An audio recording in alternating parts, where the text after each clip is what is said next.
went from the bonnet, found face down on the floor. 2, 3. Pediatric trauma It's a stabbing quadrant. 25 feet from a ladder onto his back. He's really unwell. I think anaesthetics need to see him before he goes to theatre. Daphne? Daphne? How is everybody then? Chilling? King's A&E, how can I help? King's College Hospital, London. I got stabbed. I know, it's annoying. My head. One of the busiest A&E departments in the world. I want top to toe, head, chest, abdomen. A place where love, life, and loss Don't bloody die. I love you too much for you to die. unfold every single day. All the patients you're about to see were treated in just one 24-hour period. A&E is always like a traffic jam. Can we get a trolley? You've got to realise that there's awful things that can happen to you. I'm so sorry.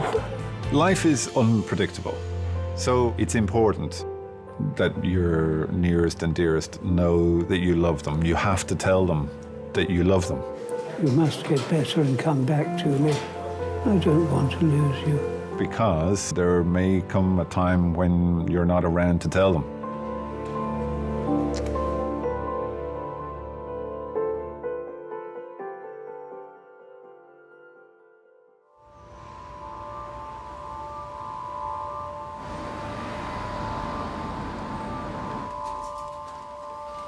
Morning.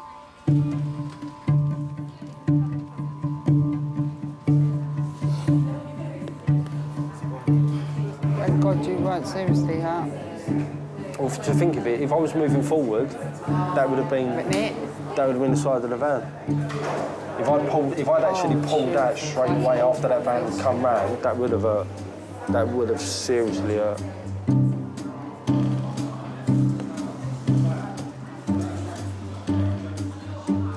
ET tube.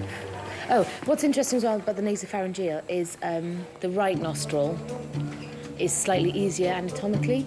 Really? Student nurse Matt is on his first week's training in King's A&E. Supervising him for the day is staff nurse Dominique. Yeah, and do you know a time when you'll never use a nasopharyngeal? Epistaxis?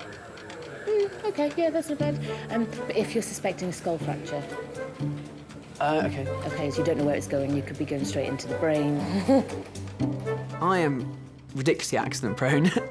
I've been to various A&Es, like at university, at home, in London.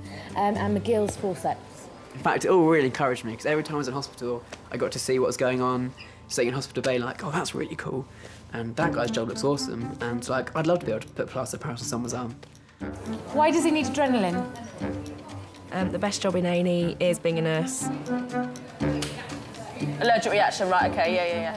Because we spend the most time with the patients. And although that can be quite challenging sometimes, I wouldn't have it any other way. Matt, call a porter. Pardon? Call a porter. Porter to resus. That one? Yep. Can I have a porter to resus, please? I wanted a career where I could help people. It eventually came down to choosing between nursing and being a doctor. My perception was that a doctor treats a disease or a problem, whereas the nurse, treats the whole person.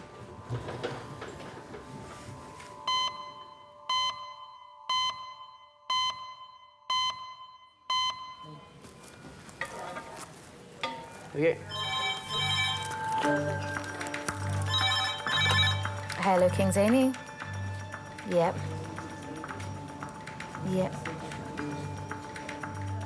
2461. 5 minutes. Okay. Thanks very much. Bye. Pediatric. I think the first time I heard the red phone,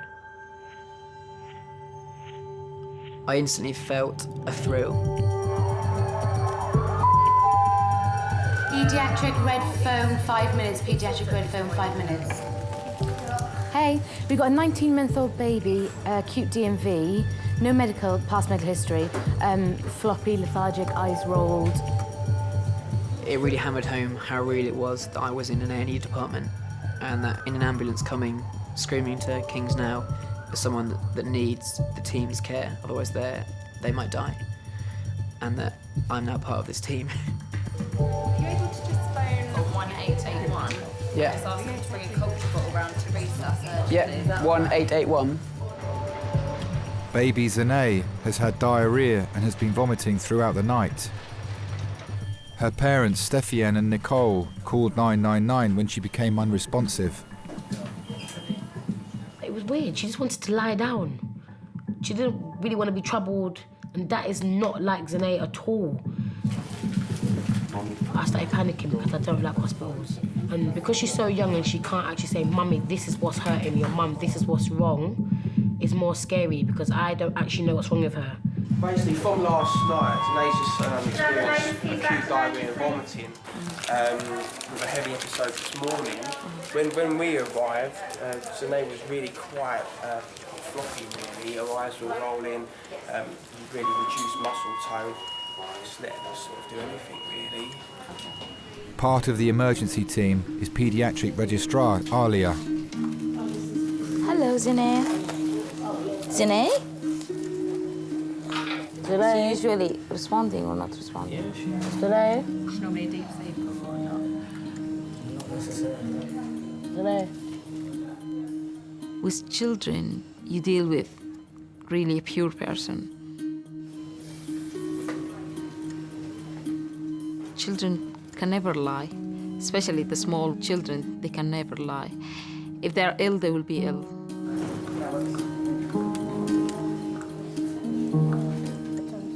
For her to be 1.5 years and being quiet will make us very tense that this child is not okay.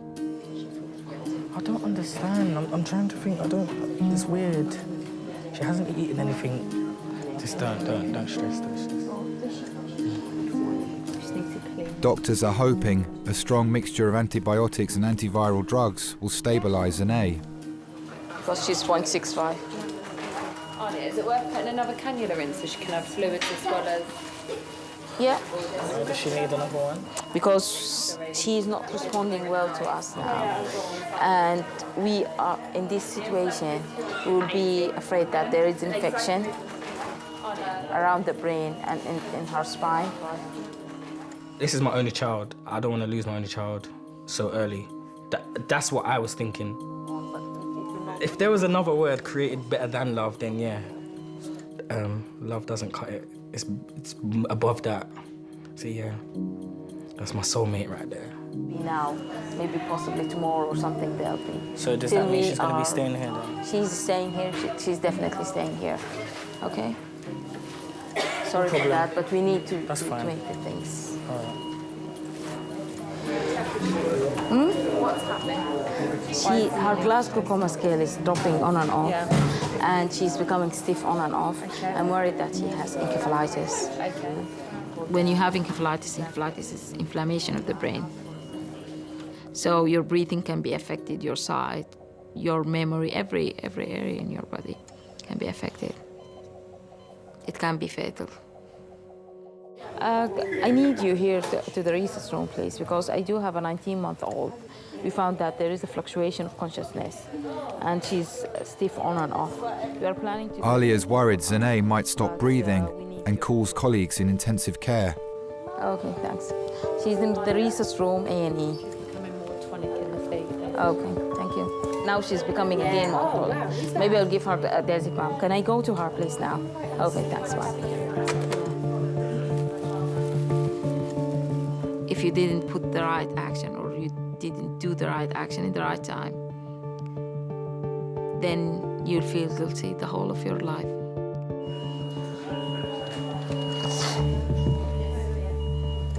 Mom's phone, she's still not answering. What is wrong with this woman?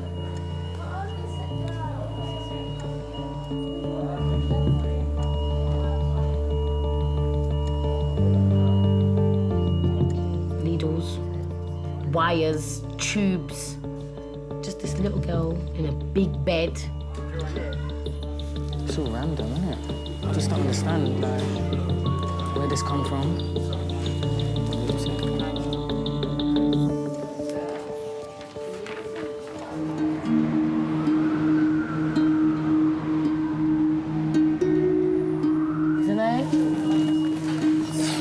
Doctors fear baby Zane could have a life-threatening brain infection. They're hoping a powerful combination of drugs will stop it taking hold. What really struck me was how quiet that child was, and the staff were really concentrating all the way through. So I took that as a sign that the child was really quite ill.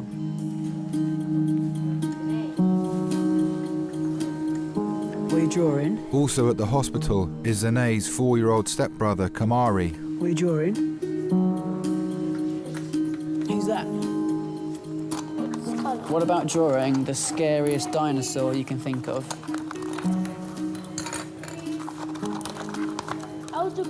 Oh, right, yeah.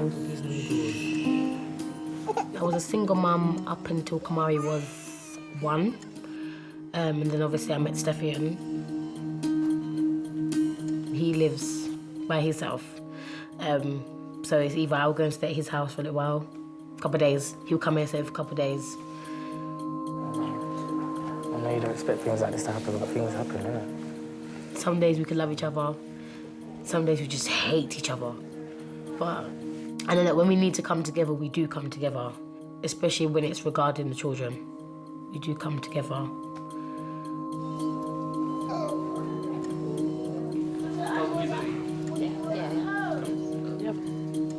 Dr. Alia is sending Zane for a scan to look for signs of damage to her brain.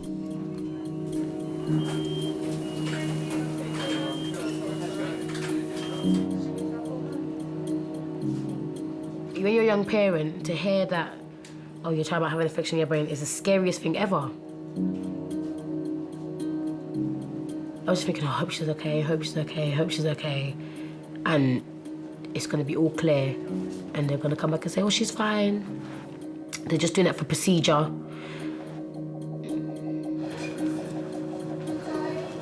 We have kids. The love is unconditional. Yeah?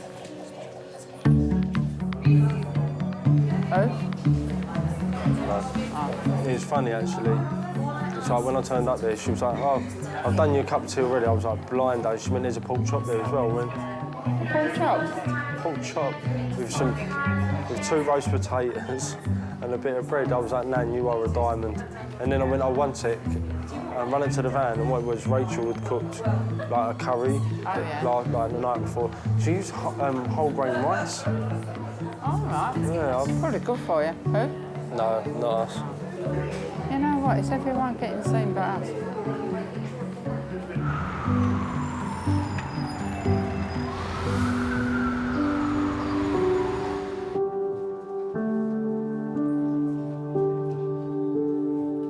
Zane's parents are waiting for her scan results to find out if her brain has been affected by infection.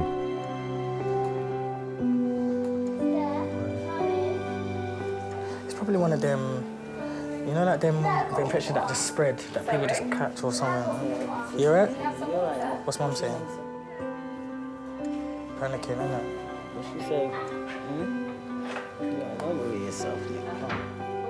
Come, don't worry yourself.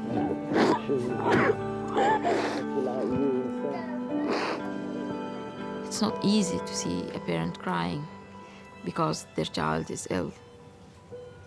You are dealing with people who are worried, who are afraid, and they don't know what to do. Right? Okay. It's not an easy thing. No. Especially when they will ask you, so what is the chance for my child to live? No.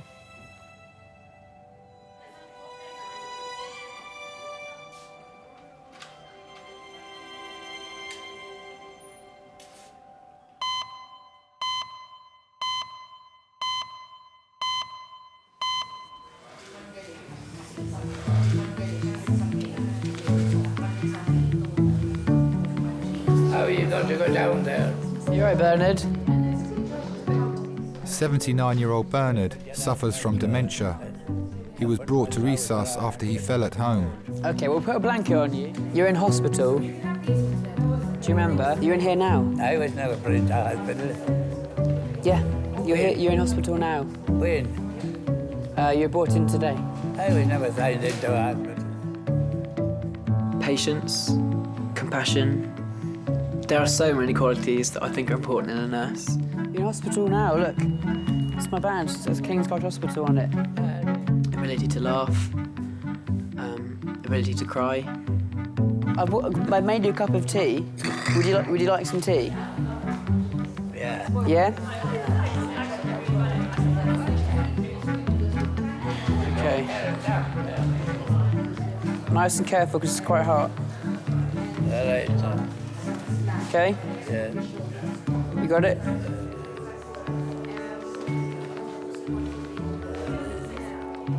Was any other people taken down to the hospital? I don't know. Put lots of sugar in it for you. Oh, don't squeeze it. Don't squeeze it. Just relax your hands. There you go. It's quite a weak cup. You've got quite strong hands.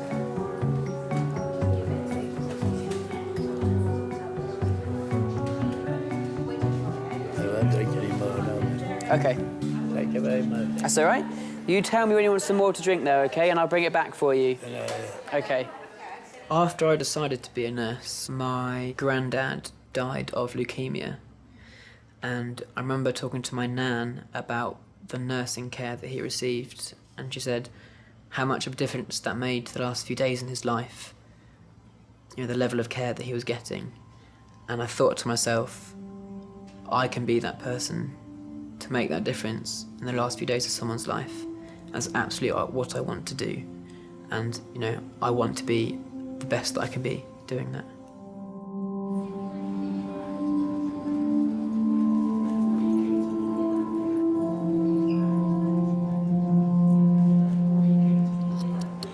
You all right?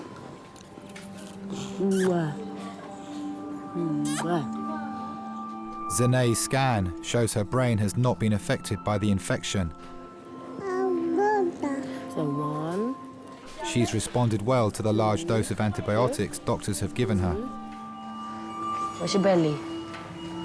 Show me belly. Good girl. Are you okay now? Oh, I'm happy that you're okay. I'm happy. Yes. If they're ill, they will be ill. But if they are becoming well, they are like flowers. They will just open up, and then you will know that they are well now. This little girl is such a pretty little girl. I know, little. Naturally. No, Papa, no. Leave that alone. Zene will now be moved to a pediatric ward for further observation.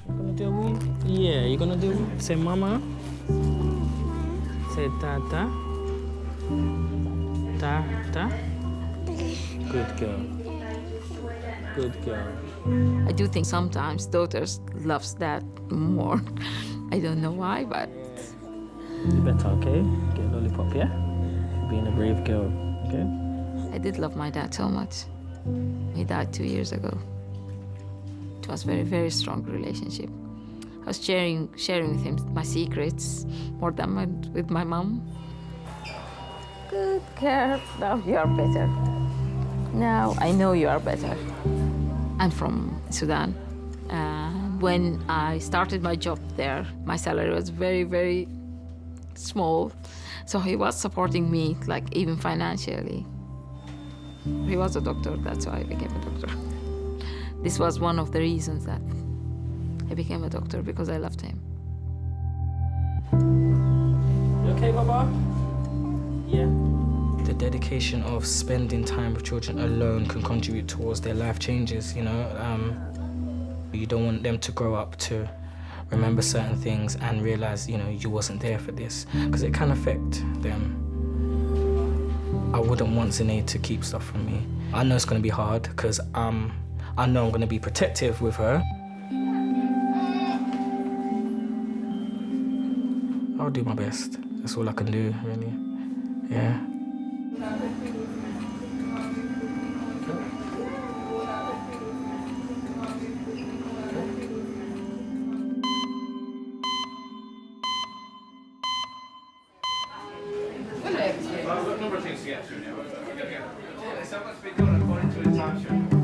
What's going on down there? Can you see?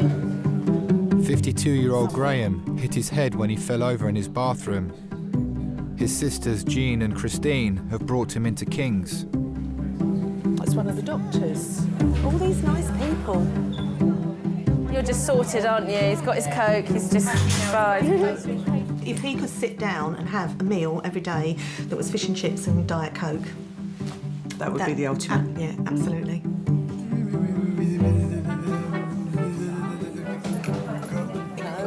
Oh, that's your favourite, isn't it?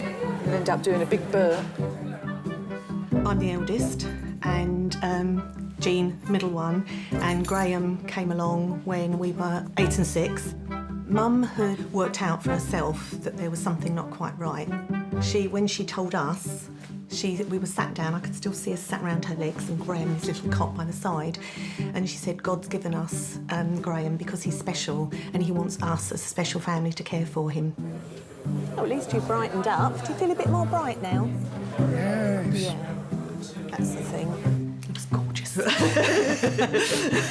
He was a giggler. He used to giggle huge amounts. Oh, wow. Music was always his great love. Huge Shakin' Stevens fan, Cilla Black, you name it. There's O'Connor. Sweetheart. Oh, it's blowing up, is it? Is it blowing up? Oh, pardon, so are you. That'll make it go down, won't it? Or let all the air out. We grew up with quite a bit of fightiness to make sure that nothing was going to harm Graham. No, it's going to be cold. Unfortunately, in those days, grown-ups and children alike could be very cruel, and we spent a lot of time protecting him because of that. Are you warm enough? We thought he was beautiful, but other people saw what we couldn't see because we saw the beauty. Oh, God knows. I think we're probably overprotective. We get on his nerves at times, and he makes that felt. We try and do things for him. But we don't have children, so when you don't have children, you sort of got a replacement child there, whether he likes it or not. See that man there? He's going to take a picture of your chest, like we did before. We've done that before, haven't we? Eh? Yes. When he loves, he loves. If he, once he starts loving someone, that's it. That's it. You're mine now. My life.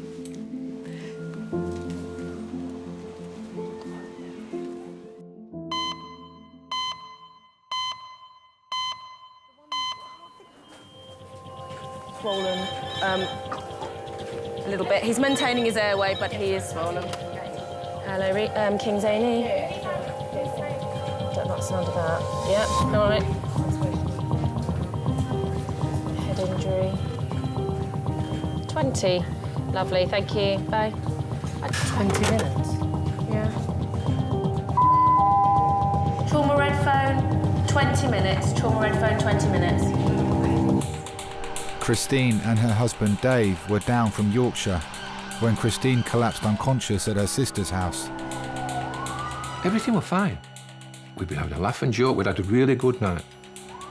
Christine just says, I'm just going to the toilet. All of a sudden, we heard such a bang from the bathroom. And of course, you're a bang, so me and my brother-in-law both jumped up. Goes in, Christine's laid on the bathroom floor. Sparkle. They never stopped working on her all the way. I said, this is not good, this, because, her eyes were closed and doing nothing.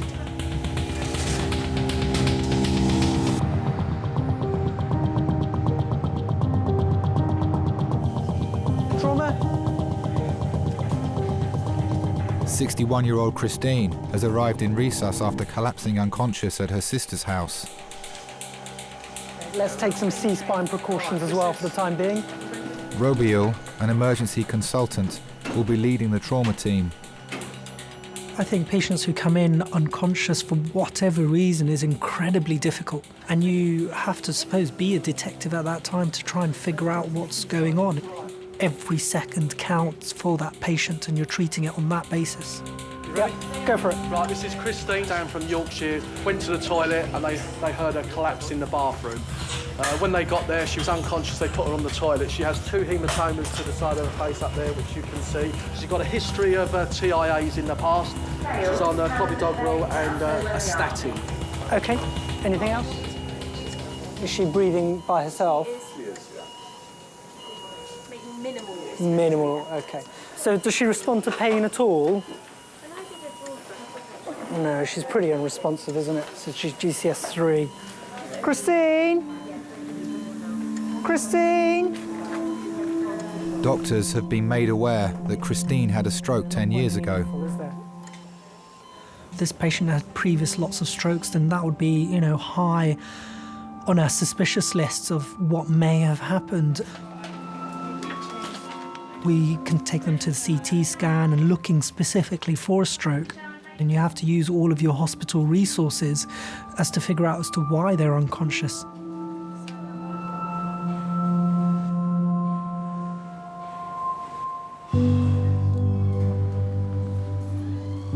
Dave is at the hospital with Christine's sister Sue and her husband Mick. We've been married for 42 years, yeah. Christina always loved kids, and our son was born 9 months to the day. We were married on 13th of May, and he was born on 14th of February. But Christina had a bad time when he was born. I think she was only about 28 when she had to have hysterectomy. We decided that because we couldn't have any more of his own, we would foster kids, you know.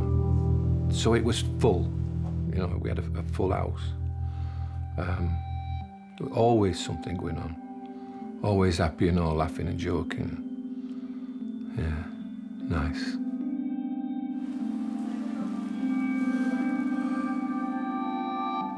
Yeah, but you know, none of us know what happened tonight. We just don't know. You know, she just, you know, whatever. I don't know. She just passed out or whatever. I never pray. I never, you know. But when she was like that, I did pray to God, you know, for her to get better, you know.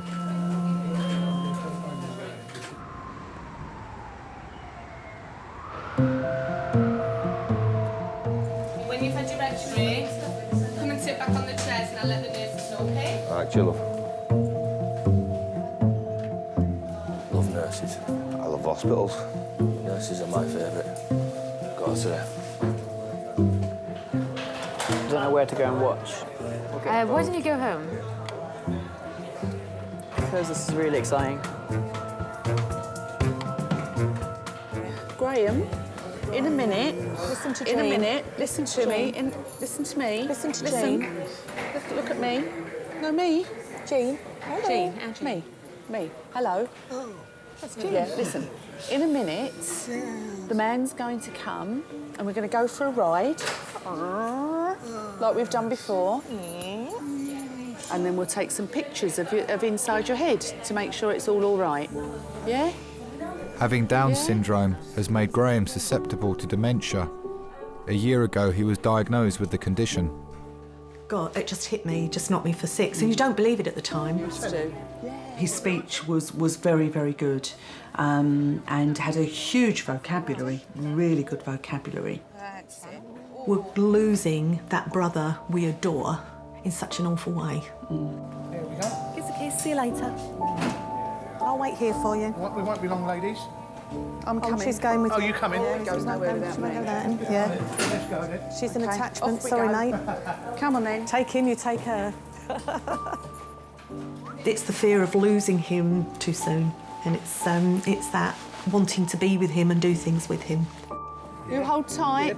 Wee. Up. 1, 2, 3. Woohoo! all right, got you, mate, that's You're it. here. We've got you. Wow. Goodness me. Oh, that was exciting, wasn't it, hey? Gosh. Whew. Can you lie down for me now? Yeah, can you lay down, darling? Gently. I've got my hand behind you. It's all right. That's it. There we go. It's all right. No, it's all right. We're here. Okay. Oh. I think you have to be understanding of Graham's dementia. If you're not understanding, then you lose the patience, which we do at times anyway. It's something that when you're really tired, it happens. Okay. I know. I'm here, darling. I'm here. I know. And holding back the tears is quite often difficult. because I'm sure you do, although we don't talk about it, there are a lot of tears. It's just the whole frustration of not being able to do anything about his current situation. We are at a point where his condition will only deteriorate. When you love somebody, it's not necessarily the happiest of experiences, because it is the worry that comes with that, because you've got a concern about that person all the time. Now, Chris is going to clean your head. Oh, look. Oh, it's like being in the barber's. Graham's scan is clear, but his wound needs dressing before he can go home. Chris is just going to put some glue on your head to stop it from hurting. He's just going to give it a clean, wish-wash, wish-wash. Going to give it a clean. And a lot of people say, oh, you're so good to him. But why wouldn't you be? All right, darling, nearly done. Okay, nearly finished. Nearly finished. Come on. Squeeze my hand. Squeeze my hand. Just snuggle up to me like this, so Chris can squeeze my hand. Hold very still. Squeeze very, very still. All we're doing is what comes natural to anybody who loves someone. You do it with your partner, you do it with your child. Is it done? It's finished. Yeah, it's done. Finished now. Yeah, can you say thank you? Thank you. Thank you. Thank you very much. I get far more back from him than I give. Yeah. Haven't the ladies been lovely? And the chaps? The chaps have been good as well. Even Chris. Even Chris. Is it stiff? Yeah. It will be a bit stiff, darling. What's stiff? The glue. Oh, yeah. The glue, it tightens up, doesn't it? Is your head feeling better?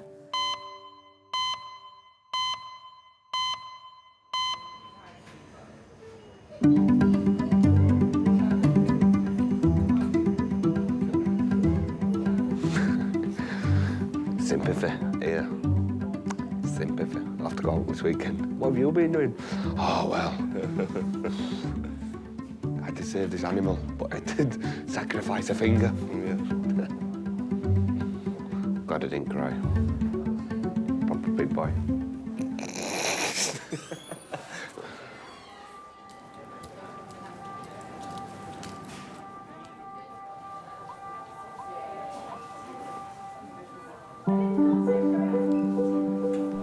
Christine collapsed unconscious earlier this evening. With a history of stroke and heart problems, doctors are worried she's received life-changing injuries. Do you know, I've known her since 1970. And I can remember like that, the first night I met her. Come here. The first thing I remember about Christine, I have never seen a girl wear a skirt so short in all my life. And I thought, wow, look at this coming up here. When she come walking down the street and she looked at my bike and she says, I'm not going on that. And I can remember it like that. I remember it as plain as day. I thought she's never going to go with me because I just thought she was too good looking to go with me. And I think I loved her from that very first moment. Oh.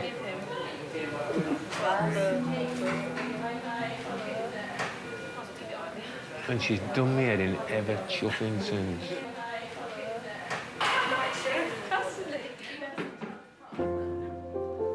We don't always get on. You know, we have some real proper rows, you know. Oh man, she punched me in the face. You know, people look at me and they think, she's a right hard bastard, him. But I'm not. I'm not. And she hurts me. She does hurt me, you know. She's very fiery. I've got a bad temper, but I'm on a slow burn. But Christine is very quick-tempered. She does not suffer fools gladly at all. And then she says she's sorry and she thinks that's it. She thinks that's everything. It's not. I'm sorry, dear, but it's not. You know, it still hurts in here. Oh, of course it does. Oh, yeah, I've gone through years of it. Yeah. Yeah. Talks to me like I'm shit. Yeah.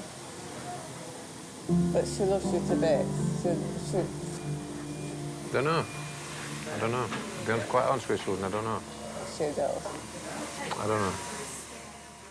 She's done me no ends of times. Loads of times. Loads of times. She just get up one morning and think, oh, I don't want him anymore. And that was it, off. But I just kept going back for more and more and more. I must have been stupid. No, then. You know, remember on Christmas Day when Dated In were telling Angie that they were leaving on EastEnders? She was telling me at exactly the same time. No, then. Every 5 years it would, that's it, I've had enough, I'm off. Every 5 years. You just don't know. You don't know what she's put me through. No, that's right. You don't know. No.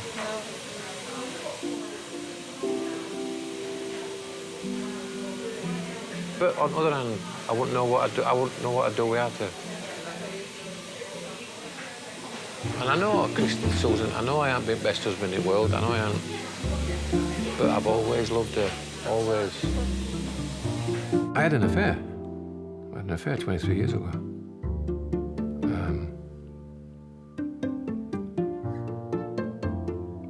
But I realised that I didn't want to go that way. And luckily, Christine took me back.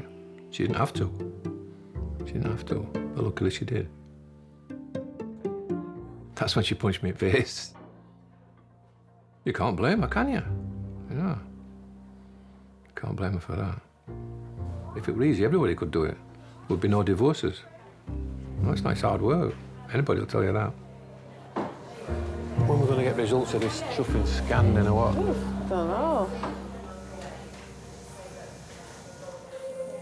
No skull fracture.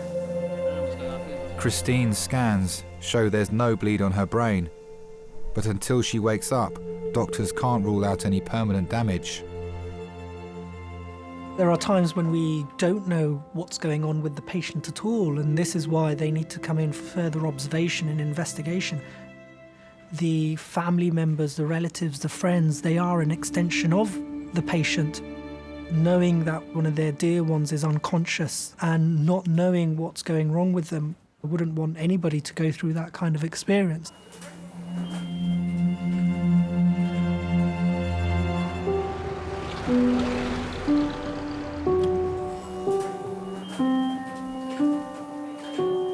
It's been 4 hours since Christine collapsed unconscious in her sister's bathroom. Doctors are still waiting for her to wake up to see if she suffered any life-changing injury to her brain.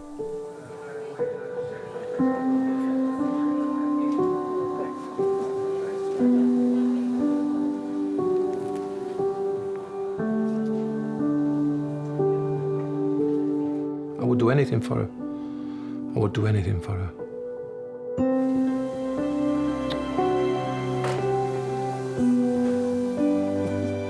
So would any man, any man who's got any, I don't know, any strength about him.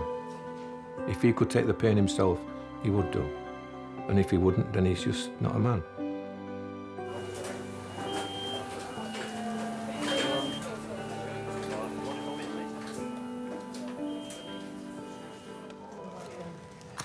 Could I go for my break? Is that okay? He's only asking to go on break. It's not important. His well-being is not important. Which break is this now? Is this your second? Second, yeah. Because he kept following the trauma around. Yeah, it's my own fault. Right. This is far too Go, exciting. and will you take like 40 minutes, please?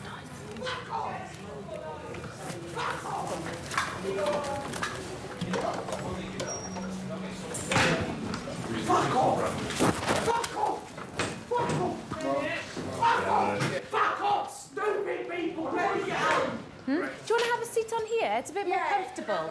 Yeah. Have a seat there for me, lovely. Stop kidnapping me! We're not. We just want to make sure you're all right, lovely. Have a seat down. On a daily basis, everything shocked me. Just relax. When something surprises you, you have to rationalise it, think, why has that surprised me? What is it about this that I can learn that next time it's not going to surprise me? I mean, the best thing about my job is the people. The worst thing about my job is the people. You know, you can have the lovely, sweetest, you know, people in. You know, you really want to strive as hard as you can to make them better. And then you have people who spit at you, throw feces at you, vomit at you, pull out all their lines. And it really does take so much emotional energy to keep going back in and keep trying to provide that high standard of care. It's exhausting. I think the important thing about nursing is caring about it, is caring about how well you're going to do, caring about doing the right thing. And I think that worry, that concern, is the thing that will push you to be the best nurse that you can be.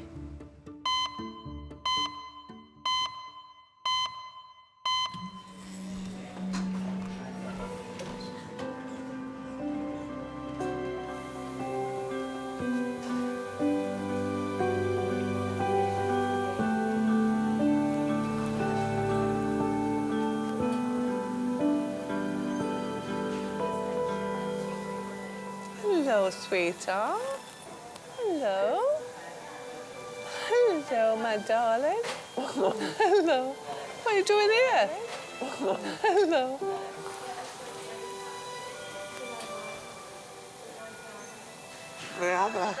Where are you? In the hospital. What are you doing here? What are you doing here? Because you've had a bloody fall. What happened then? I don't know. Did you just black out? Did you faint? I don't know. Like coming back from bed, I don't know.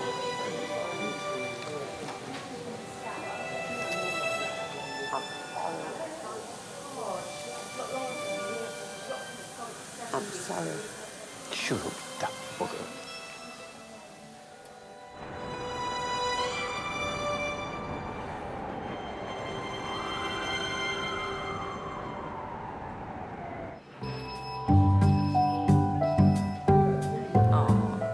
So pleased she's okay, though. She seems to be fine. With the history we got, we thought she'd had a big bleed. Yeah. It was quite a worry. Yeah. And she tells me now she had a fall about a fortnight ago. There we go. Mm. So it might be that the blood pressure drops when she stands up and then she collapses. It's possible. Like a head rush, you know? Yeah, like a head rush, that kind of thing. Yeah. Oh, you've had ups and downs, yeah. It won't be a proper marriage if we didn't have ups and downs. So, no, take the rough with the smooth, and I've got more smooth than I have rough. You'll be coming out tomorrow, and I'll take you home tomorrow. And there's no point staying down here if you're just going to spoil Susan and Mick's weekend. I don't think a lot of people now tend to fight for what they've got. You know what I mean? They think, oh, well, it's so easy to have a divorce, that's it. I mean, I'll say, oh, I'll divorce you tomorrow, but I won't, really. I love him. No. If you have to sacrifice, then you do. It's just what you do. Just what you have to do. Huh? I don't love you, darling. I know you do. I've heard it all before. Some people can say, oh, I love this, I love that. But I can't because it's just... We just click. They're just something. Do you know what I mean? Press it. Press the button then. There you go. You like oranges, don't you? Yeah?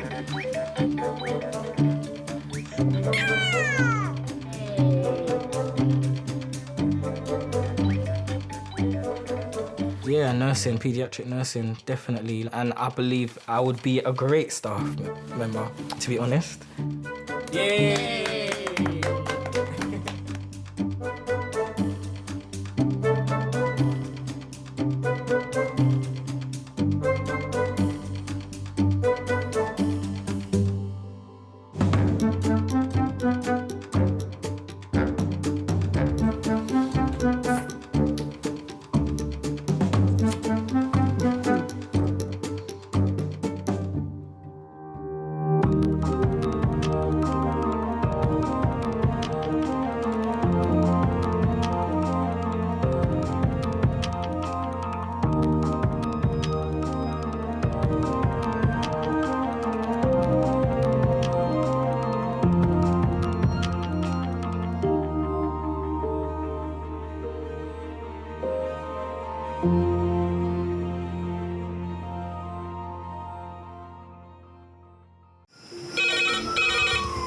went from the bonnet, found face down on the floor. 2, 3. Paediatric trauma. It's a stabbing quadrant. 25 feet from a ladder onto his back. He's really unwell, and I think anaesthetics need to see him before he goes to theatre. Daphne? Daphne? How is everybody then? Chilling? King's A&E, how may I help? King's College Hospital, London. I got stabbed. I know, it's annoying. My head. One of the busiest A&E departments in the world. I want top to toe, head, chest, abdomen. A place where love, life, and loss. Don't bloody die. I love you too much for you today. Unfold every single day. All the patients you're about to see were treated in just one 24-hour period. A&E is always like a traffic jam. Can we get a trolley? You've got to realise that there's awful things that can happen to you. I'm so sorry. Life is unpredictable, so it's important that your nearest and dearest know that you love them. You have to tell them that you love them. You must get better and come back to me. I don't want to lose you. Because there may come a time when you're not around to tell them.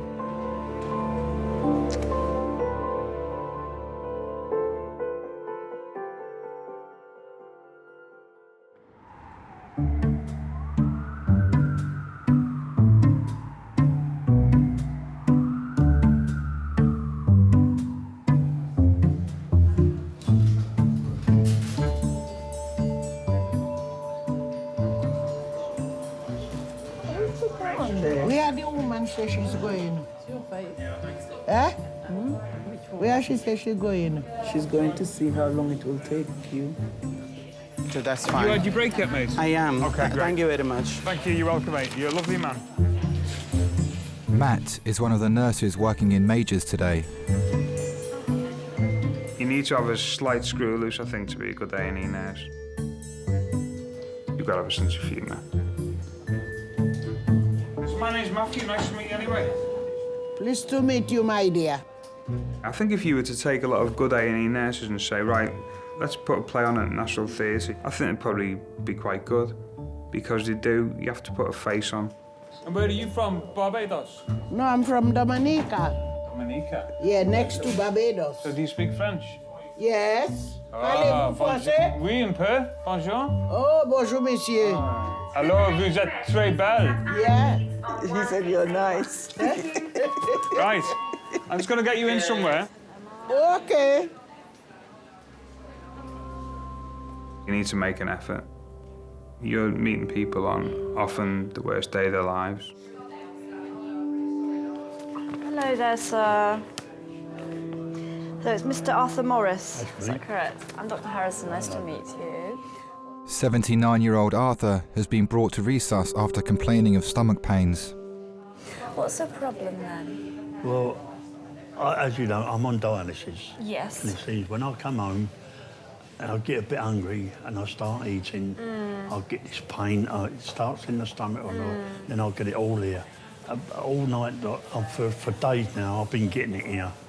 And it's really got me down. And this morning, I had a choice either to go to dialysis and sit there in misery, Oh, okay. Yeah. or come up here and try and get it sorted. So I had to pick to come up here. Okay, no, that's fair enough. And you said that eating makes it worse. What about position? So if you're lying flat or sitting forward? Does that make No, a if I lay down, it seems to be worse because I've got an ulcer, so they say. In your tummy, Yeah. you know that. I've got an hernia, which I'm having done on the 21st of this month. Okay. And also the main artery there, but also Yeah. Aorta, yeah. that is enlarged or something. They said if it gets any bigger, well, that's it. I'm gone. But these kidneys back up. So what else can go wrong? Yeah, exactly. You've got everything in the medical textbook, it sounds like. I'm being held up by wire, aren't I? Keeping me going.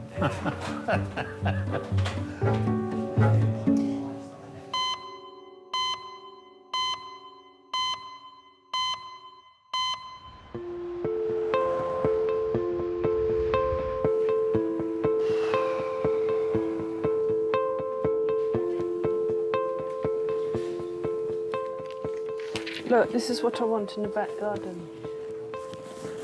Darling, You're not likely to get that in the Burkhardt, simply because there isn't enough light. There is, of course there is. At the back, it's the lightest place. That kind of thing calls for a lot of open space and constant cultivation and attendance. Well, that's exactly what they don't need. They're wild. They don't need any cultivation. That's the whole point. You've misunderstood. Again. Oh, dear.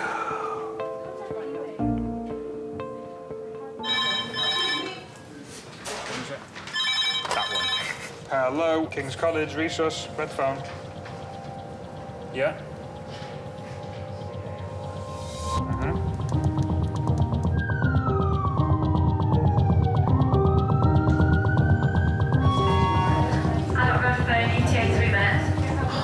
I don't red phone. A 20-year-old man is being rushed to King's suffering from acute chest pain and breathing difficulties. He has no history of a heart condition or respiratory problems.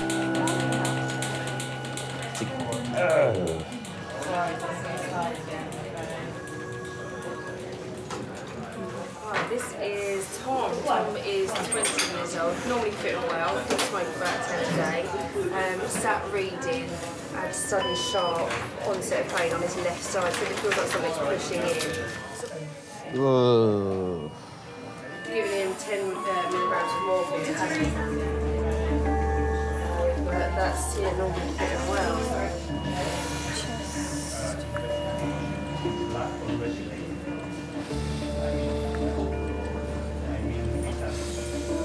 Well, it was a pretty ordinary day in the office. I was working at my desk and I took a call from a gentleman I'd never heard of before, calling me because my son had been taken to hospital and with some sort of seizure, was the way he put it. But they weren't sure. He hinted at it could have been a heart attack. That was something that made me pretty nervous. My wife, she lost a nephew in his mid-20s, very handsome lad, you know, almost the same build as Tom, with an undiagnosed heart condition. And that was one of the first things that went through my mind, just thinking, gosh, is this a case of one of these? So what time did it happen? I don't know, roughly about half an hour ago. And what did you have? Just pain, was that? Yeah, it just sort of seeped in out of nowhere, and it just got worse and worse, so. And that's on that left side, is it? You freak out when that sort of happens. You think all sorts of dark thoughts. Obviously, the worst is that he might not make it. It could be something so horrible. And you said, what kind of pain is it? Like a sort of like a pushing pain. Pushing pain? Into my heart, like. Okay. Like something's forcing. Okay. So I find it all right to breathe out. Yeah. Not in. Okay, it catches when you breathe in. Okay, fair enough. Okay. I thought, well, I might not get to him in time, because I don't know what exactly it is. You just don't know.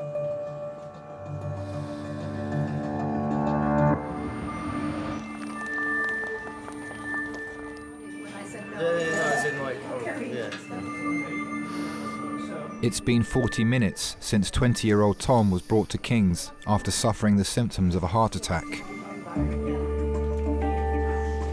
Doctors are still uncertain of the underlying cause. Tom Fry, is it? Okay. Has he ever been here before? Is it a hospital number? Okay. So I'm just looking on this side first of all. So this is an ultrasound. Stay a bit still for me if you can. Just really had no idea what was going on. Sort of felt a sharp pain in my chest, like a bodybuilder was pushing with all his force against my chest, not letting any air get in. You know, I couldn't breathe at all. It was pretty horrible. And I thought it could have been a heart attack, could be a lung problem. I mean, initially I really thought I might have punctured a lung. I thought I was gonna die. Yeah, I genuinely had never experienced pain like that before. I just wanted it to be over, really, I suppose. Do you smoke? I do. How much do you smoke? 10 a day. Have we run off an ECG yet? They haven't. So we'll check your ECG, we'll get you some more painkillers, do an X-ray of your chest, okay?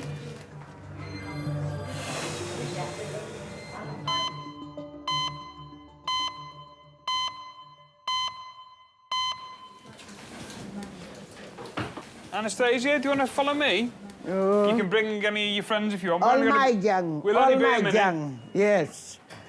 All my gang following me because it's my daughter and my son-in-law. He's not coming in, is he? He can stay outside. Why? You don't need him, do we? Right. No, we need everybody. I'm only joking, he can come in if you I want. need witnesses. Yeah. You sure you know what you're doing? Not really, no. Oh, But it God. seems quite easy. I only hope you don't keep me there too long, eh?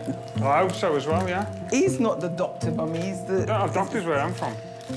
Je suis venu te dire que je m'en vais. Are you from France? No, I'm from Liverpool. Some of the best A&E nurses I've met have been quite eccentric, and doctors as well. And I don't know if that's a coping mechanism or not, or to be exposed to like 12 and a half hours of potentially hell on earth. You know, you need to be able to deal with it in one way or another. C'est un lit, oui? Speak English for me. On a bed, you gotta go on a bed. Oh, she's gonna go in the bed? Well, in a room, a comfortable room. Come, let's go in the room.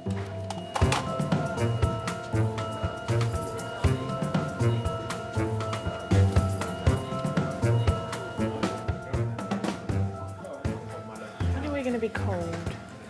Huh? When are we going to be cold? Whenever the X-rays are ready. They come instantly now.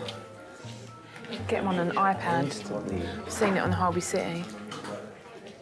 This is not Holby City, this is King's College London, baby. Do you want any painkillers, Arthur? I'm not too bad. If I can do without them, I do, you know what I mean? No point in taking them if I don't have to. 20 minutes after arriving at King's, doctors are trying to work out which of Arthur's underlying health conditions has caused his sudden stomach pain. Here we are, Arthur. Just pop the smooth loan down. I had one of them when they evacuated me during the war. Did you? Where did you go? Can't think of it. Where was it? Lincoln. Lincoln? Yeah, but when we got there, they was bombing that place, something terrible. So my mum brought us back home. She said, if we're going to die, we might as well die in our own homes in London. Yeah. So that's what she done. She brought us back.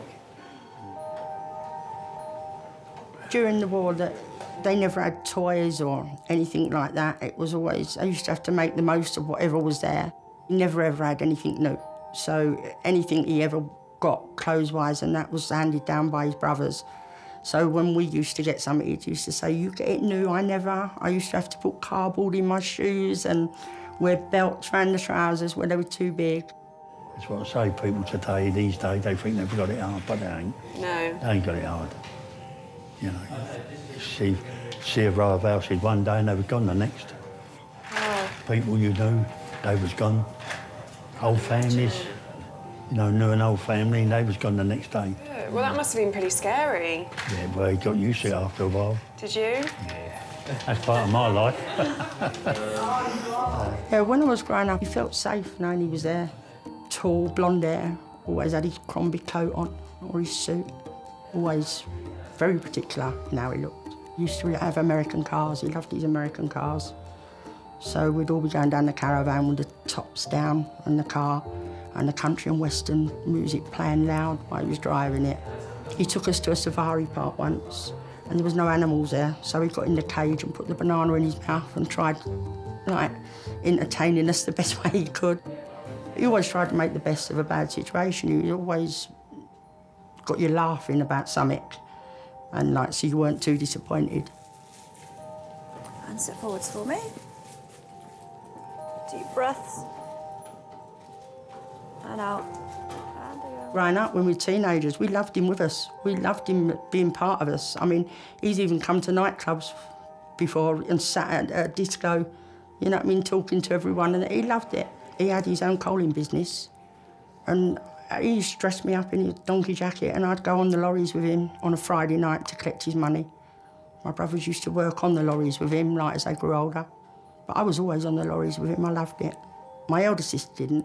She used to like going out of weekends with my mum and dad and getting all done up. I weren't like that. I liked donkey jacket and being on the lorries with him. Ling's just talking about the tests we need to look at running, and it's likely that we'll need to do a scan of the belly today to just make absolutely sure that it's nothing to do with your... with the aorta, correct. And we'll have a word with the renal people. We've got a few tests to make sure the heart's all right as well. Yeah. We'll be really careful about all these possibilities, Yeah. all right? Yeah. Okay. Okay, no problem.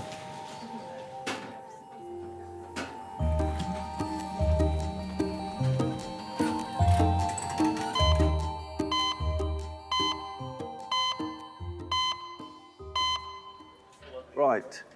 From the top. Yes, please. Tango, Victor, Hotel, X-ray, uniform. Retired soldier Rocky has come to King's with his wife Cordelia after experiencing blurred vision. Tango, uniform, X-ray, Tango, November, Alpha, Golf, Victor. I think you're struggling with that one. Yeah. What is it? Why It's for a Y, Yankee? it's a Y. I'm worried that it could be a detached retina, which could lead to blindness. We are called the odd couple, and I can see why. If there were 100 people in the room and they saw me and Rocky, nobody would put the two of us together. We're like chalk and cheese. We're personality-wise, we're really different. Culture-wise, we're really different. Our outlook on life is really different. This could lead to blindness, couldn't it? Well, you've come very early. Yeah. So, the earlier it's picked up, the better. I think, to be honest with you, we need to talk to the eye doctor. Okay. And they probably need to see you in the clinic. Yes, of course.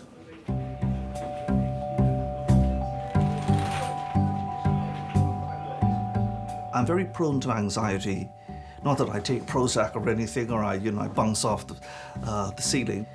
I always thought I could sustain damages everywhere else except the head and the internal organs. I grew up in a very harsh environment, starvation and deprivation. And so there was always that worry, and yes, the worry took a hold, just living. It was really difficult. A lot of people, I wasn't the only one, a lot of people migrated out of Guyana. But the eye has always been primary concern. And worry. He gets really uptight. He thinks the world is going to end. I have to be the voice of reason. I do try and focus on the positive side of things, and I think life is much more successful if you're positive, much happier.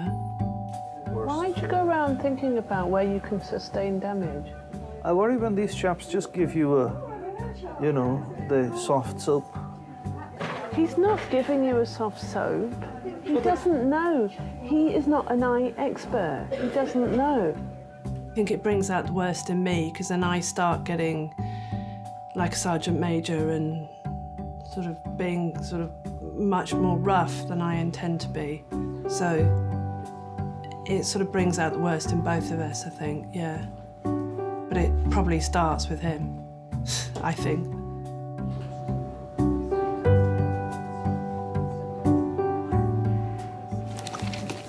Charlie and Chuck factories taken where Shrek is. Shut up. Oh, I've got to go and see that. Yeah, I drove past it last that'd week. be well good. Do you think they have kids as Oompa Loompas? Maybe.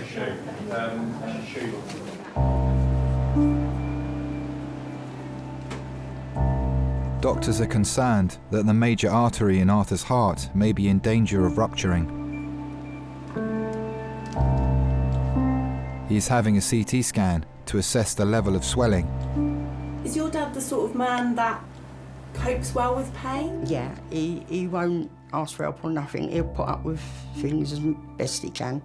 He's not one to run to doctors or... growing up, I didn't even know him to go to a doctor. He used to eat a mouthful of Vic when his chest was bad, and that was it. Where he was a coalman, and he used to get a lot of clocking on his chest. He used to just eat Vic and steam his chest, and that was it. That was his medication.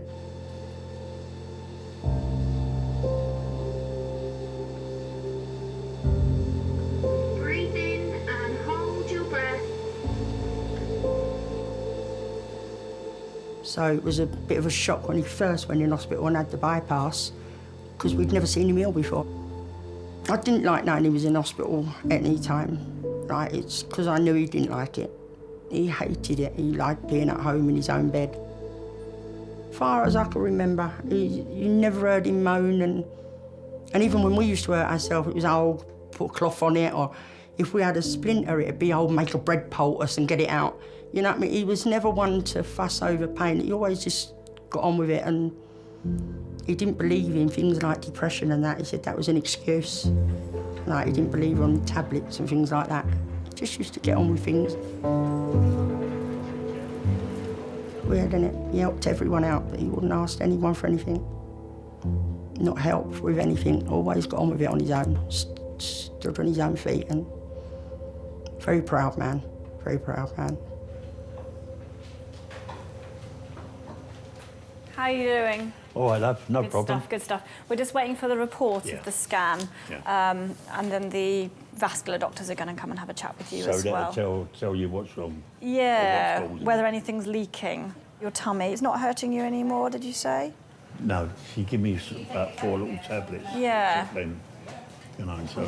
That's improved your pain, has it? Yeah. I mean, it could all be just down to your ulcer, but we need to really rule out all the other things that are going on with you. That's the only one I worry First of about, all. is that one. Yeah, the big vessel. Because if that, Exactly. you know. And that's why we've done this test. I'll be up there then, wouldn't I? You would. You know, I You know. probably wouldn't know too much about it then. No. So. Right, That's only so a week once they've ago. seen you and they're happy with you, then you'll be able to head home with some good tablets to help with the acid. Magic. We'll go from there. Oh, lovely. All right. I love that word. Good Home. stuff. Right, I'll come back in a second just to do your Okay, ultrasound. that's no problem.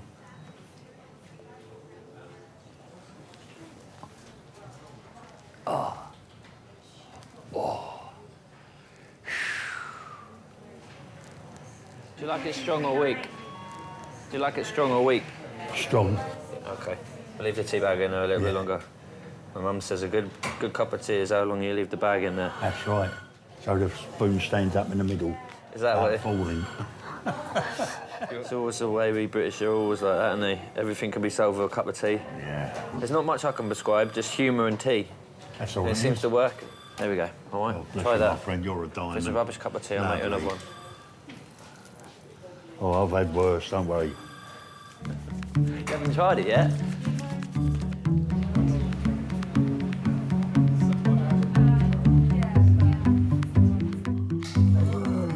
Sleep. Put your head down. I'll sing you to sleep. Go to sleep. Baby cakes.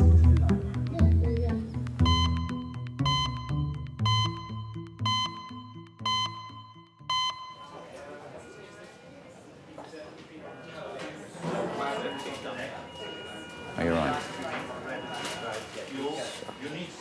That was fucking nasty, man. I thought I was going to die. After collapsing at work, Tom's boss Matt has accompanied him to King's. Never been in so much pain inside of me. Man, like, whoa, I was fucking scared, man. Yeah, I know you were. Just the waiting for info.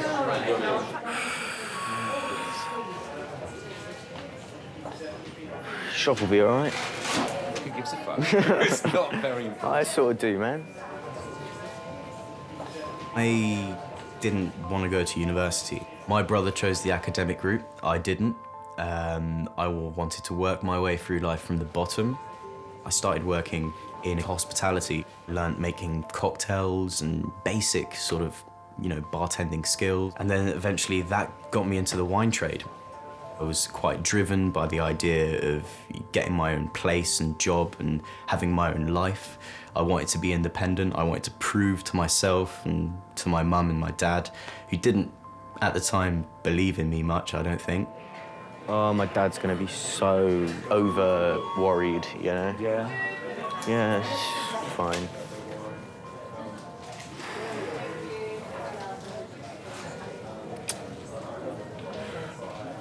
See, last time something like this happened,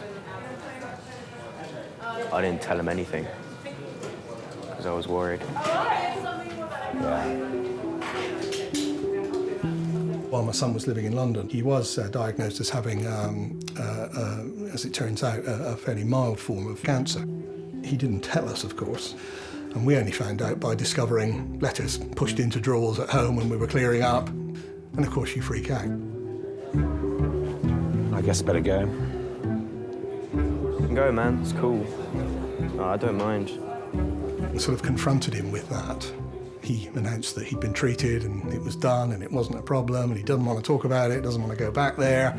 When they're over 18, you can't ring the doctor and say, I'm his parent, I can do this, I can do that. You can't do anything. I've always kept things that I felt my parents wouldn't like to hear hidden. And I think a lot of younger people would do the same thing. You almost don't want to let them know that you're going through pain because you don't want to hurt them. He took all that on his own, dealt with it. He's very capable in that regard. We didn't even find out about it till a month or two afterwards. And then you look back on that period and think, my goodness, what was he thinking? See you later. You feel robbed as a parent of not being able to know. So you have to sort of respect that in a way and like it or lump it. But at the back of your mind, there's always the, you know, what could it possibly be?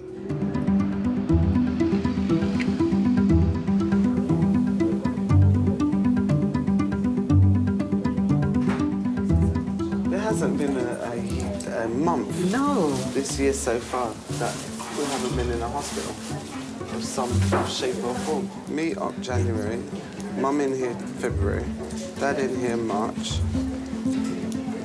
I hope anyone. Let's not predict. Let's not predict.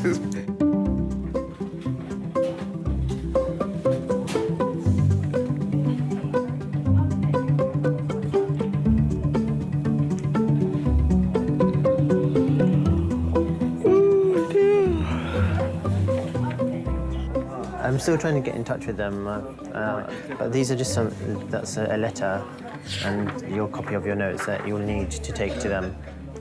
I am worried about losing my eye. I understand that you're worried about that. They're very good. You're not just pacifying me there, Sam, are you? It is a very common problem, and the earlier they catch it, the better. Well, okay. Well, thanks a lot. Very reassuring. I'll come and talk to you in a little while. Please, thanks. Can you try not to stop fussing? Well, look, I'm right back where I started. He doesn't know what the procedure is, and most importantly, he doesn't know the rate of success, so... Yes, but he knows that they're very good. Yes, well, he'll say that, wouldn't he? It is a very common problem. You don't have to go to the worst-case scenario. So tell me how you and Rocky first met. I used to work with Rocky's sister, and one day she appeared with him, and he rushed up to me, put on his very formal English voice, and picked up my hand and kissed it, and I just thought, what a creep. I took one look at Cordelia, and my head just went where my feet were. I was bowled over. I wasn't struck at all. I didn't think that I had anything in common with him. I didn't think it was anything I was interested in. All I could think of was Cordelia. And I said, you know what? I'm going to marry that girl. Jelly-like fluid seen on fundoscopy and retinal vessels less well defined on the right side. Many thanks. That's it. Buggered. I knew it. I knew it. It would have to be the worst with me. What? What's the worst with you? Well, what's the report saying? It just says that the retinal vessels are less well defined. That means nothing. One would hope that you might have realised that the worst very, very, very, very rarely happens. It's just that some people are a natural magnet for the worst things. No, some people are natural anxiety heads, and you're one of them. Oh, dear.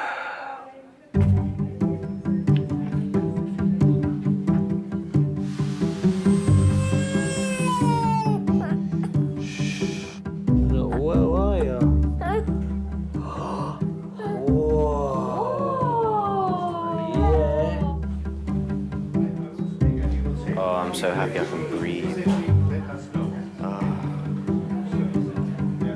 Tom's dad, Bob, has arrived in Resus. They are awaiting a diagnosis of what caused his chest pain. Hi. So, I've been looking at some of your tests. Your heart tracing's normal. Your chest x-ray's normal as well, just to reassure you. And the jelly scan that we did of your chest was normal too. And the other really serious thing that I wanted to exclude was a blood clot in the lung. And the test for that has come back negative as well. Oh. Okay? So, Okay. all of those, very good news, right? Now, I've been doing some thinking, and I'm not going to bias you as to what I'm thinking, but just have a read of that and tell me if that accurately describes what you've been experiencing.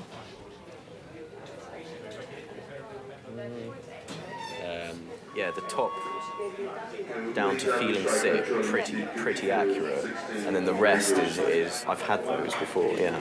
Okay. But nothing of the last 4. Okay. Yeah. So, I'll show you what I'm thinking then. I think you might be experiencing panic attacks. And I think we're somewhat guilty of perpetuating this because when we see people in the emergency department, we try and rule out emergencies straight away. You know, which Yeah, we because have you don't want it to be an emergency. Well, yeah, I can see what you mean. because you rule out the big things first, Yeah, isn't exactly, it? yeah. And I mean, to be honest, if you had a blood clot and I told you you had a panic attack, you wouldn't thank me for that, would you? But what got me thinking about this is that you said you were afraid that something was wrong with your heart. And once you had that thought, you just felt a bit more short of breath. And it seemed that basically once we had got you settled in a bit, your symptoms went away. And if we start getting it into our head that, oh my goodness, this could be a heart pain, obviously our inclination is to start getting stressed, right? And that's what triggers a panic attack. I see. I mean, yeah, this is entirely plausible. Quite stressed lately because you've had 2 flats fall through with his friend. They've been trying to move into a place because they both work. Yeah, we've sorted out You've had Albert's 2 flat. fallen moving through. everything You've into the had all the thing vans, about getting the guarantees in place, getting all the holidays moving, sorted, how we're going to make that. You know, you have been quite wound up sometimes. Up until that point, I don't think I realised how much stress I was under. I was moving place with my best friend, and that was getting a bit complicated. We'd been gazumped a couple of times. I was commuting to work 4 hours a day, and I think subconsciously, all these things in the back of my head were jumbled, and I was thinking too much about what was happening in my life at the time, and I just didn't really have time to relax. The doctor asked him, "Have you been stressed recently?" And I'm sat there thinking, oh boy, I know you have. You know, I'd made it clear that I didn't want to be a guarantor of a rent deal again. And you think, well, have we, you agonise over it as parents thinking, have you been too harsh? And, you couldn't help feel a certain pang of guilt. So, is there anything, if that is the case, what would be the steps to sort of prevent it from happening again? What triggers a panic attack is the way we attribute symptoms in our body, right?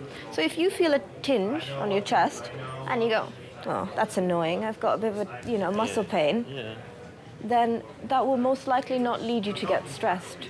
It's how your brain... How you're perceiving it. Yes, it's how your brain interprets the signals of your body. I do think a lot sometimes over the top about what could be happening to me. So, yeah, that does make a lot of sense. In the world we live in, it may seem as though, I've got a good job, but I still get by the skin of my teeth, and I think that everybody in my situation who's decided to try and get a career from quite a young age, the first 4 or 5 years of their lives are going to be tough. You got to work to survive, you got to earn money, so that would be what I worry about, I suppose. I think there's a lot of pressure to conform, that a young man should be like and stuff like that. I think that can be quite hard for them, I was a bit of a difficult teenager. I liked the bevy and all that, and I didn't really have much of a fantastic kind of work ethic, I suppose, you know what I mean? It wasn't until 24, really, that I got my act together, really. Okay, 12, it should be one of the cubes now, anyway. At 24, I decided to stop drinking. I realised that, you know, drinking was costing me more than money. But being a young lad in the north or whatever, it was a very difficult thing to accept. Where I'm from, people drink. I was brought up not to trust people who didn't drink. It's quite funny when these people that you've grown up with and go to the football to watch Everton and all that, suddenly, rather than being in the round, you know what I mean? You're having a Coca-Cola. You know, I'm just some kid from Liverpool who doesn't drink anymore, and I believe that if I hadn't have stopped drinking, I wouldn't have been able to do nursing and all that, you know.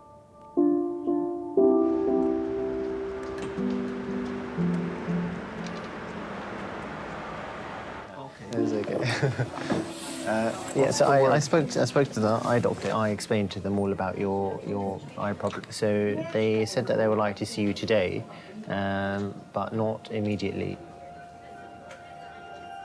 There's one thing you said you love about it the most. What would that be? I think it's the sweetness and the kindness and the thoughtfulness and the caring. Booked at the moment, so you need to be seen by the on-call doctor at 6:30. Okay. Okay. Okay. He'll go out with the dogs and he'll pick a bunch of dandelions or daisies or, you know, some wild flower and put it in the dog's collar and send the dogs up to me and say, you know, they bought this for you, things like that, which is really sweet. Just get yeah, of course. Our relationship is quite interesting because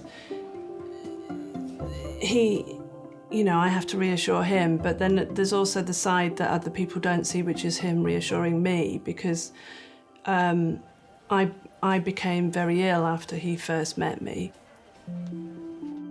I was diagnosed with ME when I was in my mid-30s.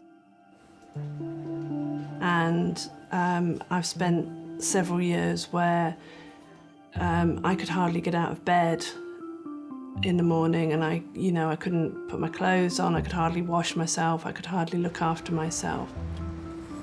I think I just thought, well, my life is over now, I'll just pretty much be retired, that will be my life. And I think since I've met him, I've realised that I can still do something that's useful, and you know, my confidence has increased a lot. If it weren't for Rocky backing me and supporting me, and I suppose being prepared to, he says that he's my consort. We are so different in so many ways on the outside, I suppose even on the inside. But that, I suppose, is one of the reasons why we're drawn to each other and we complement each other so well. We are the odd couple, but it works. It works.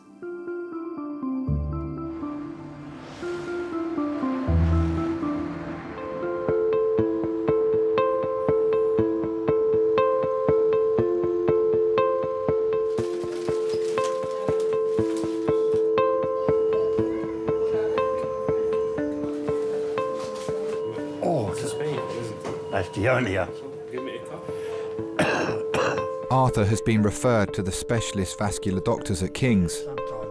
They are concerned that his ongoing stomach pain may be a symptom of swelling in the main artery supplying his heart. There's a pain there. It's all right there. It's all right? Nothing there, yeah, nothing there at all. We had a look on the scan about the aneurysm. It doesn't show any changes compared to the scan a year ago. That's a relief. Which is That's a relief, yeah. Because if we were thinking it's coming from there, you would have needed to have an emergency operation to repair. That's what I was worried about. Which is a worry. You know, it's something major, and there is a very hard. Because they're always a bit weary of putting me under anaesthetic now. True. Bless him, my friend.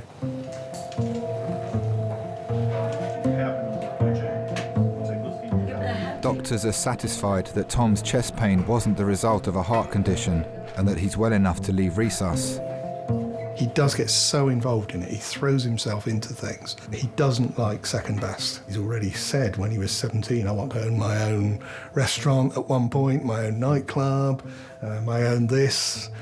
You know, you can see he's got an idea and an aspiration about something he wants to run and manage, and he wants it to be really good. He wanted to grab hold of life and sort of wring it by the neck and make it his own, which is great. You know, that's something that I was really proud of him and still am. And I admire that in someone his age, because it's a tough place to be. So controlling the stress is quite an interesting thing, and I think it's something you'll just have to learn to deal with as he goes through life. But hopefully it'll keep him out of A&E in future with what he's been told.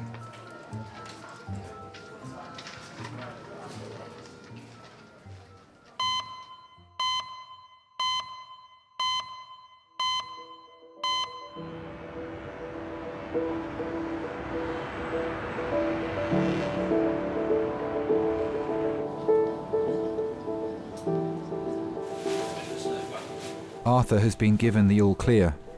His enlarged aorta is not causing his discomforts, and with his abdominal pain responding well to medication, he's being allowed to go home. My dad is what you call a really old-fashioned gentleman. Even when he was in pain, it still wouldn't make him forget his manners or the way he spoke to people. He's an old-fashioned gentleman. November, looks like Kilo, Tango. After being seen by A&E staff earlier, Rocky has returned for his appointment with an eye specialist. Golf, Yankee, no, that's Tango, Lima. The aqueous humor, which is that liquid, that jelly-like liquid at the back of the eye, is attached to the retina, and sometimes it contracts. Just something that happens in nature, happens to everyone, and in so doing, it will pull bits, tiny film-like bits, off the retina itself, and they float around. They're called floaters, actually, which is the medical term the doctor used for the layman. Oh dear. But he said not to worry, just give it time, the body will absorb it. Just my luck.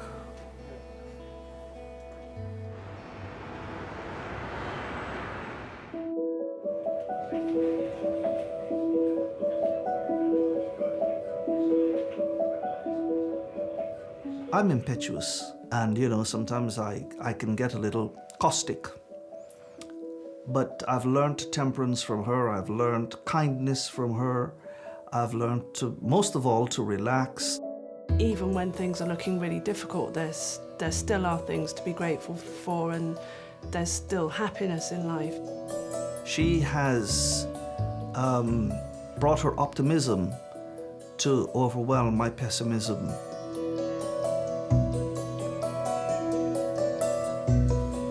I look at the bigger picture and I think it's probably a good thing that this happened to me. It might have been a heart problem, it might have been a lung problem, and you know, you start thinking to yourself, you know, in the future it could be just that. So, you know, I started eating better. I now regularly play tennis. Yeah, I mean, things are put into perspective when you experience something like that.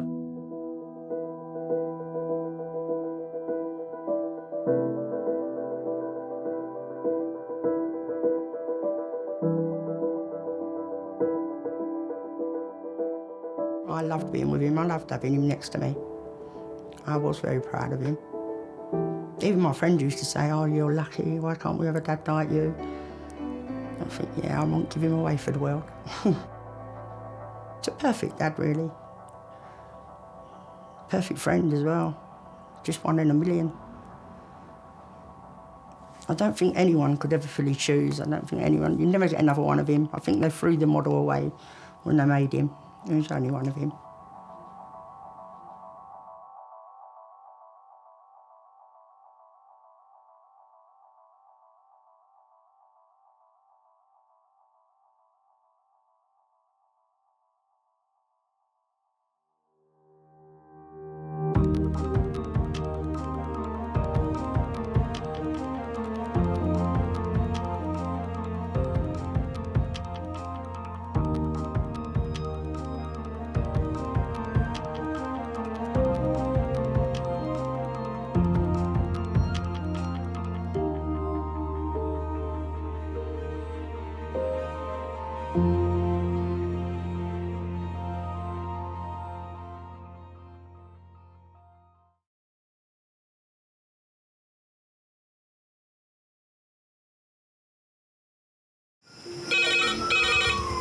went from the bonnet, found face down on the floor. Pediatric trauma call. It's a stabbing quadrant. 25 feet from a ladder onto his back. He's really unwell. I think anaesthetics need to see him before he goes to theatre. Daphne? Daphne? How is everybody then? Chilling? King's A&E, how may I help? King's College Hospital, London. I got stabbed. I know, it's annoying. My head. One of the busiest A&E departments in the world. I want top to toe, head, chest, abdomen. A place where love, life, and loss. Don't bloody die. I love you too much for you to die. Unfold every single day. All the patients you're about to see were treated in just one 24-hour period. A&E is always like a traffic jam. Can we get a trolley? You've got to realise that there's awful things that can happen to you. I'm so sorry. Life is unpredictable, so it's important that your nearest and dearest know that you love them. You have to tell them that you love them. You must get better and come back to me. I don't want to lose you. Because there may come a time when you're not around to tell them.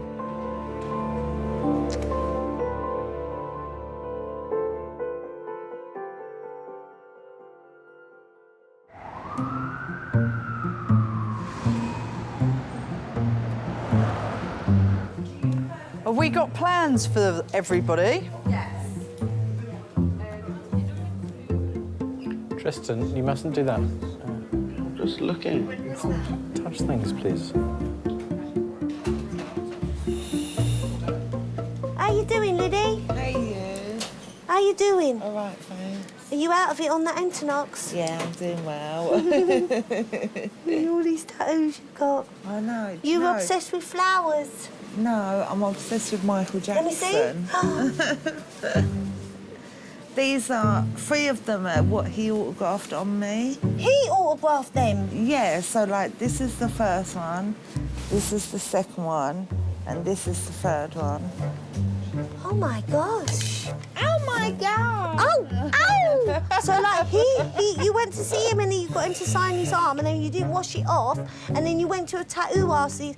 Wow. Well, the second one. I think whenever you walk into an A&E department with an injury, it's really important to have someone there for you that you either love or someone that you have a relationship with or someone that, you know, you share a room with or have spent some time with. Makes the whole situation a hell of a lot easier. All right, love. Well, I'll see you later. I'll come and check on you before I go home because I'll give you another little moment. Oh! You are really good at that. I've got 2 left feet, darling. I couldn't dance to save me life, I tell you. I can't even do the moonwalk. I think everybody needs someone. It's unfortunately not everybody has somebody. And that's where we are. You know, we fill that little space where no one else is.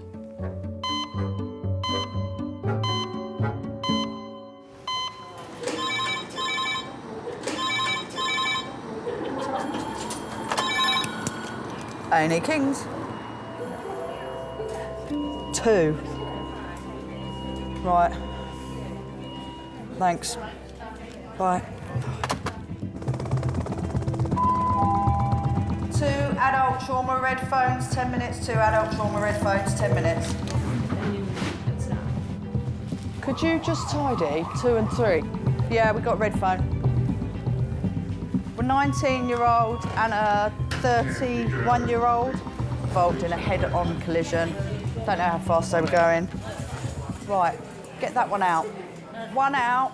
2 female drivers have had a head-on collision. They're both brought to King's by the helicopter emergency medical service. The other one's there, Jen. 9, please. Jen, I'll take this one because this one's the worst.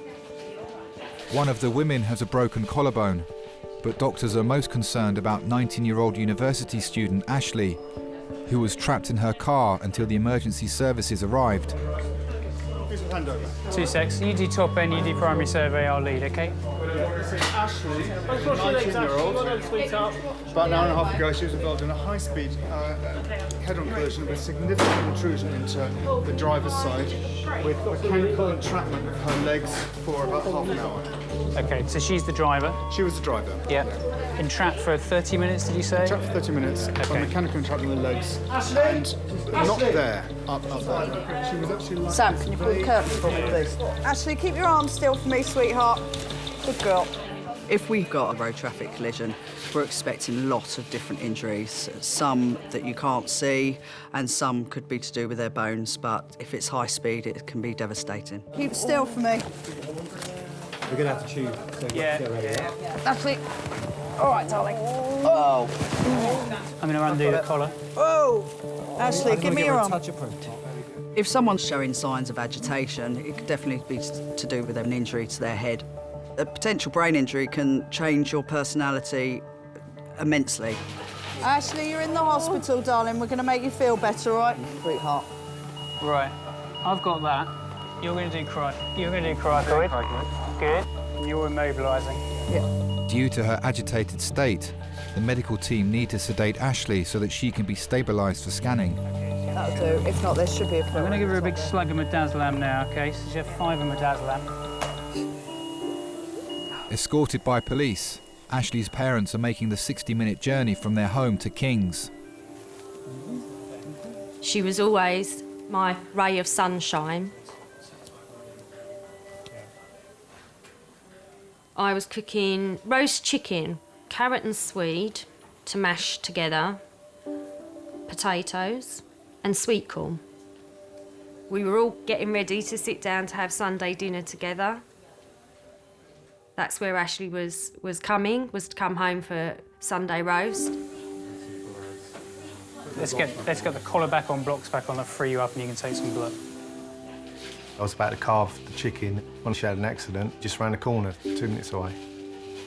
I literally just dropped everything, told Angela I'd phone her, let her know what was going on, and then I just rushed out the door. Because you just think the worst in case the car catches fire or something, or no, would I be able to drag her out of it? Police turned up, fire brigade turned up, and they started cutting bits of the car away. Did you see the picture of the car? Completely, wrecked. I'm just surprised she's got contusions. She's not got any focal neurology, but she actually got contusions. It was frightening, not knowing what if she'd broke her back or that's you don't know what damage she had done.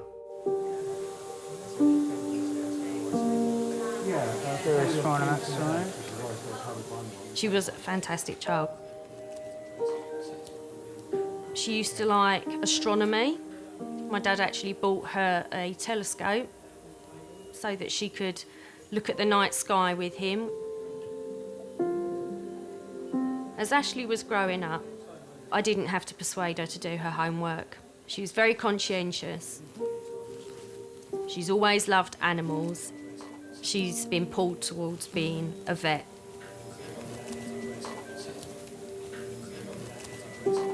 This young lady's been involved in a head-on collision with a lady in number 1. Separate cars. Don't know how fast they were travelling, but complete decimation of the cars. We've only just done a primary survey.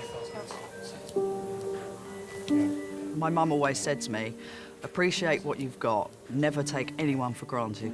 You've got to realise that there's awful things that can happen to you and there's life-changing experiences that can happen in the drop of a hat. You could walk out the door and may not come back. Or you definitely might not come back the same way. We've got somebody here who needs a full-body CT, please.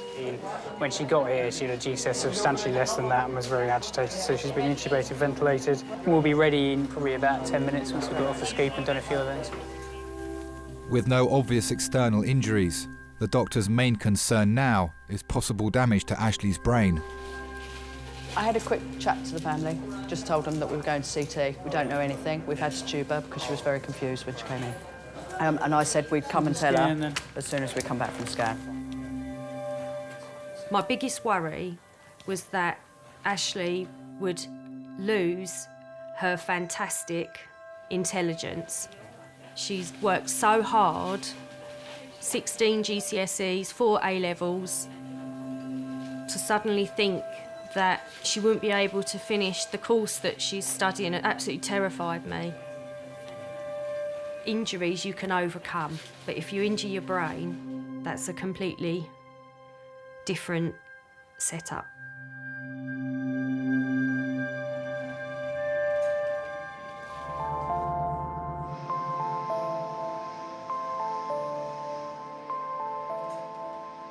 Veterinary student Ashley is having a CT scan to find out if there's any life-changing injury to her brain after her head-on collision with another car 2 hours ago.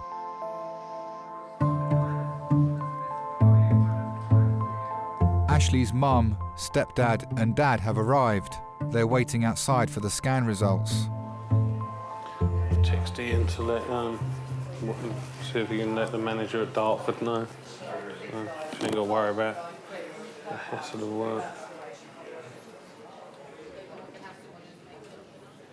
You're stone cold. You know, you get an awful shudder through your body, and it feels like the world's just about to end, you know. It makes you realise that maybe you don't see enough of them at the time. So.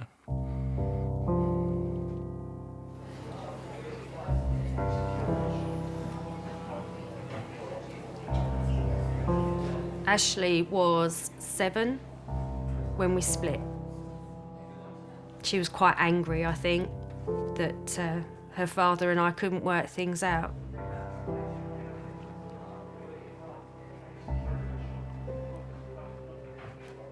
Ash is my first daughter. When she was growing up, was very lively, always reading books, you know, and always questioning things, you know, why is this, why is that, how's this work, how's that work. Very happy-go-lucky child.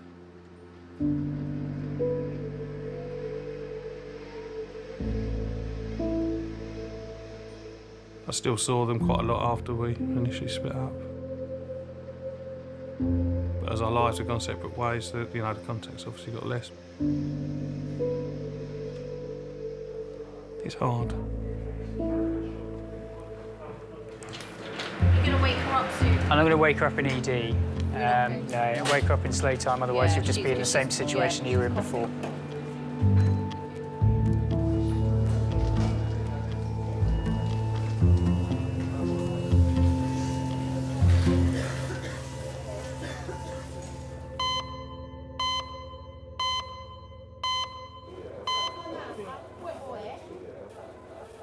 Hello, I just hurt my nail. You know what? I don't know what happened, but I knocked my hand the other day. When I woke up this morning, it was proper swollen and hurting and stuff, so I think something's wrong. I come A&E, innit?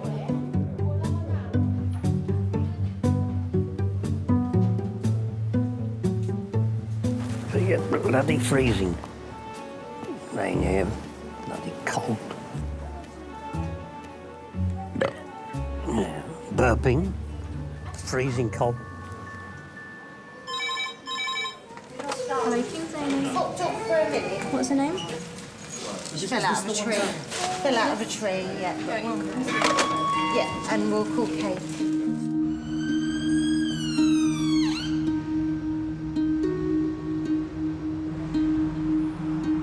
The ambulance service are transferring a patient with a spinal injury from another hospital.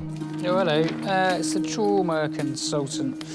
Your spinal injury patient's just arrived in recess. While her son was spending the weekend with his dad, 38-year-old shop assistant Stacey was at a party when she fell from a tree. Guys, are we ready? Yeah. This is 38-year-old Stacey, who at 8 o'clock this morning fell approximately 5 feet from a tree onto her head. She was taken by ambulance to the Prue, where it was discovered she had a C7, 8, 9 and 10 fracture. They've cleared her pelvis, but she has got a loss of sensation and movement to her lower limbs. Stacey, there's like a lollipop, so you wipe it around your mouth and have a bit of So stuff what on it. were you doing up a tree at 8 o'clock in the morning?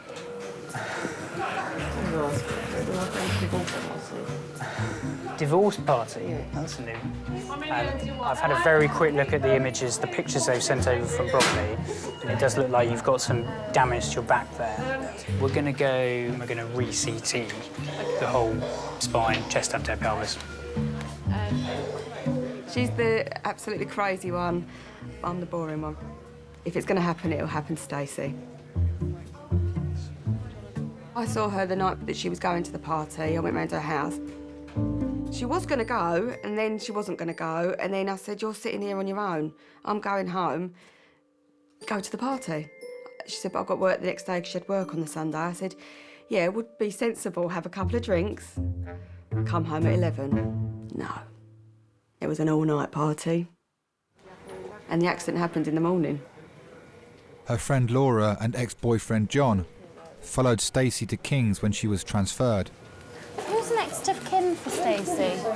You or me? Who's your next of kin? Who wants to be it? Take your pick. Me or John? You can both be if you want. Yeah. I think they was all taking it in turns to see who could climb the highest. And, of course, Stacey went the highest. Stacey looked all glamorous as well before she went. She was going on about how nice that dress was last night. Anymore? Whose dress? What? She was going on about how nice that dress was last night. It was. It ain't anymore. Did you lend it? No, thank God. Cut it off, didn't they? Yeah, it was her dress. Was it a new one she bought? No. She's had it ages. Oh, where can I afford to buy dresses? I've bought you so many over the last 3 years. No idea where she gets her positiveness from. I really don't know. I've never been like that, so I don't understand it. Do you want any more? 1, 1, 1, 2. 2 times, and then next 3 times. Oh my gosh, I like it. 4 times. Oh! Let's start again. Oh, okay. I really want to kind of eventually move out of London, be closer to my mum and dad. And they're only an hour and 20 minutes away, but they ain't getting any younger. And especially when you have kids, you kind of realise how important it really is. Do you know what I mean? Hi. She's got Michael Jackson's signature tattooed on her, signed by the man himself. Look, look. Look. You mad? No, she loves him. And he loves him too. And he loves her. Looked into my eyes and said it on more than one occasion. Oh, do you know what? I have to say. Did he? Once, there was this time. Oh, wait, listen, you didn't go all the way, did you? He was a very sexy man. Well, I know, of course he was. Sexy. You do that too well. You've got to give people a lot of time and give them your attention and your love. Because even unconsciously, just to be touched or to be spoken to, it definitely settles them. I do believe that even if someone is unconscious, they have a tube down their throat, breathing for them, and a relative or a loved one comes in and holds their hand, their heart rate goes down. Even, you know, people that don't respond, they definitely respond well to touch. Mum and Dad, do you want to come through? Bless her. You can talk to her, I do. Can I touch her? Yeah, Is that all right? Oh. Yeah, Ashley. Although her CT scan shows no obvious internal injuries, Ashley is still under sedation and doctors will wait until she is woken up in intensive care tomorrow before confirming the results. All sorts of thoughts go through your mind. You want to be able to take any pain away that they may be suffering. You love them so much that if you could swap places, you would. We've got some pyjamas for her. I don't know whether they can. I know she can't put them on at the moment. Not at the moment. What's going to happen is that I'm just waiting for a bed to be ready on ITU. She's so tall, isn't she?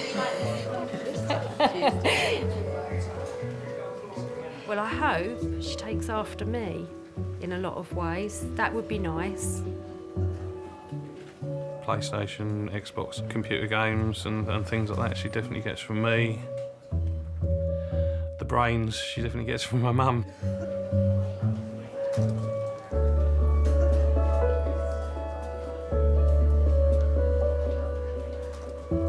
Angela got married first. She settled down with Paul before I settled down. You all right? I'm the evil stepdad. So, no, we've got 4 kids. I hate them all the same. I'm close to all my kids. So, just a dad, really. It's all precaution. I know. Yeah. It takes a lot of getting used to, especially if your kids think they've got you to themselves and then all of a sudden you bring someone else in.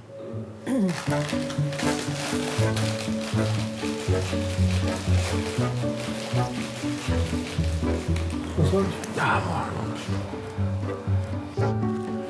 Look at that. How many are you getting it? Remember Rubbish. the packet used to be yeah, like that? there was a danger of actually falling in the packet when you were in.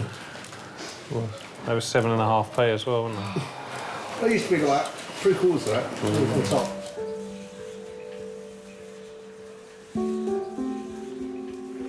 So this poor lady, she is Stacey Anastasia. She's from the crew. She basically came as a transfer. She fell out of a tree this morning onto her head. She is going around for a head, complete spine. Want some oxygen?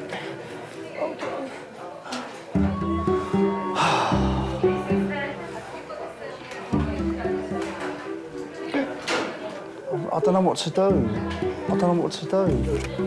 Hey? I don't know why she split up with John, really. It's a shame, because they are such a good couple. I think a lot of stress. The oxygen's all right. It's going down a bit, John. I'll put it if you feel. Oh, that's better. Honestly, it didn't go up at all. They two were very close, but both very hot-headed. That's it. So if one of them had a problem, they wouldn't talk about it, it would be a row. Stacey, I'm just going to touch you different places. I just want you to tell me if you can feel me, OK? OK. So try and wiggle your toes. Are you trying now? Can you hear me all right with those blocks on? So shout as loud as you can if you can feel me touching. Listen to the nurse, Stace. Do you feel me touching? No. And here?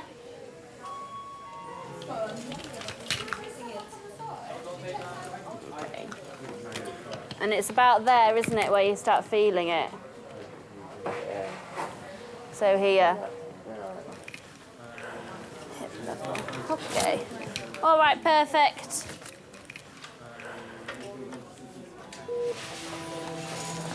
Fine. How did that go? All right? She can't feel. She can't feel anything from her hip down. She can't wiggle her toes. Right, she's paraplegic.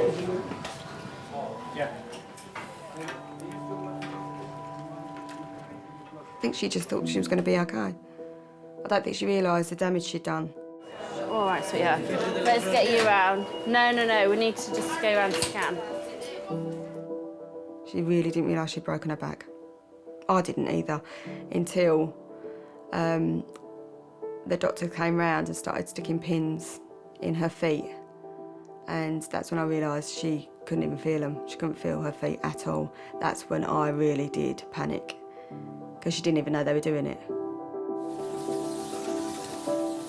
Stacey is being taken to the CT scan to find out how serious the injuries are to her spine and neck. Could we please have 2 members of staff to Golden Jubilee CT for a log roll? Thank you. We all do silly things. We've all been drunk. We've all climbed trees, but it's only 2% or something that fall out of them and end up in A&E. Can we try and rearrange this collar? Yeah, let's do that now, actually. I think that things in life are unfair, and I think if you think about why it's happened to one person, why it's not happened to another person, you'll go absolutely crazy. Sometimes rubbish just happens to certain people. You're right. Your back's hurting, is it?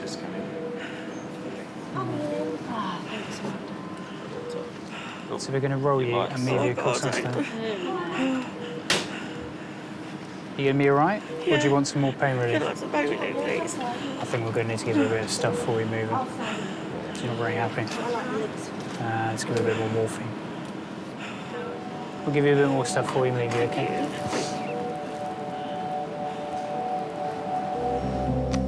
Oh, you know, Beyonce's baby, they showed a picture of the baby. Papa looks like JC, nothing like Beyonce. The shape, face, the lips, the eyes, everything. It's the spit of JC. How long have you all known each other for? Forever? Yeah. Stacey is waiting for the results of her CT scan, which will show the severity of her injuries. I'm a crisis friend. When anything happens. Are you prone to accidents, Dave? Or anything, to be fair. Not even accident, anything. Yeah. I've known Stacey for 15 years. We see each other every day because we've got horses at the same stables, so we see each other every day, go up there and have a natter. We kind of got together when her mum died. She nursed her mum, but she was very together. You don't see her cry very often. She's very, very brave.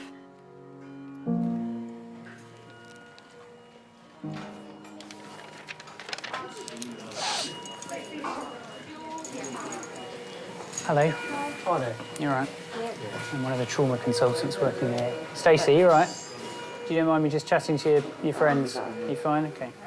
So I've just had a look at the scans of your back. So you've broken your back in 2 places. So that's the bones. The bones don't matter, really. What matters is the spinal cord that sits underneath the bones. And obviously, Stacey, we're obviously concerned, and I'm sure you're concerned as well, that you've got no feeling in your legs at the moment. So what we're going to do is put you through another test called an MRI scan, okay, that lets us get a very clear idea whether there's been any injury to the spinal cord, and if that has, how bad that injury is, okay? And that will decide whether we need to do anything urgently in terms of surgery to sort of stabilise your back and stop things getting worse, okay? I'm sure you want to know what's going to happen, you know, whether this is going to get better. I can't tell you at the moment because I genuinely don't know. Only time really will tell that, and more information that we'll get from the next scan we're going to do. We'll do. Okay.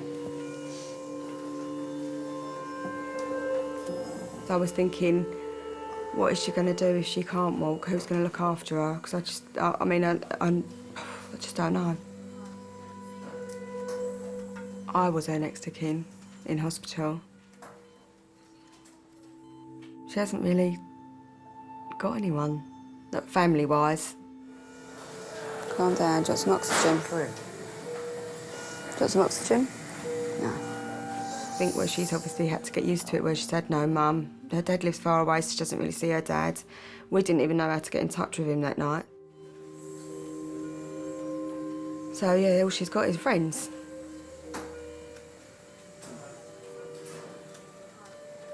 I knew that I was responsible. It was scary.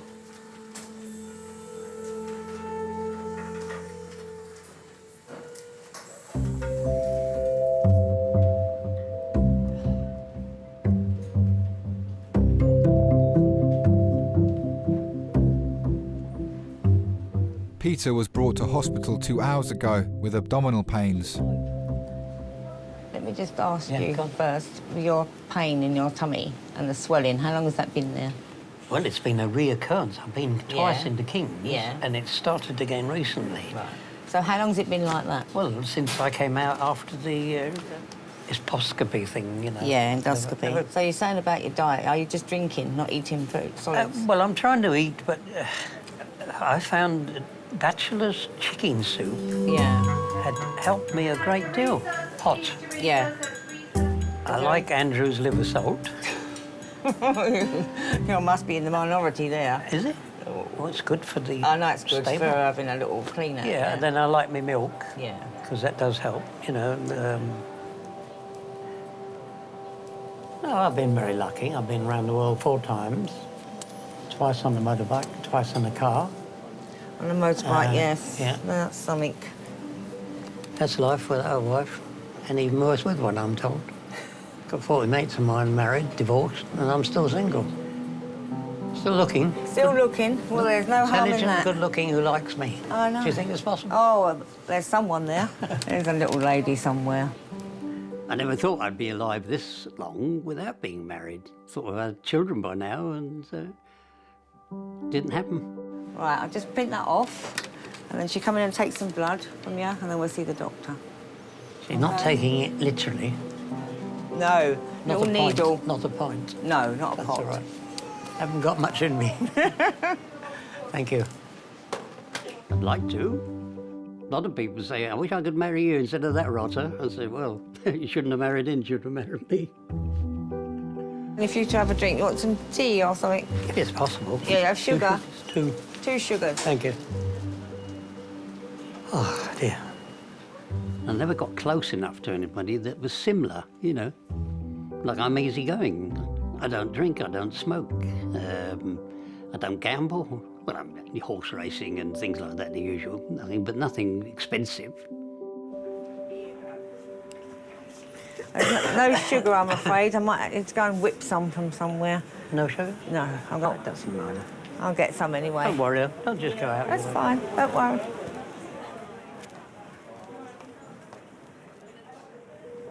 Is that what you call tea?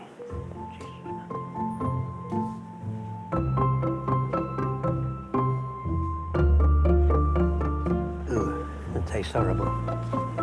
No sugar.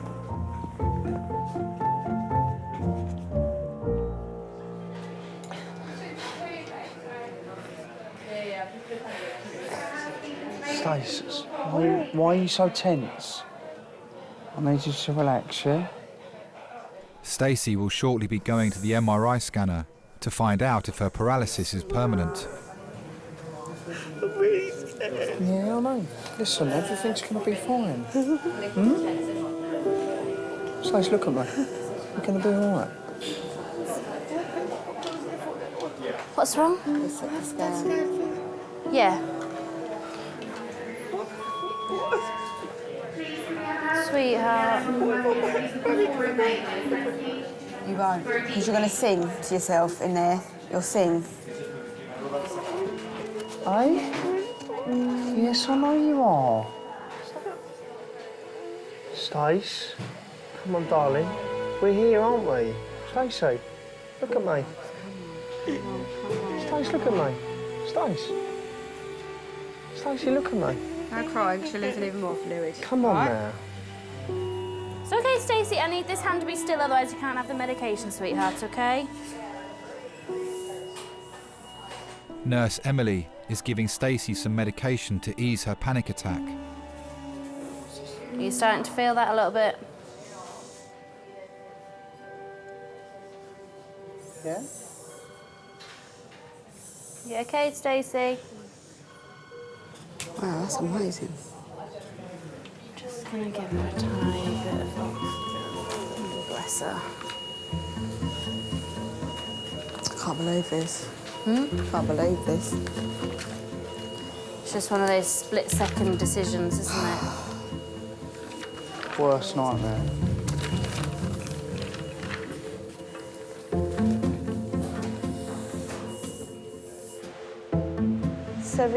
Over 70 over the hill, what do older people contribute? Both Nelson Mandela and Winston Churchill were over 70 years old when they were eminent leaders of their countries. Ageism is everywhere and can be so insulting. Before it used to be over 60. Yeah, but there were leaders over 70, but they weren't doing any manual work. I saw on London tonight there was this man over 100 and he was still working in the office. Over 100 and still working, bloody hell. And there's people like youngsters that can't even be bothered to find a job. They should be ashamed, really. Yeah, but that's the generation, isn't it? What is the new generation going to be like? It makes you think, innit? Hello. I'm Amanda, I'm one of the technicians. Just pop your arm straight so I can take the blood and pop in the tube, OK? Hello, Amanda. Hello. Am I going to be dead or alive when I finish? I was born in 35, right near the war. We lived in Austria.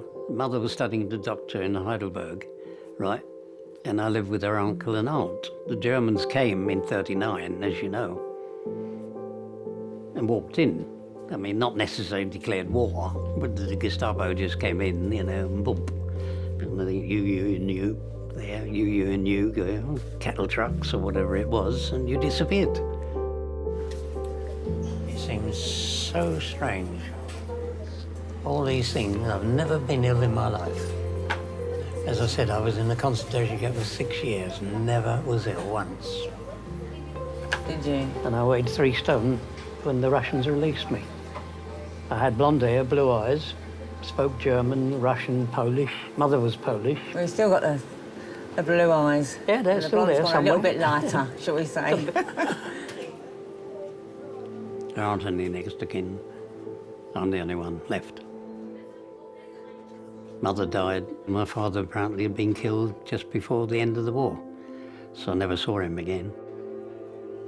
So really, I'm on my own. Not much I can do. Busy life you've had, haven't you?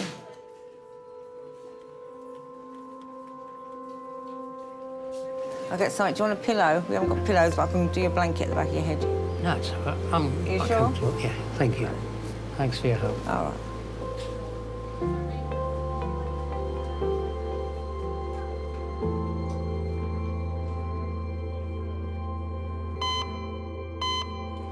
We're not going, are we? We are. Stacey, we're going to take you round to scan now, OK? Although Stacey's CT scan showed no damage to her neck, doctors are still worried about her spinal cord. She'll now have an MRI scan, the results of which will tell doctors whether she'll walk again. My worst case scenario for myself, for my family, is for any form of ability to be taken away. So if any of them broke their back and they were in a wheelchair, if any of them lost their sight, their hearing, anything like that, it would be, for me, the worst case scenario. Just every time anyone comes in like that, my heart absolutely sinks.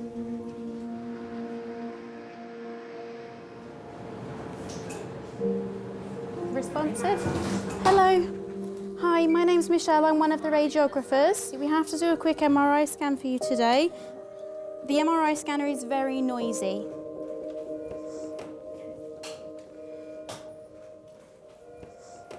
I do like to experience different things in my life.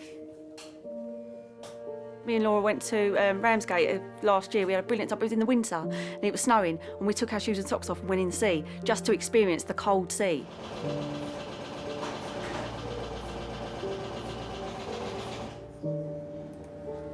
You have to have an exhilarating life, you know, and just go for everything. I mean, you know, because that is what makes your life.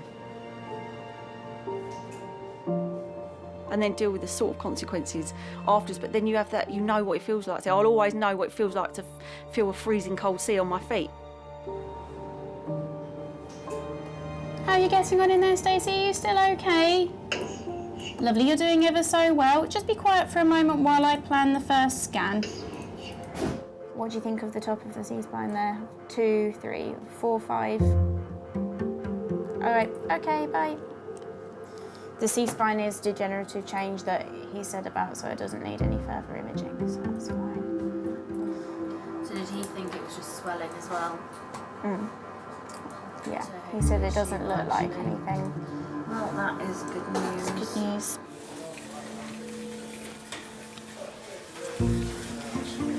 She had a nice little nap. Okay, thank you. Cheers, thank you very much. Stacey's back from her MRI scan. Yes, so they're still waiting on the report, but on the scan it doesn't look like there's any major compression of there. Obviously, when there's any type of fracture, there's some swelling around the bone. They were saying that they think that it's going to get better and better with reduce of the swelling, and obviously there isn't any massive spinal cord injury, so it's the best outcome, really. Good. So you're a very lucky lady. Very lucky. Very lucky. Okay? You always will them to get feeling back. Thanks for everything. No worries. When they say, I can feel that now, all of a sudden you get these butterflies in your stomach. You think, oh my God, this is amazing. This may not end up to be the awful story. On the in that side. That side, John. Scratch. Don't watch it to the back. Or if I do this, could you just stick to the bottom of my back? No, fucking sit still. Don't be so stupid. You're such an idiot. So scratchy. John, can you reach my leg again, please? Please, love, just this one. Please. Why is everything so hard for you, just to scratch my leg? Because you want us to itch you constantly for an I'm hour. really itching. Just itch it. Yeah, there. Just scratch it really hard. Can you do 2 hands? No. Please, John. Please, I fucking can't do anything. Is the morphine making her itch? Yeah. Really, really scratchy. Driving us crazy. She's coming back to normal. I don't like normal, Stacey. Stacey, moving you back. Shut up. No, you shut up. No, I'll tell you what, you're fucking taking a piss. You are, you're being stupid. Taking a piss, I'm itching. Don't talk to me like that. You're itching, I don't really understand. I miss them not being together. I think Stacey secretly does love him. She's gonna kill me for this. I don't think you realise that it's fucking... Your back is broken and they're telling you to lay still and you're arching your back. John, if you was in my position, I've been through enough today. I don't need you having a go at me. No, we didn't work as a couple. It was just too much arguing. But, you know, there's always someone out there for everyone.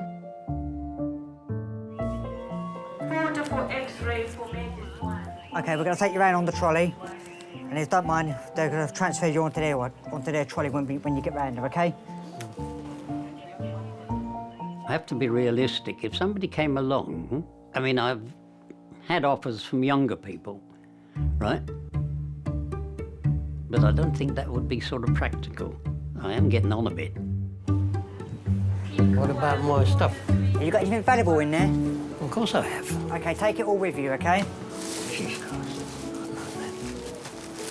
Okay, leave your jacket here, because your jacket will be fine. No, well, it's valuables in that. All right, okay. Never should part. How lucky was that? What? You.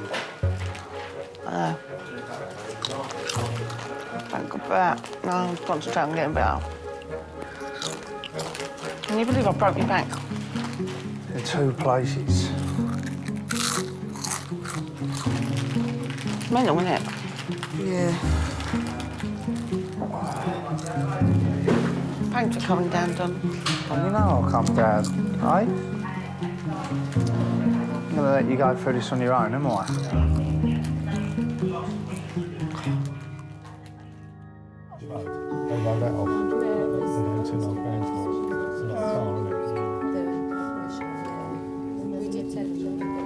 I think she's been shaped by all of us in our own way.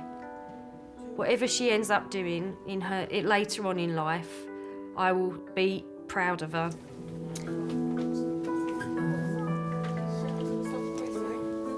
I see her not as much as I'd like to. I'd like to see her more. And I suppose that's down to me to make the time and the effort to make sure we see each other. I am very, very lucky. I mean, family's the world to me. There are lots of things that go on, good and bad, that they've helped me with. So, no, I am very fortunate to have them.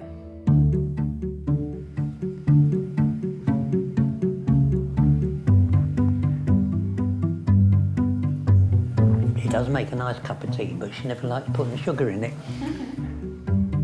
Never lonely. Got plenty of things to do. I'm an uncle to about 20 kids, unofficially. Friends of mine are married, and of course I'm Uncle Peter's going to be, you know, part of the family, sort of thing. All I've got to do is learn to put this on myself and then I can start walking around. The sooner I start moving about... And what happens if you have a fall? Because I won't fall. I can't hear you. I'm not going to fall anywhere.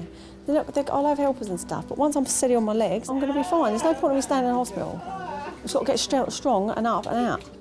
I think I'm lucky because my luckiness counteracts my unluckiness. So all the unlucky things that happen to me do seem to counteract themselves with a bit of luck. So I seem to manage to get out of them somehow. I think I can stand. Really? Oh. About that eye, I think. Yeah, sit back down then. Don't Look. look at it. Can you feel your feet? Yeah. I'm riding horses for so many years and falling off, like, you know, you put your body out of sorts. And I have had a bad back for quite a while.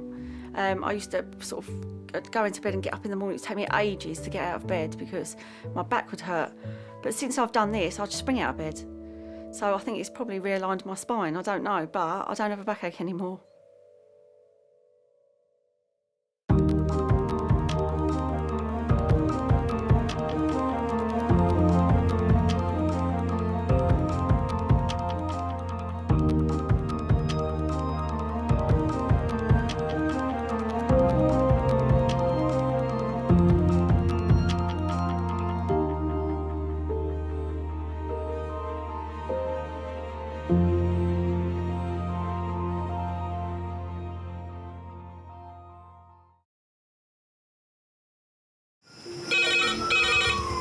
Went from the bonnet, found face down on the floor.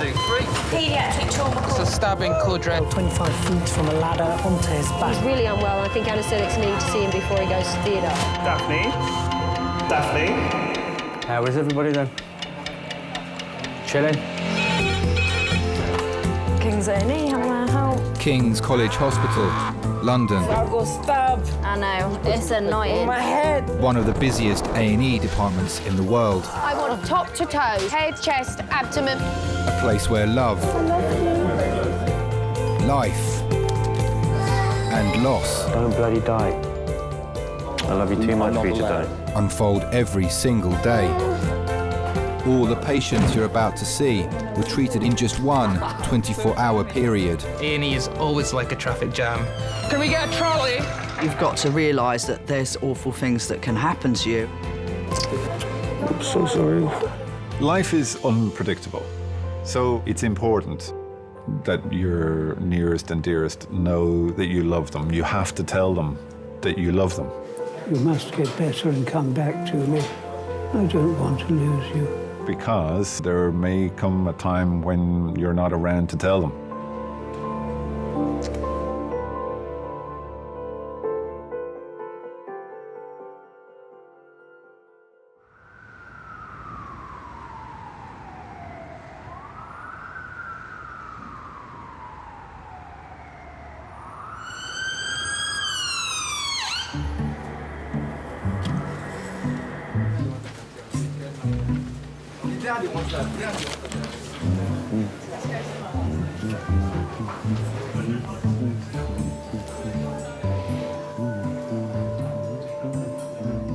He is having IV fluids for sobering up.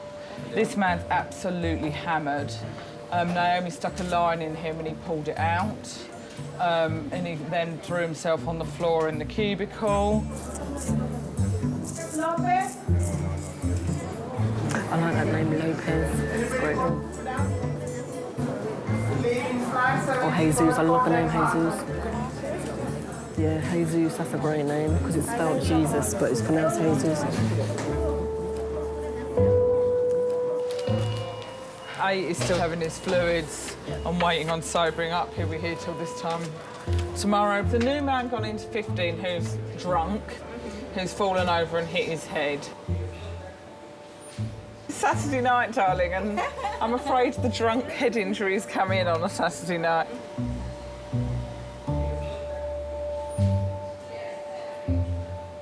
Look, these people are hardly sober, are they?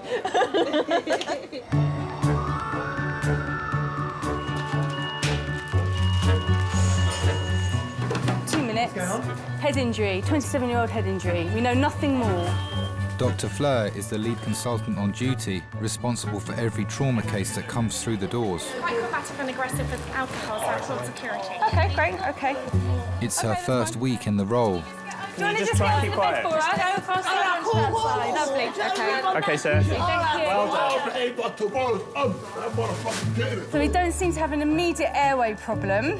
However, we might have a assessment, sedation, need to scan problem. He's got an obvious head injury. Yeah. Yeah. Matt, do you want to just take the role of just trying to calm him down? If you'd asked me a couple of years ago if I wanted a consultant job at King's, I probably would have been too daunted to think that that was an option. Have you been drinking? Yeah. What have you been drinking? Jack Daniels. How much? A lot. What, since this morning or all night? All night long. Oh, okay. All night. Welcome to the world of trauma. Yep. Yeah. That's all you have. I've never been really searching for that trauma, adrenaline kind of medicine, but I've been totally surprised how much I've really loved it since I've been here. Okay. All right, sweetheart. Okay. We've got a trachea deviated to the left-hand side, a right-sided chest wound. I don't think I'd use the word exciting. Exciting kind of implies that it's something that you're looking forward to. I wouldn't describe it like that. His friend looked a bit... Bit what? Youth. Youth? I don't even know. You're talking different language to what I understand. What do you mean? Hoodie, you know, or... But that is... they are our people. They are our people. They are our people, aren't they? Hoodie, a little bit edgy, dodgy. Street. Street, yeah, street. Yeah, absolutely. It's not for me, I'm not here. Hello, King's A&E. We also have a lot of other patients there who are elderly, who have children. So it's a very challenging environment.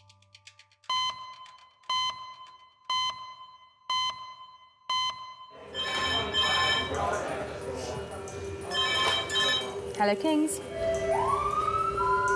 Pediatric trauma call, A&E recess, 5 minutes.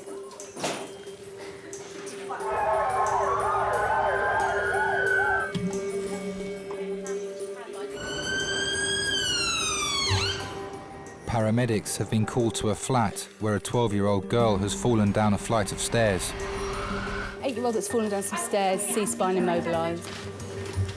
Can you not both go? Because I can't do all the lifting on my own, because I'm not very strong. I'm 6 months pregnant. You're kidding me. Thank you. You're kidding me. Why didn't you tell me? You'll be fine. You'll be fine.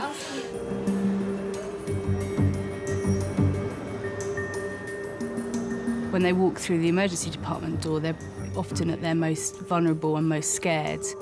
As a parent, you can't help but feel a slightly different level of empathy for that family. Yeah, get her across and then we'll take the hands over. Right, this is 12-year-old Grace. Grace fell down 8 to 9 wooden stairs. She's gone down on her back. Mum heard her hit the deck.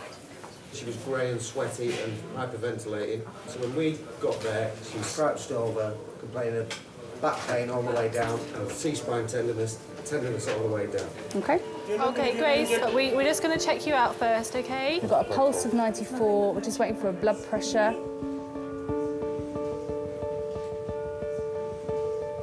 That sort of fear that you see in parents' eyes when they're bringing in a child that's very unwell, you can really be there with them. Do you want to just go up and stand with her? Yeah, we're just examining, but she'll be happier if you're there.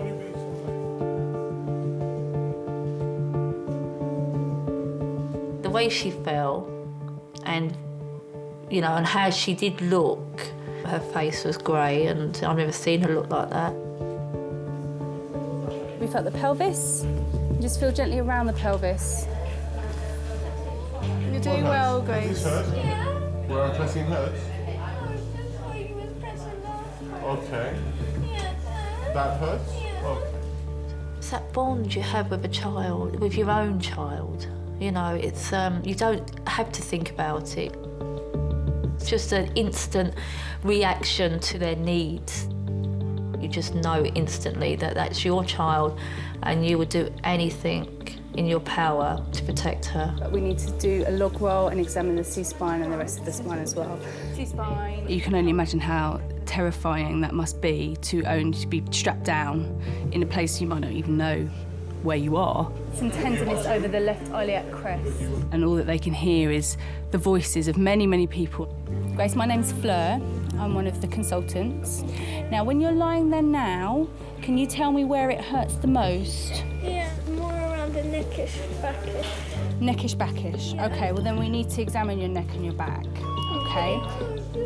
You always have to think, what is the worst case scenario? What is the worst injury this patient could have? 1, 2, 3. Right, well done. You're being very brave. Okay, that's it. Now just try and relax a little bit. Maybe they've got a cervical spine or a spinal injury. It's okay. There, all right. Down here. Yeah, there. It's all there. Yeah. There. There, over these muscles here. Yeah. No. There? Yeah. Okay, well done. The way that a child's spine responds is slightly different to an adult's, which makes actually diagnosing a spinal injury in a child even more difficult. We're going to pop the collar back on, okay, and we're going to get some X-ray pictures of your neck and of your lower back. Okay, so it's it's lumbar really. Okay, fine. 1, 2, 3. 12-year-old Grace has been brought in with potential injuries to her neck and spine, having fallen down a flight of stairs at home. We get pelvic X-ray, lumbar spine X-ray and C-spine X-ray, yeah? Okay. We've just had a paediatric trauma call, a 12-year-old that has fallen down 8 wooden stairs. So I'm going to request C-spine, lumbar spine and pelvic plain films. Following the X-rays, doctors will also scan Grace to reveal how badly she's been injured by the fall. She has fallen down 6 to 8 wooden stairs, bless her, on her back. Mum found her grey, clammy, hyperventilating, complaining of pain. She was really, really in a lot of pain. Ambulance come, immobilised her.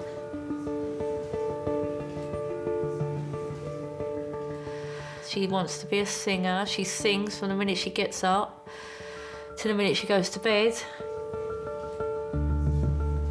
She teaches herself piano. She just wants to be famous. She's kind. She's demanding.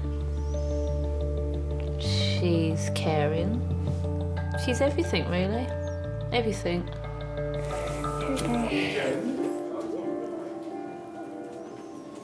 I would jump in front of a train for Grace if it meant that it would stop her getting hurt. Stop her getting hurt. I would take any pain whatsoever.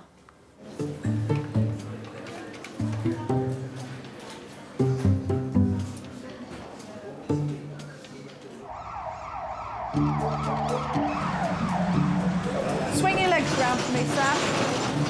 Stay nice and still, darling. Stay nice and still, OK? It'll be fine. All right, it's just going to sting for a minute. Crazy night in A&E starts with seeing ambulances parked all down the ambulance bay, walking into the waiting area and seeing it absolutely rammed. You just know that that's the start and it's not going to stop. Hey, police, why you here? Why you here? I'm gonna... This is my business. You know, you have people coming over that are very unwell, you have people that are drunk, on drugs, and then people that are upset or extremely worried about their loved one. Yeah, all that can lead to some strange and sometimes quite aggressive situations.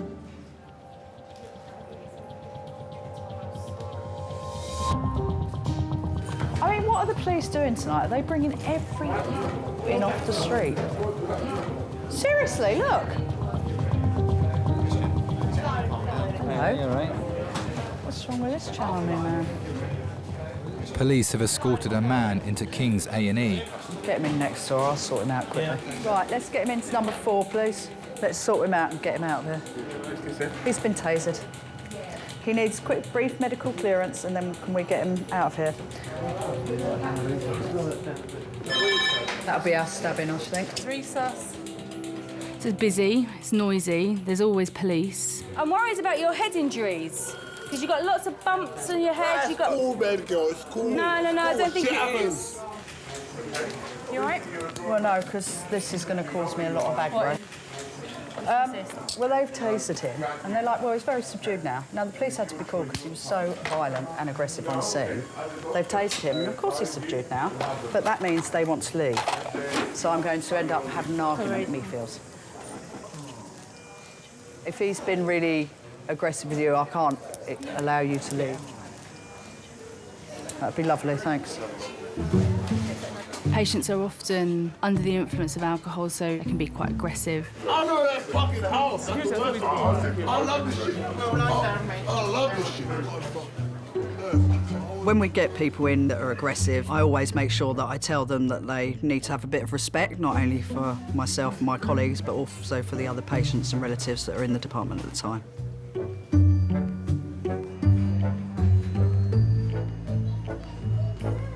Dexter. Sarah and Andy have brought in their 10-month-old son, Dexter. He's been vomiting and has a fever. This is Andy. Hi. This is Dad. I'm Rebecca. What's brought you here today? What's been happening? This morning he woke up with a temperature of 100.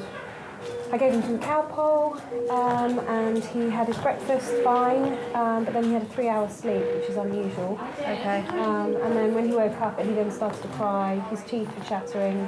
He looked hot. I took him out of the high chair, and then he just went like this, and he was completely on the spot. I couldn't rouse him. Sorry, I'm trying to be as speedy as I can because we're absolutely rammed now. I've been here a few times in my youth. This is when it all gets crazy. His heart rate is a little bit high for his age. So, has he got little spots there? See here as well. Just here. We'll see if we've got space.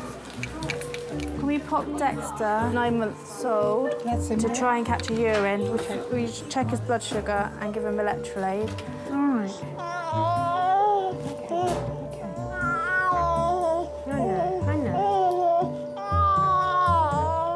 A&E is probably a very daunting environment for parents to bring their children to, particularly on a Saturday night where it's very busy.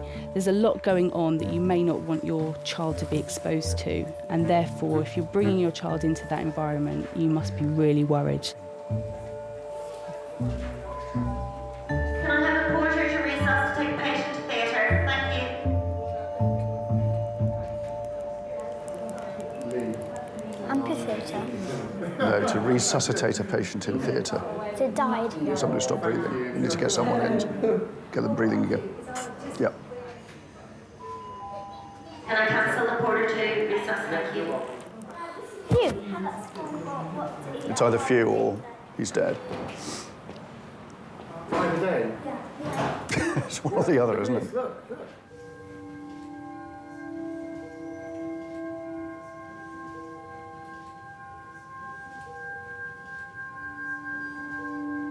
Dexter's fever could be a symptom of a serious infection. He's given fluids while doctors carry out a series of tests. It's so difficult because you're kind of like, I'm watching him, his teeth chattering, and I'm thinking, so when the paramedics arrived, I had him wrapped up in his green blanket, so his green blanket was covered in bomb. So the paramedics goes, right, Mum, come on, strip him off, all the way down to his nappy. Come on, Mum. And I was like, but his teeth were chattering. And he's like, that's just a reflex in babies.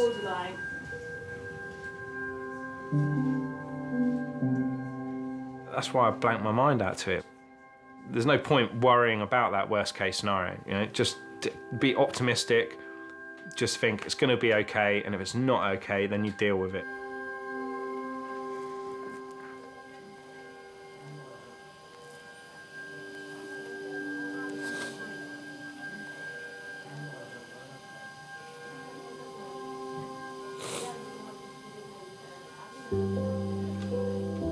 You've been a perfect mummy today. You've done everything right, everything. I always draw on the situation when my mum was unwell and You know, she was in intensive care and my dad was doing a speech at a family gathering, you know, and he's just so calm and collected, and his whole outlook on life, you know, is you have to be positive about every situation. You can't live your life in fear of those situations.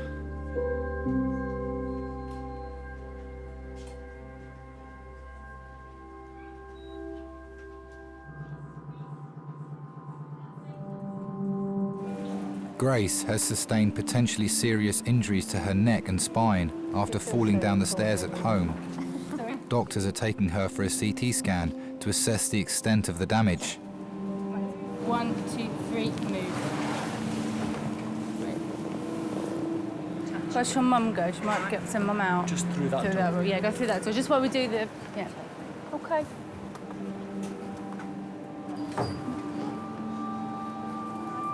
I think my mum, she was a lot calmer than I was. She was fun. She was fun. You know, there wouldn't be anything she wouldn't do. She was just a character.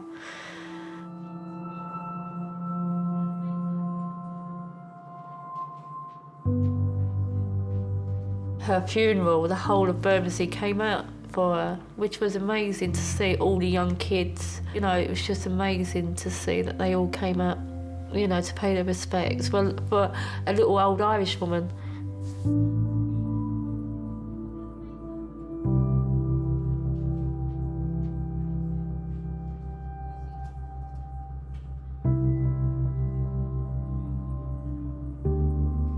It's not fair on her, you know, because I haven't got my mum now. She lost 2 nannies in the same week, so, you know, she's had it hard. Because I am a single parent and she hasn't got her nans, and, you know, and other people have got their nans, other kids have, and I just think she's lost out on that as well.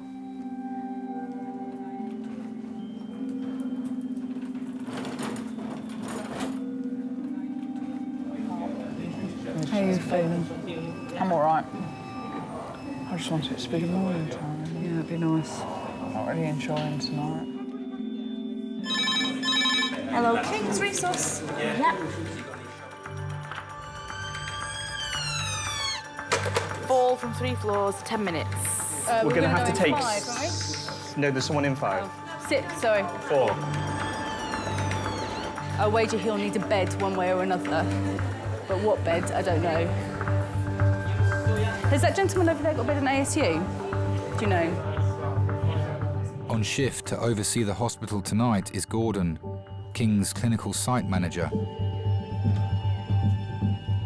A lot of people, you know, they say, oh, who are you? We tell them, oh, I'm the clinical site manager, and say, what do you do? And I basically say, I do all the jobs nobody else wants to do. Oh, yes, you've got a bed for Oh, that's yes. all right then. You might be coming in, it might be a nice day, nice be calm. There's actually beds in the trust to put patients in. That is the perfect scenario. But then you come in first thing in the morning, there's still 12 patients to be placed from ED, another 12 in AAU, and you know, you're starting from minus 24 beds, so you know you've got a hell of a day coming ahead of you. But you get on. Gives you a buzz. You know, I enjoy coming to work. Yes, I'm older now and I'm a little bit slower maybe, but I think because of my experience, I don't have to run around so much. Oh, I know, don't start. Sorry. You've got a bloodshot eye, darling. Have I? Yeah, really bad. Check your blood pressure. Look at my eye. Somebody says I've got bloodshot eye. I need to get my blood pressure checked. You want me to check it? Yeah, can you? Just to see. I've known Gordon since I've been here, which is about over 11 years.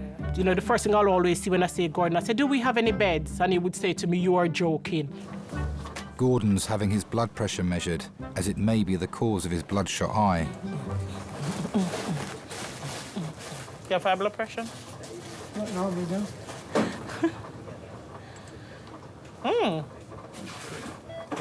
Wow, Gordon. No way. That's a little bit worrying, isn't it? Show me. That is high. You think of sustained high blood pressure, all the damage it can cause to various organs within your system. So it's quite worrying because he has other things. Not feeling well, headaches, you're wondering what's happening here. That's high, Gordon. I don't know what I would do. I'm 6 months pregnant, and I stupidly thought, oh, you know, I'll get a little bit of sleep. On Saturday night? Be fine. I get a little bit of sleep.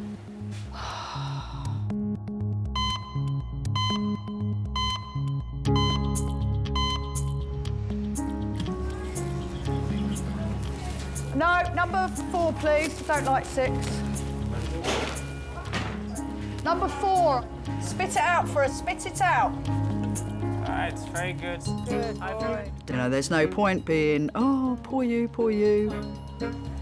Wake up for us. He's had so much diazepam, he'd be sleeping till next Christmas. At the end of the day, you need to either change your life or stop climbing up ladders with flip-flops on. You've got to be firm and fair. The patient doesn't want to stand up, well, we're not going to cure that, and she needs to go home. I'm just about to become a patient. I've got high blood pressure, 180 over 110. My right eye's bloodshot. He's got headache. After a colleague noticed his eye was bloodshot, hospital site manager Gordon has been taken off his shift with dangerously high blood pressure. Anybody else want their blood pressure taken? I'm doing a staff blood pressure check this morning. Anybody need, just come to my office. Get a full MOT. So I'm just waiting to be seen by the reg, and they said that possibly they might want to scan me. As medical professionals, I think we tend to carry on. And we carry on sometimes if we're invincible. I'm sorry about this. I care all day, and that's what I do. My job is caring, but we never stop to say, do we ourselves need that care? Number 4, Gordon, this is what it has to come to for me to see your chest. Into number 4, please. Gordon's blood pressure is so high that he requires immediate medical attention. Look after you, and then we'll let you look after the hospital afterwards. Sharp scratch. His symptoms could be a marker for a more serious underlying disease, and he'll need further tests to establish what the cause is. I think we're reluctant as medical professionals to seek medical help. That's one thing I can always say about kings on a whole. We look after each other.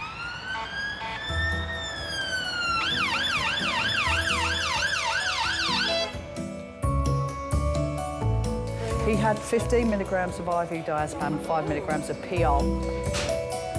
Is this the dislocated shoulder? I did ask for them to just wait. Gynae came in wanting to cause chaos and hurt others. Yeah. He's going home now.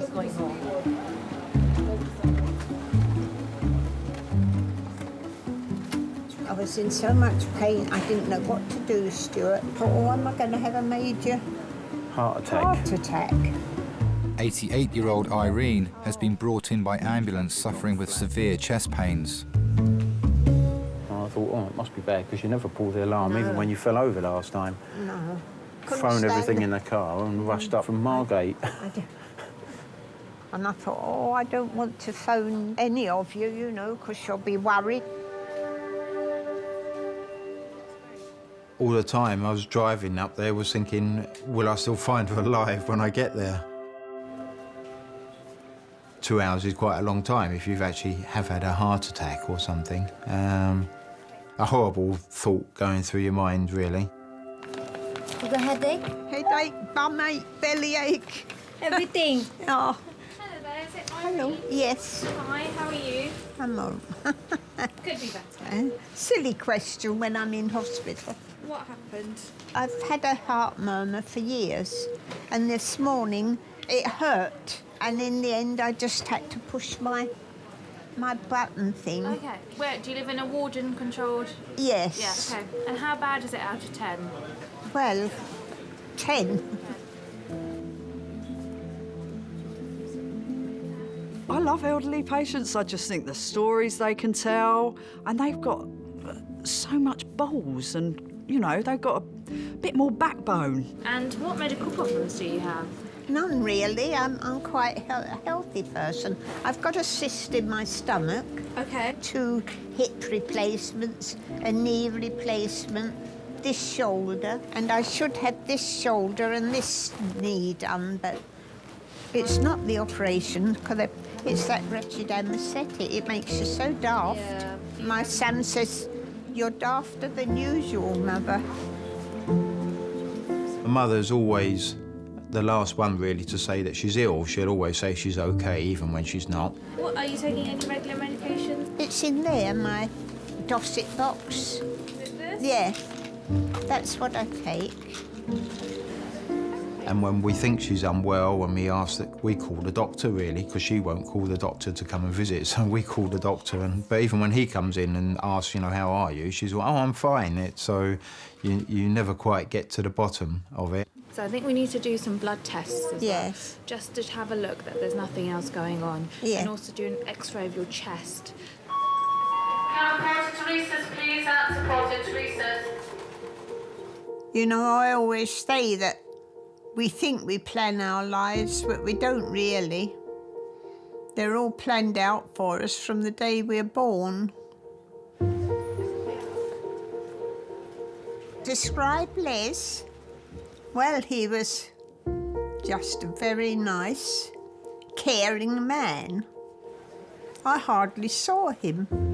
We got engaged and off he went to Canada to learn to be a flyer. I was 15 and he was 19. So I didn't see him practically for the whole of the war. It wasn't until he came back and was demobbed. And then we got married, and he was married in his uniform because he hadn't got another suit that fitted him. He'd grown while he was away. Sorry, my name is Sylvester. I'm one of the porters. I want to be a bit comfortable. Oh, you're right. Right. Yeah. Did you say Sylvester? Yes, Oh. Sylvester. Like the cat. And I get that every time. I'll say you're fed up with hearing that. I'm not bothered anymore.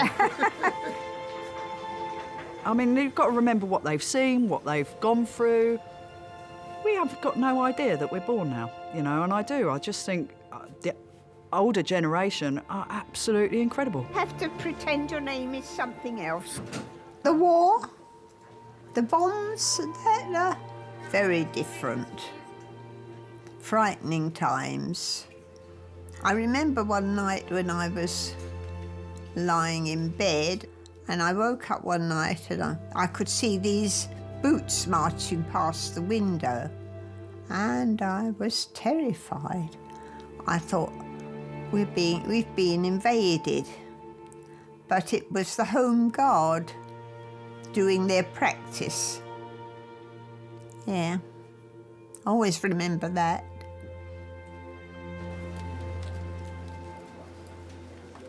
He's got a stable pelvis, but he needs skin traction. He needs to be consented, but he needs to stay here until he's awake. Yeah. You know, and I need to assess. Resus keys. There's some in the cupboard. No, I haven't got them at the moment. Who's got the keys? Anna, keys. That's it for that, really. Can I please have a porter with a wheelchair to Major's Cubicle 8? Thank you. Grace was brought into King's earlier in the evening with suspected spinal injuries, having fallen down a flight of stairs at home. I feel really sick. You've got to remember, yeah, you came down and you've knocked yourself, yeah? So it was really scary in that X-ray thing. Have you ever been in one of them? No. It was really scary. You just panicked too much, yeah?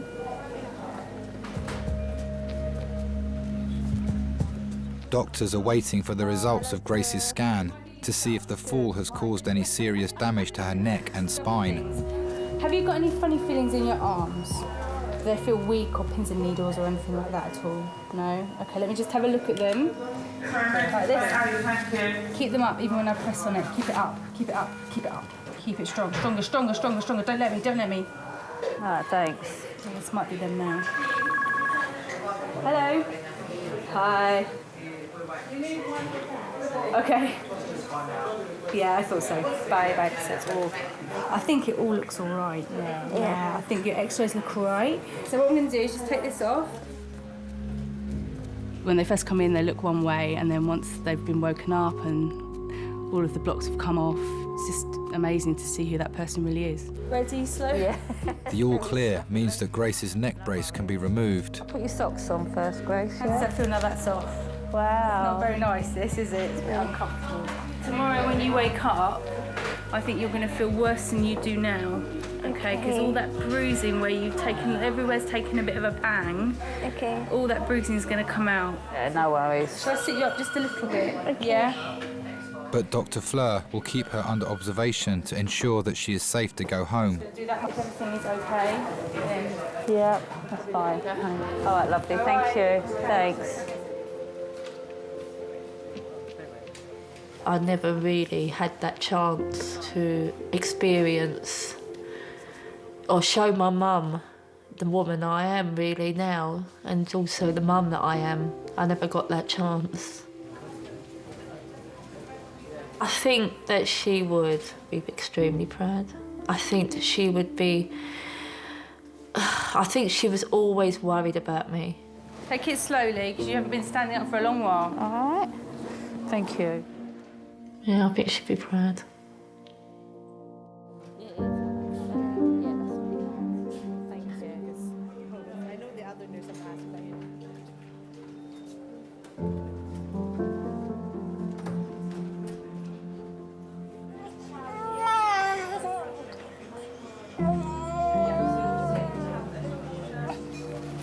I know you're probably not thinking of yourself at all, but will you get him in a snuggle and I shall feed you a double-decker so you've got some energy, all right?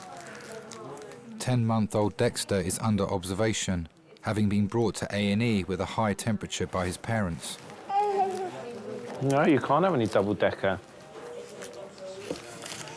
Chocolate bars are the realm of adult pleasure only, I'm afraid. Although if you come home in tip-top condition, I might consider finding you something chocolate-related. Well, you can't look at me with such covetous, envious eyes.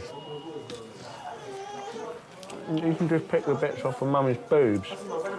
Mm-hmm. That beats the crap out of Diarylight, doesn't it? Let's get this straight. 2 minutes ago, you were lying in a pile, lifeless, as if the world was about to end. 2 minutes later, after a little bit of chocolate, you're absolutely fine. I bet your temperature's dropped as well, isn't it? I remember spending 4 hours in A&E once when your mother had a fishbone in her mouth. Had a fishbone stuck in her throat. Long time ago. 4 hours? Fred, it's very boring being in A&E.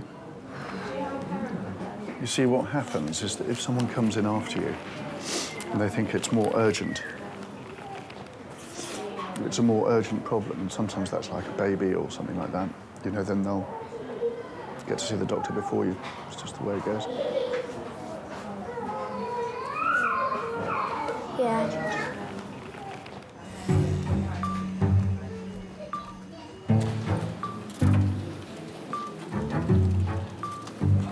Haribos. Haribos? Yeah. Haribos?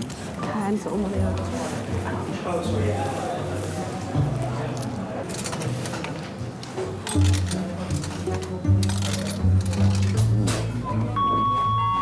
Porters Major Zanes to take patient to X-ray, please. Porters Major Zanes to take patient to X-ray.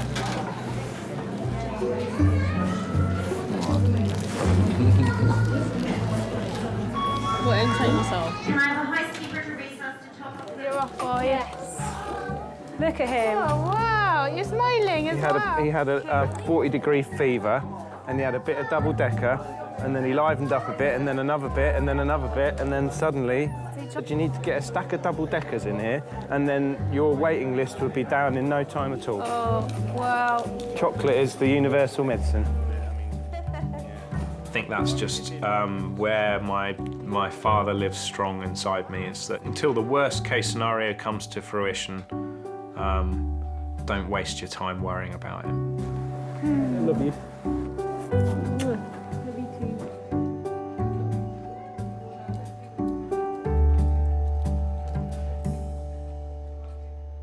I've got very high blood pressure, 180 over 110.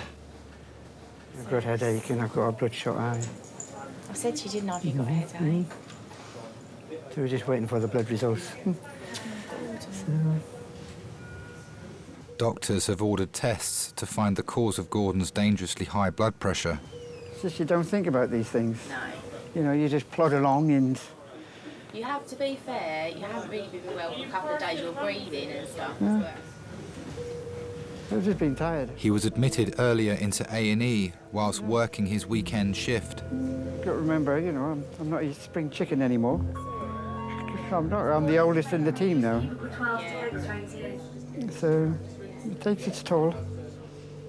Maybe it tells you you can do this job up to a certain time, and it's like sell-by date. And I think maybe it's trying to tell me I'm coming to my sell-by date.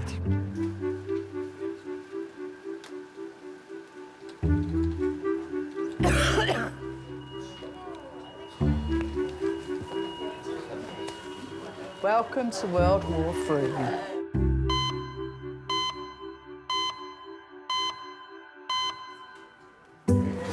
That's been the theme of our night.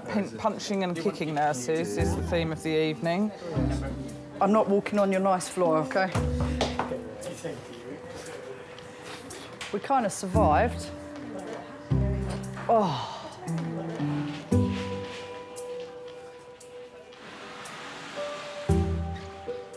88-year-old Irene has been brought into King's by ambulance. She is suffering with severe chest pains. One of the carers said to me, "Who's that photo of that little boy?" I said, "What, me holding him when he..." "No, the little boy when he's got his fingers in his mouth."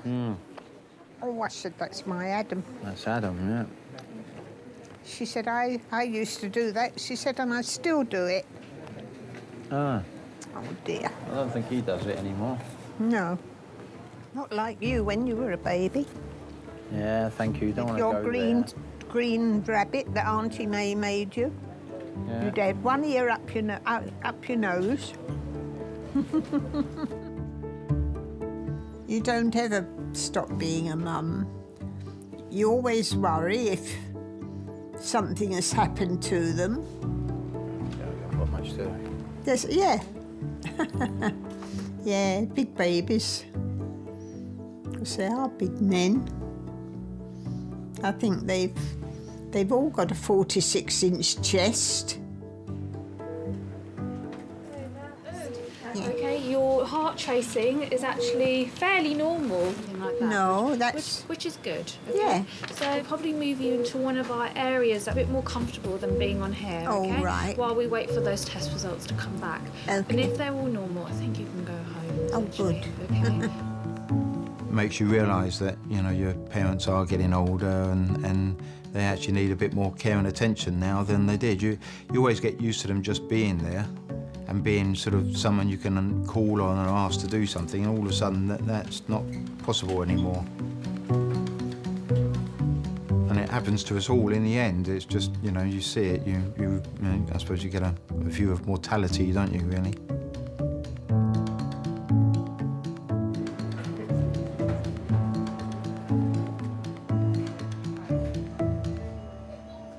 We have an X-ray, chest X-ray for Gordon. Could I send him around? Thank you. I think a lot of times nurses and even doctors, they don't think about their own health. And that was true with me. I never thought about my health. I thought, no, I never get ill. You have the pleasure of taking Gordon to X-ray, please. Right. I had a chest X-ray, and it came back and there was something showing on my left lung, which they didn't know what it was, but it shouldn't have been there. So they referred me to the King's Chest Clinic.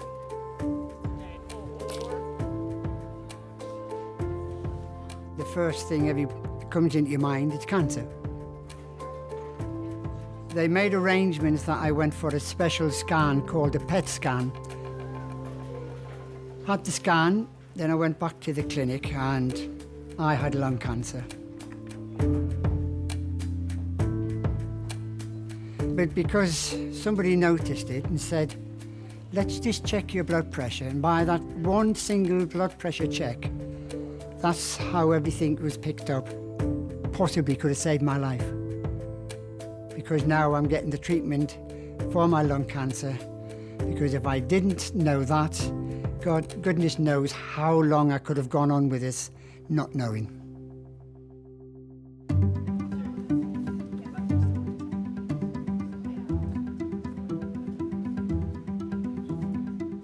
Never give life up until there's no other answer. So I will be fighting this all the way. And I know at the end of the day, I'll come out triumphant. I've got 4 beautiful grandchildren. I want to see at least one of them get married. So that's at least another 10, 15 years down the line. So that's my first goal. And the rest, well, it'll be a bonus.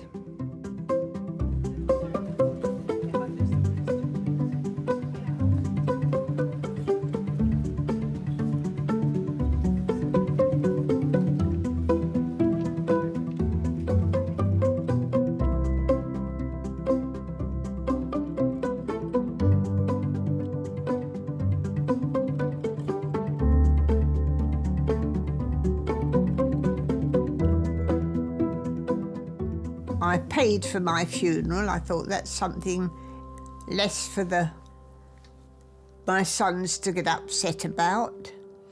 So I paid for all that and bought a little headstone. And on it I just put Les's date of birth and when he died, and just left room for mine underneath. So that was all sorted. What a subject to get on to.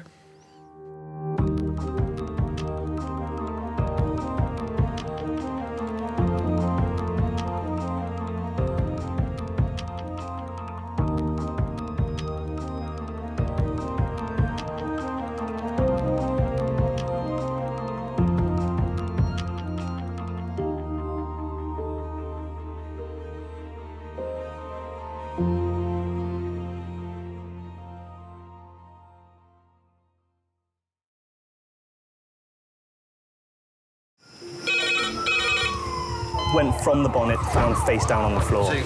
Pediatric trauma. It's a stabbing quadra. 25 feet from a ladder onto his back. He's really unwell. I think anaesthetics need to see him before he goes to theatre. Daphne? Daphne? How is everybody then? Chilling? King's A&E, how may I help? King's College Hospital, London. I got stabbed. I know, it's annoying. My head. One of the busiest A&E departments in the world. I want top to toe, head, chest, abdomen. A place where love, life, and loss. Don't bloody die. I love you too much for you to die. Unfold every single day. All the patients you're about to see were treated in just one 24-hour period. A&E is always like a traffic jam. Can we get a trolley? You've got to realise that there's awful things that can happen to you. I'm so sorry. Life is unpredictable, so it's important that your nearest and dearest know that you love them. You have to tell them that you love them. You must get better and come back to me. I don't want to lose you. Because there may come a time when you're not around to tell them.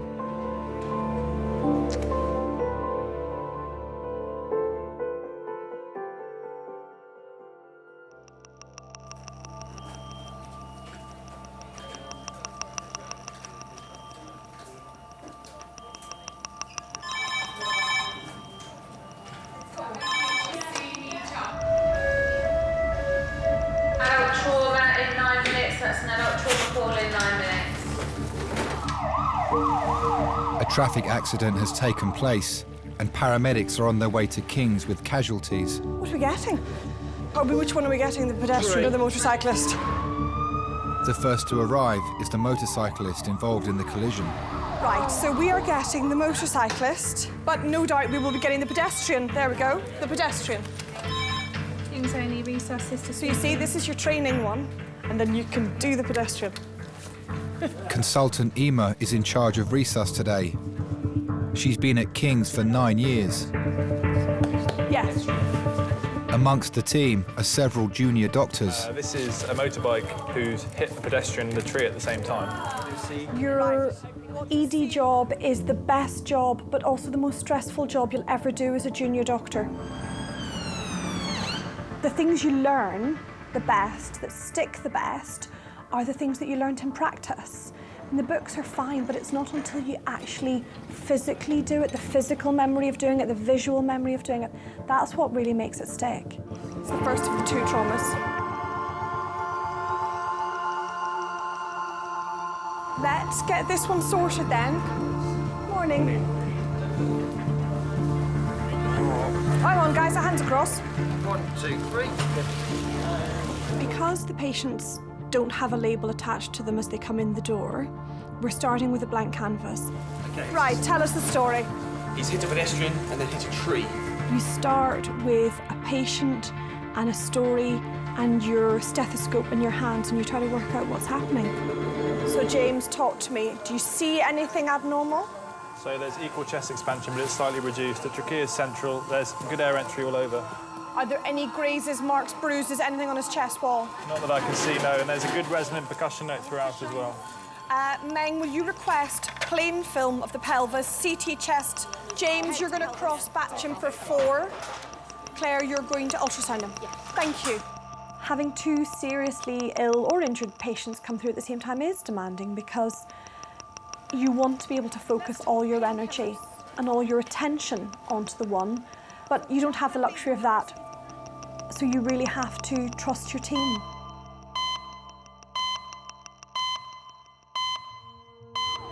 The second patient from the collision is arriving at King's.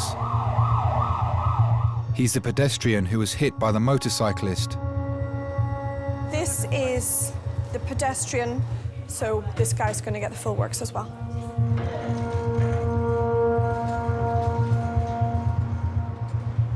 I've got to go because my other one's arrived.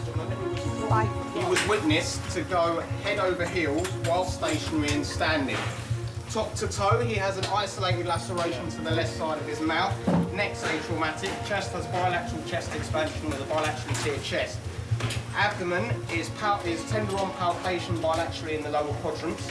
He has laceration to the left knee and to the left ankle. He has received 5 milligrams of IV morphine for the pain in both his abdomen and his legs. Thanks, guys. Okay. His abdomen is tender in the lower aspect with some voluntary guarding. The pulse is down here. The pedestrian is suffering from a low level of consciousness and extreme abdominal pain. Natural good pulses. Both of the casualties are at King's College. We're struggling to find any ID on the pedestrian at the moment. It doesn't appear to have any belongings with him. I'm just going to ring his wife. Have you got his details with her? I've got the wife's details. When the accident happened, I was at home and I was getting ready to go out. And then basically the police knocked on the door. Abdi, a 27-year-old father, was on his way to work when the accident happened. It's showing a torch in your eyes, darling. Open your eyes for me. Sorry. That was a bigger scare than actually going to the hospital and just seeing him. The police they just make your heart come out of your chest. It's just scary when they come and knock. Reduced level of consciousness at the scene, complaining of abdominal pain with a bit of abdominal guarding. But if we could do the top to toe, that'd be great, please. Heart rate 75. Can I please have a porter to recess for an urgent CT run? Thank you. Good morning. I'm all right. Better than this gentleman. We're just waiting for the scanner to be ready. We're going to pop you through a scanner to make sure there's nothing that we need to do. Abdi is being rushed for an emergency CT scan to determine whether he suffered any major injuries. You expect the worst and kind of brace yourself for it.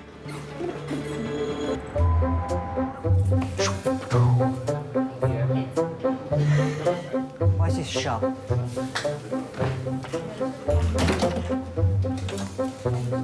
Come on.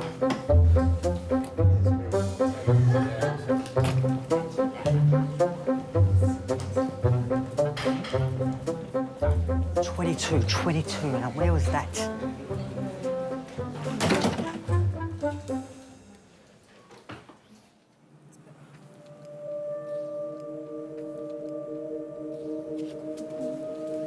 So if you get your head nice and still for me, what we're going to do is you're on a board at the moment. We're going to move you across on that onto a different table, OK? Over this side. 27-year-old Abdi is having an emergency CT scan after being hit by a motorcyclist on his way to work. Where's your pain? Of course I can. I met Abdi on holiday. I met him on my last 2 days of my holiday. My first impressions of Abdi, they were good. He was a shy person, very quiet. After a while, he was lovely. He was really nice. I thought, found a good guy. When Abdi found out I was pregnant, he was so happy. He was really, really, really happy. When the accident happened, Jabril was 2.5 months. He was really small, 2.5 months. So we was married for a bit.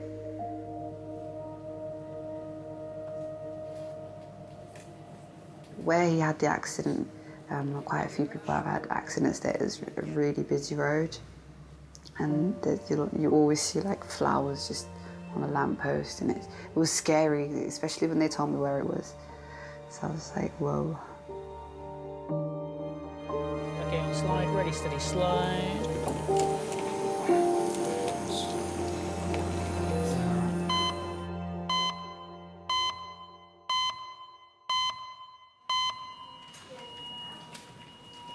You all right? Hello. Hello. Hi, I'm Laura, one of the nurses. Hiya. Hello, Dan. 25-year-old Sarah has learning difficulties. She's been brought into King's by her grandfather and mother after collapsing whilst out. All right, mate.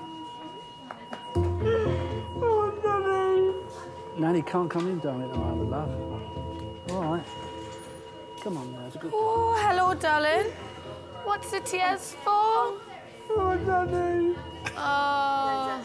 Nan's outside. Well, look, you've got your mummy here. Eh? And you've got your granddad. That's great, isn't it?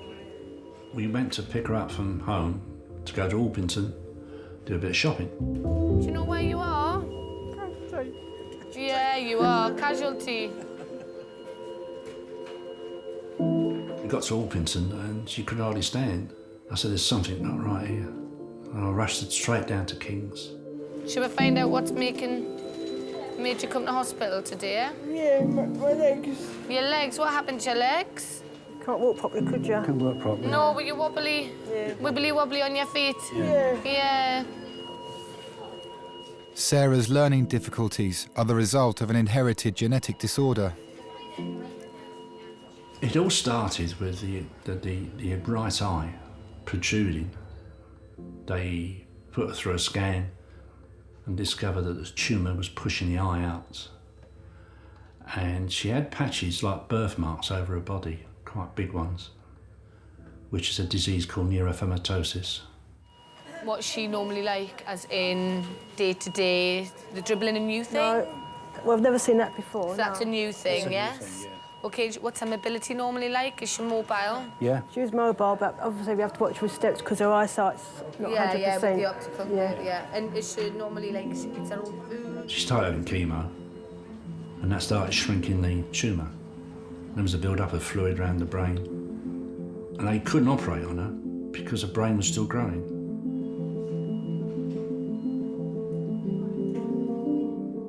She was only 3 years old.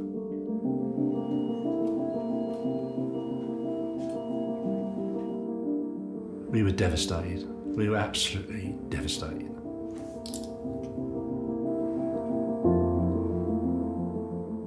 Right, I'm going to have a chat with the doctors and see if we can find out what made your legs go wobbly this morning. This is another girl called Laura. Hello. Hello. So she's another one of the nurses like me. So if you need someone, just shout Laura and you'll get one of her. OK? All right. All right. Number 5. trolley to be scrapped.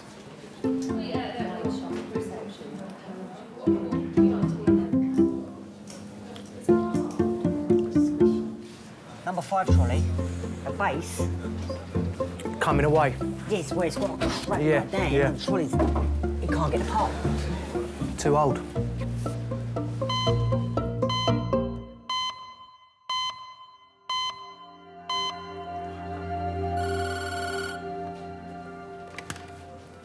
Reassessment. Yes, you can speak to me. I'm the major trauma consultant. Hello.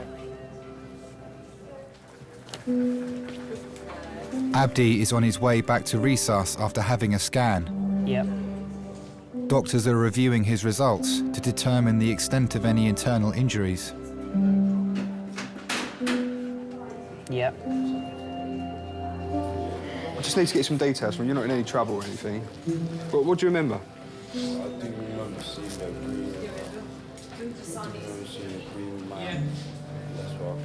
So then you've done that, and then do you remember, did it all go black, or do you remember anything after that? Every day in the ED is different. We get 400 patients a day. I think you have to be conscious that you're probably part of the most stressful day of that person's life. It's just a normal day at work for us, but that is almost certainly one of the worst days of their life. And you have to respect that, and you have to allow them to feel that you really care, because you do. So it doesn't look like there's anything serious going on, OK? Chest is fine, tummy looks fine, everything, all the important stuff looks fine, OK? You're nice and still. Nice and still. Nice and still for the minute. Abdi's scan has come back clear. He'll recover in King's before returning home. And the other way? Is he going to CDU? Yeah, he will. Let me take some of these off. So we're going to move you to our CDU, which is like a little ward off the side of A&E. Just keep an eye on you a bit longer before they send you home. Do you have any children? Yeah, one little baby. They're gorgeous. Boy or girl? Little boy. And what did you call them? Jibber. You warm enough? Yeah. All right. You just have to take care in general, especially when you have children. Just take it easy, because sometimes you feel a bit sick after you've been through something like this. You can't just run across the road, it's dangerous. You might be looking, but you never know, the driver might not be taking as much care as you. So always be very careful. That's what I would say.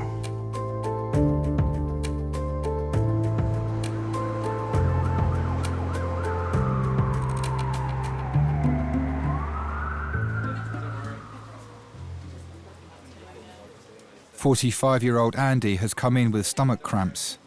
He had a liver transplant 10 years ago. You're up.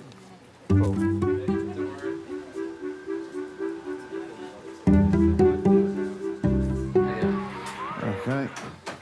So listen, I had a chat to the liver transplant team, and she's really keen to get an ultrasound today, okay, just to make absolutely certain that there's nothing kind of new declaring itself. So I've been up the stairs and organised that. They're ready to see you now. Yeah. Okay. Do you have any questions so far? No, it's all pretty standard. I mean, I've been coming here and, you know, for so many years now, I know it all. Okay. You know what I mean? I know my body pretty well now. Okay, no problem. I'll arrange that. All right, thanks a lot. I had a liver transplant. It was a bit of a change. Once you have someone else's part of their body in you has got a memory, what likes and dislikes that person who had it before. You might hate chocolate, for argument's sake, and then the person who you got the liver off is a chocoholic, and suddenly you find yourself eating bars of chocolate without knowing why. Hello, sir. All right, mate. We're taking you up for your scan in a moment, sir. Yeah, don't have to call me sir. Sorry, force of habit. What's your name, mate? Andy. Andy. In my case, it was more, I don't like hot food. I don't like very, very spicy food. Because the person that I got the liver off obviously did like lots of very spicy food, I found myself like going to we'd go to a Chinese restaurant and I'd order like this really mad spicy stuff. And then I'd end up not eating half of it because I didn't like it. But it was like I didn't know why I was ordering it. So that's quite strange about having a transplant. You usually have a bit of a wait up there, Andy, so Yeah. maybe up there a little while. I've been quite a few times. You know the score, mate, yeah.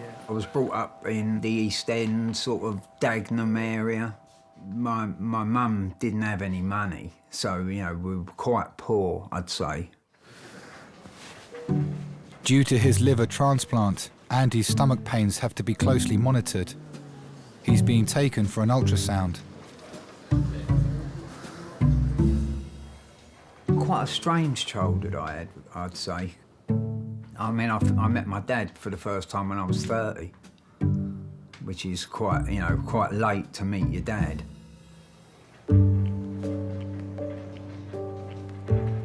You can't miss what you've never had. Like, I mean, I went to a psychologist, and he said, "How do you feel about it?" And I said, "Well, what is there to feel about? If I've never had a dad, then I don't know any different."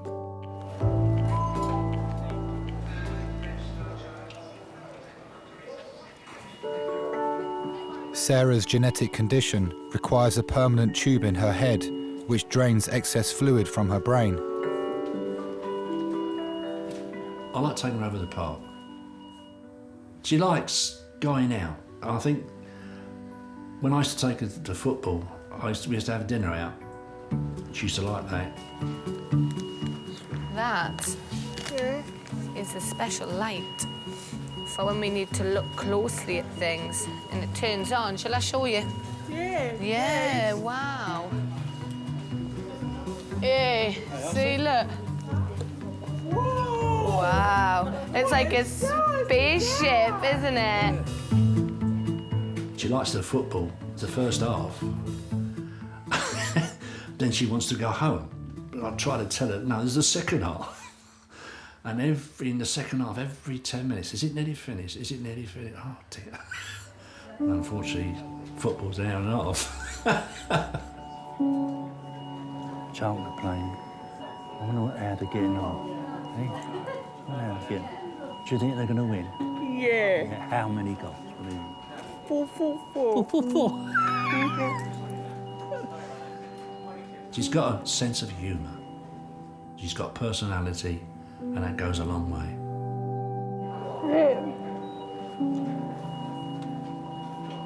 Hey? You okay? Doctors are concerned that Sarah's collapse has been caused by a blockage in the tube in her brain. Yes. You sure you're all right? Yeah.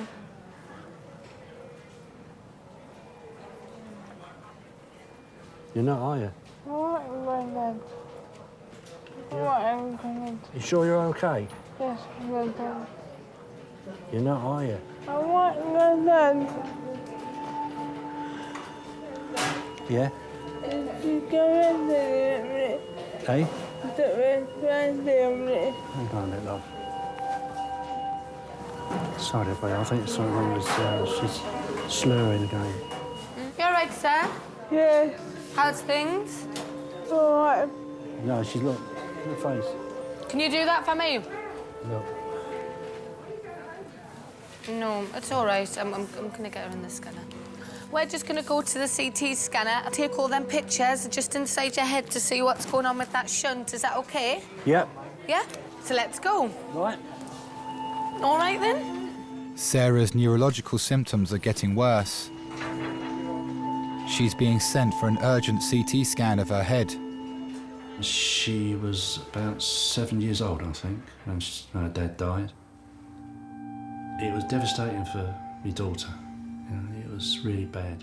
They checked me out, and then they checked my husband out and found out my husband had the same condition as what Sarah had.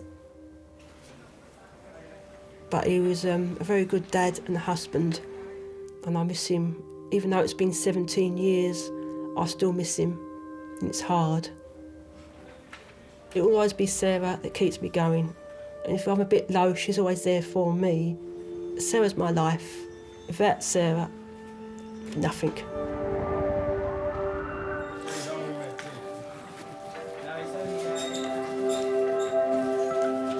Back we go. Back to see Grandma and Mam. Is it Nan or Grandma? Granddad. Well, I know he's Granddad. I didn't think he was My Grandma. granddad. My granddad. Sarah's being returned to resus after her scan. Results show there's no blockage in the tube removing fluid from her brain. Doctors are now concerned that she's suffered a stroke. They've scanned her head. They've also x-rayed her chest and x-rayed her stomach. So that gives the whole of where the shunt goes down. I live day by day because we don't know what the future brings. So I just live from day to day. If we get through one day, it's a bonus. Mum, have I dinner? I don't know, Sarah, what's happening yet, do we? I've got you some crisps. No, Mum. I can't have now because I don't know what's happening, do we? As soon as we know what's happening, then I know. All right? Yes, Mum. So you can't be down for long when Sarah's around because she's got a nice personality. She makes you laugh. She comes out with some funny things. She gives you cuddles. She's always saying she loves me. So it's Sarah that keeps me going. Sarah needs further observation. She'll be admitted to the neurological ward to be closely monitored. Yeah, but everything's fine, so the neurosurgical doctor will just get back to me. And hopefully there is a bed if she needs to stay in. There is a neurosurgical bed here, but hopefully they won't keep her in unnecessarily. We won't do that, so don't worry about that. Take it one step at a time. It's always good to think ahead, mind you. Yes, true. Okay, doke. I'm calm on the exterior, but I'm tearing up inside, believe you me, but I can't show it. Sarah looked at support all the time, you know, you've got to try and convince her that, you know, everything's going fine, and, which it was, you know. Hello, we're going to be taking this lovely young lady to CDU. Eh? I'll wipe those tears away. It's a very difficult role you have, though. Yeah, it is. That, someone's got to do it. Someone's got to do it. Look at that, you did super though, didn't you? Eh? You did, you're such a brave girl. So this is all where we work. All of us running around like little rabbits.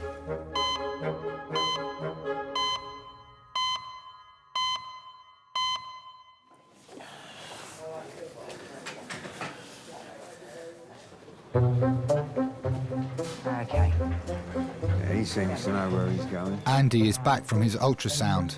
Okay, you're going to be put in ADU, okay, mate? Right, what's that? It's just up here. Actually deficient. Anyway, Okay. there's someone in there. Yeah, it's all right. Oh, right, okay. Okay, take care and all the best. Look after yourself. Yeah, and you, mate. I was a bit of a punk rocker in my day, fully immersed in all that in the middle of town. Living in a squat in Camberwell Buildings in Waterloo with punks, skinheads, all sorts of people. So it was a good place to be. The sort of belonging, if you like. Oh, no. I'm a Navy man. I was in the Navy. But then I did something really stupid and went and joined the Navy. I've been to Cyprus a couple of times, been to Panama. I used to be on the Illustrious, HMS Illustrious. I just sort of went, oh yeah, I'll do it, that'll be a laugh. You know what I mean? 5 years later, it wasn't such a laugh. Oh dear. It was fun, but not something I would sort of recommend if you've just got out of school or something, and then you go and put another 5 years of someone telling you what to do. The Navy uniform used to attract the women better than the soldiers' uniform, that's for sure. You know what I mean? Unless, of course, you're an officer, and they like the officers. I remember we used to have to do diving in, going over the side, and then they'd lower, you know, the old rigging ropes. You'd have to climb all the way up the side of the ship to get back in. Oh, sod that. That was cold. It taught me how to be a man, I'll give it that. You know what I mean?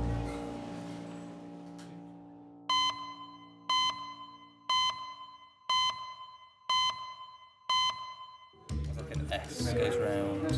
That's how Okay. it's insurance. So this is a hemorrhagic stroke, you say? Would you put a label on it? Okay. Dr. Sammy has just started her shift. It's her 24th birthday today.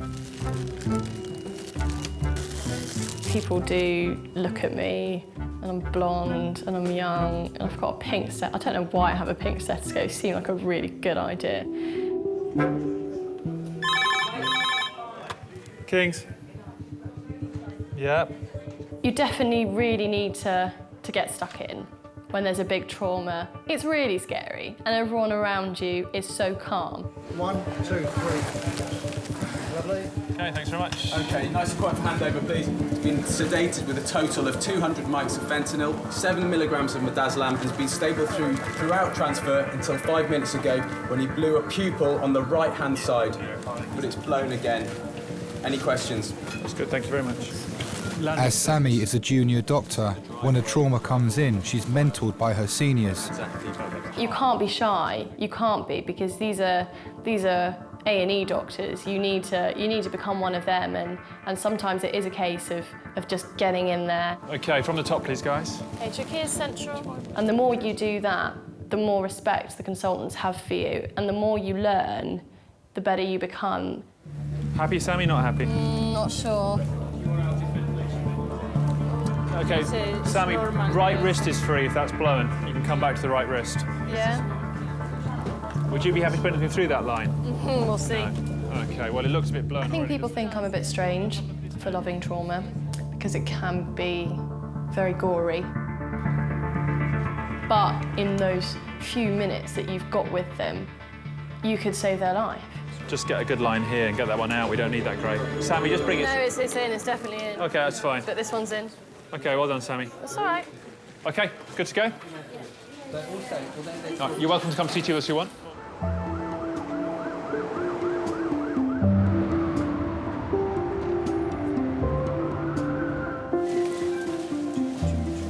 Yeah, we're good, thanks. Well, I can't find that bit with the puzzles. Do you know where it is normally? I can't. Because you could sit and have a look at the rest of it, and I can do that then, you see. Bill has been brought to King's by his stepdaughter, Jo. Right, there you go. His leg is swollen and he's having difficulty breathing. When I first met Dad, he came into the family. He liked going to the beach and things like that, and I got on pretty well with him. In those days, I called him Bilko before Mum and Dad married. She said to me on our day of our wedding, she said, "I'm not going to call you Bilko anymore. I'm going to call you Dad." And she has, ever since. He's been my stepdad since I was age 6. He's pretty much brought me up. He's currently 91. Most people really don't think he's that old. They're really surprised. I mean, nobody can look very young at 91, but apparently I appear that way, and I got a smooth skin. I used to do a lot of walking. I used to go out for a walk, and I walked miles. I've lost myself several times. I've had to say, excuse me, where's Peckham High Road, please? Mr. Baker? Hello. Hi, my name's Sammy. I'm one of the A&E doctors. Did you want to come with me? We've got a cubicle for you. Ah, that's great. Okay. Yeah? Come on, then. You're going to be all right? Yeah. No. Come with me, then. Good idea. My wife died a year ago, so... Oh, I'm sorry. Oh, that's really sad. We married in '67, when Jo was 6. She died 2 years ago. She was kind. She put up with me. She just attracted me. I don't know what it was. It wasn't sexually or anything like that. It was Eve and I was Bill. Put one foot on and that'll stabilise it. Happy? And your other one. I got you. Whoop. That's it. Oh! Oh, there we go. Right. Hang on 2 seconds. Do you remember how you proposed to Eve? I didn't get down on one knee. We used to have a particular sofa that I used to sleep on sometimes. And believe it, I used to sleep alone. There was none of that with Eve. No way. I tried, don't worry, but no way. I said, why can't we sleep together? So she said, we're not married. Why does it matter whether we're married or not? I said, I'll sleep with women without being married to them. So she said, not unless we get married. I said, all right, we'll get married. So we set a date and that was it. Got married. Oh, my daughter.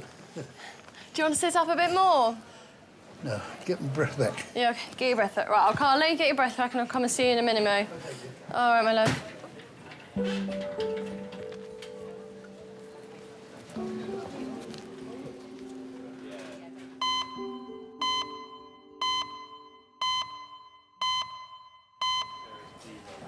Tim, Yeah. I've got curry. I've got chicken curry and chips for you. Chicken curry and rice for me. So if you want some of mine, use that mat. Right. Oh, it's well nice. Want some of this rice? No, I'm all right, baby, thank you.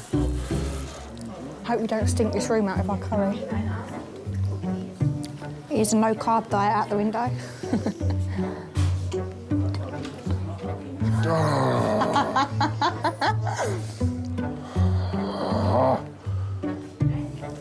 You do make me laugh. So, had a really useful chat with the liver transplant registrar. That your ultrasound's pretty much normal. There's a tiny little blood clot in one of the veins there, but she's not concerned about it. Well, I get some sort of painkillers now. Why don't I get you a little bit of, the buscopan you want, don't you? Yeah, so why if don't possible. why don't we just add that? Is there a person that you can ring? Oh, my transplant coordinator.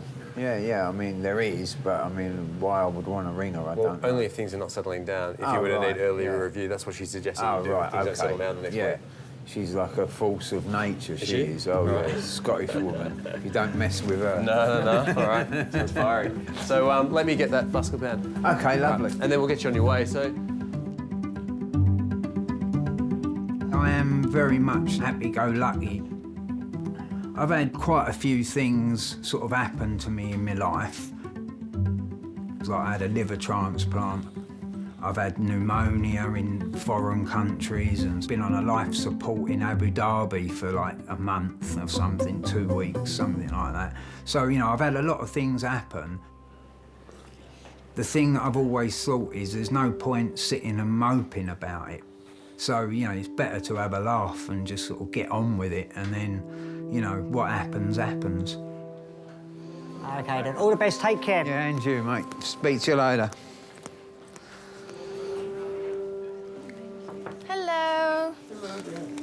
Sorry that took me so long. Right, so I've been told a little bit about you. Oh, good. Tell me, in your own words, what's brought you in? Oh, my goodness. His legs...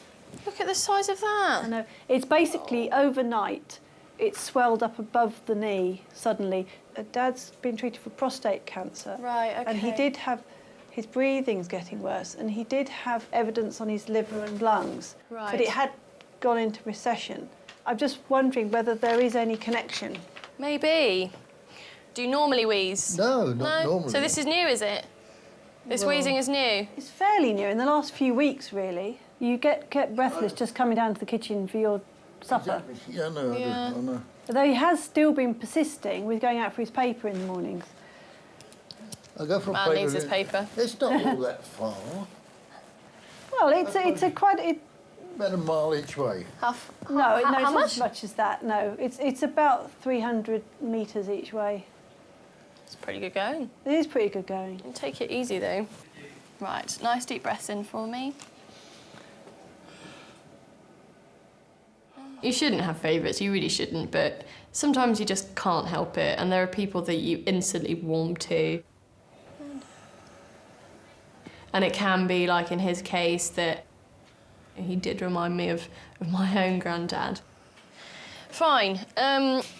What I am worried about is that you have a clot in your leg. Now, you're at high risk of getting a clot because you've got the prostate cancer, which makes your blood thicker. Now, the problem is when you get a clot in the leg is that it can travel up to the lung and then you can get very breathless. So when your daughter says it might all be related, it could well be. So that's my sort of clinical feeling on it, that there might be a clot in the leg. So we'll send you off for a scan, I think, have a look at that leg. I'm going to x-ray your chest as well, see if we can see any reason for your wheezing and give you something for your tummy. It does happen quite a lot. Someone's come in with a pain or a random symptom and we've done a scan and found something that we were never expecting to find. And I don't think anyone will believe how common it is. It happens all of the time.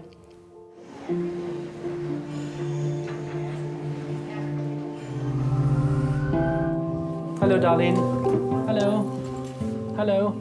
3-year-old Emily is suffering from stomach pains and a fever. Have you ever had any experience with helping us take blood from children? These are essentially you hold it very nice. I might have to walk out of the room.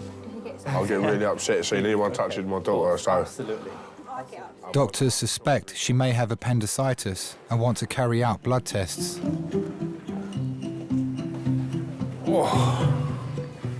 Are you sure you want to be in here for this? Or do you want to stay? She will scream. I don't know, it's not fair on you, though. I'm all right. I'm not going to come here. Sorry, I'll get really wound up and really upset about that. I'm really If sorry. you could wait, yeah, where you were before, then we'll sort this out. It's not about... Hello, princess. It's all right, darling. What can we look at? Oh, look, Simpsons on the ceiling. You have been the bravest little girl I have ever seen. Wow. Shit, all right. All fine. Comes to a point with a 3-year-old's braver than the 29-year-old dad. Yes, absolutely.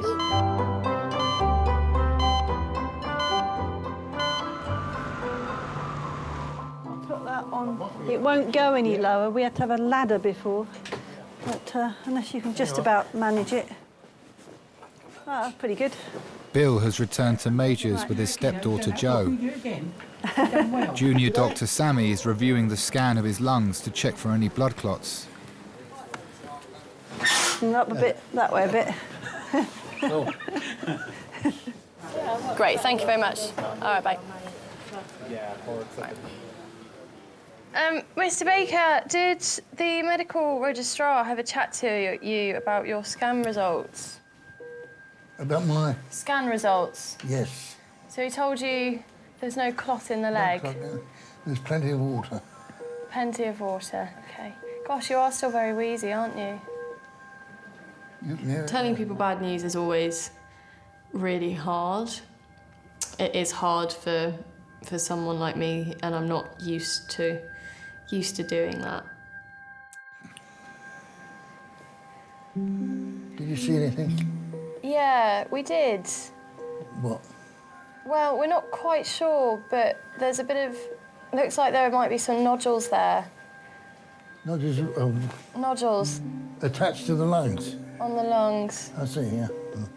At some point, we need to do a CT scan of the chest to see whether it's the cancer and whether it's spread.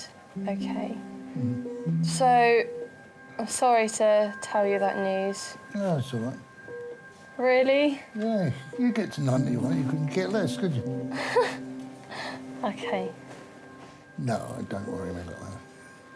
I'm not the worrying sort of. Yeah. How old are you? I'm 24. Cool, I remember when I was 24. Mm. I don't feel 90. My imagination of 90 was wrinkled and can't move type of thing, you know, and I'm not one of those. You don't want to worry for me. You got your life ahead of you. Oh, but I will worry. No, you won't. Do you know what? It's my birthday party tonight, and I'm still going to be worrying. I thought, well, everybody died after about 70. There you are. I've reached there and past it. Lovely to meet you. Bye-bye, dear. Bye, my darling. Lovely talking to you. Yeah, you too. It just comes and goes. As you reach 91 or 92, it doesn't worry you too much. It doesn't worry me. I've had a nice life with nice people. Generally, anyway.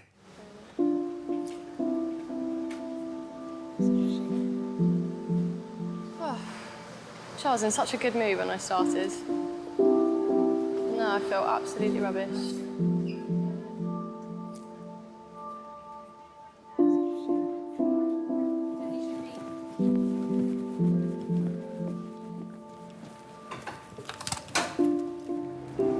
Yes, so sometimes things, you know, we're all human. We're not robots. And sometimes perhaps we can seem like that, but we do this job because we care about people and we want to look after people. We do this job because we want to help people. So, you know, we do care, and sometimes it can get a little bit too much.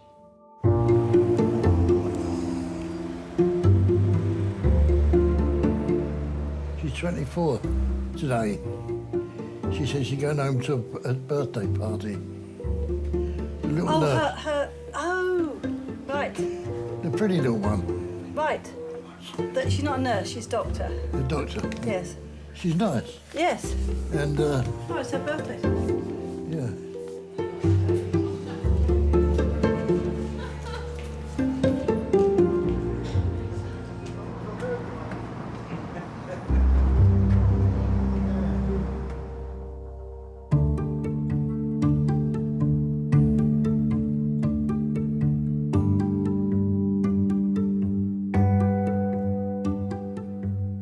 Yes, no, I'm very proud of her.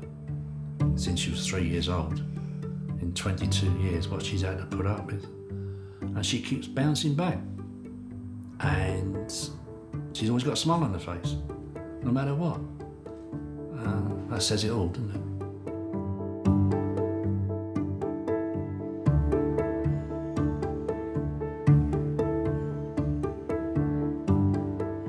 You take the good with the bad. You know, you never get good and only good. For every one good moment, you probably get 3 or 4 bad ones.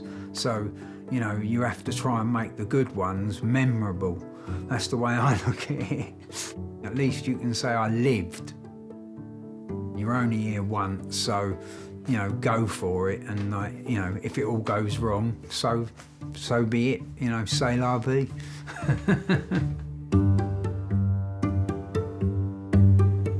I'm very happy to be here and to be alongside her.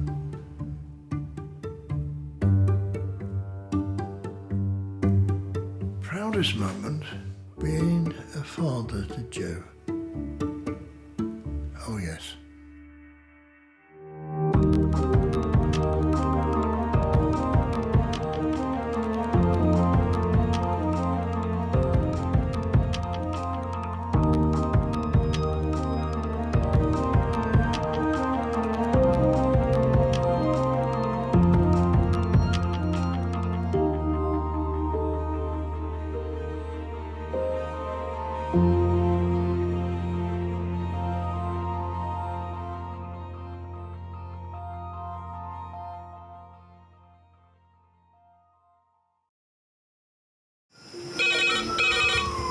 Went from the bonnet, found face down on the floor. 2, 3. Paediatric trauma. It's a stabbing quadrant. 25 feet from a ladder onto his back. He's really unwell. I think anaesthetics need to see him before he goes to theatre. Daphne? Daphne? How is everybody then? Chilling? King's A&E, how may I help? King's College Hospital, London. I got stabbed. I know, it's annoying. My head. One of the busiest A&E departments in the world. I want top to toes, head, chest, abdomen. A place where love, life, and loss. Don't bloody die. I love you too much for you to die. Unfold every single day. All the patients you're about to see were treated in just one 24-hour period. A&E is always like a traffic jam. Can we get a trolley? You've got to realise that there's awful things that can happen to you. I'm so sorry. Life is unpredictable, so it's important that your nearest and dearest know that you love them. You have to tell them that you love them. You must get better and come back to me. I don't want to lose you. Because there may come a time when you're not around to tell them.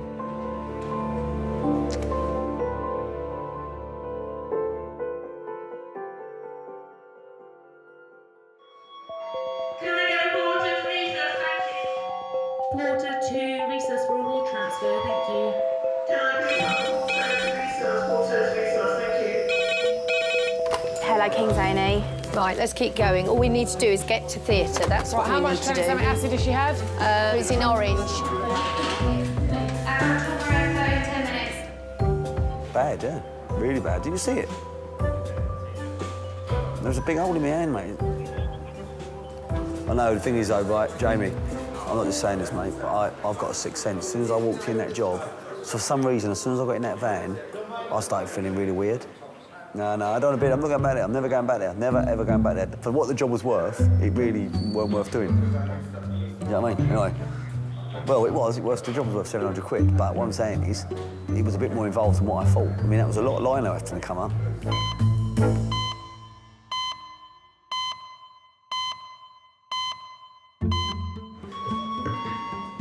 Housekeeper to recess, thank you. Top to toe? I want top Everything. to toe, so head, chest, abdomen, pelvis, and a CT angio. Today, King's A&E will treat 406 patients. Oh, gosh. We've had 5 new patients in the last half an hour. Leading the trauma team is consultant Liz. As an individual, when you look at an emergency department that is cram-packed full, hot, busy, noisy, it's overwhelming. Pedestrian versus van, she's got upper and lower limb injuries. She said, I do not want any blood. So there's no point getting the blood because she doesn't want it. It's almost, I guess, like an overview of a battle scene. Oh, hello, this way, sir. But we do have to slow down at times.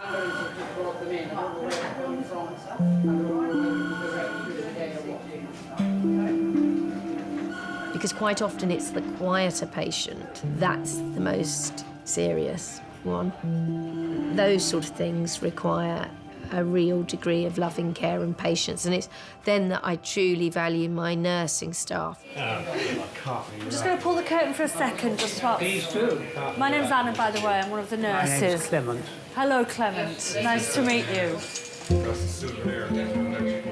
85-year-old Peggy has been brought in by ambulance after a fall at home. Hello.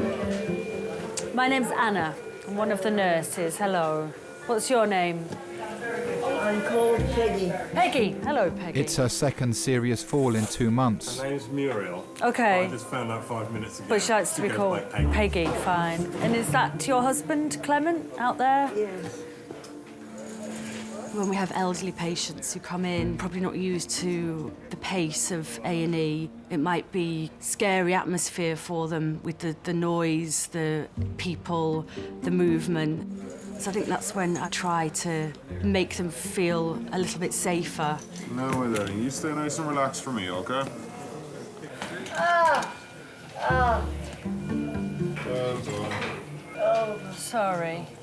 And I'm just going to pull I'm you... going to slide you across. Just keep your arms across your chest there. Well done. OK, ready? Ready, steady, slide. Oh, there we go. Lovely. That's all right. Where does it hurt? Everywhere. Everywhere. It's sometimes exactly what you need rather than everyone around them and lots of things happening. You need to slow it down, maybe just have you and them, try and make a bit of a connection with them. Peggy comes from home. Yeah. Lives with hubby, has carers 3 times a day.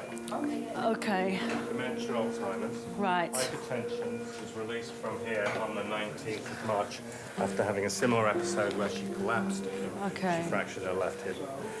Witnessed by the husband again today, using the Zimmer frame, got to the bathroom door. Same thing. Same collapsed. Found her in the hallway. She's complaining of right knee pain. Sorry. Oh, swollen knee. Okay. So then we did the ECG. Okay, with 12 lead, which shows left bundle branch. Peggy was very self-sufficient until she fell and broke her leg. She still used to do the cooking, the laundry, all these things. Obviously, I was concerned, but not unduly worried because, okay, you know, in 6 weeks she'd be okay again. Peggy, the doctor will come and have a chat with you, and you'll probably go for an X-ray, or they'll do an X-ray of your knee here. So we need to see what's happening with your knee. All right. Thanks ever so much. Thank you. When she came home, she didn't seem to enjoy any food and drink. It wasn't like her. About 5 days later, she fell over again, so they took her straight away down to King's.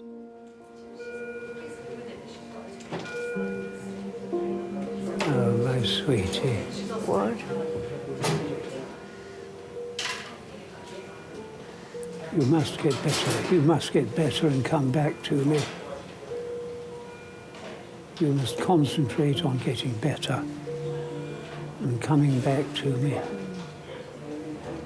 Right.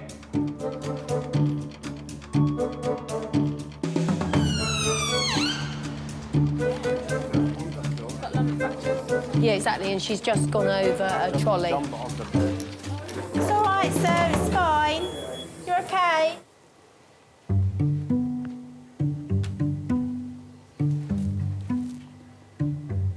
Shouldn't feel this.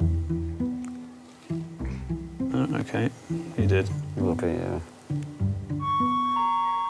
Could Dr. Matthew Edwards please contact minors?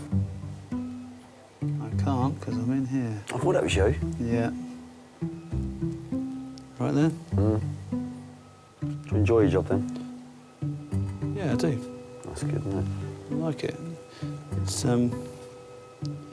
sometimes it's quite difficult. Agree with that. OK. So you see there, that's held it together. You can't actually see where the cut is. That's really good, really neat. It's actually, you've done a good job of that. I was a bit worried when I come here. I'll come in a minute and get that. Thank you very much. On your way. Cheers, Matthew. Thank you. OK, bye. It's filling up. Does that mean that I'm going to get bumped and bumped and bumped because all I've got is a fucking finger? What alliteration. Fat fucking finger. What? Fat fucking finger. Festering. Fragile.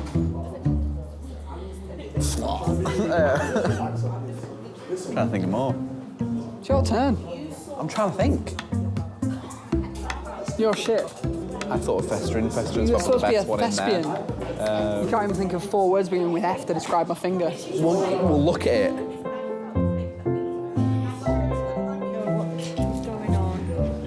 So I'm just going to wire you up. Darling, the ambulance man gave me this as a memento. Oh, is that a souvenir? As a souvenir. 85-year-old Peggy is waiting for her knee to be examined. Medics also want to find out if there's a more serious reason behind her fall. Is my husband still here? So how long have you two been married for? 58 years. 58 years. Yes. Marvellous. For better or for worse. Absolutely. And we're still waiting for the better. And how did you meet? At a friend's 21st birthday party. OK. Yes. Those days sound so romantic. Well, it was quite romantic Yeah. because it was a dinner jacket affair. OK. But I'd grown out of my dinner jacket, so I had to wear white tie and tails. Oh, really? Just like the youth of today do when they go out courting. Well, that made her think. The girl who was throwing the party said, "Oh, Peggy, there's a chap here I'd like you to meet."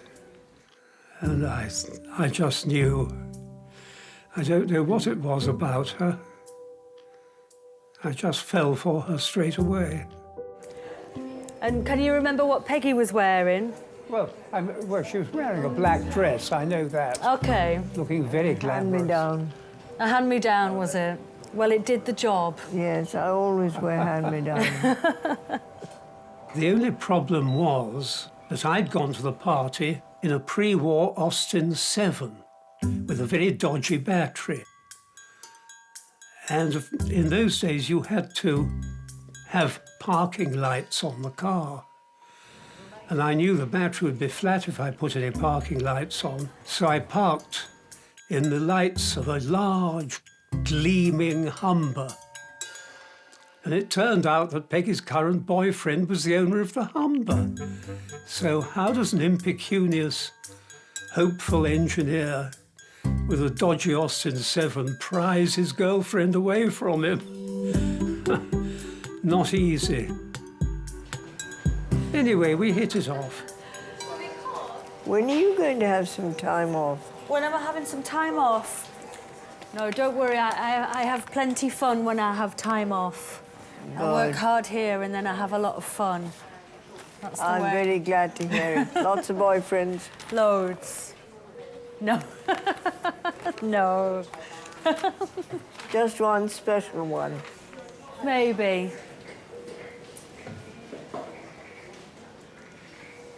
I'll sit down just here. Can you remember how you proposed to Peggy? Yes, it was something of an accident. My mother's parents were staying with my parents. They all knew her. And the conversation somehow got round to rings. My mother's engagement ring originally belonged to my father's mother. It was one of a set of 4. It was a set of diamonds, rubies, emeralds, and sapphires. So I said to Peggy, well, what sort of ring do you like? And Mother leapt to her feet and said, oh, Clement, I'm so glad. And my father said, I'll open the last bottle of 1927 port. And I thought, what are they talking about? You see, have they gone raving mad? And of course, then the penny dropped. And I saw Peggy smiling away and I said, ah, ha, ha, no. Yes, that's it. And somehow that is how we got engaged.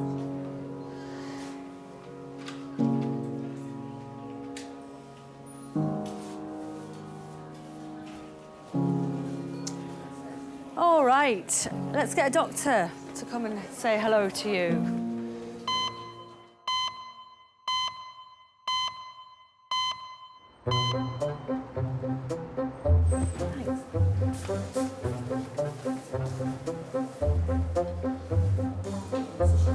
One man. Go on, sorry. I don't know what I was going to say. One man, Probably one man, 2 governors. Yeah, but about I what? don't know what I was going to say, but it was good. 25-year-old Ben has come to King's with a swollen finger. He's here with his younger brother James, who's come down to London for a drama school audition. No, me and James are chalk and cheese, really. We get on brilliantly, but we are quite different. I'm into sport, and he's not. He's quite forthcoming, quite theatrical, and I'm certainly not that. All right. I realised I did that. Staring over my shoulder. Who do you reckon's the funniest out of you and Ben? Well, I don't like to blow my own trumpet, but no, I'll go with me. He doesn't like to be late or doesn't like to leave things to last minute. I think that's the opposite to me, so we're a good balance. He's a lazy pain in the ass.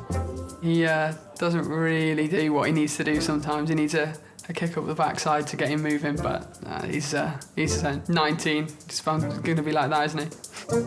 Good addition to my stay here. What, visiting King's College Hospital A&E department? Because your brother's got Museums, a gammy finger. Shows, A&E. Hospital. Brilliant. I'd come down to London on the day to audition for my course and then spending time with Ben. And then we decided we'd go watch a show in the evening. So we went to see One Man, Two Governors. I couldn't really clap in the show, and when I got out, my hand had swollen past my wrist. So the only thing I could do was go to A&E. Felt a bit stupid, to be fair. I'd have cut and a bit of a swollen finger. So am I coming with you to see the doctor? You're gonna have to. You're my next of kin. Yes. Apparently. Yeah. So in the eyes of the hospital, do I have no parents then? Because I've had to put my brother up. Probably. Oh. Orphan. Adult phone in 12 minutes, that's adult phone in 12 minutes. So brilliant. Brilliant, brilliant, brilliant. Beautiful. And it was someone getting drug box. Yeah, why don't you put out a fast bleep for the anaesthetist to resus? They're here. No, there's not him.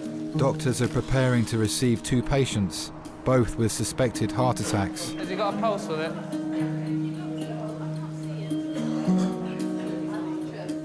75-year-old Bob has a history of heart disease and has already had a triple bypass.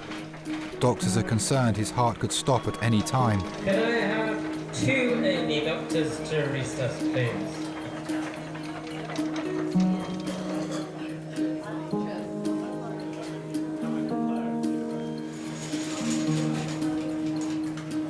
So basically, we're going to give you something just in case you had a heart attack. So if one of your blood vessels or your grafts got blocked, Yes. so we'll give you some aspirin, some clopidogrel. For now, there's a risk to your heart. Yeah, so we need yeah, to give fine. you all this, okay? And in the meantime, we're waiting for the blood tests. Yes.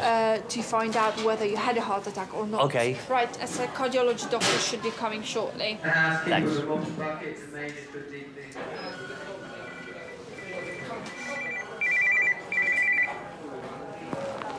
Hello, Mark. I'm all right. What I've got is tachycardia. The heart is beating irregularly, and they want to make sure it doesn't stop beating. So here I am, just lying here, staring into the cubicle, really. I'm dying for a pee, actually. How are you doing? All right. I've been very well looked after, Matt, honestly. No, I'm not going to. The nurses have insisted that I don't die. Right. Well, okay. I was about 19 when I met my first partner. We had 3 children. Life went on.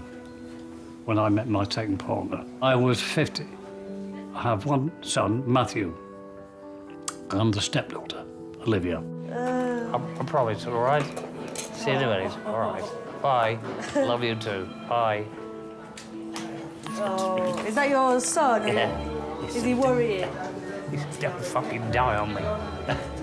Did you say? But he's only 25. Really? He's only a young boy. Oh, so you had My him quite youngest late son. in life? Yes, I was 50.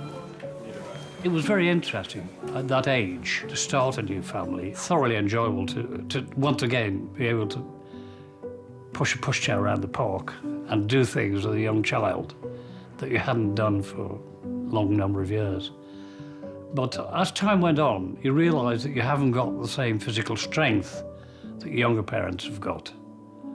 And so, like, playing 1.5 hours of football in the park was a bit past me.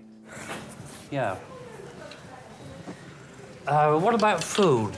Well, I can get you a sandwich. Meat, cheese, egg. What do you prefer? Egg's nice. Egg? Yeah? Lovely, thank you. Okay. Do I need to give you some money for it? No. Don't, oh. It's the NHS.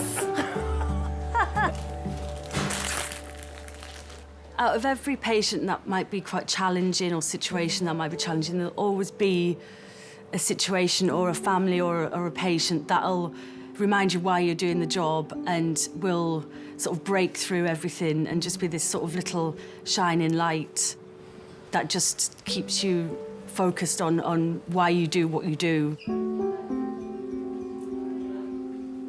Hiya. Hello. I'm one of the A&E doctors. What I need to do is I'm going to bring this down a bit and I'm going to just examine you, okay? Okay.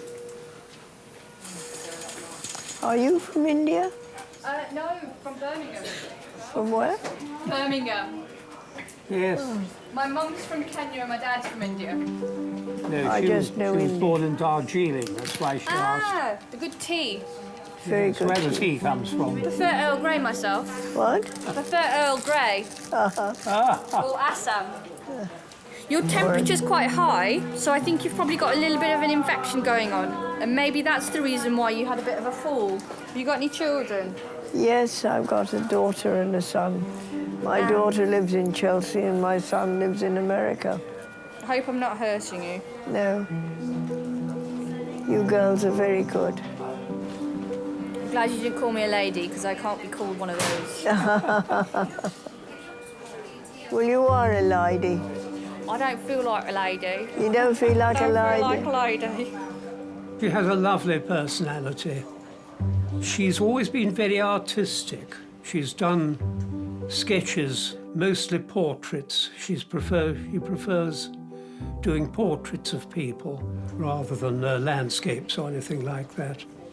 I'm afraid I'm not artistic, purely and simply an engineer. You know, it's rather unexciting. What you're going to get is a chest X-ray. We'll probably need to get another urine off you, and most likely you'll need to stay in. But I need to examine you as well. But let me just send these bloods off first, okay? And then I'll be back. What happened? I don't know. You just suddenly let go of the Zimmer frame and fell over. I don't know why. I don't know why. Well, her memory, unfortunately, has been affected by her Alzheimer's. What was it I didn't want to do? What? What was it that I didn't want to do and you said, no, you've got to do it? You didn't want to go for a whittle. And that's when I fell over. You were almost there when you fell over. Her memory is erratic. She will ask me what day it is, and I'll say, oh, it's Tuesday, you see, and then half an hour later she'll say again, what day is it?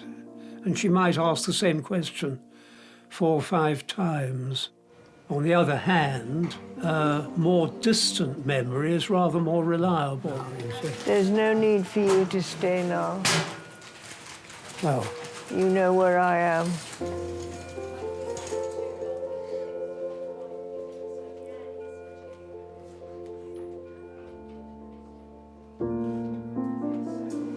When I was at schools in Shillong, we had earthquake drill rather than fire drill. I know it is a progressive illness that can be slowed down but cannot be cured. You better go home, darling. Well, I'll stay a little bit longer. She doesn't forget who I am. Well, we've known each other for 59 years now, so I think I'll take a bit of forgetting.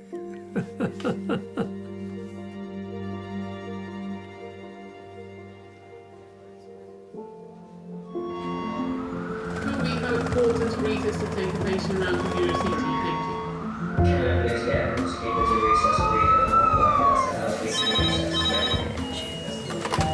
Is it neurosurgery that she's under?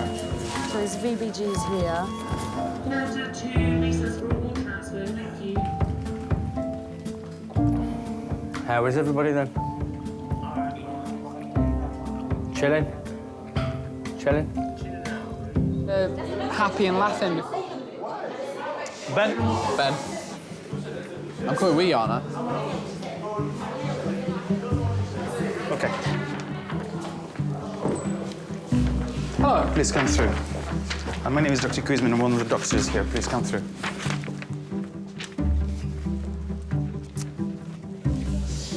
Right, what can I do for you, sir? Well, I have a cut or something on my finger, and now it's pretty badly infected. Don't know whether it's a cut, a bite, an ingrowing hair that's got infected, but today it's just got really swollen. Is it hurting? It's hurting, but it's hurting because it's swollen, I think. I can't really move it, my fingers too much. Are you allergic to anything, sir? Nothing medical, no. You're not allergic to penicillins? No. No. Do you take any regular medications? No. You asthmatic? No. Diabetic? No. Epilepsy? No. History of jaundice? No. Nothing like that. Nothing. Your family history, remarkable for anything? No? Mom, dad? No. No. No, pretty standard, really. Good. So, one of the way of dealing with this would be to refer you to plastic surgeons, okay? And obviously starting you on antibiotics, because what you've got at the moment, it looks like cellulitis, okay? Which is the inflammation to the next layer under your skin, yeah. Okay? Because it is your hand, Mhm. and it can cause contracture, meaning that you won't be able to flex your fingers, and that's already happening Yeah. away. Okay? This is more serious, and it requires more people to get involved. Right, okay. Okay? Yeah. Good. Give me a sec. All right.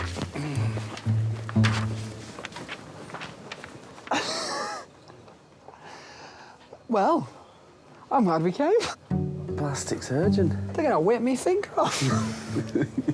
Oh, God. It's all funny, this, isn't it? Until they go, yeah, actually, your finger's dead. Yeah. Sozza.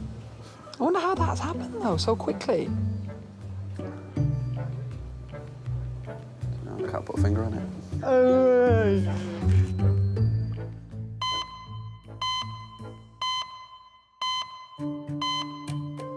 Was this? I delegated that because I felt there were 3 doctors in there, but I've given it. Adult blue light, 4 minutes. Adult blue light, 4 minutes.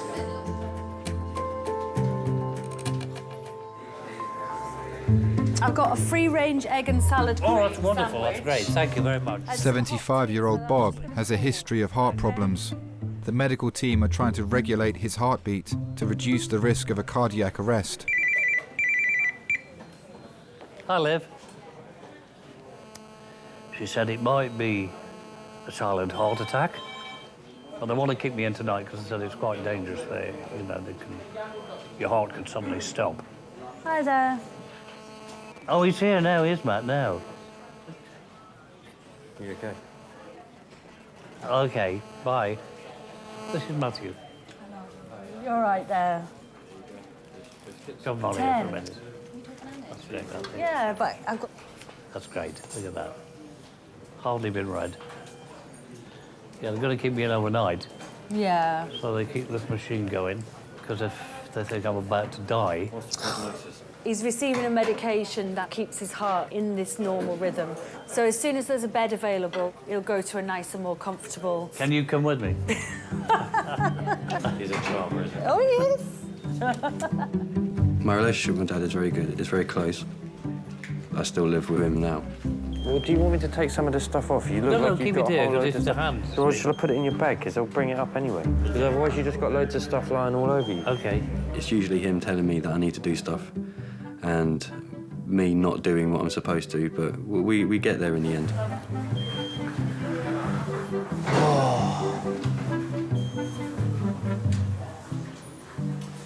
Seem to be enjoying your sandwich.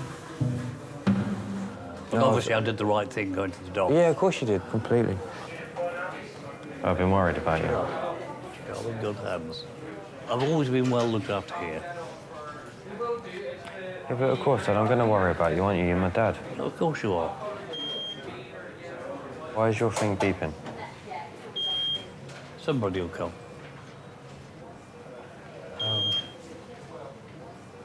You can't tell if it's a lead come off or what. What's the yellow one? The yellow one, I forget what that is. The blue one is the amount of oxygen in your blood, in percent. And the top one is your pulse, 78, 77. Yeah, good. Yeah, it's normal. When you go to school, everyone else's parents are in their 40s or maybe in their 50s. But when your dad is in his 60s, you often have comments from people, oh, is that your granddad? Oh, your granddad's picking you up, or your dad's old enough to be your granddad. And I think from quite a young age, I was very, very nervous about my parents passing away. So I think in a sense, I've kind of prepared myself.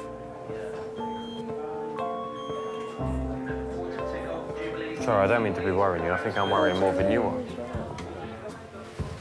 thought about this sleeping thing. Don't worry about it. No, okay. Is it all right, yeah? It's worrying him more than it's worrying me. Yeah. Don't worry, it's just it's finished, that's why it's sleeping. So Oh, right. someone is going to come to sort Thank it you out. very much, thank you.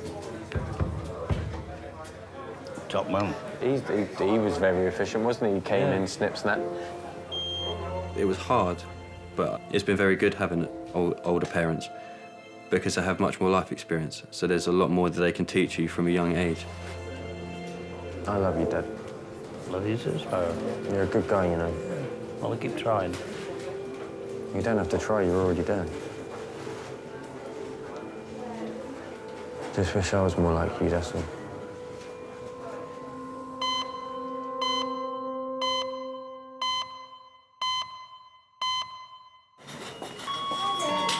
If anybody knows where the weighing scales are, can they call me? Just 2410, thanks. Just misplaced them. She can't find a bucket. She can't find a weighing scales. Isn't it? Oh, hello. I need to speak to plastic surgeon's registrar. The doctor is consulting with specialists about Ben's infected finger. It's quite aggressive. And he needs a plastic surgeon. Severely. To decide whether he's got to whip my finger off. What? Take a bit of flesh from, like, your inner thigh. What, and turn it into a finger? Just like a stick of meat. A floppy stick of meat. I play cricket. I think I'd be all right with that one missing. But, yeah, I wouldn't want to have 3 fingers, definitely not. And this ring finger is flexed. He can't extend it fully now because of the pain. I'm supposed to be going out on Thursday night. But you're not doing that. I'm not going to do that when I've just had my finger amputated. Antibiotics as well. Oh, I'm still going Can out. Porter bring a trolley to Majors? Trolley? 7, please. Bucket. Weighing scales. Weighing scales. So he came back. Oh, he's there. He's just researching amputation. They accept the patient. It's very serious. It's very serious usually. So they want X-rays, they want bloods, they want 1 gram of augmentin, and then send it to them. Just word serious 3 times. It's serious. It's very serious. His hand is very serious. Don't say things like that, because I'll have to get chisel out. I was shocked because I didn't think I'd have any problems. We were still thinking it was going to be something, nothing here, have some tablets. Off you go. And we overheard someone say severe and extreme, and we knew he was talking in relation to us, so we were both sat there thinking, oh, maybe there is something wrong. Can I please have a Porter to resource? Porter to resource, thank you. Yeah, that's what sounds like theme hospital when they make those announcements. Ding, ding. Yeah, it goes ding, ding. Could the nursing ward free please clean up the dead body? And Yeah, that's right. Bob is being monitored as doctors think he could still be at risk of a cardiac arrest. Oh, God. You okay? That's better. Did you leave is my watch kicking around somewhere? Or? Where would you have put it? No. It might be in there somewhere. It's not under that private eye, is it? My dad's a very easygoing kind of guy. He doesn't let things get to him. Oh, there it is. Where is it? I think that's it. Yeah. Just... Mum bought that for you. Eh? Mum bought that for you. Yeah, I know. I remember going with her and choosing it in Marks and Spencer's. Yeah, it's a very good watch. I had new batteries put in. My mum, sadly, she's passed now. She died 2 years ago. But she was an amazing woman. No, I've never met anyone like her. I don't think I ever will. My dad loved my mum beyond words. And yeah, when she died, it was a massive loss for him. At first, we didn't actually, my mum didn't know that she had cancer, and she started to have pains in her leg, and she always thought it was sciatica. But the pain just got worse and worse, and stretching wouldn't do anything. And when we went to the hospital, they took a long time to get the test results back, and she came back and she said, I've got some news and it's not very good. And she told us she had cancer. And I remember saying to her, but you're going to be all right, aren't you? And she just looked at me and she just shook her head. And I said, what do you mean you're not going to be all right? She said, but they gave me 6 months. I just can't describe that feeling. It was surreal, really. Because you know that it's real, but part of you doesn't want to accept it. But it was difficult because the cancer kind of, you could see it slowly just taking its toll. You could see her trying to fight against it, but it just wasn't working. It was very, very difficult to see someone that you love have slowly kind of, in a sense, fade away. Yes. But I'm worried about her because she's not doing any exercise, and you know, the muscles very quickly waste away do get weak. Don't. Peggy's been given antibiotics and painkillers. She's waiting for an X-ray to see if her knee is broken. You look very tired, Peggy. You look fed up, as you say. She sleeps most of the time. Right. Okay. I am fed up with life. She gave me 2 wonderful children, 1 boy, 1 girl. My work sent me on a couple of tours to India when they were both very young, and Peggy coped with them wonderfully while I was away. She just coped with everything. Yes, she's in a very depressed mood. When your mobility and everything changes and what you normally do changes, I can understand why. Normally, she always makes an effort at things, but she doesn't want to do anything except lie in bed and sleep. Yeah. I don't know how to motivate her. I wish I did.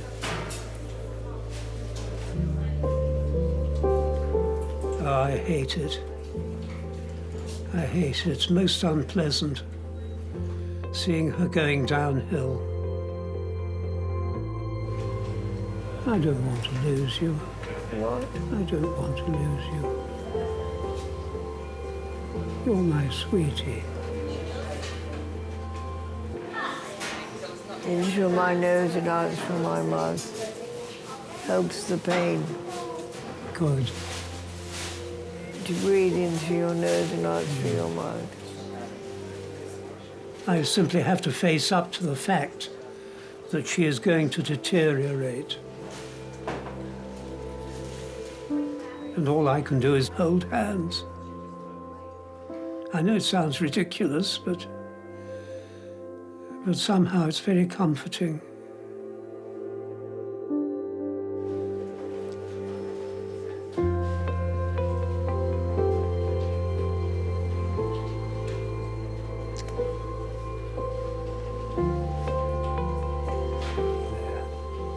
A kiss always helps. What?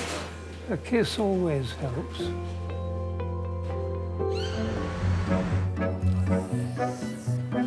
Clean. Well, That's ridiculous. I honestly thought that it would be straightforward. And I've got to come and see a plastic surgeon tomorrow morning. yeah. I've just got to go to a hospital and say, hi, I need a plastic surgeon. You tired? You getting I'm tired? getting a bit tired, yes. Go home, darling. Huh? You can go home if you want to. Basically, I think Peggy might be staying in. Yes. Under the medical team, potentially. Right. People are often thrown into the role of a carer without knowing if they are capable of doing it. And it's amazing how people do take on that role with such genuine feeling. Nothing much is going to happen now, is it? Nothing much, no. No, it's all happened. Yeah. That person wasn't always like that. The life before, there's a life within, and you have to maintain that dignity for them. I'm going to take you to X-ray, Peggy. Yes. So if you want to go home now because I'm going to take Peggy to X-ray. Then I can say bye-bye, my sweetie, and see you tomorrow. All right, Nalaki, Nalaki. Nalaki, Nalaki. That's Tamil. Tamil. Is it? Yes. Means Is that your tomorrow. little... Oh. She knows a few words, mostly Hindi she speaks. Right, I speak Hindi. Borchikani Hindustani. Tikai. Tikai. Tikai. Lovely to meet you. Yes, and you, yes. Okay. And thank you for all you're doing for her. It's a pleasure. Marvellous. Safe, then. journey home. Thank you. Yeah.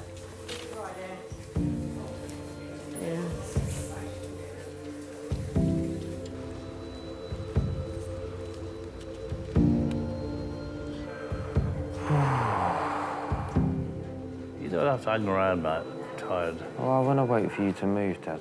Bob's waiting to be taken to the specialist cardiac unit for further tests. I said I don't really want to go and leave you because it's a bit lonely here.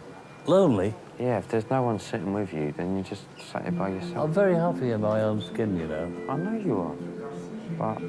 I've got my private eye. Read that. In a lot of ways, Matthew was very much like me, but there's an undercurrent which is very strong, which is like his mum. Oh, Dad, I think I might shoot. I'm not running away, it's just I'm tired, I'm going to... Yeah, go on, man. You go. I think he's very conscious of my age, and it is something he should think about. None of us are immortal. Parents are not there forever. There's no escape from it. How are you feeling? All right, I just want to lie down and go to sleep. I do think about what would happen to him when I go, and it's not really a mission. Well, I'd feel very happy if I could get him to be really independent and on his feet, and conscious of the fact that, you know, I won't be kicking around forever, and feel that he could cope with that and not fall apart. Listen, please ring me. It doesn't matter how small it is. Yeah, I will. If you just want some company or you Yeah, just want someone to come and see you, ring me. I'll keep my phone by my bed. Honestly, I promise. I'm sorry, I know you hate fusses. See you later. Go on, have a good night's sleep. Enjoy that cottage pie. Remember what I said on the phone? What's that? Don't bloody die. No, I know. I'll send that to the nurse. I love you too much for you to die. You're not allowed. Positive, you're all right. I'm fine now. Look at me. What I'm dying for is a wee.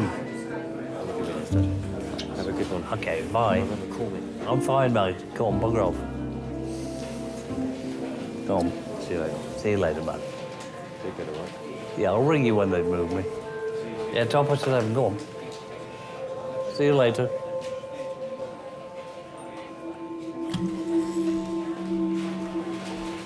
See you later.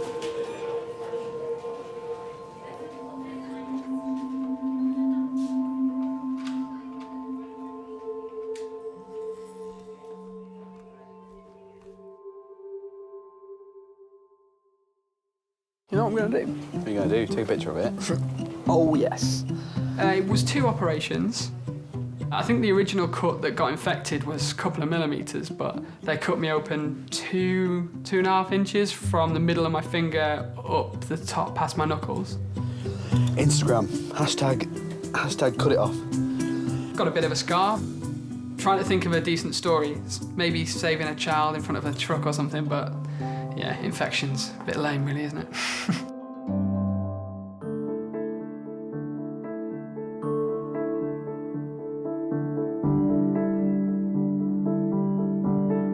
Should I get an attack of arrhythmia and worse still, a cardiac arrest, it gives you a shock of 800 volts across the heart. Fortunately, so far, it hasn't kicked off. I know that because the surgeon said, if it does kick off, you'll know it. It's like being kicked in the chest by a horse.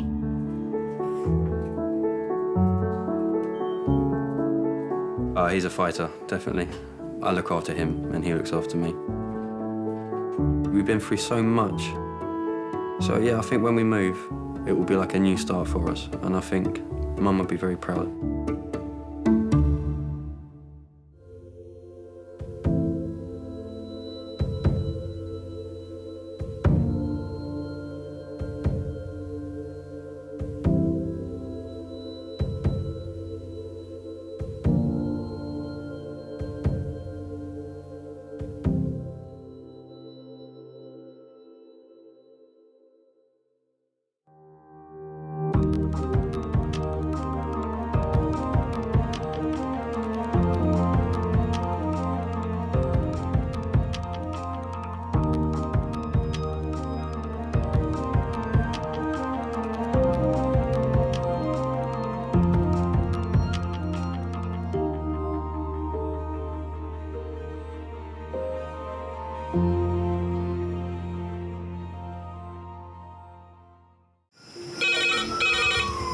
went from the bonnet, found face down on the floor. 2, 3. Pediatric trauma. It's a stabbing quadrant. 25 feet from a ladder onto his back. He's really unwell, and I think anaesthetics need to see him before he goes to theatre. Daphne? Daphne? How is everybody then? Chilling? King's A&E, how may I help? King's College Hospital, London. I got stabbed. I know, it's annoying. My head. One of the busiest A&E departments in the world. I want top to toe, head, chest, abdomen. A place where love, life, and loss. Don't bloody die. I love you too much for you to die. Unfold every single day. All the patients you're about to see were treated in just one 24-hour period. A&E is always like a traffic jam. Can we get a trolley? You've got to realise that there's awful things that can happen to you. I'm so sorry. Life is unpredictable, so it's important that your nearest and dearest know that you love them. You have to tell them that you love them. You must get better and come back to me. I don't want to lose you. Because there may come a time when you're not around to tell them.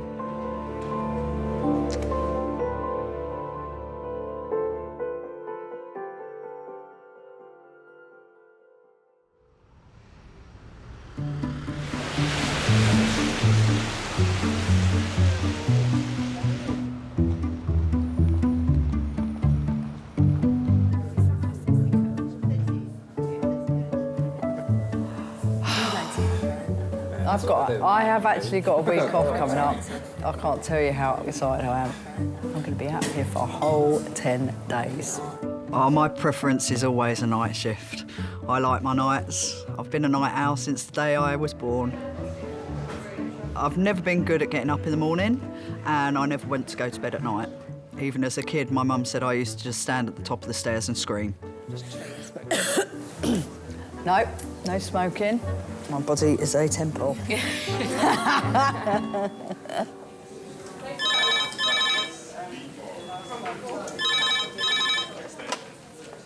King's A&E. Yep. Lovely. Thanks, bye. Adult red phone, 4 minutes. Adult red phone, 4 minutes. A young man has had a severe reaction to the recreational drug GBL. In 10, yeah, just need the notes made up. Paramedics, accompanied by police, are bringing him to King's. Hello. I want a mask for him to bung on his face, please, darling. 1, 2, 3. Oh, get him over. Right, listen, no spitting, otherwise you're going to have him. Hey. Sit up. No. Right, lie back. Right. Will you stop that? And he's not had any episodes where he's calmed down. Should we give him a bit of PR diazepam? We might be able to stick a line in him then. Our more aggressive patients or drunk patients are our bread and butter. Right, young man. What's that for? To calm you down, mate, so I can do my job. You've got to treat them with a bit of tough love. You have to. Oh. Really? Look what you did to me. Spitting. It's very tempting to be able to tell them to get lost, but at the end of the day, they're our patients, so you can't judge people. You have to just take everybody and treat them exactly the same. Oh, you disgusting man. Keep that on and stop spitting. You're awake enough to realise that. Now pack it in. I feel violated that I had snot on me.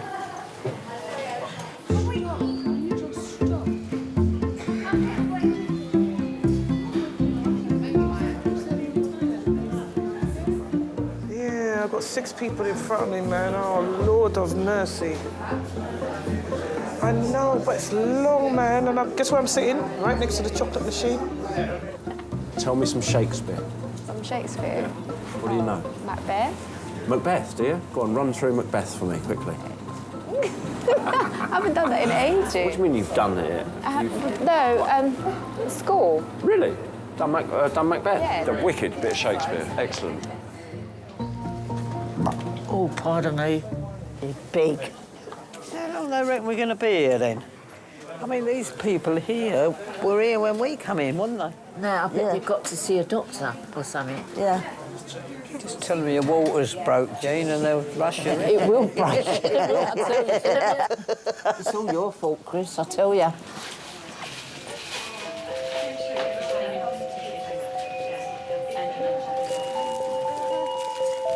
Give me one. All right. Secure this line before we lose it.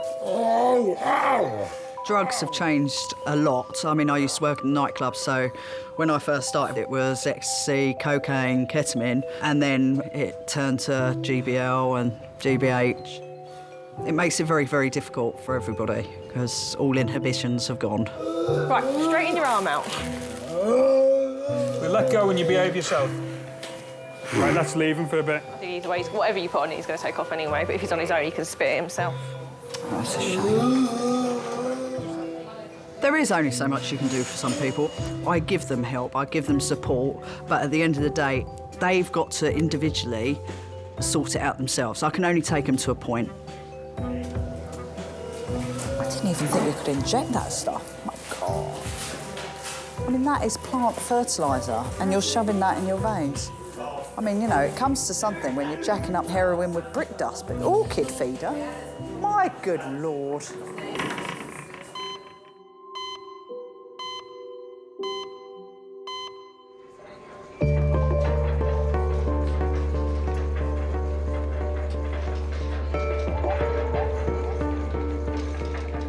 We've just had a gentleman brought back in on the ambulance, and he's presented with progressive MS.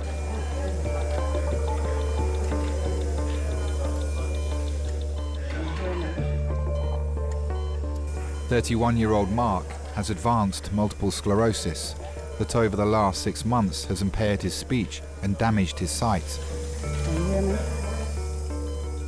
He has developed a severe fever at home and been rushed to King's by his mum, Juliana.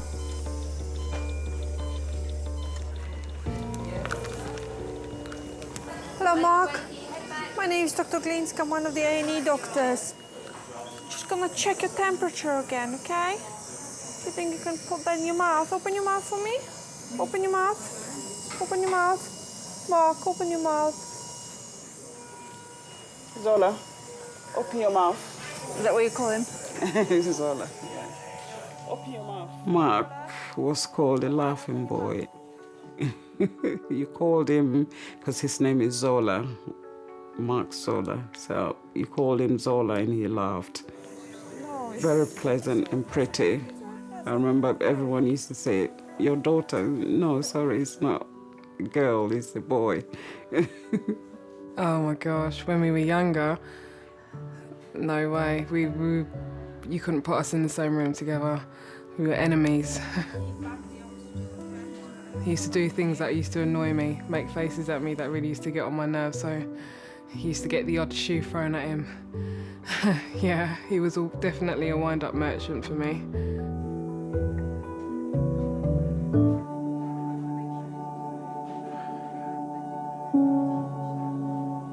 There are 3 types of MS and he's got the 3rd one, the aggressive one. It's a horrible disease. It just destroys you. It cripples you.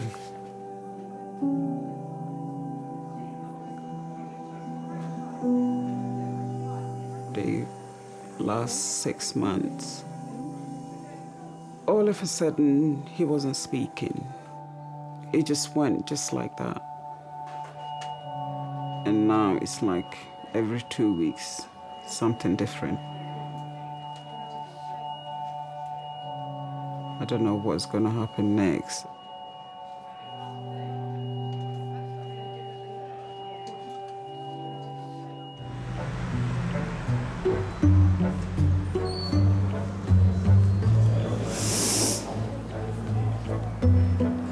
Well, this is a day you won't forget in a hurry, mate. I certainly won't tell, not now. Saturday night, it's terrible in here. Oh, I should imagine it's worse than this. Drunks and all that, fights, and I wouldn't say to them. 65-year-old Christine was playing bingo when she fell off her chair and hit her head. All right, yeah. Her 83-year-old friend Joan, with whom she lives in South London, has brought her to King's. Their close friend Jean is also there to support them. Go slowly, take your time, no rush at all. I play bingo 1, 2, 3, 4, 5, 6, 7, 8. 8 times a week. Tuesday and Thursday downstairs, and then Monday and Friday. Oh, I love my bingo, yeah. Yeah, I'd go anywhere for bingo. And Wednesday, yeah, nearly every day. I'm a bingo addict. Careful, Mala. Yeah, you're very... Put your straight. I will sit you up. It's only a little club down there. On a Tuesday, where a lot of them's left or they've died, you get about 14 down there now. Gets them out that want to come out for an hour. Doctor will come and see you, my dear, okay? Not much else in life when you're getting old, so you're glad of the bingo, like, you know. It starts at 7 o'clock. Joan gives us a little sing-song and a few jokes, and we finish there about 8:45.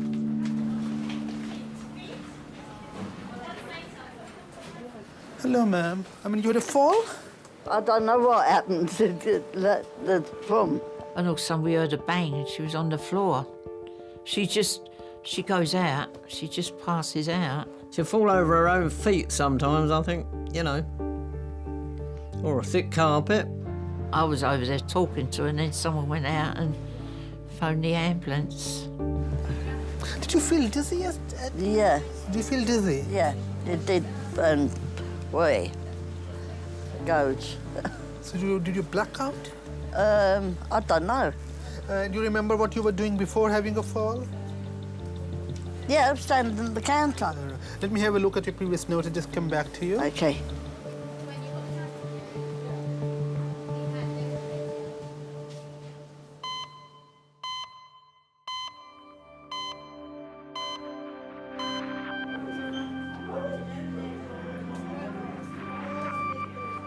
Mark's dad, Lorian, and his sister, Evelyn, have arrived in Resus.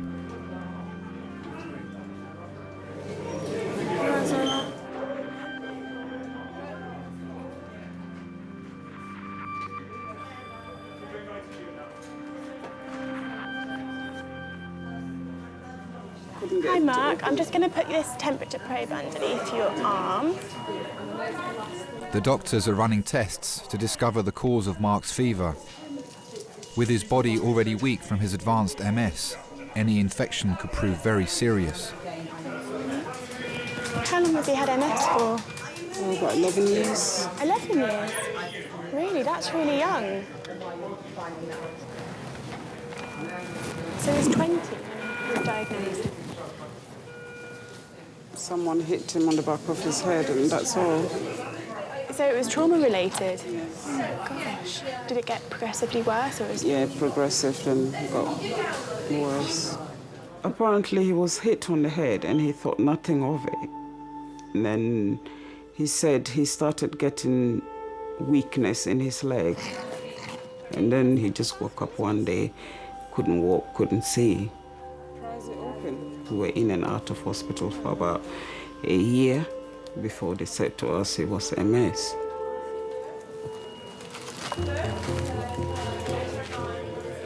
At the beginning stages, it was extremely hard for him to accept it. He was always really active. He likes a bit of basketball, he likes swimming, he likes football. But I know he really liked basketball. He had the height for it as well. Mark has never complained.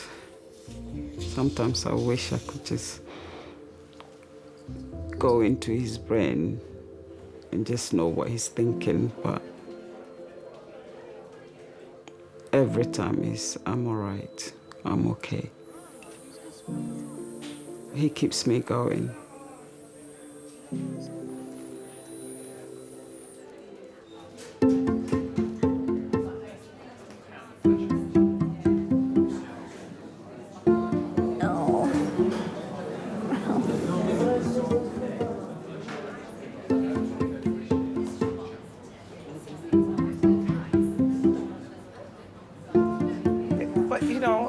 you should have emptied up the place when I turned up, you see. You should have...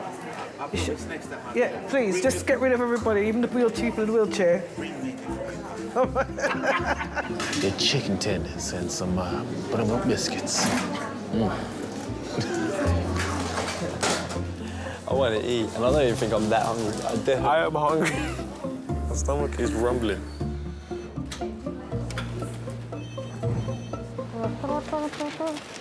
I'm peckish.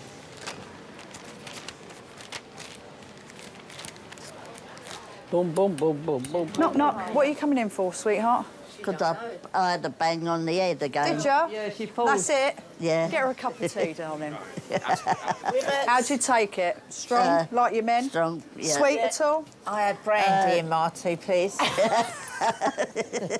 What sandwiches have you got? We've got a sandwich. I'll see if there's any left. I was born in Deptford, and then I moved to Abbeywood. I had a pub, the British Queen, and I moved round the corner. There you go, ladies. Share them between yourselves, Yeah, all right? we'll share them. We'll share them. Yeah. Do you want a chicken, big one? No, I don't know. Don't try that. Shut up. 17th was Sunday, 18th Monday, 19th. They're all right till tomorrow. I was born in Bermondsey, and then I met up with my fella. We got married in Bermondsey. Then we started to move down here, and I started having a family. I'm Camberwell, born and bred. I was born at the top of the road. And then when I was 23, I went on buses as a conductor. And I'd done 35 years on them. If you got any trouble on your bus, you always had some of the boys help you. There was never any, you know, if you got a drunk on there, they'd say, "Do you want him off, lady?" "Yes, please." And they'd put him off. I do not know what I'm eating here. Rockefeller, that's what I'm eating. Well, what is it? No. And did you ever marry? No. Never wanted to marry? No.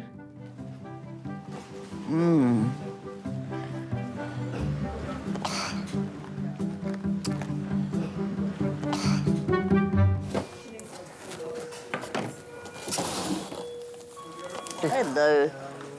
Oh, do you want us to go out? No, it's fine. How are you feeling now? Which part of your head is sore and hurt? Yeah, there. Okay. Oh. I had a stroke when I was 29. I couldn't walk, I couldn't talk. They couldn't do nothing for me.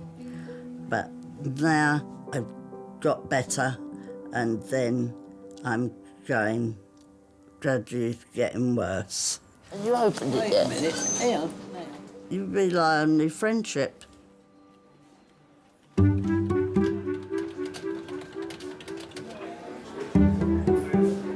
Jean. Hey, Jean. 20-year-old Jean was the victim of an assault 5 days ago. He's turned up at King's with all his belongings in a suitcase.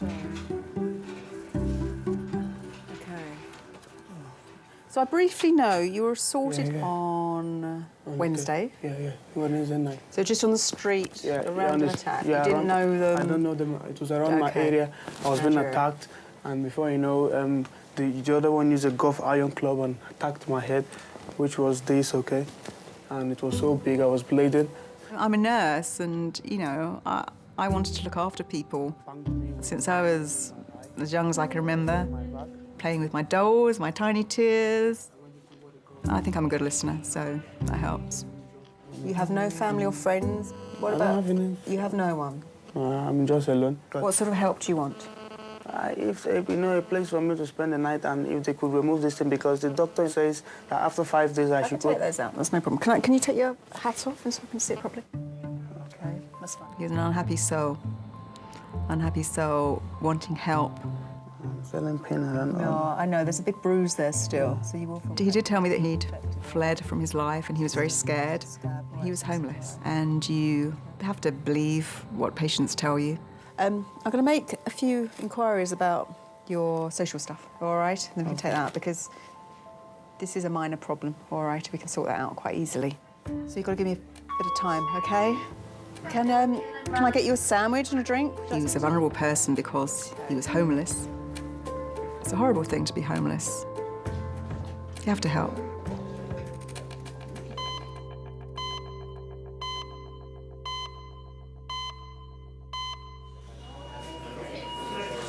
Are you in pain? Is it hurt? My mum, she's his full-time carer. There's been a few times when he sacked her. He sacked her and told her to go. But that's the type of arguments that we have. But yeah, she's been there all the time. She's there all the time, every day.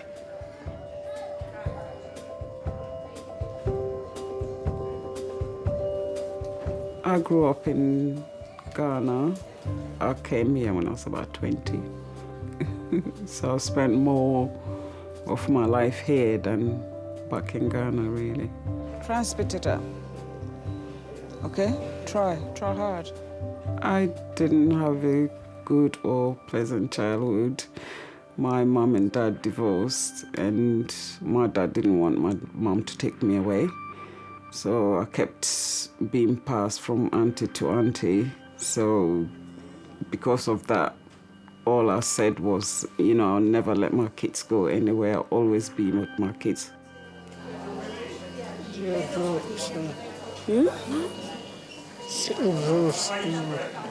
Say it again.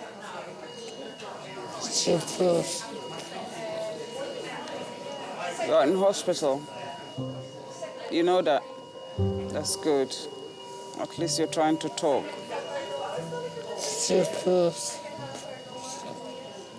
She tries to keep him talking because now his speech is gone and it's hard for him to talk. She knows his facial expressions, his reactions to stuff. She knows him through and through. That's her baby.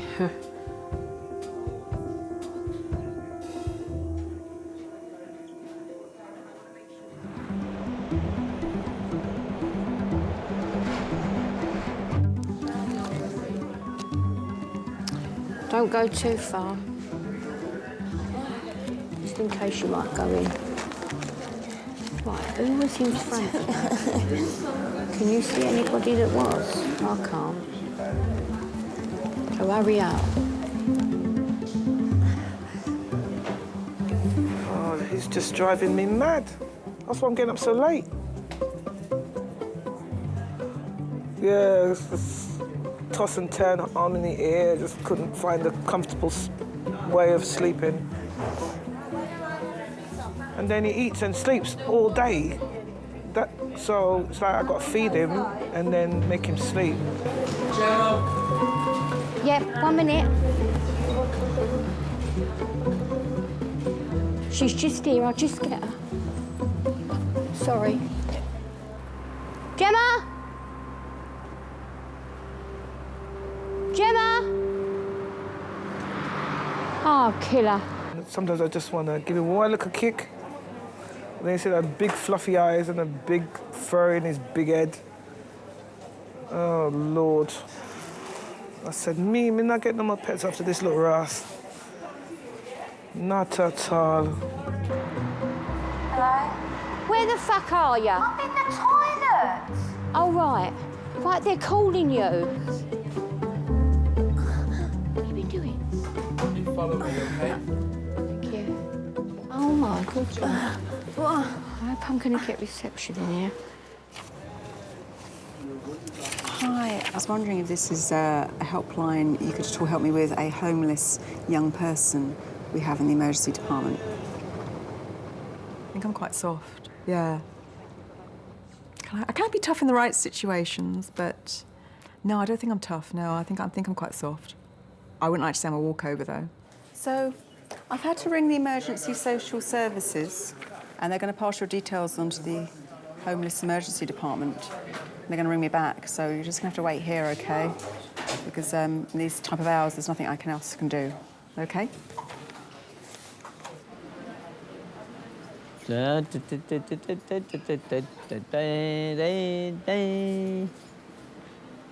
Want me to sing to you? No. Oh, that's all right then. Take that as a no.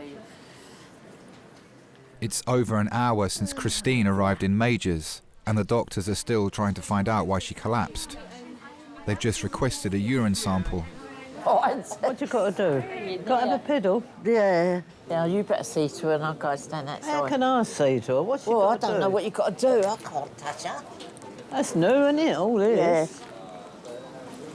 You haven't got to do it round her back. It's the front. They want a sample. Now what? Oh, crap. Oh, I've got a performance of her in there. You're right. She's trying to get a water specimen in it or something. That's what it's got to be put into, but you could go into that, hasn't it? How's it going in there, Chris? I can't do that. Yeah, she can't do it. Oh, God, dear.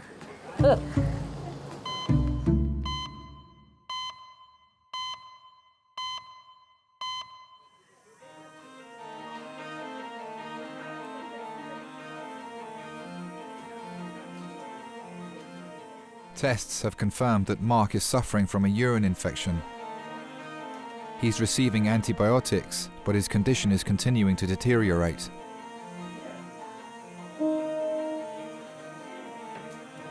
That poor lady. His mum. It's absolutely heartbreaking.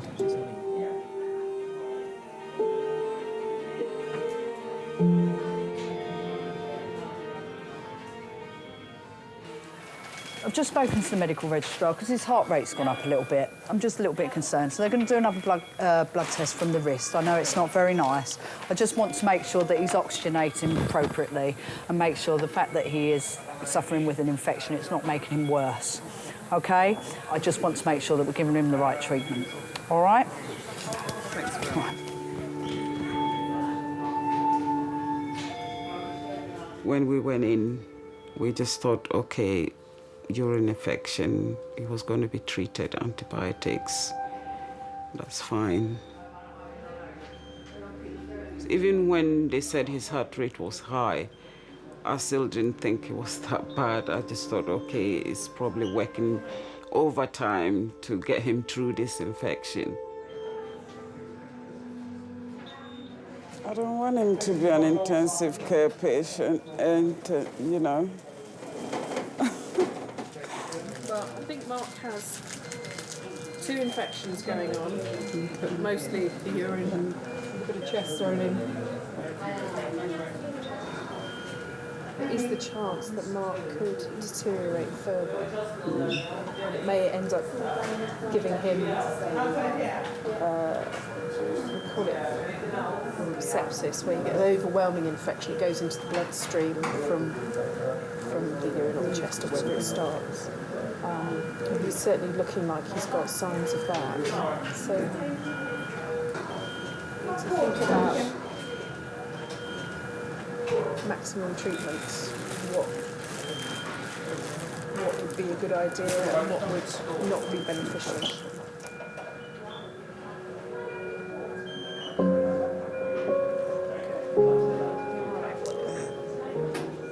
I always knew he was a strong boy and a fighter. He has fought it for, what, 11 years, but I didn't know it was that serious.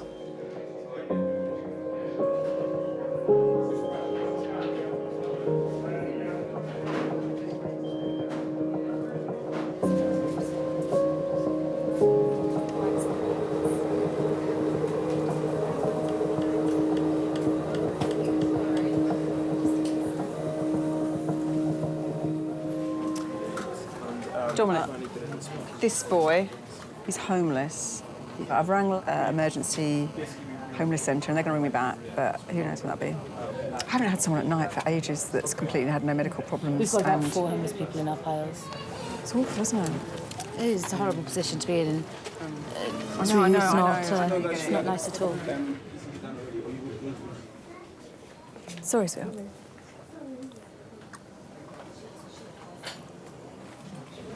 You just come with me. I'll just take these stitches out.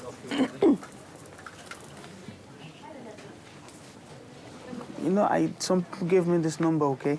All these numbers, okay? And I've never been to all this place, okay? Okay, this is in London? Yes. Yeah, everything, but I've not contacted anyone. Why not? No credit on my phone. It's been 2 days. But these are local places that you could go to in London. You can just walk to them. And I'm staying here and I'm confused. You're not confused. Some patients are willing to give all the responsibility to you. And that's fine when you have medical grounds and mental health and you're vulnerable. But it is an emergency department. It's not a social services centre or, you know, a day centre.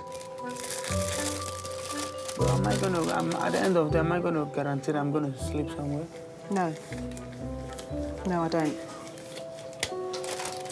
So the longer you spend sorting someone's social circumstances or helping with something that's not an emergency, the longer the 88-year-old lady waits with her broken ankle or the 2-year-old waits with a sore throat. OK, I'll let you know as soon as I hear anything, all right? I promise. OK, no problem.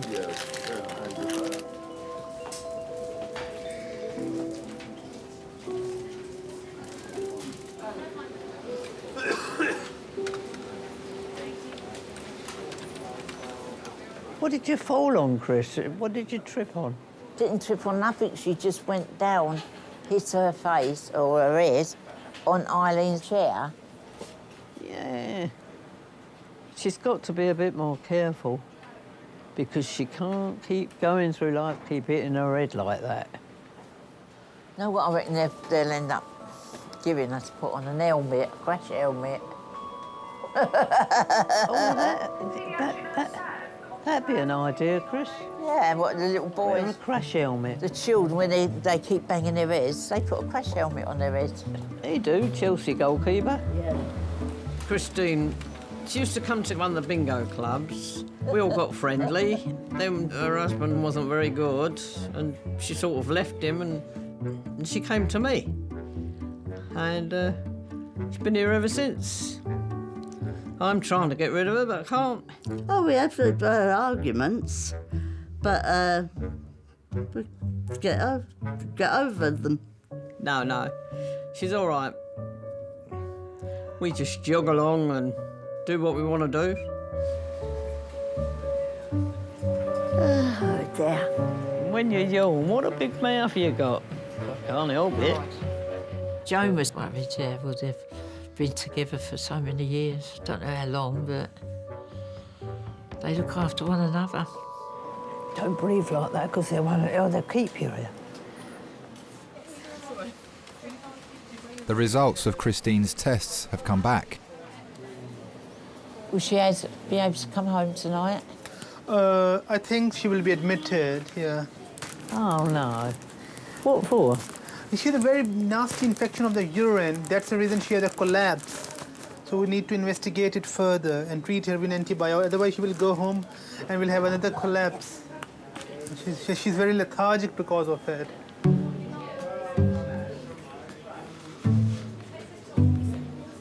When you haven't been to the toilet a lot, talk about it. Don't leave it like this. Because you don't pass enough water, Chris, perhaps. I don't know. Don't know. I'll pass too much. I'm fed up with Brian Tenner ladies. But if you don't go enough, that's building up inside and it don't do your kidneys any good. Oh, I'm always on the toilet. I wake up twice in the night going to go to the toilet. I'm always going to the toilet. It runs away before I can get to the toilet sometimes.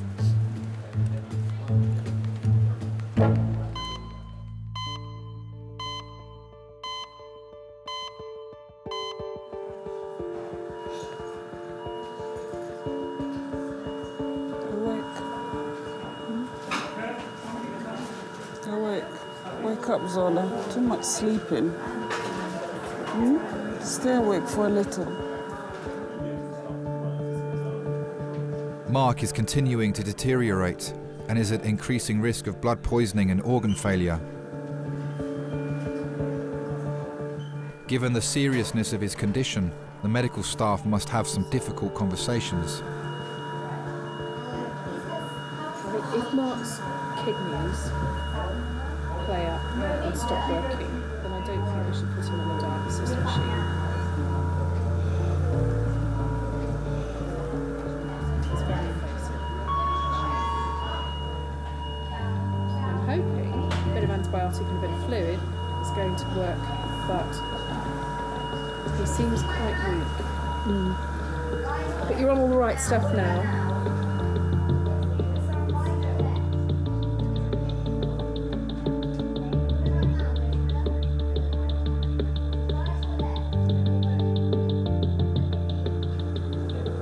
And if your heart was to stop, if you were to get sick enough that was to happen, then I think the best thing to do would be to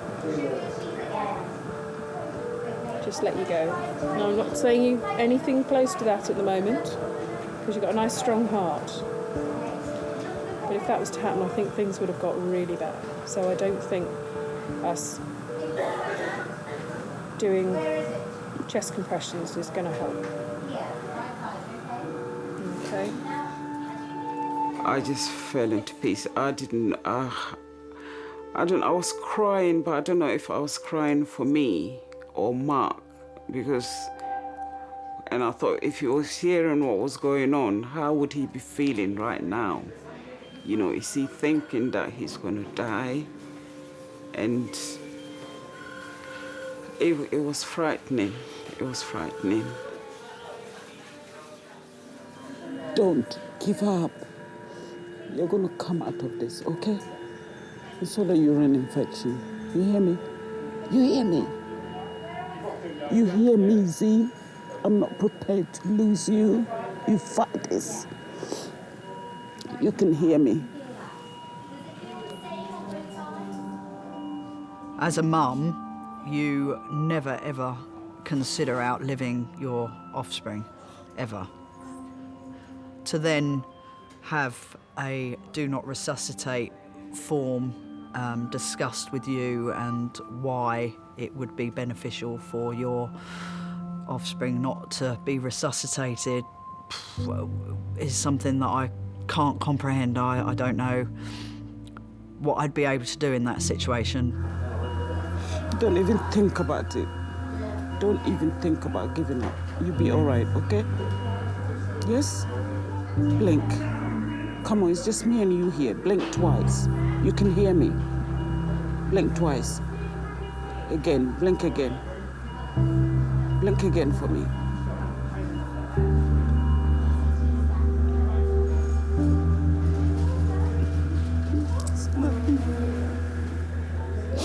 Don't let me cry, babes. Don't let me cry.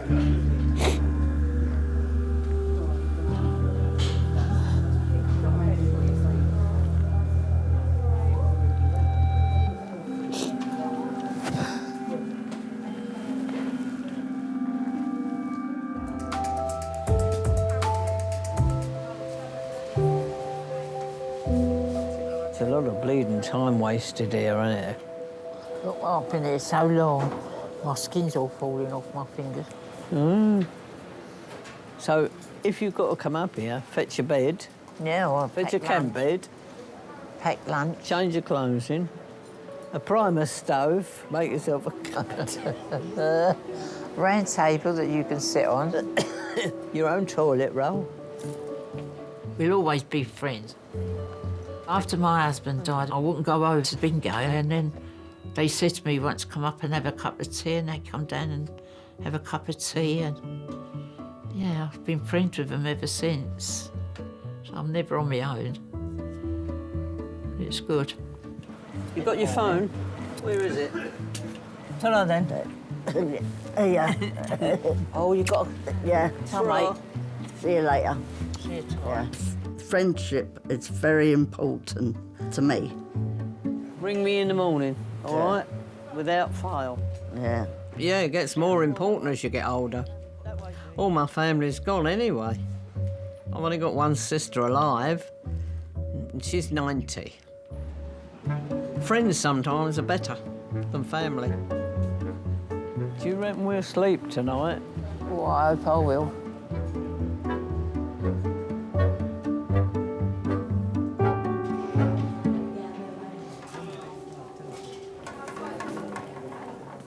John? Yeah? So I'm going to go home now because it's the end of my shift, okay? Okay. They haven't rung back. They may not ring back, all right? You're very welcome to wait in the waiting area till the morning, but that's all I could do, all right? I can't do any more. Sorry. Wow. This is really frustrating. He was responsible enough to do a lot of things, and you do have to, you know, sometimes say to patients that they do have to take responsibility when they can. There are patients, obviously, that take advantage of your kindness, or because it's a hospital, or because they think they can. So, yeah, you have to draw the line somewhere.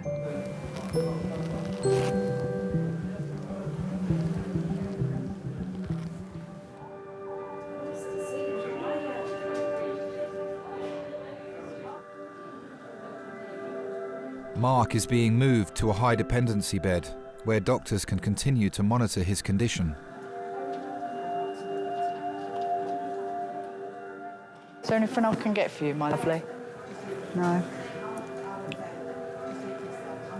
Is there any family going to come up and be with you? Yeah.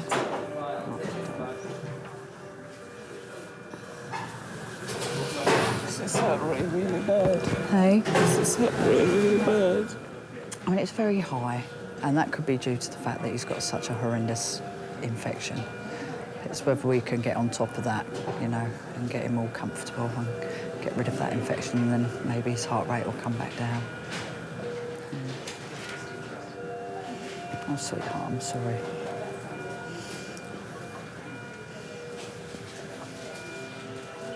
I'll get you up to the ward shortly, all right, my sweet? Yeah.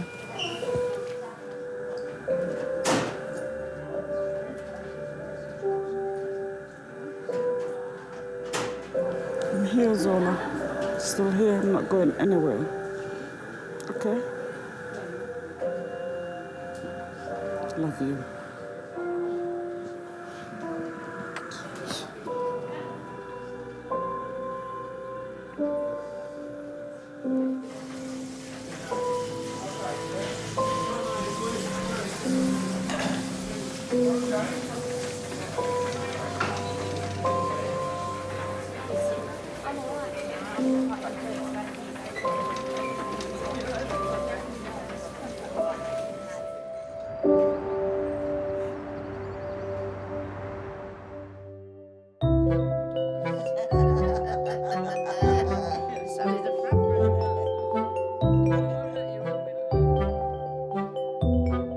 When I came out of hospital, the next day, I didn't go straight home.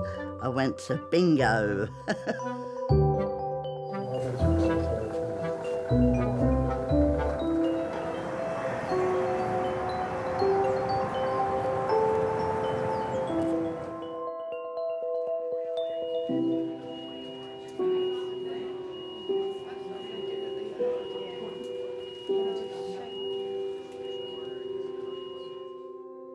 He is a fighter. He proved that to me when he was in hospital. He just kept saying, I want to go home, I want to go home. And he did. He pulled through.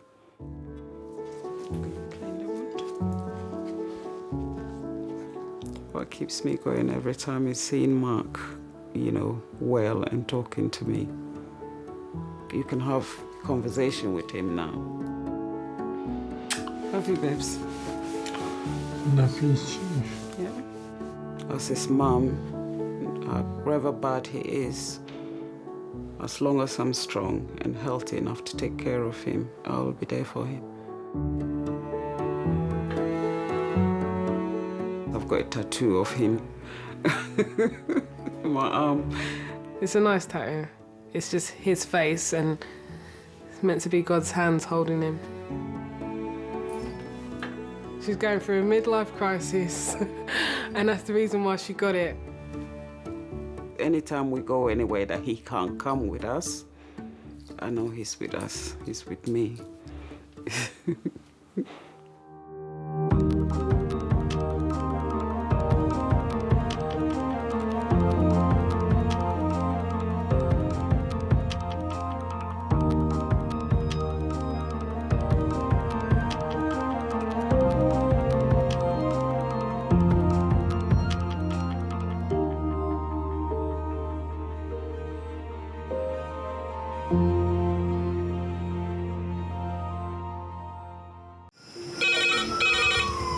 went from the bonnet, found face down on the floor. Pediatric trauma. It's a stabbing quadrant. 25 feet from a ladder onto his back. He's really unwell, and I think anaesthetics need to see him before he goes to theatre. Daphne? Daphne? How is everybody then? Chilling? King's A&E, how may I help? King's College Hospital, London. I got stabbed. I know, it's annoying. My head. One of the busiest A&E departments in the world. I want top to toe, head, chest, abdomen. A place where love, life, and loss. Don't bloody die. I love you too much for you to die. Unfold every single day. All the patients you're about to see were treated in just one 24-hour period. A&E is always like a traffic jam. Can we get a trolley? You've got to realise that there's awful things that can happen to you. I'm so sorry. Life is unpredictable, so it's important that your nearest and dearest know that you love them. You have to tell them that you love them. You must get better and come back to me. I don't want to lose you. Because there may come a time when you're not around to tell them.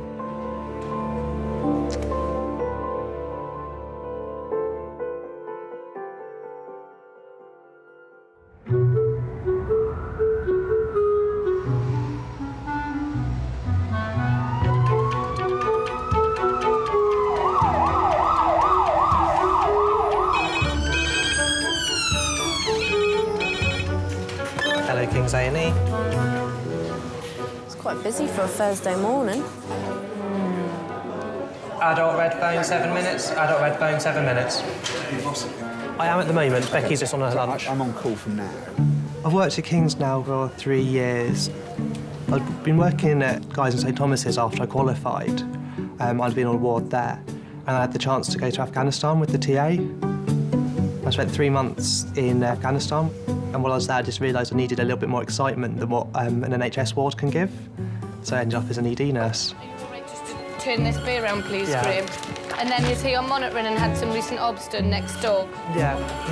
What makes King's unique is where it is in London. Yeah. Monitoring obs and wristbands.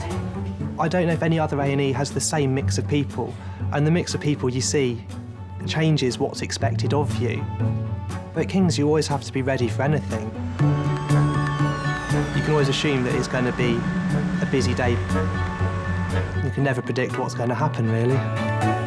Also on shift is consultant Jackie, who'll be the major trauma lead today. I'm just going to nick to the loo really quickly. I don't think that's acceptable, Jackie. Well, it'll be less acceptable if I don't go. OK, you from prison. We're going number 1. This is full. How awful this time of morning. So just fly back. We're just going to make sure you're OK. Just take this one off so I can do a few tests. No fighting, come on, hello. Right. Right, I've just been punched and bitten by this guy. So I need some cuffs on. If you've got cuffs, I want them on him now. Can you take the leg, and this gentleman's going to put these cuffs on him? Please let me fucking over. Hang on, relax. He's beaten me and punched me. No. Relax.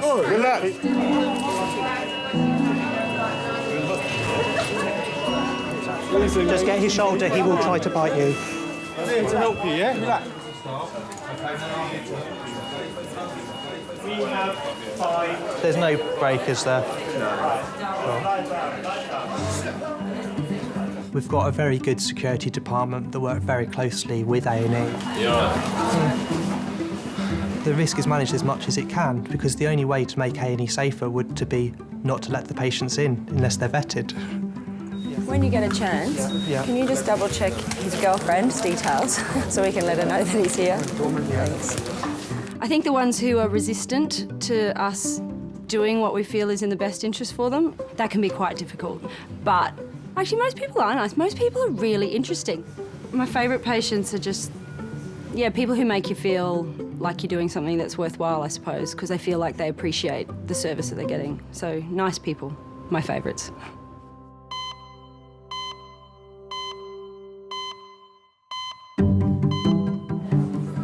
Do you want a cup of tea? No, I'm all right. Sure. Might have coffee. I bet it tastes like shit though. Yeah.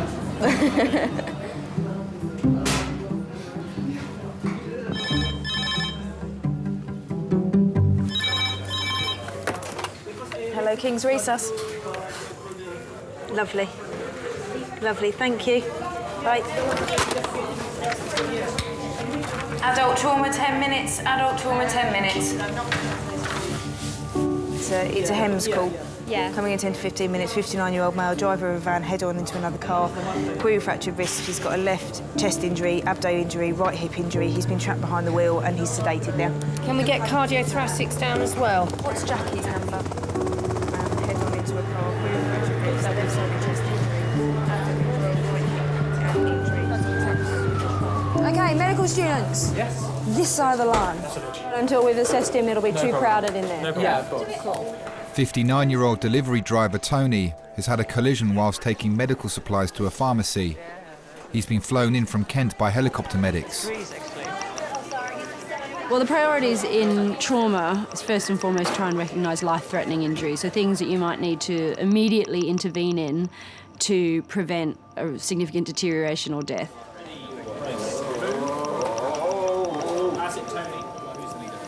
This is Tony Arch. He's a 59-year-old driver of a van who went head-on into a small hatchback.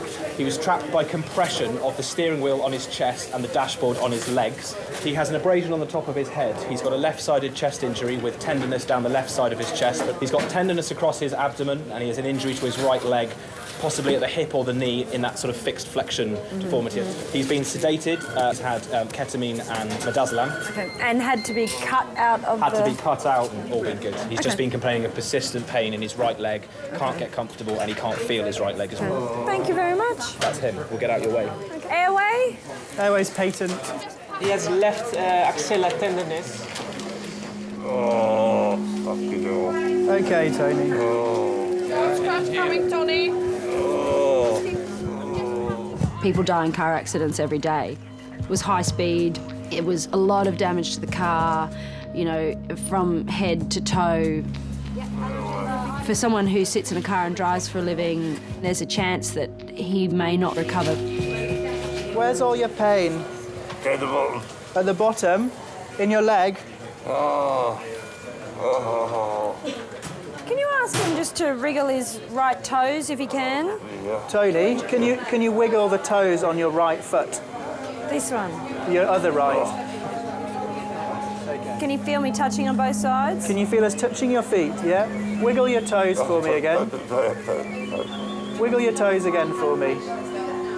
What about on the right side?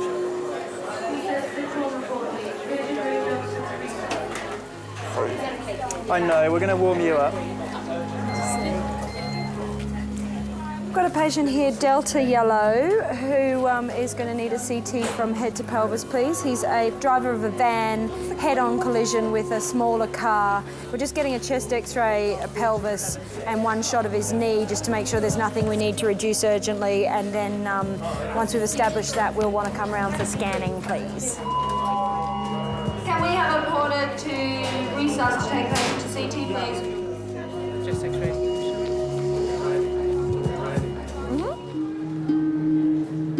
Delivery driver Tony was airlifted to King's 30 minutes ago. Doctors are worried that he could have internal injuries and may be paralysed. Driver of a van, head-on into a smaller car, trapped by steering wheel and dashboard. We'll go on slide. Ready, steady, slide. Oh. Well done, Tony. Well done. All right, listen. Okay, Tony.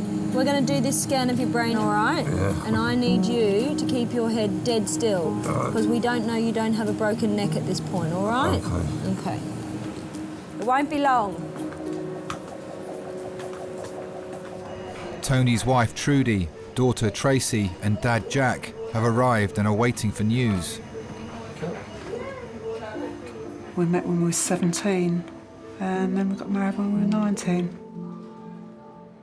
He goes at 4 o'clock in the morning to work, so we don't get time to have breakfast together or anything. But I always manage to shout down to him to be careful or to drive carefully. Not that helped him. We was indoors. Trudy rang me. He says that Tony's been in an accident. He's all right, but he's been airlifted to King's College, and I thought myself, well, he ain't all right if they've airlifted him. But I don't say nothing. I keep my thoughts to myself, like, you know.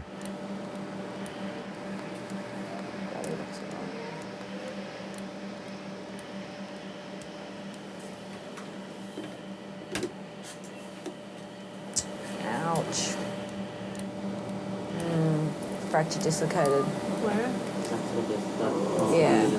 Yeah, it's coming up into the acetabulum. I think it's posteriorly dislocated. So that's the socket there. It's empty. Yeah. No, it's definitely fracture dislocation. The spine belly looks okay. Spine looks okay. It's in a billion pieces. Yeah, shattered. He was always a laugh. He always enjoyed life. I can remember I took him to football when he was a young lad. He played for the Boys Brigade, and he scored the first 4 goals. And I will say the rest of the team was useless. And there was an old man there with a dog, and he's shouting out, "Give it to the big number 9. Here, put it in the back of the net." So I said, turned around and I said to him, "That's my son."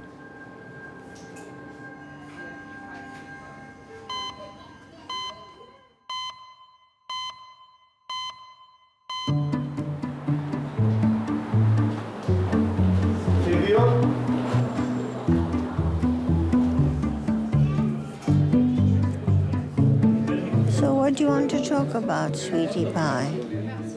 I don't want to talk about anything. I shan't talk about anything unless I'm asked a question. Okay, love. Going out with Karen tomorrow night. Where are you going? Status quo. I only know one song. Do you? I don't know any of them, I don't think. I'm sure like it's one of them bands that when you hear it, you'll be like, oh. It's just the name of it, you can't really place what songs.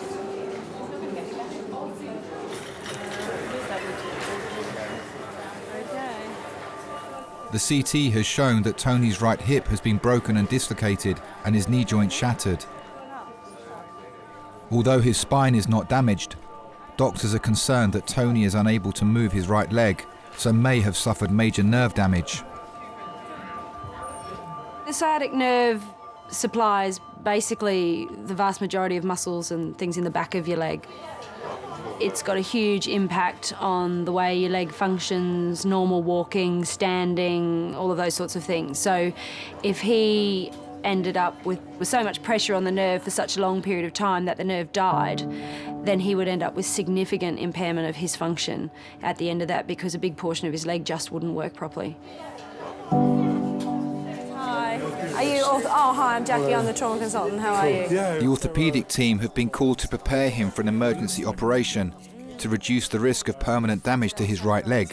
Have you seen the CT scanner? Is that Yeah, we saw them as they came through, and it does look like the acetabulum's involved. Yeah, he's probably got some sciatic nerve neurology as well. You can't move. No. And then if I get his family in, is that all right? You finished talking to him? Do you want to come in?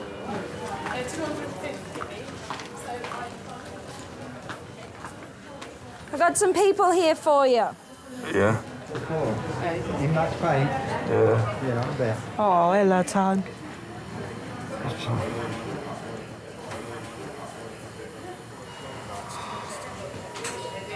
Where am I?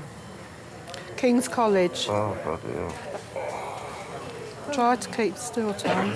I know it's painful.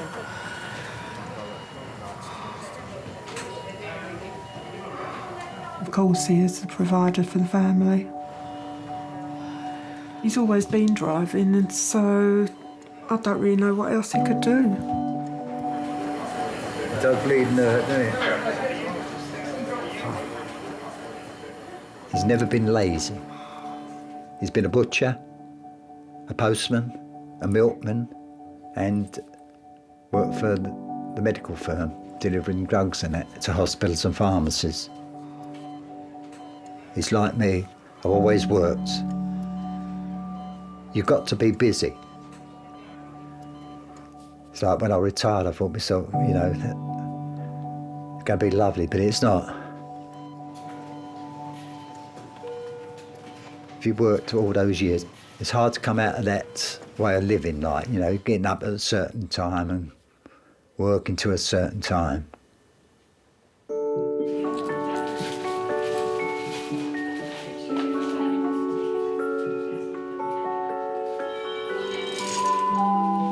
Please can I have a porter to resus? That's a porter to resus.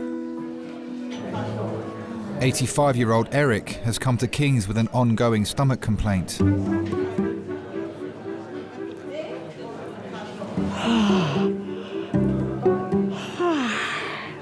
Lots of people here today, isn't it? Mister? Lots of people here today. Yes.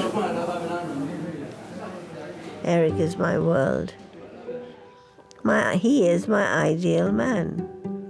Okay. You don't want to sip? Well, I might take a sip, yes. Okay, just a minute. I've waited for someone like him since the age of 26. Oh, it's all right. I didn't have to put my gloves on. Wouldn't have been much use. They have to be rubber. After I qualified in chemistry and physiology, I got a job at Maudsley Hospital doing some research work, and I met Eric in the canteen. One gets talking to people from other departments. He was a nice chap. And one day in 1965, 66, somewhere around there, I met him on the road just outside Ruskin Park. And he said, Helen, would you like to go out with me? So I said, all right. So we went out with each other for a few times. We went to the pictures and for drives. He had a little car. I'll have to go and go to the loo. Okay. Give me your coat.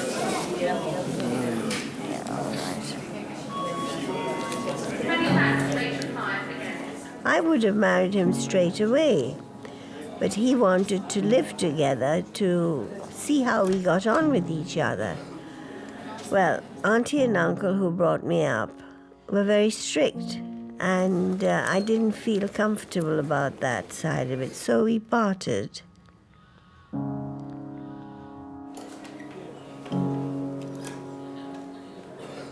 We met again in 1993. I was 57 and he was 65. I went to see my doctor. I was waiting in the waiting room, and who should walk in but Eric? He had the same doctor, it appeared. I didn't know he lived so near me either. And this time we took to each other, no, not like a house on fire, but you know what I mean. By the way, when you went just now, did you go number 2? No. Oh, you didn't? Okay. I did a really good horse part. You what? I did a really good horse part.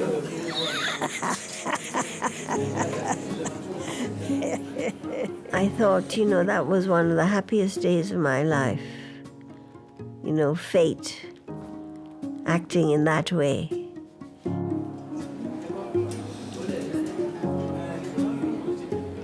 And we've been happy ever since. We've been together for 20 years, a little more than that, and we love each other. If we'd have had a son, I would have liked him to be something like Eric. What is it that you like in a man? Goodness. He must be a moral person. He doesn't have to be handsome, just a nice, simple person with goodness in his heart. That's all.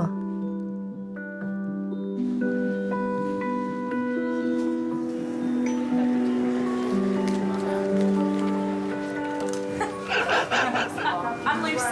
Hello, darling. I'm Jim. Hi, Jim. Nice to meet you. Nice. Anything you need, give me a shout. Okay. Help!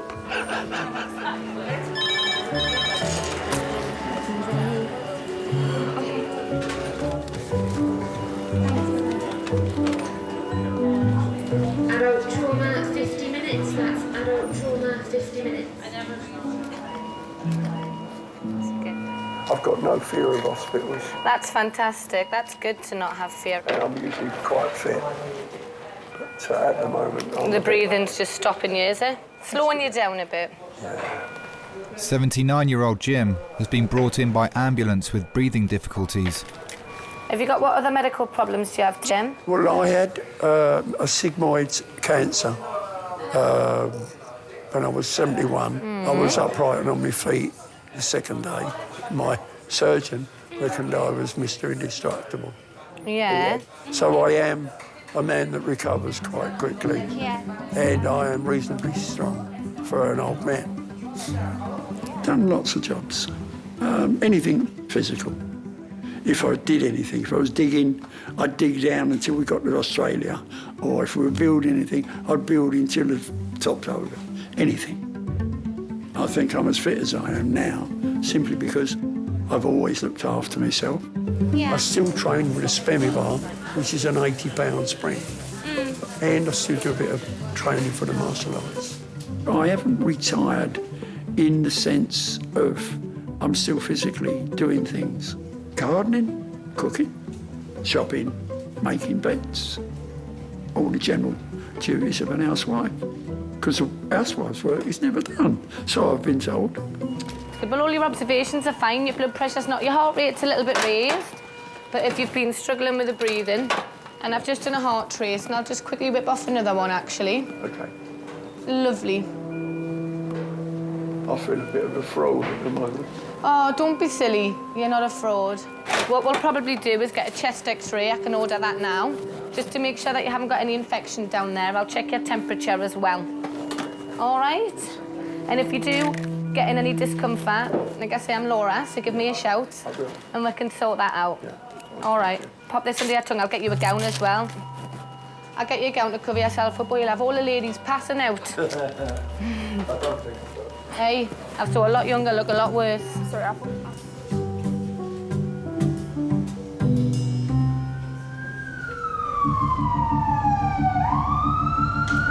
Ambulance services are bringing in a male patient under police escort. He's been arrested following a high-speed car chase. Driver, no seatbelt, ended up on the passenger's lap. Complaining of C-spine pain, lower lumbar pain, and he's got a laceration on the right side of his pelvis and recurred pelvic injury. He's got pelvic splint on. I like to think I approach patients in custody in the same way as I approach the same person who's not in custody. Just because you're under arrest doesn't mean you did it, for starters. And the reality is that it's actually not for me to judge what they may or may not have done. Our job is to look after the sort of physical and emotional well-being of the person that's in front of us. Oh, hi, is that the radiology registrar? I've just got another trauma patient here. He was the driver of a car being chased by police. He was unrestrained. He's got a wound across the right lower quadrant, complaining of some back and neck pain. Have we had a chance to get his girlfriend's details? They're on the phone, which is in his pocket, which is at scene, but we've got his mum's details and they're just letting her... You're sorting that out, brilliant. Because of the type of accident you've had, it's very important that we just treat it as though you could have an injury to your neck until we get the images. As soon as we know that there's no damage, we can get you sat up and a little bit more comfortable, OK? Yeah. It's King's College Hospital in London. Got a change? You want to change? Yeah, cheers, mate, yeah? Thanks a lot, yeah?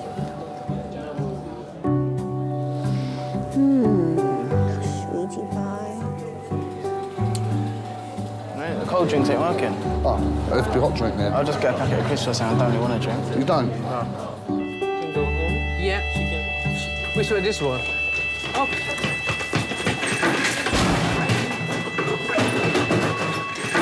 Point corridor. Pinpoint corridor. What the fuck, eh?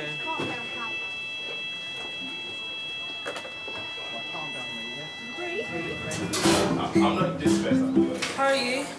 I am fine, young lady. Thank you. One of the nurses, okay? And I am Jim. What happened today, Jim? You ladies have got me here and I want to go home. You're making me feel bad, Jim. I worry over my wife. She's on her own, or she would be. She's not on her own at the moment because my son will drive down from the coast to be with her. She's such a lovely lady. Yeah, 5. Jesus. None of them are called Jesus. How long are you married? 60 years next year, Oh my God. so it's a little bit long. She was 14 when I first met her. She was beautiful. I can't believe you've been married nearly 60 years. Yeah, she's possibly worrying about me. So if you could bring her, I'd be well pleased. And you Just tell her I'm all right. Thank you, honestly. And you've been well looked after. Yes. Tell her I'm chatting all the ladies. She knows at any rate. And tell her I'm raring to go. He says he's raring to go. She says you're to behave yourself. Yeah, she always does. I met her, she was 14, I was 15. When we were courting, I'd walk her home and pick flowers from her. And yes, I used to nick them out of gardens. But really, I didn't nick loads of flowers, a few daffodils when they were in season, roses. But I always pruned them. I never just pulled them out the ground. But years ago, I got pulled up. I was coming home from school, and my mum was quite poorly at the time, and I nicked a rose out of a garden near the school I was at, and I got down the road, the police pulled me and took me back to the house. And the bloke come out and he says, what's the rose for? So I said, well, because my mum's ill. So he walked over to the bush, he looked at the bush, he came back and he said, you like flowers and you've done the right thing. You've cut it, you've not done anything else. If you want flowers for your mum, knock on the door.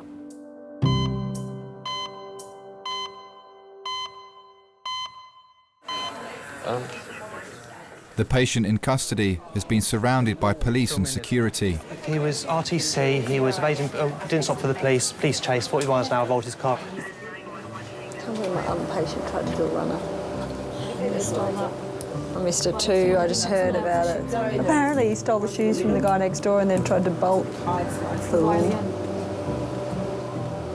Can I leave you to get him back into resus while we... I'm going to speak to him. Police are waiting for backup to escort the patient to a secure bay for treatment. He's in handcuffs at the moment. Yeah. They want him to stay there. So even with this many security, they'd rather him on the floor here than in a cubicle. When we get a patient through who is either agitated, confused, aggressive towards staff, it's not unknown for us to have 5 security guards, a couple of nurses, a couple of doctors, all dealing with that situation. And while we're doing that, it leaves no staff to look after the other patients. No. Wandering around and whatever. So even with the security here, can we put him on a trolley, still handcuffed, and take him back? Until we get extra police officers. Right.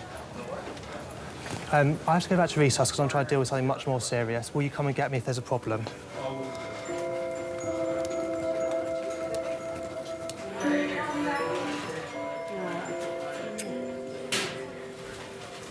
Really? Don't keep moving about, Tone.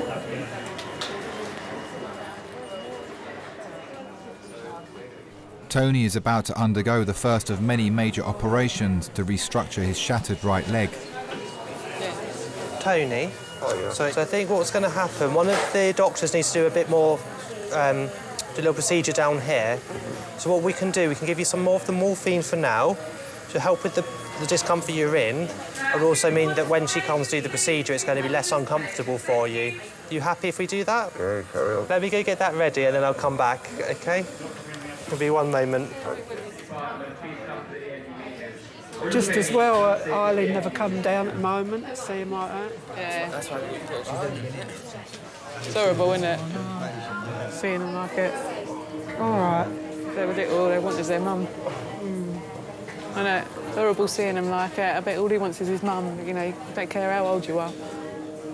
Ring Nan, shall I go out and ring Nan? I'll pop out there, yeah? All right, you come on this side. Well, my wife wouldn't want to go to King's because our youngest son died there. She didn't want to go there after Dean died. You know, too many memories. It upsets her to think of it. Because I don't think she's ever accepted Dean's death, you know, not like me. Hello, Nan, it's Tracy. Hello. Right, he's awake. He's in quite a lot of pain at the moment. Yeah. No, not yet, because he's going to need another operation after this. He's all wrapped up. I'm saying it looks like he needs his mum. Yeah, I know.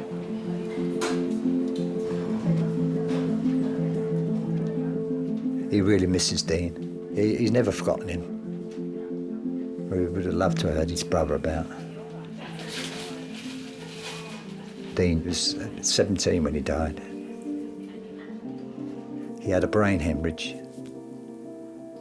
He was the opposite of Tony. He's very academic sort of thing, a bit more serious. Go out? Yeah.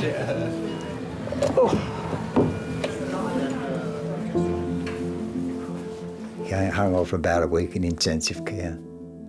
Then he died. Tony sat with me.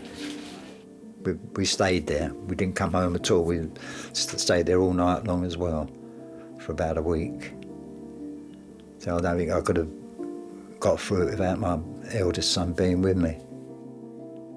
As I say, my wife couldn't be there, so I'd have been by myself. Can't explain to people how you feel. You know, you're not really on this planet.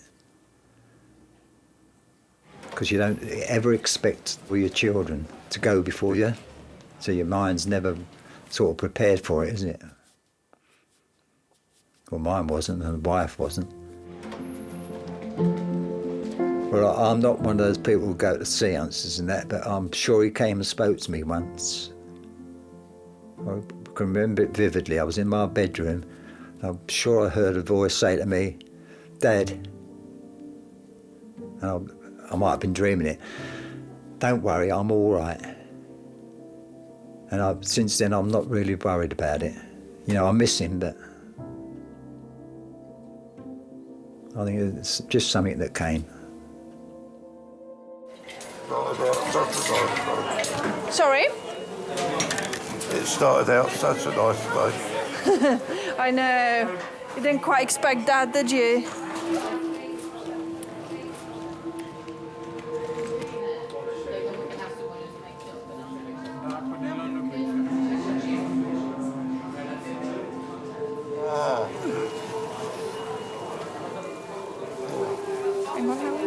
Just give him again. To relieve the pressure on Tony's sciatic nerve, surgeons will first need to put his hip back in its socket. For the procedure, Tony has been heavily sedated. You're doing really well. They will then need to attach a weight that will hold Tony's hip in place by drilling a hole to insert a metal rod through his ankle. Tony, take a big breath for me. Tony, that's it. And another one. Can you put 100 over 50? Press a mute or something.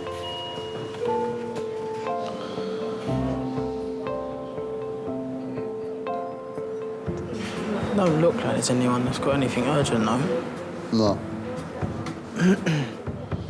Well, no one looks really in here, do they? No one looks bad, do they? Nothing obvious, anyway. No. Oh, Laura, you are a card. Yes, she is. You're a card. You are a card. Jim's waiting for the results of his chest X-ray and blood tests. Not a tart, just a card. Yes, Jim. I heard it say it. How did you call me a tart? No, you said you called me. Did you want a taxi or what? I'm being threatened over here. Jim, I would just like to alert you to something. I can't see it. I've got no glove. Yes, you can. Jim. Your choice of treatment. Stop abuse of the end. I wouldn't abuse you people. Think you're beautiful, all of you. Dear, yes. And in fact, if anyone did, I'd be the first to help. Oh, Jim, you're a good one. I don't cheat. I don't rob. I always keep my word. I'm friendly with anybody that would be friendly. I treat women with respect, men with respect. And when they don't, then there's an opposition. I don't drink as much now. I used to drink a lot. If I drink, sometimes I get into a fight. But I haven't had to lose it since I was 71. Really? Yeah, silly boy got a little bit silly. So I just, boom, just knocked him on his bum. Best form of defence is hit him. Swear away. I've been brought up like. My boys look after themselves. I taught my girls to punch, my wife to punch. We're all good at it. Now, it's my 80th birthday in May, so... Are you having a do? I don't want one. It's all fuss, isn't it? Oh, I don't know, you know, you get presents. That's a fairly good incentive. I've got a family I love, a wife I love. Well, what more can you ask for, I suppose? I'm not worried about money. I haven't got any, but don't worry about it. Family first, last, second, anywhere you like. My family are what it's all about. Without them, I'd be lost. With his leg now in traction, Tony's ready to be taken to theatre, where he'll have the first of several operations. Uh-oh. Hello. Is that through the ankle? She said they've put a bar in there. Through the ankle? No. Looks like it's through. Oh, yeah, it is, isn't it? It's a good on to your mother. She'll be up tomorrow. Yeah, so look. Nice. You don't like coming here. Yeah, but she'll be up tomorrow. She will. Don't worry about it. Oh, all right. All right? Yeah. Hang in there. Oh, you want us to go? You sure? All right then. All right, see you later.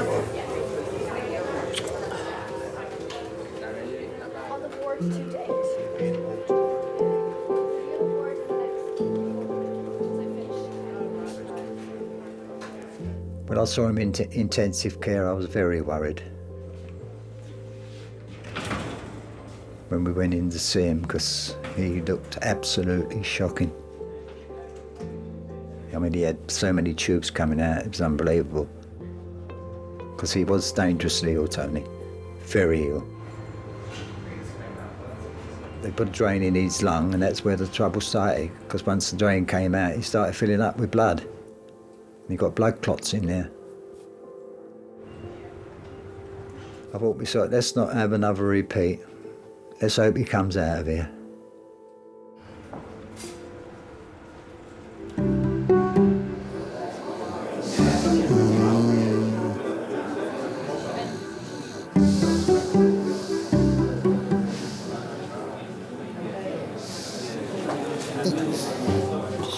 Fucking hell. That's why you don't go to sleep, you mug. What? What? Don't go to sleep. Falling off the chair. Stay awake. Do you want to assess him on the chairs? I'd love to. Do you? But try and make him... I'll come with you. I'm going to make him move. Hello, mate. You all right? Now, listen, I hope you don't mind. Can you just move on to those seats? I don't mind you lying all over them, but I'd like to just keep a little eye on you. If you have a fit, I can't see you because you're behind a wall that is solid and I can't see through walls, and I'd much rather you sat over there. Come on. It's my chair. So, excuse me, it's not your chair, it's hospital property. I will get you a cubicle and then you will have to move. So please, in the interim, can you just move over there? Why? Because I've asked you to. Why can't I sit in this chair? Because I would rather keep an eye on you, sir. Come on, you can lie all over those chairs. Thank you. That's why. I would like you to sit over there, please. Give me that tone of voice. Well, then do as you're told, would you? Thank you. Don't. Thank you very much. Wait and see. Just sit there. That's not very nice. You don't even know me. Doesn't like me. Never mind. Verbal aggression, we probably have every day, more than once in a shift. Physical, for myself, I've only ever been thumped once, and that was an 85-year-old lady who was a bit confused. I put her cardigan on and she went wallop and knocked me straight on my arse.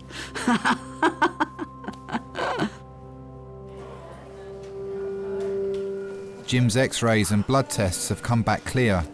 Transport has been arranged to take him home. I've hit a mid-morning wall. Yeah. Do you know, I'm knackered now. I want to sleep. No, I've been up since early this morning. We need to get some sleep. We've been up 22 hours. Yeah. But it's good for you. Is to have work it off sometimes. That ain't my driver, is it? Yeah, it is. Is it? You my driver? Shall we give them... Listen, girls, I love you all. Lovely to meet you. You're beautiful, and all Nice of to meet you. you. Pleasure, Thanks, Jim. darling. You take care. All the best, all right? Nice to meet you. Get home safe. Look after that wife of yours. Bye, doll. Bye, Jim. Bye, Jim. Oh, I like Jim. What are we going to do now, man? I wanted Jim to stay. Should have kicked out the horrible ones and keep Jim. They're all right, though, in here. There's someone kicking out front being racist. If Jim sees her... He's very ethical. It's very ethical. I like Jim. I thought he was going to be a hugger. I got a proper squeeze. I did a big kiss and a squeeze. I was like, oh. Me too. Happy time. Oh, Jim's made our night nicer. He has. Got a little cheeky kiss.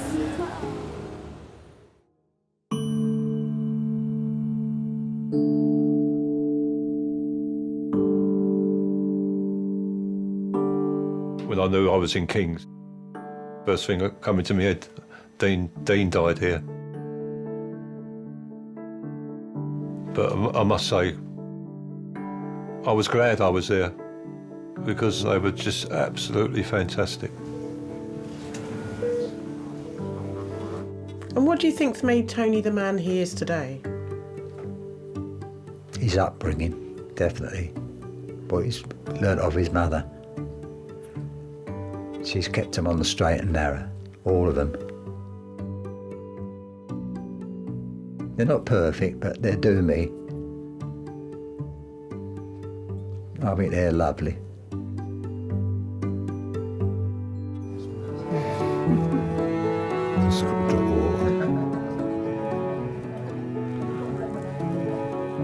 I must admit, I do get bored because I can't leave the house because I can't walk on my right leg. I just get so excited if I've got a visitor coming. If I know that I've got someone coming on a certain day, I sit there looking out the window until they turn up. And I'm not very happy if they don't turn up.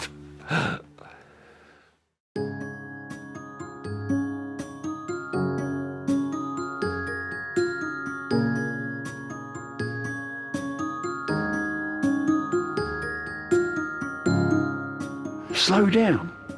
I don't think that'll happen. When you see me walking, I walk like I did when I was 20, and that's the way I will go. So no walking sticks, and none of that. Ah. Yes. Give it to me, come on. Let go.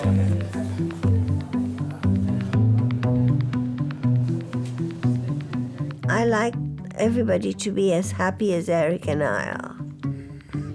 I love you. Yeah, I love you too, you Rich. That's right.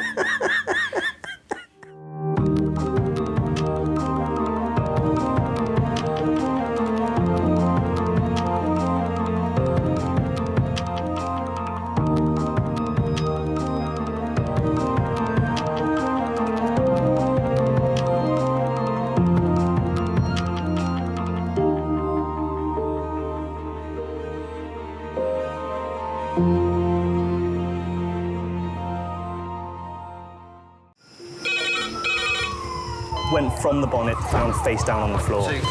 Pediatric trauma It's a stabbing, code 25 feet from a ladder onto his back. He's really unwell, and I think anaesthetics need to see him before he goes to theatre. Daphne? How is everybody then? Chilling? King's A&E, how can I help? King's College Hospital, London. I got stabbed. I know, it's annoying. My head. One of the busiest A&E departments in the world. I want top to toe, head, chest, abdomen. A place where love, life, and loss. Don't bloody die. I love you too much for you to die. Unfold every single day.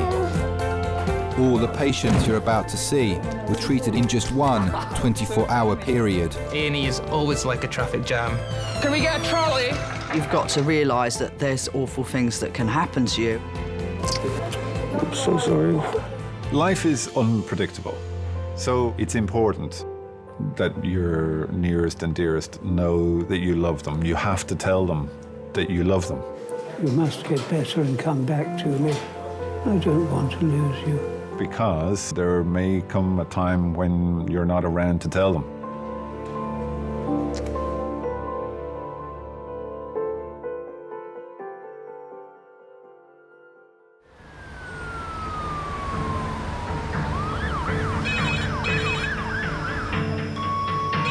Pediatric, Hems trauma in 10 minutes. That's pediatric, Hems trauma in 10 minutes.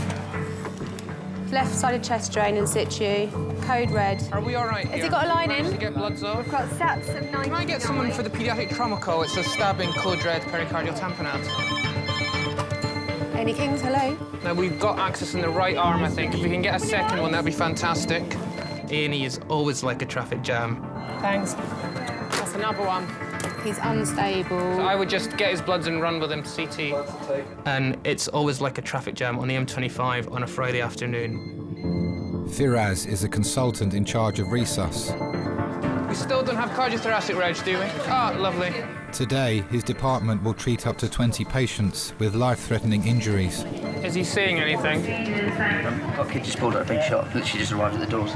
Really? There's a kiddie being shot outside the door. Can we get a trolley? Trolley, please. I'm quite well known for scurrying around. I think it's the sight of my tiny legs going faster than my body will allow. I got keep coming back, keep coming back. Can you just get them to book in another meal trauma as the next one after?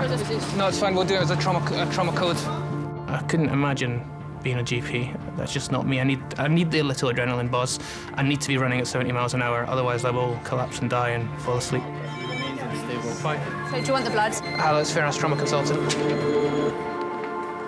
I've properly had enough now.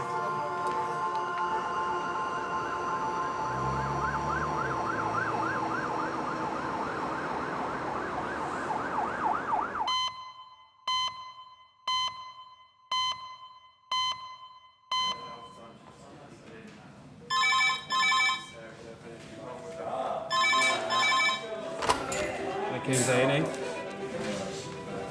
To where? Lower limbs. Okay, thank you. Cheers, bye.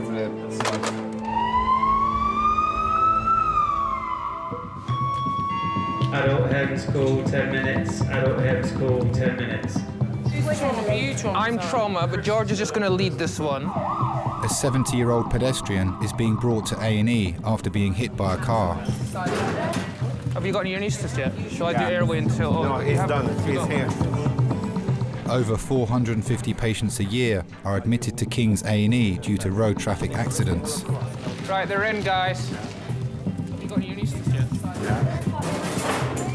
Okay, guys, this is Pauline. 90 minutes ago, Pauline was a pedestrian stranding on the corner when a van hit a car and she was hit by the car as a secondary impact. Injuries top to toe. She has bilateral open fractures with a devascularized right lower leg. Other interventions on scene are morphine to a total of 10 milligrams and reduction of the fractures. She's had no volume issues and has been stable since the injury. Thank you. Thanks. Would you be able to get a big line in for me and just whip off all the bloods? Would that be all right, please? Trachea is central, George. Trachea is central. Air entry.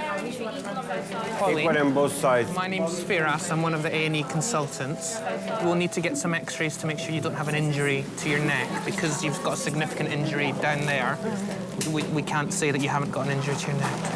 Okay, so we will get all these sorted. We'll get you off the boards. We'll get you some painkillers. We might need to obviously examine your legs, and that will be painful. George, did your orthopod arrive? Sorry? Orthopod? I still need an orthopod. Pauline was waiting for her daughter on the side of the road when two cars collided and crashed into her after veering onto the pavement. Right, should we unlock this scoop? OK. Her daughter Jo travelled with her in the ambulance. She was only dropping her car off at the garage. Dropping her what? Her car off to have her MOT and service, so she was waiting for me to pick her up.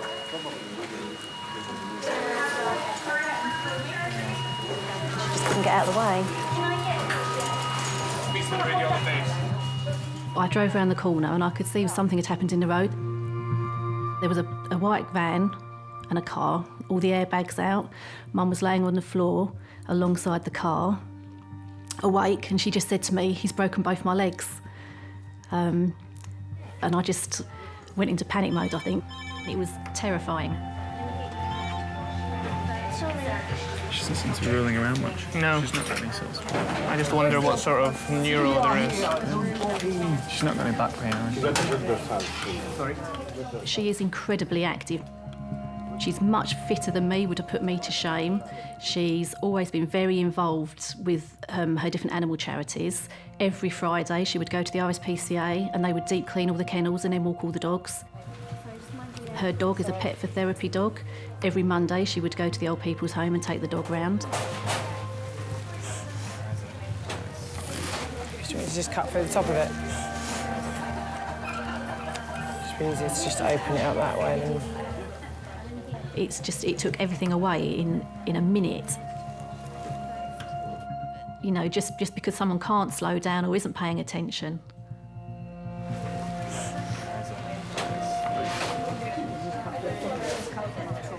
That's what we were like to hear. Ouch.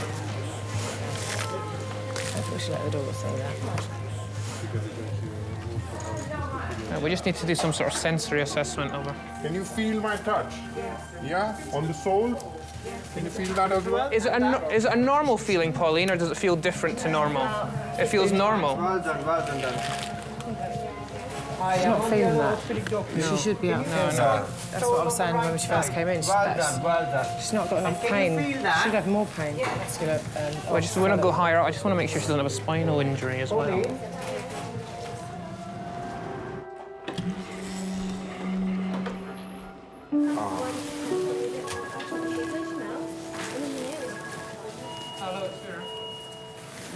Right, that's that one. Let's start taking this one down.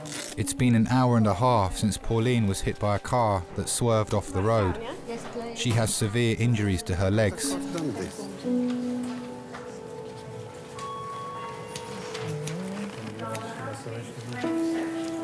So ankle feels stable? Yeah. So it might just be a wound. Oh no, definitely not. My friends have always said to me, "Your mum looks amazing for her age." She's amazing, the things that she does for her age. But I just think she's amazing anyway. It's nothing to do with her age. She has always been incredibly strong. She left home when she was 17 to live on a houseboat. What's the story of that one? When she was younger, she tells me she used to make her own clothes, dye her hair pink. She's always been happy to be different to the crowd. And when my son was young, she started to foster, so she's been probably fostering for 20 years now. She's had teenage girls who have been pregnant, she's had teenage girls that have been in trouble and gone to school drunk, and she's had it all. Doctors are worried that Pauline's lack of sensation is a result of damage to her spine and are examining her x-rays. Because what would be nice if we can clear her neck now. I know she's got distracting injury, but she's got no pain at all. Just to be sure that we're not missing a huge thing. Clavicles are all right. Yeah. Perfect, thank you very much. Just do one peg, yeah? Fantastic. We can clear it. I can't believe it, Mum. No, neither can I, Joe. It's so I can imagine. It's going to take months, isn't it? You're just going to be so bored, not being able to do anything. For a good time with the children. Oh, Mum, we'll work it out. We'll cope. We'll always cope. She's just that person that everybody goes to. I do. If I have a problem, I sort of think, oh, I need to tell my mum. My mum will sort it out for me. My mum will help me. And she's always been my role model. If somebody said to me, who is your role model? It is my mum.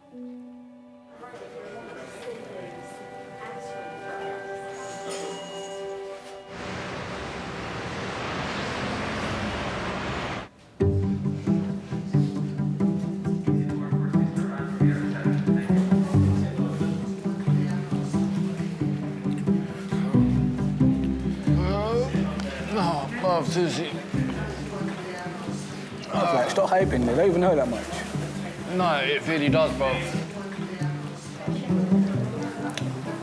Stop being a bitch like that. Just handle your business. You should be minding that you shouldn't even be here, to be honest.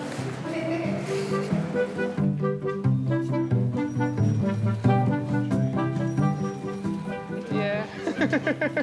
Normally we get to chill out, but it's not been a chill out day. It's not been a chill out day. It's not been a chill out day.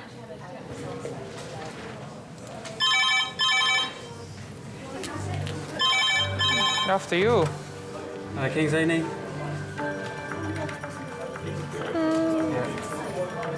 Pediatric trauma. 11-year-old. Thank you. 3 minutes. Pediatric trauma, 3 minutes. Pediatric trauma, What's her 3 first minutes. name? Did you get her first name? An 11-year-old girl has been hit by a car travelling 30 miles an hour at a zebra crossing. Let's have a look at the screen. Left side of the head, you sit there. Matt, are you able to be my bee doctor? Yeah, I'm coming right now. It feels different when children come in. Undoubtedly, ever since I had my own children, it's more emotional than it used to be. I almost straight away am thinking to myself, well, what if that was my child? What would I be doing? What would I be thinking? Because the worst thing for me is identifying life-threatening injuries and having to deal with those and tell the parents at the same time, because that's just not a conversation you want to have. You're on the side of bed.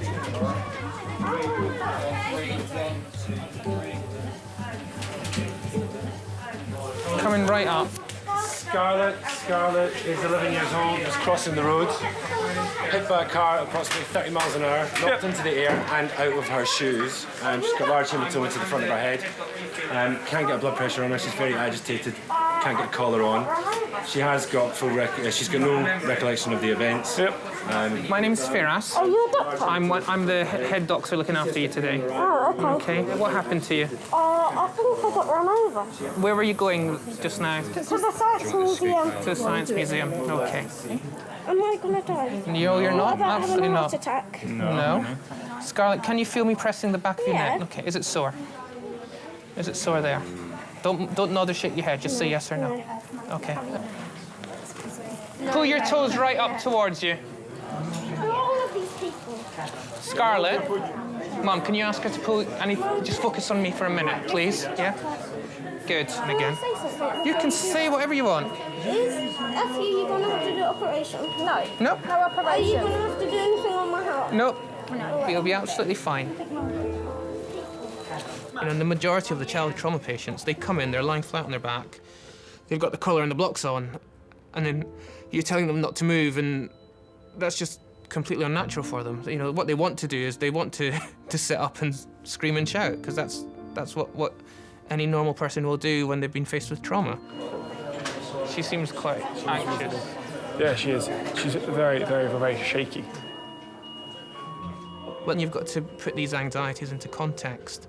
Was she anxious because she'd had a bang to her head and was a little bit confused and didn't really have control of what she was saying or doing? Everything's gonna be okay. It is, Scarlett. You're going to be fine. It's fine. We'll just take a picture of your chest, that's all. It did make you think, has she sustained an injury to her head? So after this X-ray, we're going to get around for a scan of the head. So we actually want to visualise the brain, make sure there's no skull fractures, there's no bleeding to the brain itself. Okay.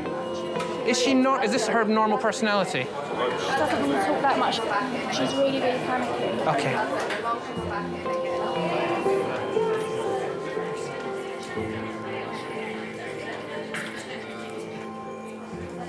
love you so much. I won't die, will I? No.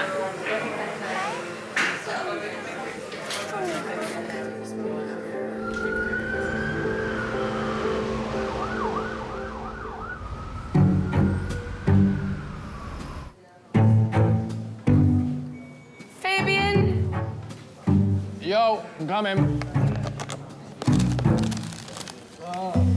You alright? Can I help you walk or you alright?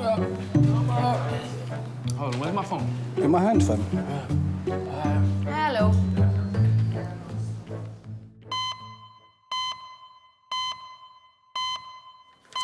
My colleague informs me that you were involved in a low-speed motor vehicle collision. Were you driving or...? Yeah, I was riding on a scooter moped. On a moped, OK.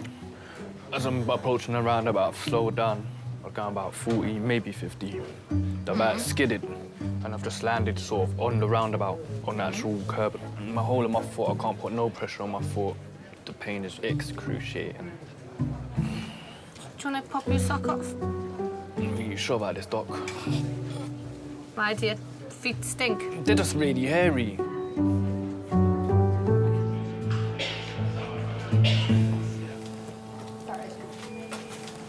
I can't, no. Pauline's x-rays show no damage to her spine. But doctors want a CT scan of her legs. They are concerned she may have sustained multiple fractures. Yeah, if you go in where George is. So she'll go around for a scan now, and then she'll come back here, and then she'll probably need to go to the theatre. It's crazy. Yeah, the van just pulled in front of the car. He just wasn't looking what he was doing. He just said he couldn't see the car coming. My mum was a single mum for my brother and myself. Worked all day, would then do an evening job as well to sort of manage for us. We never went without anything. Mum worked so hard for us. She was a Samaritan when I was growing up. She was for years and years. And with the fostering, she gets so much from helping the children. Her foster son, Bob, he's only 17, and she's determined, I think, that she needs to be there for him, to support him. This lady is literally, her ankles is completely shattered. You can feel that it's completely flapping in the breeze. It is completely shattered.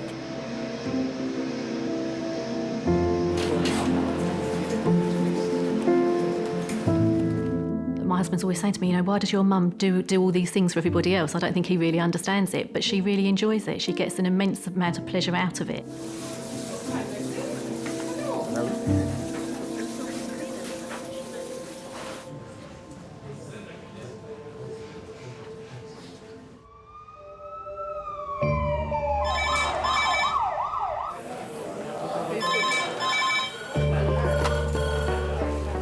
Recess, Kings.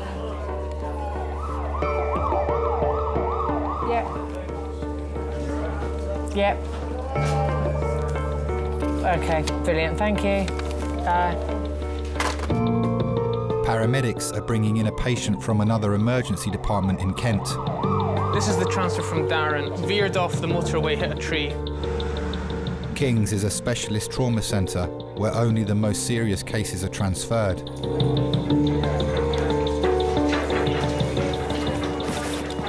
It's not on a scope, no? It's not on a scope. You might want to roll. Is C-spine cleared? C-spine. OK. Yeah. 1, 2, 3, go. Lovely.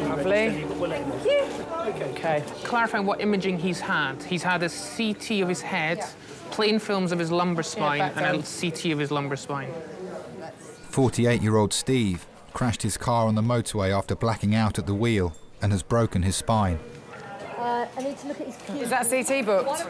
This chappie is in his 40s. He was driving about 70 miles an hour on the M20, lost control of the vehicle, went into a tree, was fitting at the time. And he fitted again in the back of the ambulance. Taken to Darrant, found that he had some back pain, did some plain images of his lumbar spine, saw a fracture of L4, and then had a head CT done. So if we could see what CT images were sent across. Steve's wife and daughter have travelled from their hometown in Lincolnshire and are driving from the other hospital to King's. I met Steve on a night out in Nottingham. I'd gone to ask him to dance because my friend had met somebody else. So I picked the tallest, biggest man that I could see, and he came to dance with me. And he was just so handsome and kind and generous all the time. And we just had so much fun. We met in the January and married in the June, and that was 22 years ago. It was quick, but yeah, I knew he was the one for me. Firaz has received Steve's head scan images from the previous hospital to establish the cause of his blackouts. When you have someone that sort of loses consciousness in the context of an accident, you don't know whether they banged their head and blacked out or they've blacked out and then had the accident. That makes things slightly trickier. Yeah, no, we have had to. I think when certainly feel that. And you're thinking, right, has he got a bleed?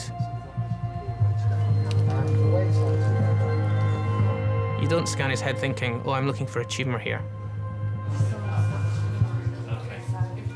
Once we got to the first hospital in Dartford, the doctor came over and said, "Can I talk to you?" And said, "We found a tumour on the left-hand side of his brain, and it doesn't look good." I couldn't put into words how devastating that was. Steve, hello. Hello. My name's Firas, I'm one of the consultants here. I spoke to the bosses at Darrant Valley Hospital, which is the hospital you were at before, and they've brought you here because we're the sort of specialist trauma centre. Okay. From what they've said, you've got a couple of fractures to your lower back. Yeah. You've had a couple of fits, haven't you? Yeah. Have they told you why you had those fits? Because I was tumour in the brain. Yeah, okay. Steve's initial scans revealed a previously undiagnosed brain tumour had caused his blackouts. Firaz will need to carry out more scans to identify whether it's cancerous or benign. Okay. And you've never had any fits before? No. You've been suffering from headaches recently? No. Nothing like that? No. Have you got relatives that know that you're here, or do you need us to tell anyone? My wife and daughter's just got to Darwin. It's at 10 minutes before the ambulance may over now. Right. No, the family's all been told. Okay.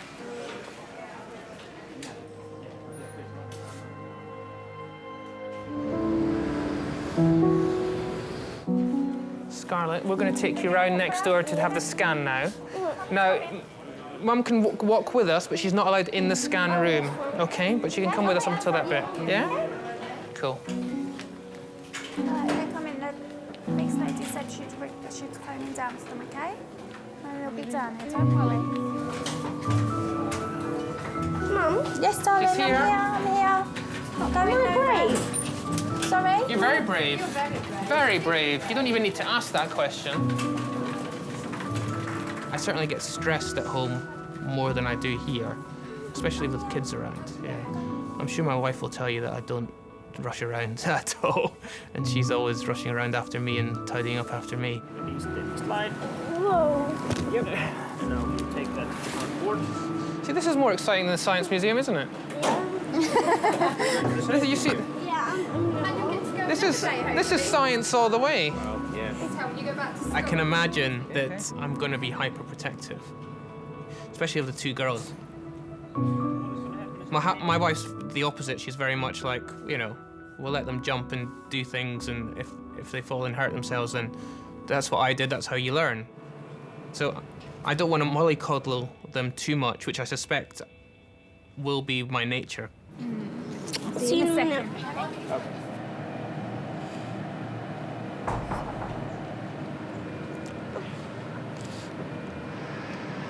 Where's everyone gone? Where's everyone gone? Is she all right? Sorry? Where have you gone? We're just doing the scan. Okay. Scarlett. We're watching you all the time. Okay. There's a window over there. All right. Okay. Yep. We're standing there. I'm looking at you all the time. Okay. Okay. And we can talk to you with it. We've got a speaker. We can talk to you. Okay. But we're not allowed to stand in the room at the same time as you. okay. Okay. Because we don't want pictures as well. It's just for you. We don't want to interfere with it. Okay. Okay. You've been really brilliant. Really brave. Okay. Yeah. Just give us a couple of minutes. I still can't figure out if this is her normal personality or because she's had a bang to the head. Well, it might be that this is a bang to the head. My mum says she's more hyper now than she is normally. She's more talkative than she would do. Yeah. But she's lovely. She's very sweet.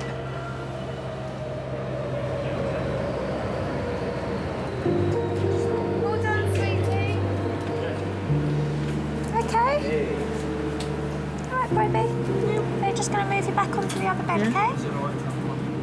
Yeah. Right, would you like a drink of water when we get back? Yeah, yes, please. If you're good to me, then I'll let you have one. How many have you got now? I've got 3 kids now.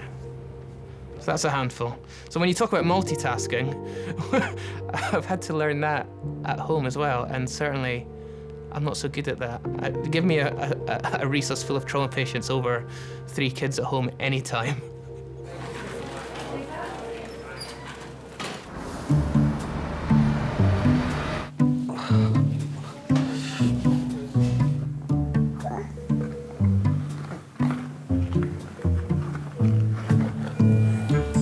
What else could we find in the bottom of here? Car. You're gonna drive him fast. Meow, meow, meow, meow, meow.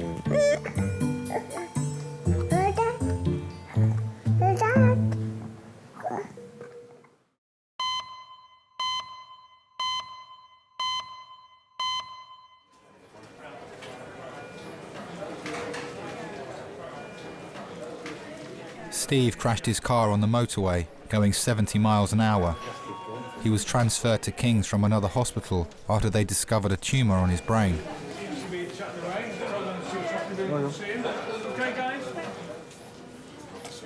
Hi, I'm Leanne, one of the nurses. His wife Maxine and daughter Rhiannon have arrived from the first hospital. Just giving him some more paracetamol for his back pain in his How back are you there. feeling? Everybody sends a love. If I'd enough of a tumour, I thought I broke my fucking back. Don't do things by yourself. See you, babes. Huh?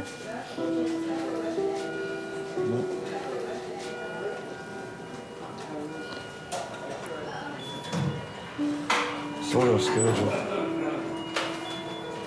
It wasn't intentional. Doesn't matter. No, no, it doesn't, but... Concentrate on you getting better.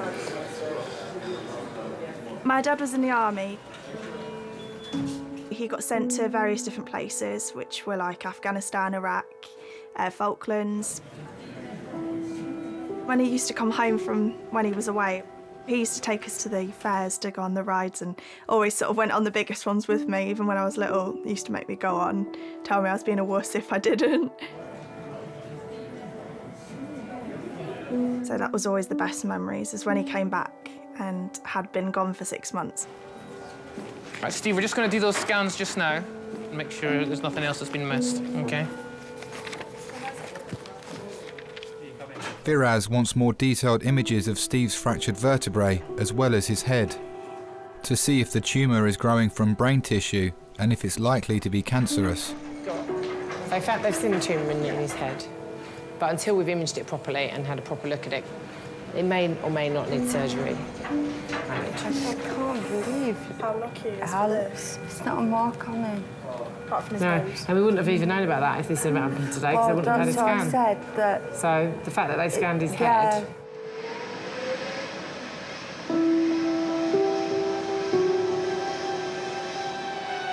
It's made us all stronger, the fact he was in the army. I mean, it's made us all really close, able to pull through anything. And you've always got to sort of have to expect the worst. So when the worst happens, you can deal with it. Like, you're able to deal with it. So say it all points to be positive, because if he'd not had the accident behind him, then they wouldn't have found his tumour. It's not just that. It could have grown too big for them to operate. Worst case scenario is it's cancer. And if it's cancer, look how many people survive cancer now.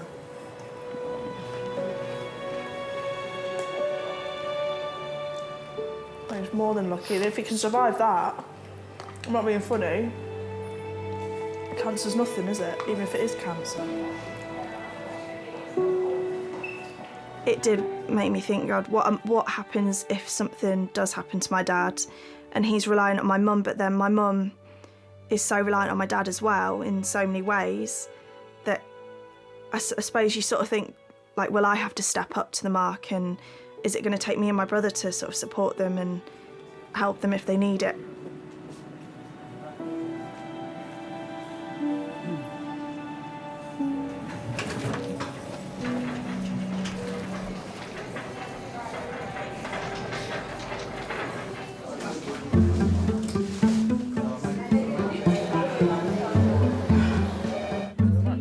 Thank you. How come you're down here? Just because you're down here. You're such a smoothie. Well, no, why are you really down here? Why are you really here?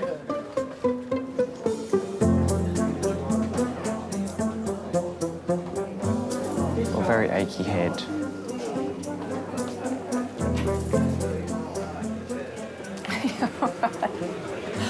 Sorry, I keep laughing. It's really unfair. It does really hurt. No. Huh?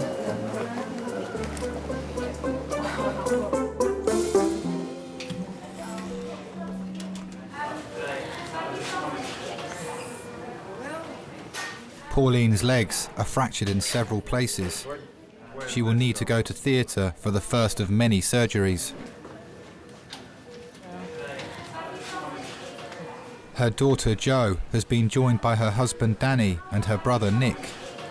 I mean, they reckon she won't be out of hospital for 2 weeks because what they're saying is she's got to have pins and stuff, and then skin grafts on the top, because apparently one of them is quite bad, like wound as well. I feel better now you two are here. It's awful.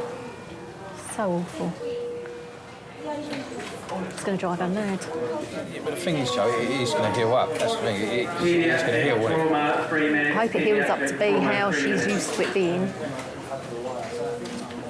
It's better than the alternative, isn't it? Oh, God, yeah. No, of course. No, she's going to get better from it. She's going to have to stop doing things for everybody, though, and that's going to be what she struggles with. You know what she's like. She likes doing it all. It's a feeling of being generally quite useless. I suppose we all see ourselves as that person, and I'm not that person anymore. You're right. Nick's here now. Oh, is he? Yeah. Hello, love. You do feel tension, don't you? Wrong place, wrong time. Yeah. Stupid.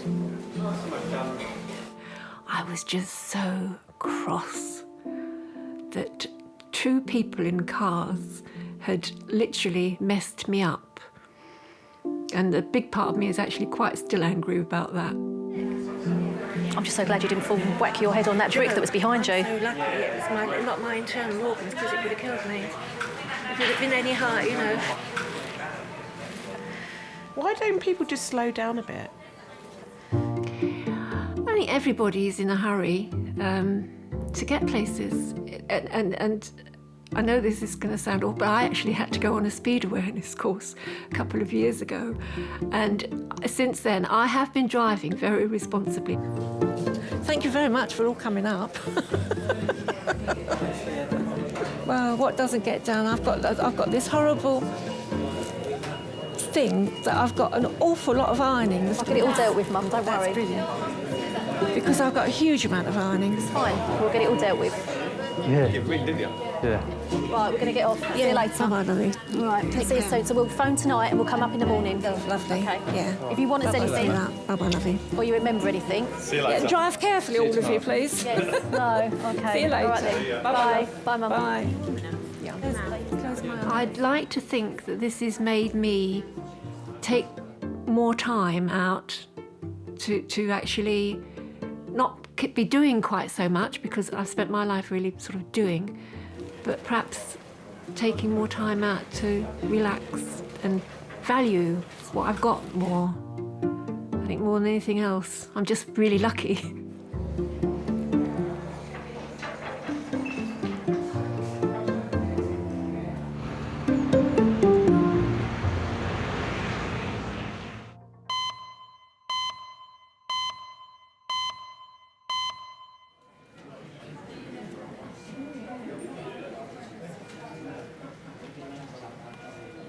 "48-year-old Steve is waiting for the results of his CT scans.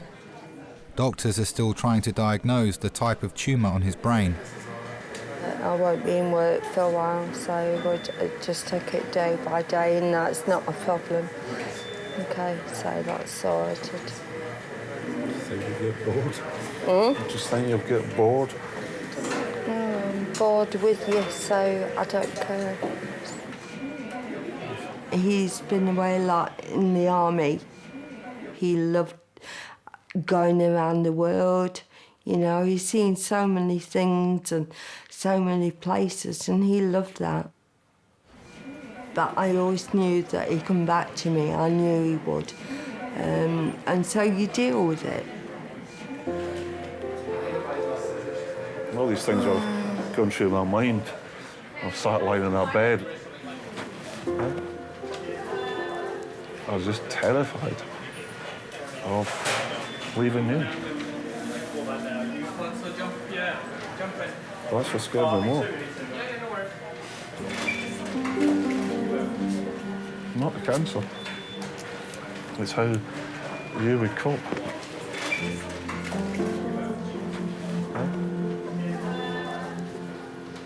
His first words when he told me he got a tumour is, "How are you going to carry on without me?" And not for him, how was I going to carry on? Because he's always been my carer. He's always been there for me.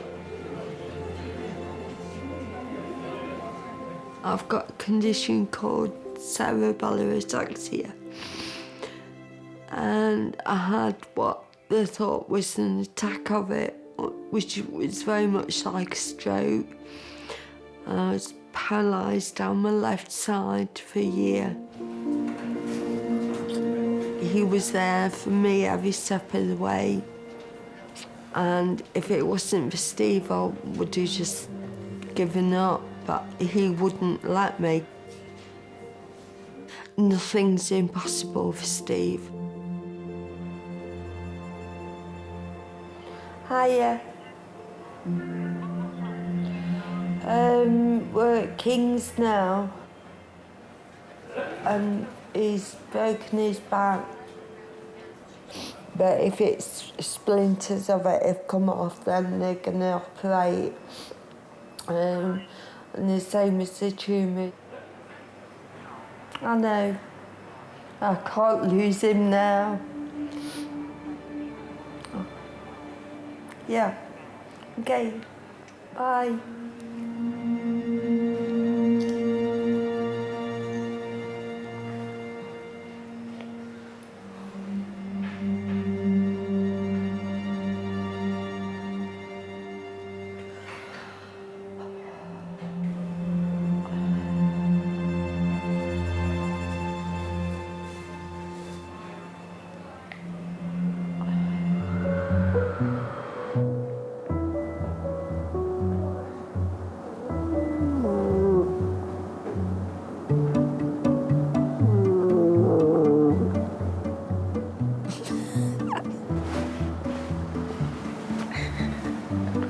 laughing, man. You're snoring. I'm snoring.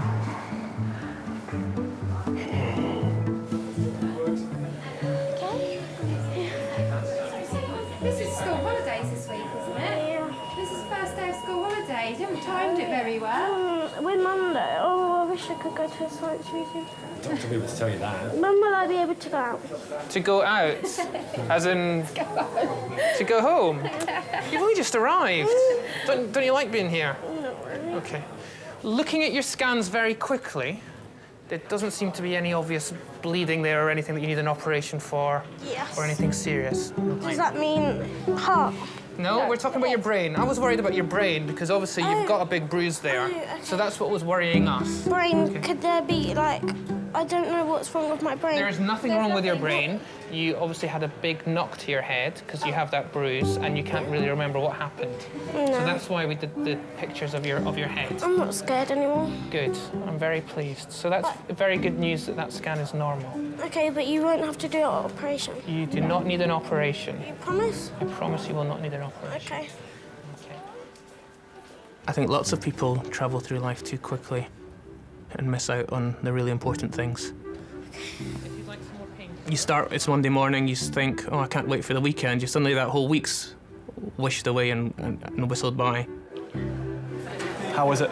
Looks all right. Nothing that needs surgery. Lucky girl. And I think it takes a very special person to live through life appreciating every minute and savouring every minute. And unfortunately, I'm not one of them. Why do you think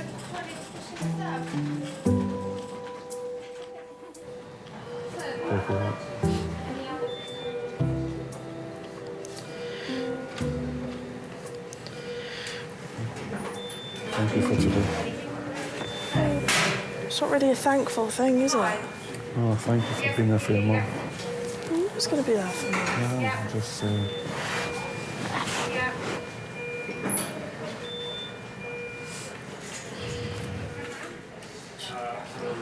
Well.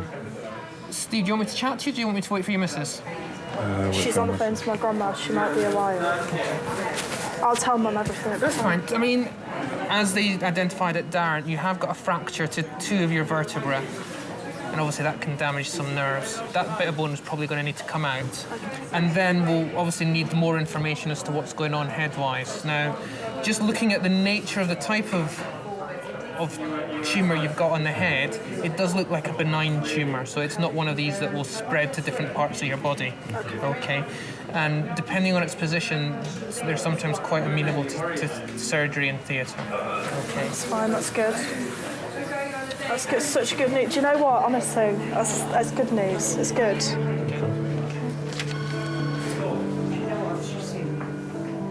I think it's made him think about his whole life and things that are important to him.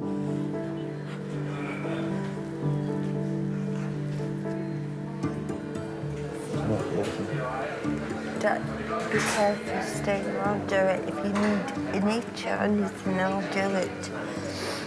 I'll nag you like you used to nag me. Yeah, well, that was my job. See how this is my job. So do as you're told. I've got the upper hand now, mate. He always said you've got to lie down at some point. I think that's the hardest thing that Steve's got to cope with is he does have limitations. He's not Wonder Man, you know. He's my Superman, but he can't do everything. $6 million man. We can rebuild him. He's done so well. So proud of him. Sorry.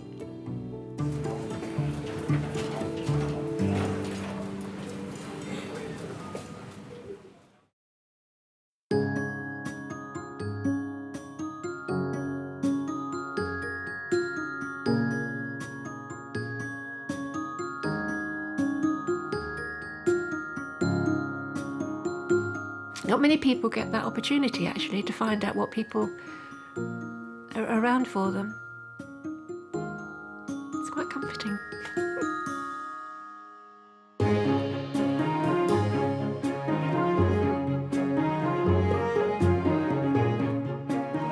Balloons? Already?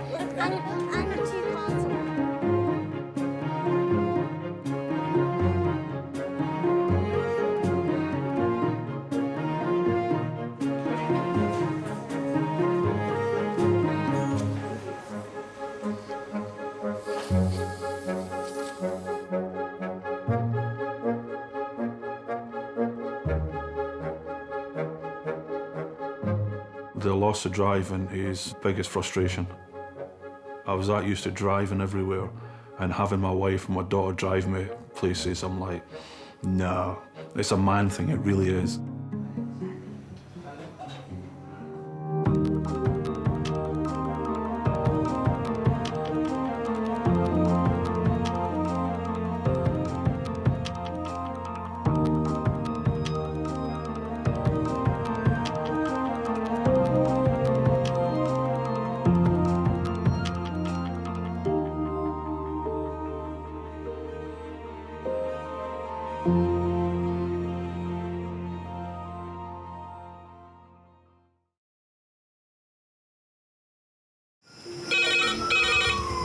Went from the bonnet, found face down on the floor. 2, 3.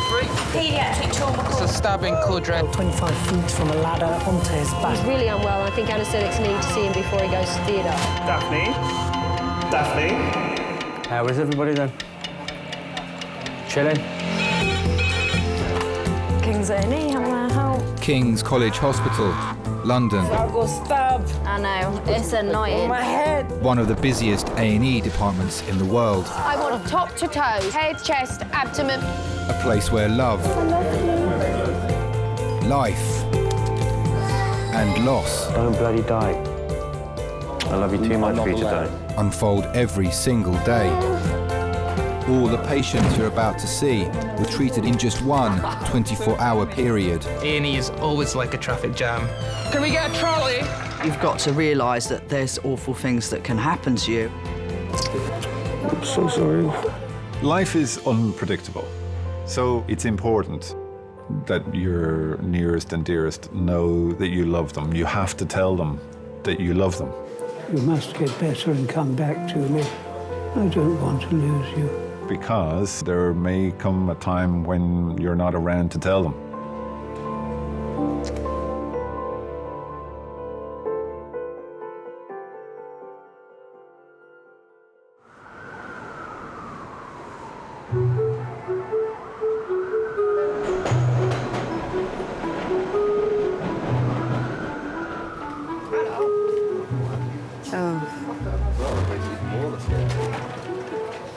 It's horrid. I don't like Red Nose Day. But it's just another day. I just find it all just a load of famous people crying in Africa, trying to get their profile up. Really famous people. All like Okay, this to I me. It's not saw, Red Nose. what's that little group?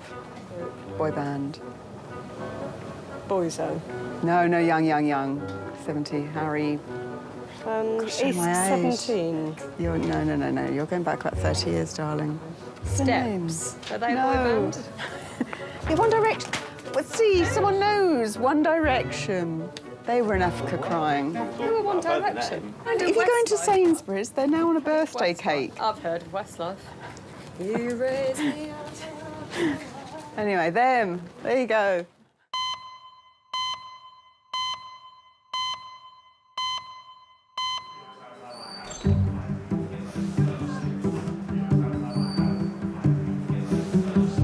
You think I call you in because there's no one here. No, I know. It was empty when I come in here. Yeah.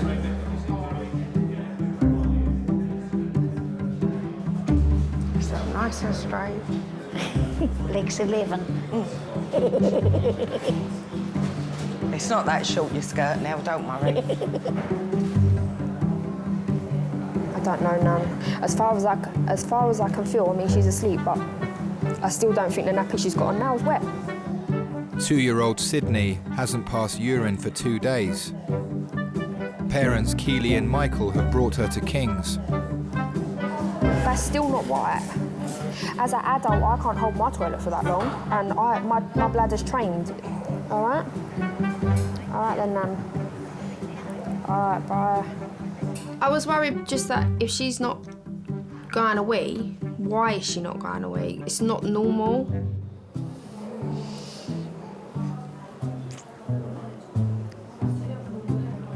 What's he doing? What's he doing to you? When I first met Michael, I was about 13 and a half, maybe 14. We met through friends, just generally hanging out. I found her on Facebook. I messaged her. I didn't think I would get a reply. But then when I saw a reply, I thought to myself, I smiled that obviously that Keely replied. So then we started talking from there and met up. Shake your foot. Shake it, shake it, shake it, shake it, shake it. Keely was loving. She was always there when I needed someone to talk to. And we've never looked back, really. Michael. We have 4 kids. Chelsea, she's 13. We have Chanel, she's 6. Caden, he's 4. And we have Sydney, and she's 2. Hello? Because I told you have to go to Nan's. No, you can't. And I said take your ass to Nan's, and if I have to tell you again, you're going to be in trouble. Just after my 15th birthday, I fell poorly, and I was at my nan's house, and she called an ambulance, and they took me to King's College with a suspected kidney infection. I was in A&E, and they took me upstairs to do a kidney scan, and the midwife looked at my mum and said, she's having a baby, and Chelsea was born 37 minutes later. Yes.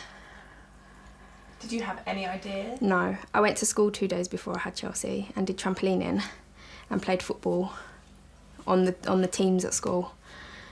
So when my mum phoned the school and said, Keely can't come to school today, she's had a baby, my head of year said, are you being for real? She was on my trampoline 2 days ago. And my mum said, yeah, she had a baby. Don't you dare put the phone down on me when I'm speaking to you, do you understand me? She's 13 now. Big pain in the backside. No, don't okay me like you're not listening. Do you understand me? Right, hurry up, she's waiting for you. Stop saying bye. It's not your place to say bye.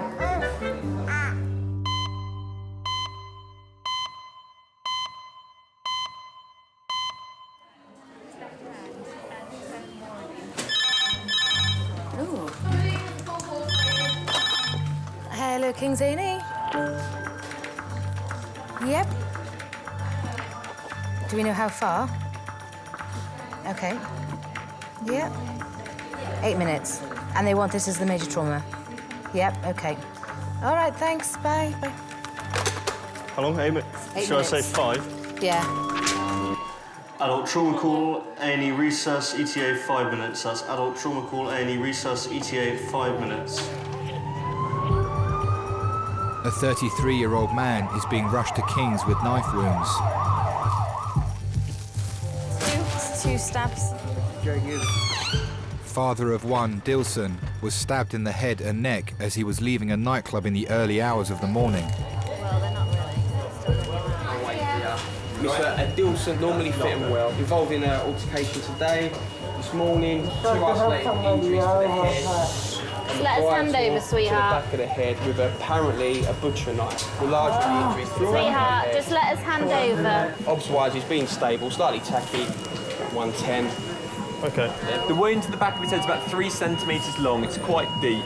It's into the body of the trapezius. As a trauma centre, King's gets quite a number of stabbings. The ambulance service will prioritise bringing stabbings here over somewhere else if they think it's serious enough, because the whole idea of being a trauma centre here at King's is that we have the specialties here in one place to deal with those types of injuries. That's it. So, another one there? Or is that just, yeah, bleach. Wrap that up. Yeah, I think he's had another one there, isn't there? Got another small one there, probably, yeah. And then, just have a look at this one. I think one of the things about stab wounds is until you've assessed them, you don't know how deep the stab wounds are. Until you've looked them completely over, you don't know if there are any other stab wounds that the ambulance crew might not have seen. Is this stabbing? But that's just the doctor's hand, okay? I don't even know what happened to me because what I tried to do, I tried to stop the fight. Then what I did, I was bleeding just coming out my head. I didn't know what happened. Less than 1 centimetre right triceps. Well, you're in the right place now, yeah? Don't worry, my love, it's okay. Come on, take some nice deep breaths. If you sit back, like there. Sometimes stabbings and gunshots are the most difficult to deal with because they're so pent up when they come in. I don't need that, man. We're going to get you... Give me that, but I don't need it, man. Their mind is still back where they were assaulted. Then they have one person putting a cannula in, one person assessing them, one person touching their tummy, one person putting a monitor on. And it just puts people into a spin. I don't know who the guy is, because what I was trying to do, I was trying to stop the fight, because... Sweetheart, it's okay. At the end of the day, because I'm a Christian guy. Lift your hand up. Put some pressure on here to stop the bleeding. Some stab wounds can be fatal, particularly if you imagine around the neck. If you manage to stab through one of the blood vessels in your neck and it stops you getting oxygen to your brain, then that can have fairly serious consequences. You can puncture a lung. That can be potentially life-threatening as well. I've got a young 33-year-old chap. He's got a nasty, deeper wound into the belly of his right trapezius on the posteriorly on his neck, which we can't see how deep it is. Well, he's a little bit hysterical, but we'll think he'll lie still for a scan. But he wants to CT head and neck. Cheers, mate. Thank you very much, mate. God. I think that's what he had before, it's when that came off. No, some guy with nothing, man. I just did the... No one said you were, sweetheart. Oh, hey? You've had a few drinkies, haven't you? I didn't have... Don't say that. I stopped saying that. Okay. I have a few drinks, fair enough, yeah, but I know what I'm doing. Okay. What I did, I've been stopped, and you don't thinking like I'm some... Sesame. There is a border of people being hysterical, and then there's a border of people being hysterical with the possibility of becoming violent. I'm not shouting. I'm not shouting. I'm not shouting. We just need... You do need... I'm not... This is how you shout. You just need to calm it down, though, sweetheart. There's always a very thin line to tread, and you don't know if a fight has been caused by them for being aggressive. So it's very difficult to kind of put your boundaries there and say, this is who we are, this is what we're trying to do, we're trying to make you safe, you just need to trust us. Do something to me, because I got a daughter that is 12 years old. Do you know what I mean? I need to look after my daughter. What's going to happen if I die?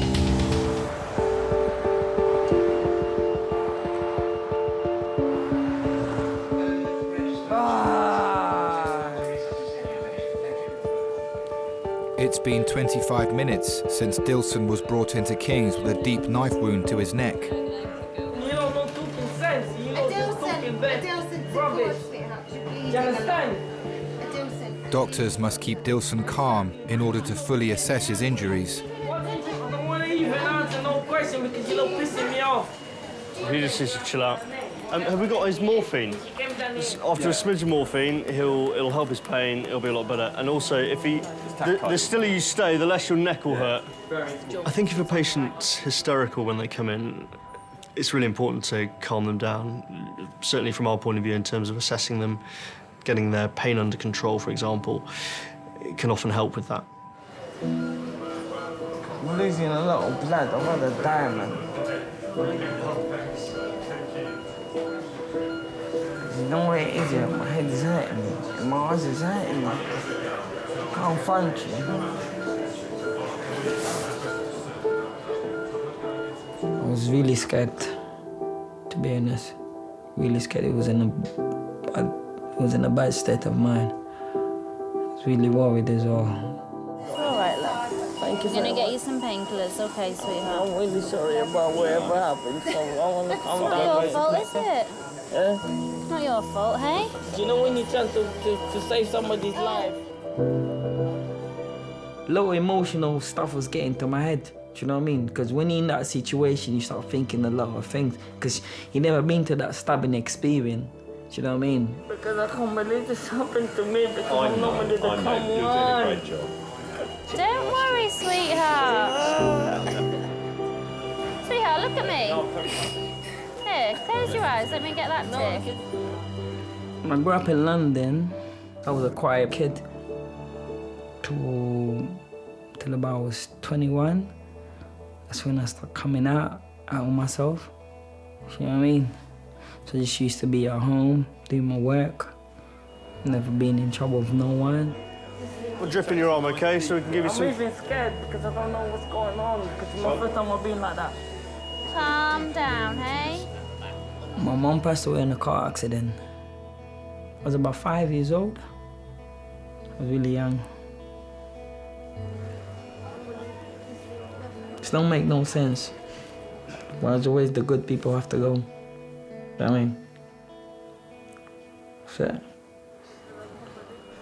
I grew up with my grandmother. She made me to be the man who I am today, so I really appreciate that. I'm gonna hold it, don't worry. Thank you very much for your doctors, even the paramedic that coming to pick me up. Thank you very much. I want to see, when I feel better, I want to see all of these. Just to say thank you, because I really appreciate it. I think it is quite nice when people have calmed down, because all of a sudden you see actually the real person. Chick, CT are ready, okay? Be looking after me very well, even though I'm a bit whingy. If they trust you enough to have a bit of banter with you, then I think you've done your job. Come on, let's go. I have to come and see you, man. Yeah, you will. Now that Dilson is less agitated, he's being sent for a CT scan. This will show whether he's sustained any serious internal injuries. One of the issues with trauma is that the situation can change. You continually reassess the patient, so until you're happy with one area, you don't move on to the next. I think the hard thing to tell is, even if you look at a wound and say, oh, it looks quite deep, is which direction is it going in? I can't believe I got stabbed. I know, it's annoying. On my head. It's okay. Fucking hell, that's hang on. Oh, too far. Too far? Go forward. So go this way. No, lie back. Down. I need to wee as well. Okay, it'll be 2 minutes. I remember the day when I used to go clubbing, never used to be a knife. If anybody step in anybody's shoes, just used to say sorry and that's it. But nowadays, now you step in somebody's shoes, you get a knife or you get a gun in your head. See what I mean? Just times have changed, really. That's why I'm really scared about my daughter. All right. Stay still for us. I got a daughter, her name's Tegan, she's 12. I love her so much, she's my life. She means the world to me. I'll do what I can do to protect her, but it's just little kids, they're trying to prove themselves. They want to be gangsters. And what they're trying to prove a point, what, killing other people's life, what they're gonna prove. Do you know what I mean? They don't value life, they don't care about other people's life. But I value life, I care about other people's life. Do you know what I mean? They don't care.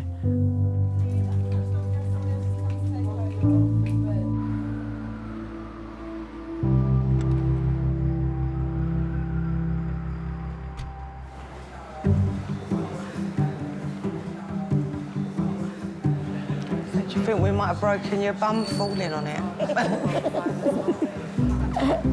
We'll have to get one of them scooter things soon now, won't we? One of them scooter things, but they... You know Mary's daughter, Carol, her mother-in-law, she drives one, she's nearly as old as me. Really? Yeah. Oh, she gets about then. So does that lady, Paul's mum, isn't it? Yeah, June, she goes everywhere. She drives one, doesn't she? I see her. I see her at Lewisham, she's over the West End. You know, she'll charge her battery up and you'll see her going over Waterloo Bridge to go shopping now, up the West End. Yeah. Scare the life out of me on one of them.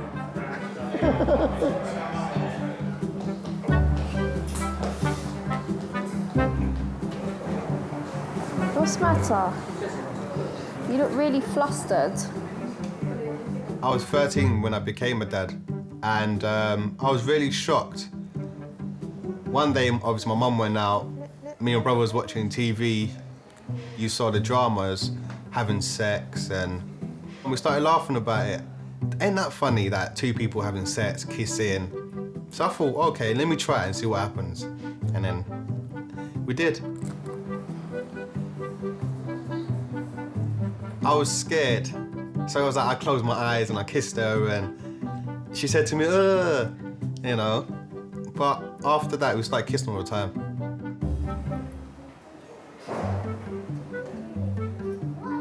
I was actually at school and I got a message on my phone because my mum bought me credit in the morning. So I phoned her and she said to me, oh, guess what? So I said to Keely, well, what's the matter? She goes, I just had a baby. And I paused for like 5 seconds. And then I was happy after that. I said to her, I'll come and see you later. And then that's why I went to go see her. I'll eat that bit. You want a bit?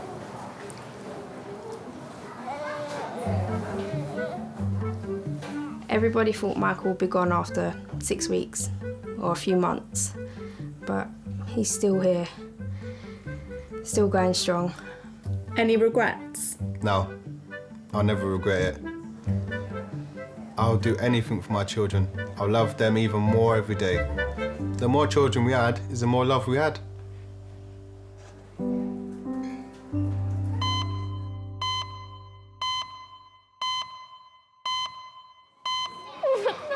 You finished?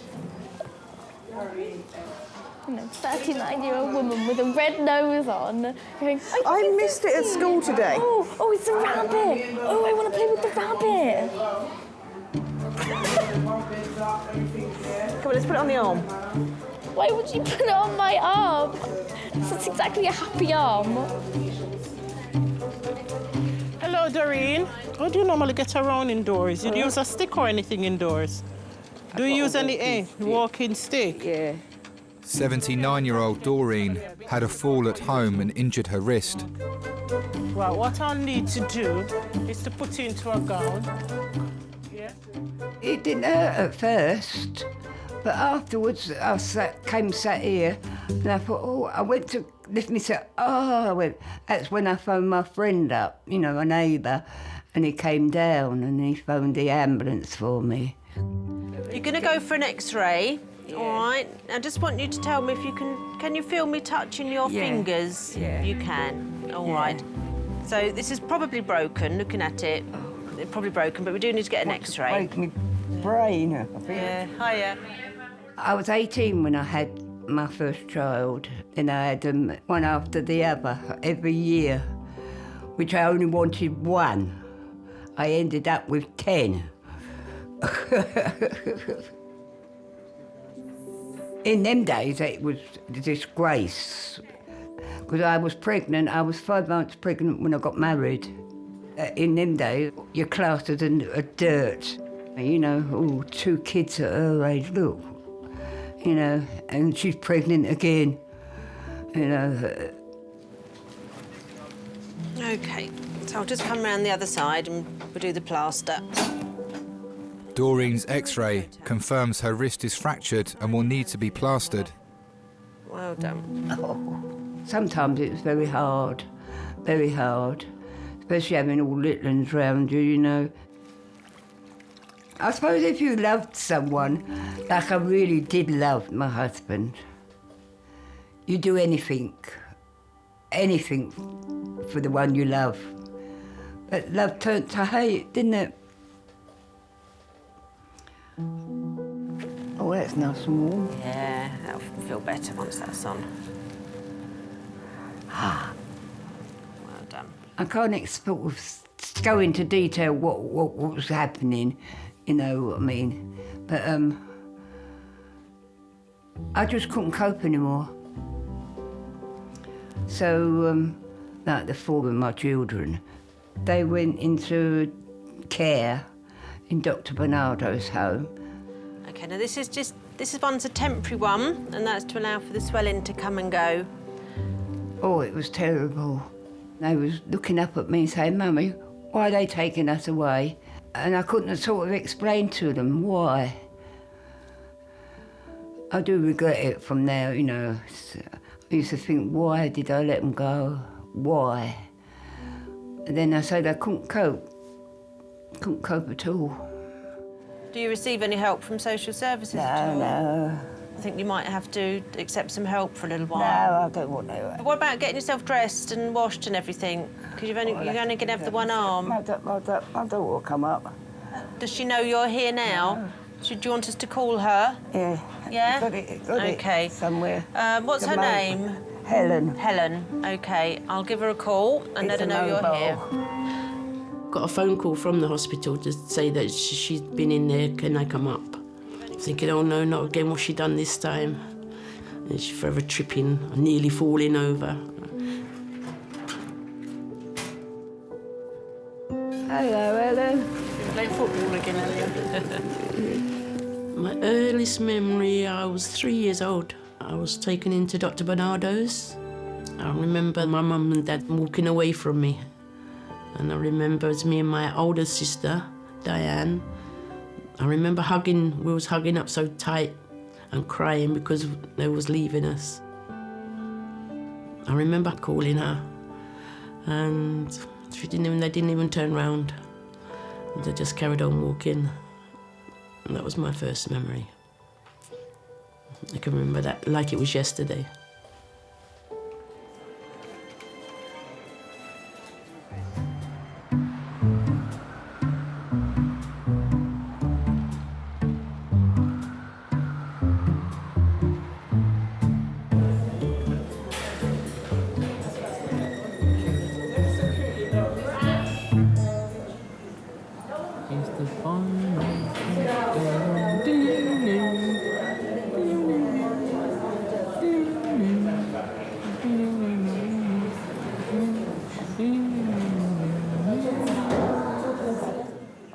Look at me, chick. I just need to shine a light in your eye. Okay. Perfect. Dilson is waiting for the results of his CT scan. He is now calm enough to talk to police about the incident. What's your name? That was assassinated, basically. Because what I did, I was not involved in a fight. Do you understand what I mean? Wrong place, wrong time. Exactly. Dilson was stabbed in the early hours of the morning as he was leaving a nightclub. Guy just came in with a knife, stabbed him behind. Then he tried to pull the knife again to stab him second time. Then I was in the car thinking, no way. So I had to do something. I said, you know what? If I don't do nothing, he's gonna die there in the front of me. Then it's gonna be something that I will never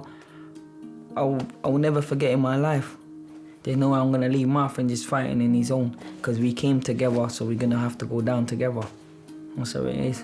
While I was trying to stop the fight, all I see some guy came in and hit me on my head. And I was thinking, oh, what the fuck? He's trying to stab me in my arm, stab me in my head. I hold the knife in the air, he hold the knife in the air, so we were like fighting. The knife slipped on my arm, and he stabbed me behind on my head. And when I feel that on my head, there's a bit bleeding on my head, and I was feeling more angry, a bit agitated, and I started fighting, going crazy. I remember my jumper full of blood, but in my head, I feel like it was all sweating. I just fall down, then I was feeling shaky, and I was feeling cold and everything. And I went to the ambulance, come, and they took me to the hospital. I'm not really a fighting guy because I'm a type of person. I'm going there to have a good time. Do you know what I mean? I'm feeling like I'm very friendly with you. Do you know what I mean? I don't like police, yeah. Well, that's fair enough. But obviously, you got a good sense of humor because every human being got a sense of, not him, or he's had like a security guard. But I like you because you're different. Thanks. Do you know what I mean? At the end of the day, it's only a job, isn't it? Exactly. I like you though. I need to look after you.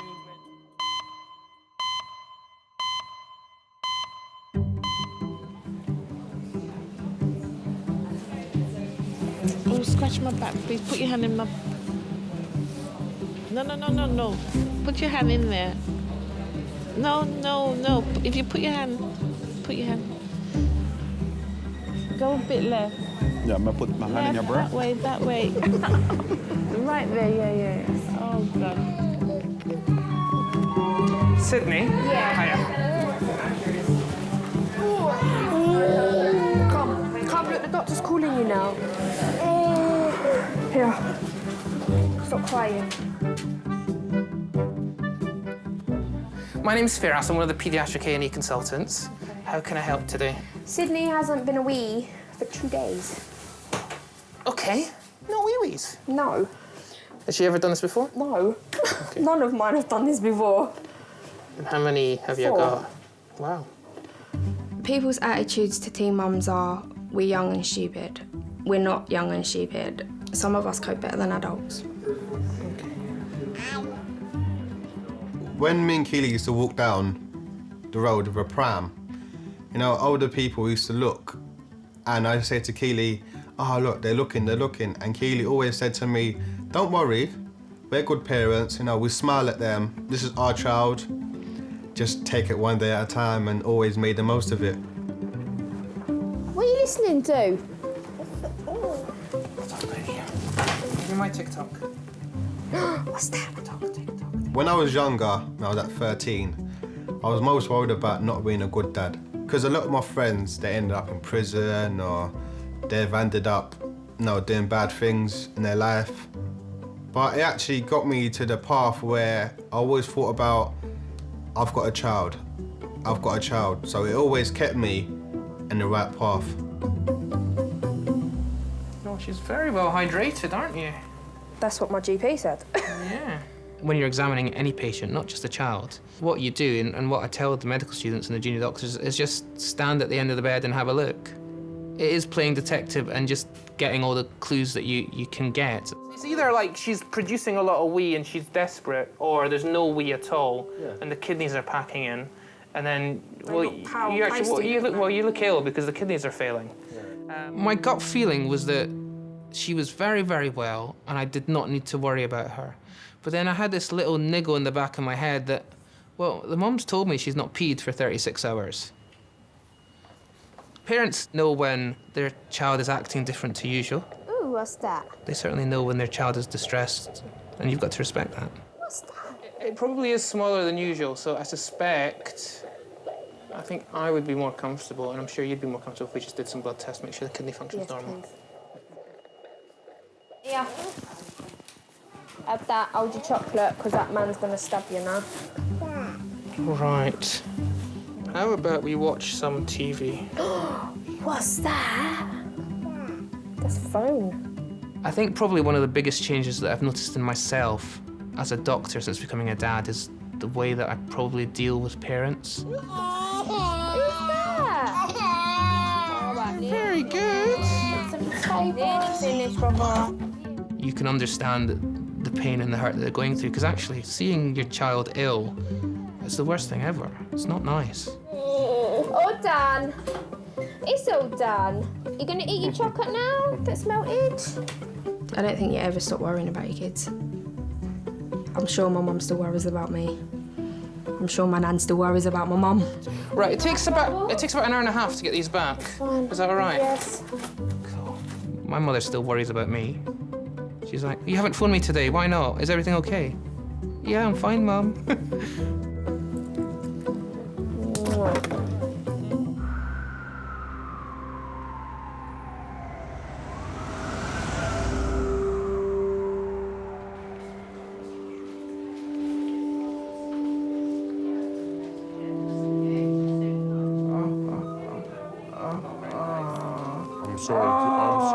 I'm sorry, listen, you're doing really well.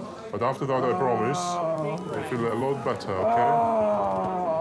This is the worst bit.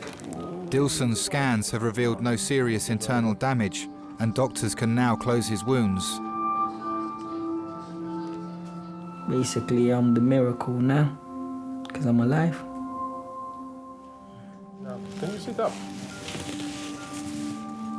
He was just trying to be the hero, but unfortunately in South London, you can't be a hero without getting a few injuries. The hero never has weapons, so always goes wrong. Dilson is now being taken to a ward where he'll be kept under observation.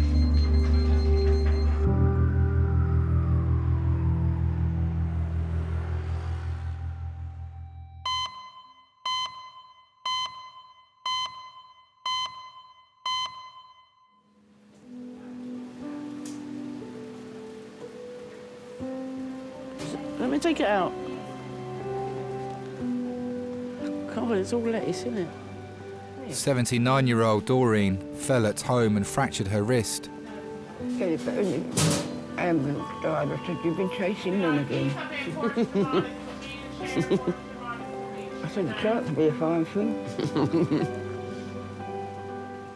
I went into care when I was 3, come out when I was 11. I remember saying, the girl said, oh, she's going home to her mum. So I said, well, we're going home next week, although we wasn't. Deep down, I was wishing it, but when the time actually came, I didn't like it. We passed each other and they didn't even know us, and we didn't know them. Yeah. What is this, chicken? It tastes like chicken. Yeah? I took the lettuce out of the other one. There's only one thing I don't really understand. Why take us out knowing that 6 months later you're going to disappear? And that was my mum. She disappeared after 6 months. I left my husband. I just had to get away. Had to get out. Because I think, because if I hadn't, I would have done myself in, you know what I mean? But it's that, it was very, very hard.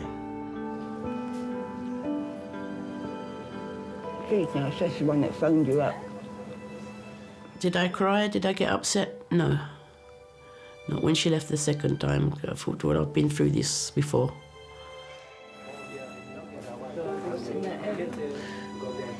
I took the lettuce out of it.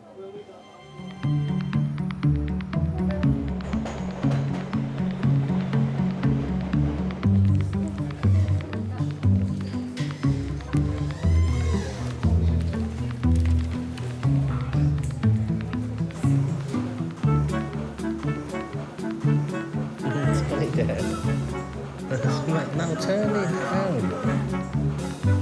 It's quite amazing.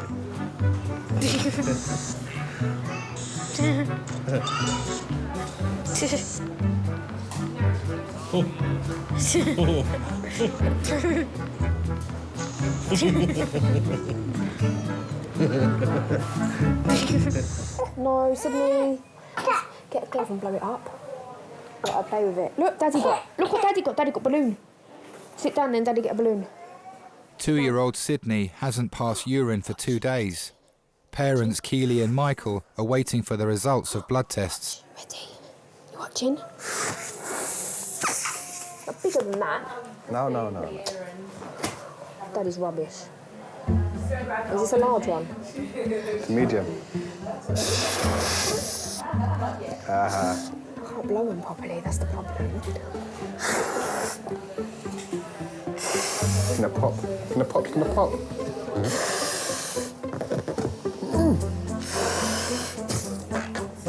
Oh, wait, man, before I need emergency help. What's that?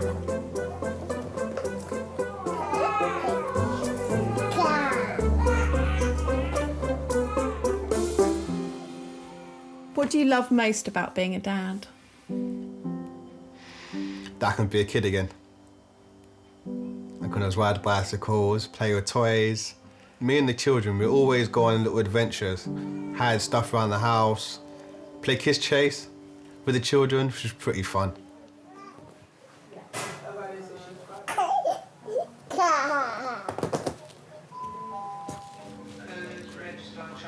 People's going to wonder where we are today.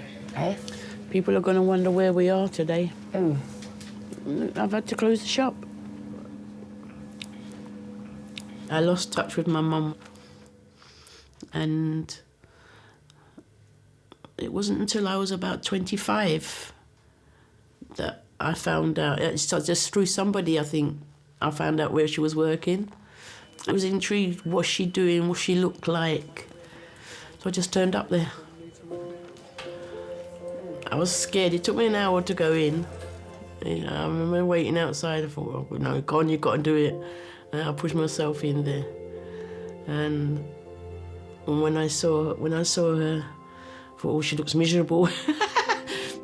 My purse, not my purse, I didn't brought my keys and my passports in that pocket. Your passport? Where you going, on holiday? I didn't recognise her at first, you know.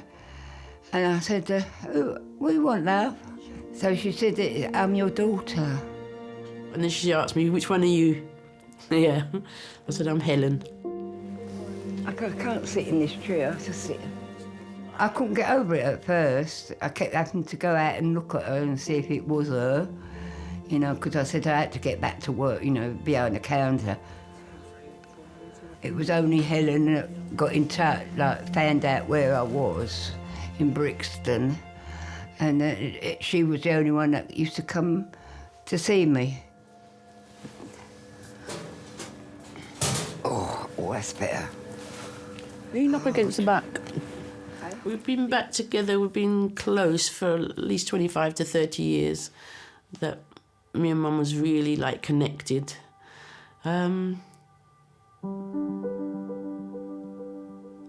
And I've loved every minute of it because I can say, oh, this is Mum, which I've never had to say Mum before.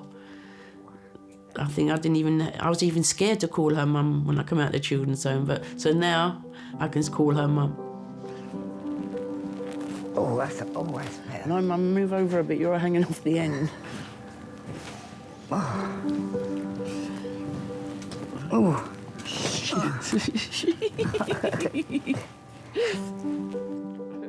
I have to forgive. Yeah. I don't know the real reason. And we all make mistakes. And that was her biggest mistake. I don't think since I've been back she's made any mistakes with me. Swivel your bum back. Look, there's my wrist. Swivel your bum back. I can't. Hang on. I don't want to see you, Nunny. That'll do. She'll do it. Anything I ask her for, if it's in her power, she'd do it for me. Oh. That's even worse. Even if I need to talk, if I'm upset, I just call her. And she's there before I finish even the conversation. She makes me feel better in myself. You right back? Oh, God. I'm getting the first place.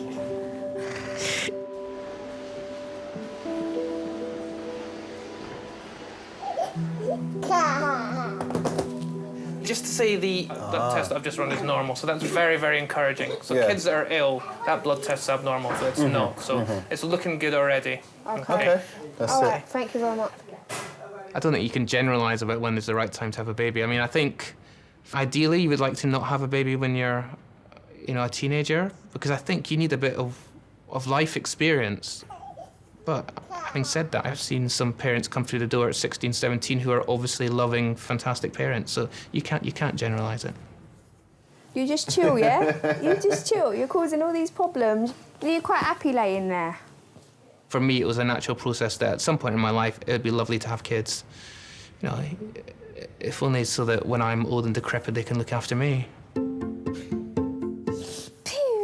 We're happy. We like to have a laugh. You know, we like to be with friends, acting stupid. What's this? Yeah. You have to laugh. You have to laugh just to forget the worries sometimes. You have to laugh.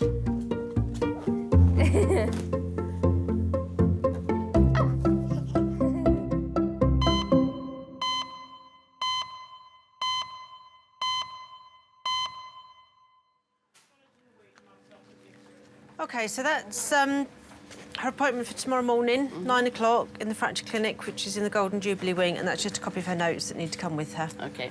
All right. The transport's picking me up, innit? Booked transport. Get decent before they come. As they've been saying, I'm chasing them in again. All right. You take care now. Do you think Helen knows how much you do care about her? I don't think so. She's really gorgeous. I had my keys in my pocket, Helen. We have our quarrels, admitted. We have our quarrels sometimes. But she's my life. My Helen is my life. I really love my Helen. She was there for me, and she really, you know. Sorry.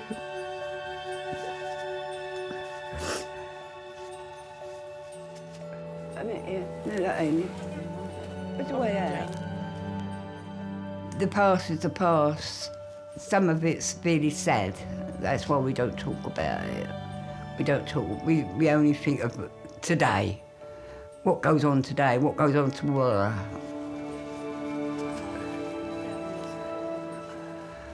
Look forward to the future. That's what I always say.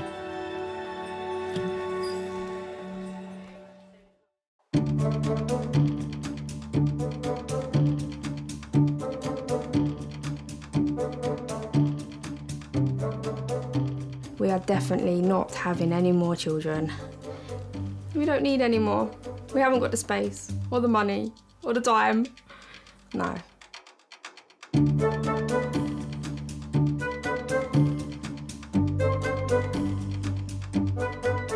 I think if Chelsea was to have a baby, I would go mad. It's not what I want for her.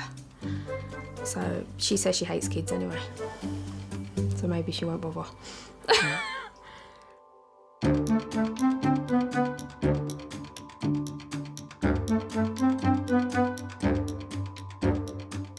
God gave me a second life, so obviously I always have to be there for my daughter. I want my daughter to be proud of me. I got a good dad.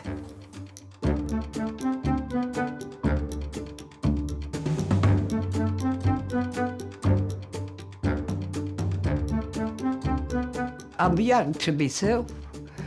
I don't feel 79. You know, I can go out there, I play with the children out there, because people say to Helen, ain't your mum energetic for her age? I say, well, no use sitting moping about, just get on with it, and I do. That's it. I go down doing a bit of raving if I was to go up there. Like doing We're going to shake a leg.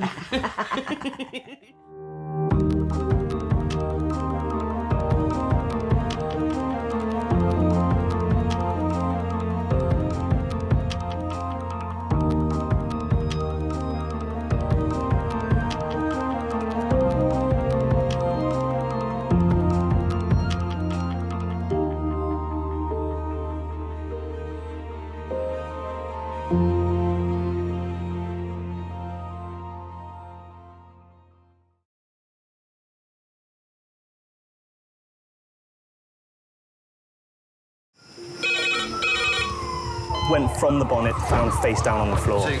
Paediatric trauma. It's a stabbing cord-rail. 25 feet from a ladder onto his back. He's really unwell. I think anaesthetics need to see him before he goes to theatre. Daphne? Daphne? Where's everybody then? Chilling?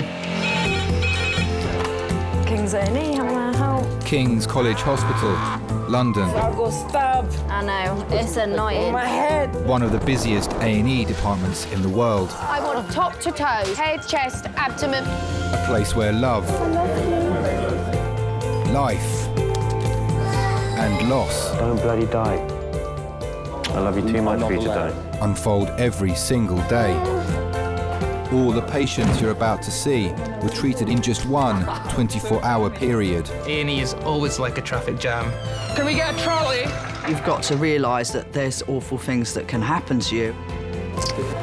I'm so sorry. Life is unpredictable, so it's important that your nearest and dearest know that you love them. You have to tell them that you love them. You must get better and come back to me. I don't want to lose you. Because there may come a time when you're not around to tell them.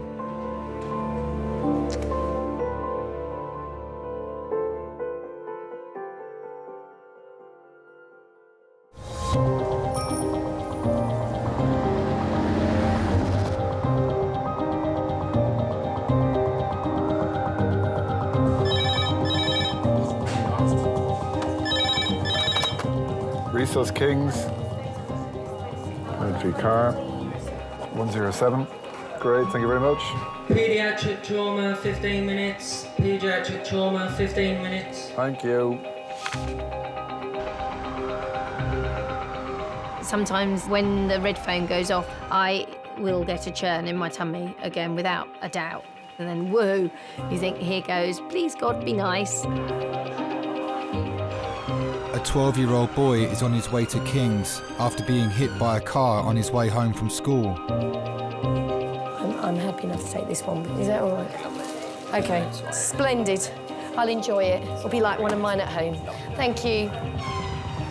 When I get that child in after a trauma, actually, the mother has long since left the room, and it's the doctor in me that's taking over. A 12-year-old hit by car, loss of consciousness, I believe.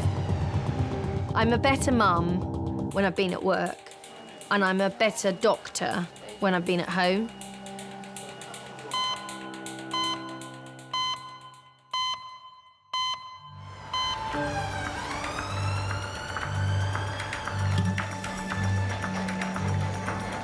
Schoolboy Eddie is accompanied by his sister Chloe, whilst his mum is trying to get to King's from a day out in central London. I'm Dr. Hobson, one of the A&E consultants. If we get the patient transferred over, I'll take handover after that, please. Suspect. Hello, are you sister? Are you the accompanying person? No, OK. Right. What's the story? Nice and loud, if you could, please. Right, this is Eddie, he's 12. Hello, Eddie. He's been involved in an RTA. He ran across the road and a car hit him. He has hit the front centre of the bonnet, gone up in the air, hit the windscreen, bullseyed the windscreen, somersaulted at least twice. Okay. Was he walking on scene? No. No, OK, so he was on the ground just that whole time. Chest down, fine. You can get more emotionally involved with the children. I guess I go instantly up a grade. You just have to look at the size of a child and then imagine a car going into it. It's like a peanut getting flicked across the road. And does he remember anything after the bump on the windscreen? Still. Look at me. Thank you. Remembers being hit by the car, remembers being on the roadside, so there's a few moments lost of consciousness. If they bullseyed the windscreen, the body comes rolling down onto the bonnet, and of course, with the movement of the car forward, it's then flicked off, usually at an angle, and at that point, the spine will end up across the curb. I'd be concerned about the back being broken or a neck being broken. Has he got any pain anywhere? Please, can we ask Kate if he's got any pain? Thank you. Orthopaedics, I think. Thank you. Your ankle's a bit sore. Is it which one? The right one. Right, Eddie, is there pain anywhere when I do that? Cutting there. OK, I'm just going to have a quick listen. There's no such thing as an isolated head injury hit by a car. All right, sweetheart, you're doing really well, Eddie. And Antonino. Right. Eddie, Mum will be on her way. I'd have the day off work. I was uptown with my friend Julie, it was her 50th. Eddie rang me at 4:10, said, I'm OK, Mum, I'm going to go straight home, Nanny's going to meet me there. Charlie then rang me to say he was home from work. Then Chloe rang me and I said to Julie, oh, look, all three of my children ringing me, did it? And as I picked the phone up to Chloe, she said, Mum, Eddie's been run over. Is there anything there? Eddie, hold it together, sweetheart. You've been a superstar. I thought he was dead and that no one would tell me. I just wanted to get there because I just wasn't convinced he was OK. I didn't want it to be my Eddie, and that sounds really selfish. OK, now, Eddie, does your head hurt? Not much, OK? But your head hit the windscreen of the car, all right? So I'm on the commuter train, I'm crying, I'm shouting at my friend. Nothing moved fast enough. The train didn't come fast enough. We got to New Cross and the cab office was closed. 1, 2, 3, roll. In your mind, no one understands when you need to get there, because until I physically saw Ed, I wasn't going to be happy. Any pain? No. Good boy, nice and loud. You feel touching here? Yes. Yeah, give it a squeeze. Touching here? Good boy. Well done, Eddie. It was horrible because I wasn't there. And it was the one day I wasn't there. 1, 2, 3, roll. Please may I have a quarter, matrix 11, to go to CT, Gold Jubilee, thank you. Bravo, 2 Alpha 5. Can you just call on 3422, please, mate? Yeah, no problems, Killer Bravo. I might ask the hospital who are actually double jointed, because no one's ever confirmed that. I've been told it. I don't just assume it's if you can do that, you're double jointed and yeah. Did anyone do that game with you when you were little where they pretend that they throw in their thumb at the stone? No, but they did the nose thing. Oh yeah, the nose thing. That's it. You did it.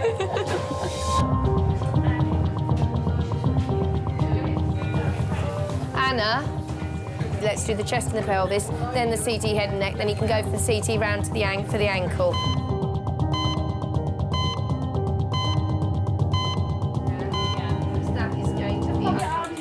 It's 30 minutes since 12-year-old Eddie was knocked down by a car. He bullseyed the windscreen and somersaulted twice onto the verge. Just stay still, Eddie. Stare at the ceiling, darling. You're doing really well. Mum. Hello, Mum. Don't come in just yet. Don't come in. Hello, madam. I'm Dr. Hobbs. I'm one of the A&E consultants. He's come in to us fully conscious, but I believe he did lose consciousness at the time.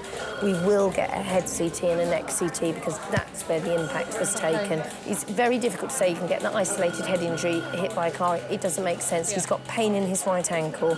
So I will do the significant things first, and then we'll go searching around for little breaks here and there. Is that all right? You can go in and kiss him and talk to him, but you lean over him, you go to him. Don't expect him to come to you. Is that all right? What's your name, by the way? Justine. I just went in there thinking, oh my God, I hope my baby's okay and they've not lied to me. That was it. I didn't care at that point.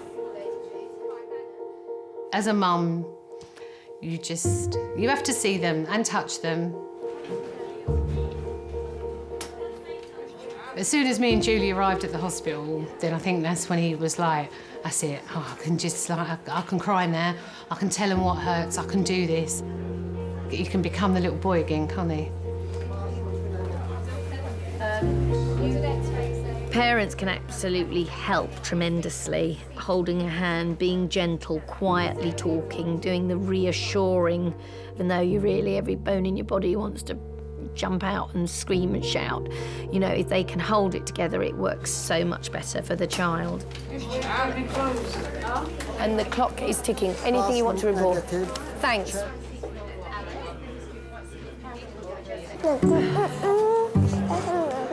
Hello. Ow. It doesn't really hurt, does it? It does. Does this hurt? No. Does this hurt? No. Yeah? Does that hurt? Ow, yeah. Sorry, just a quick one, sorry. Can you just secure your bag because someone could easily, while you're busy talking, especially around this area. Amy? Yeah. Yeah, come with me, sweetheart. Okay. My friend's just gone out for a cigarette. Will she be able to find me? She'll have to 20-year-old university student Amy has come to King's with her friend Helena after coughing up blood. She's also experiencing headaches and chest pain. Right, have you done a urine sample for us? No. No, okay. Let me go and get the urine pot for you, and then the doctor will come and see you. Okay. Okay, I'm Emma, by the way. Nice to meet you. Nice to meet you, Amy. Nursing is to nurture. So, I mean, that's where the description, that's where the job title comes from. And it is mothering. It's tenderness and compassion and gentleness and listening. And it's why I love being a nurse. Well, I thought that I was coughing up blood. And how much blood was there? Maybe like half a cup. What colour was it? Like bright red. Scarlet? Yeah. Okay. Ever happened before? A tiny bit before, like I cough up phlegm and it'd be like a tiny bit, but never anything like that. Been treated for a chest infection recently? No. Felt like you've had a chest infection? Yeah, I have asthma. Okay. I don't have any inhalers at the moment. Right. Alcohol? Have you been drinking alcohol? Yeah. How much alcohol do you drink? Not that much. I don't know. Smoke cigarettes as well? I did. I stopped like a week ago. So I think that might be why the lung stuff's happening now. How much will you smoke? I don't know. Okay, sweetheart. Right, you're ready to pee for me now. How do I remember which key? The nursing instinct, because it is an art and not a science, and sometimes you can just feel something's not right. If you haven't got the caring side of it, then you can do all the clinical excellence in the world, but you won't have done your job as a nurse properly. So do you live in a shared house or what? I have a roommate, but he never actually comes back. He only comes back really drunk once a week, so I basically live alone, which is nice. Are you at school or college or uni? It's the first time away from home? Yeah. Did your mother used to pick up your inhalers for you? Yeah. Yes. And she used to get me my repeat prescriptions for everything. And used to nag you about it, and and I think I know what might be wrong with you. It's just mummy syndrome. I just need my mummy. That's what you need.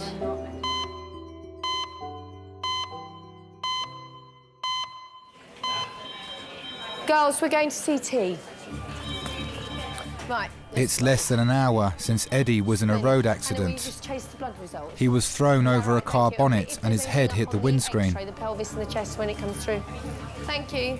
You know, the quicker and the safer I can get a patient into the CT scanner to see if there's a bleed there or not, then the quicker I can get them to the neurosurgeon in a better state for that patient to come out. Children, particularly, are extremely resilient. They have an amazing ability to cope with something increasing in volume in their brain. So they have this amazing ability to actually be well, but actually have a bleed going on. When they do drop, they drop like they're dropping off the edge of a cliff, and you can't scramble that time back.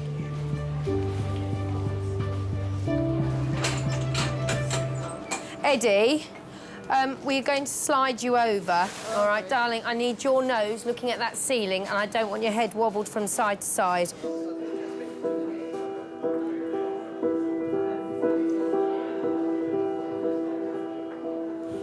Well done. Stay still.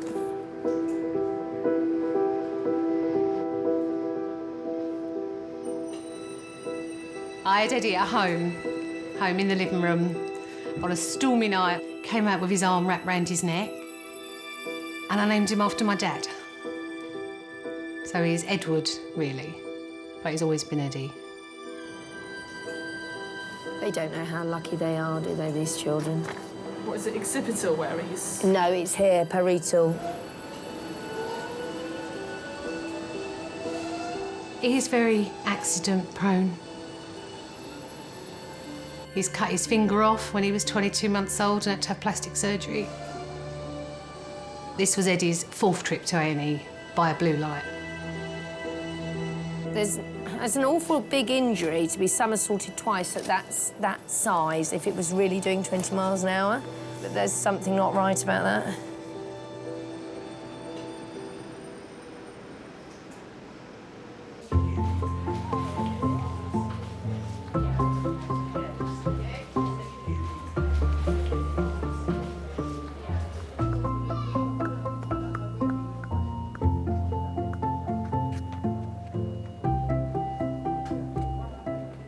It's gone around there somewhere. I think. Hi, David. It's Peter here. I'm okay. I've been better. I've been involved in an accident. Yeah, I'm so embarrassed by this. Really, it's like it's like I don't want people to think I'm a walking, walking accident.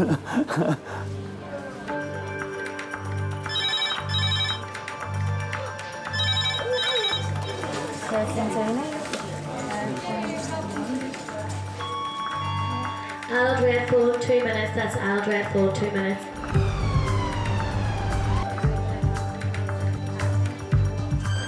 A 64-year-old woman is arriving at King's after suffering respiratory failure at home. She fell while recovering from an operation for cancer. Ready, steady, slide. Well done, Linda. Well done. She's got trachea. Yeah.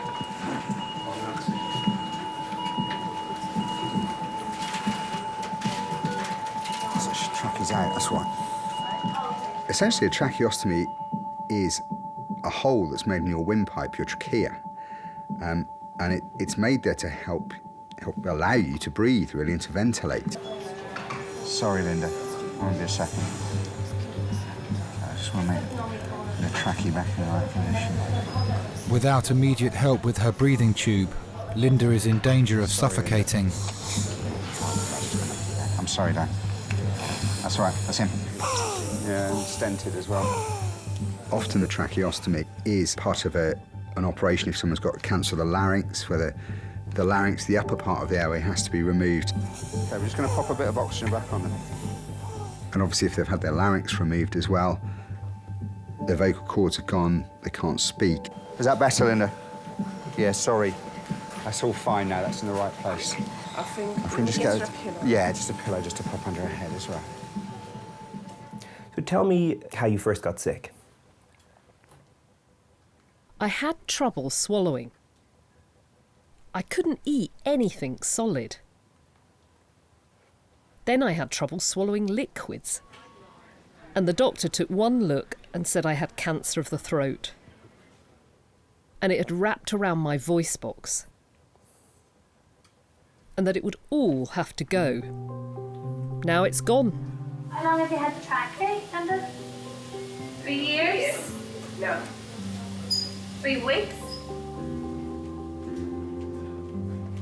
How did that news hit you? Like a shovel round the back of the head. Because I couldn't imagine not being able to talk. Right, your trachea was quite a long way out and very blocked, and I'm sorry I had to push it back in to make off, but hopefully it's helping you breathe now. I know it's not very nice when you have them popped in like that. Okay, is your breathing more comfortable now?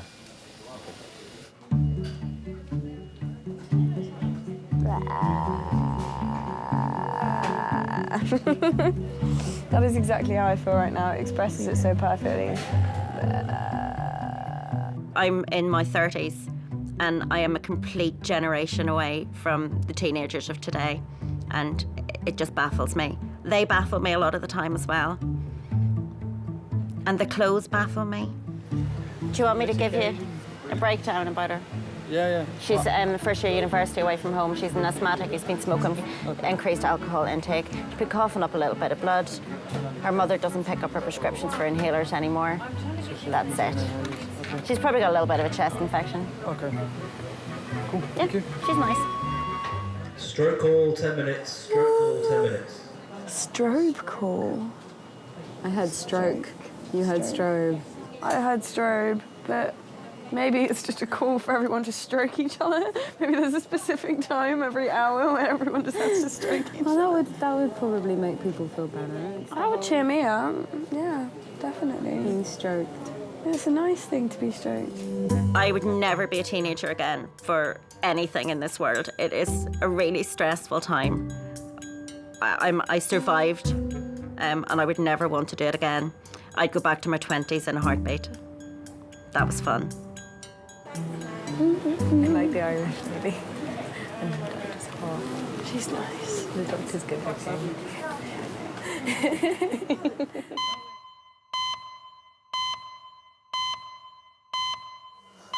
The cut is, oh look. His blazer's cutting everything. Is it? Yep. Don't really care. Eddie's sister Chloe and mum Justine are waiting for Eddie to return from his CT scan. Doctors are concerned that he may have sustained a bleed on the brain after being hit by a car.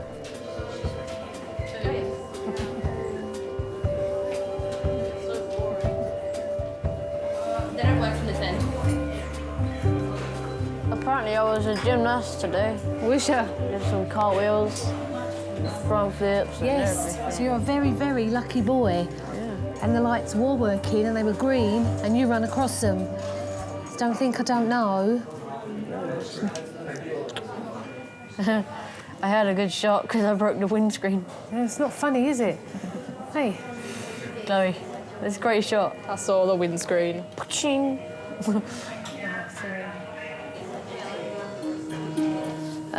He's got blood in his urine.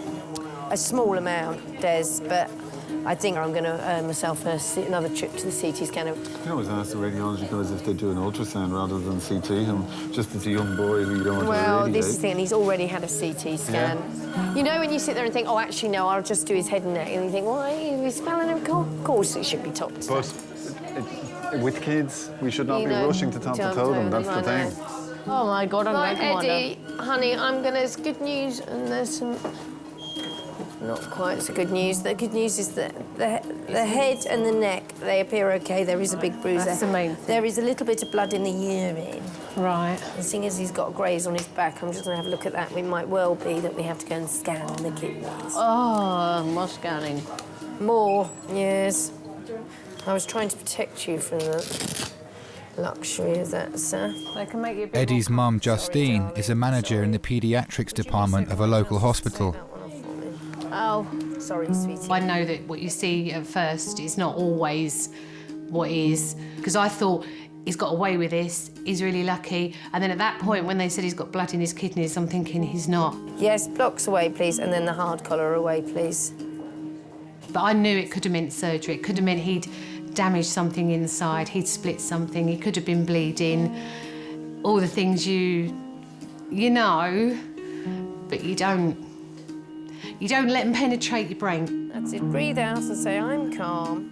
And I knew that they wouldn't be able to tell me that night that he was OK. To the right. Look over, all the way over, so your ear touches the mattress. Good boy. And smile. Oh, it does hurt there. Was that on your head that it hurt? Yeah. Sometimes I think there's something not right here, I just haven't found it yet. You know, if a child's been hit by a car, bullseyed the windscreen, bounced off the bonnet and landed awkwardly on the curb, can they truly have nothing wrong with them, or is it just that we haven't found it yet? So it's a road mark, is it? The kidneys just need to get flicked to start producing a little bit of blood in the urine, and it can become quite serious. Can I have that washed off just to see what we're actually up against? I do believe that somewhere along the line you pay for these major traumas.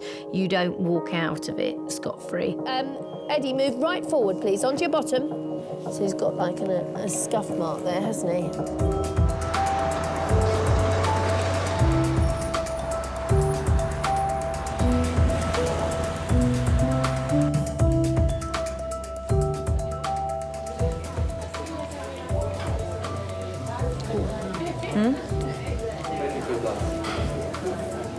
Stitches. I didn't done. On his eyebrow.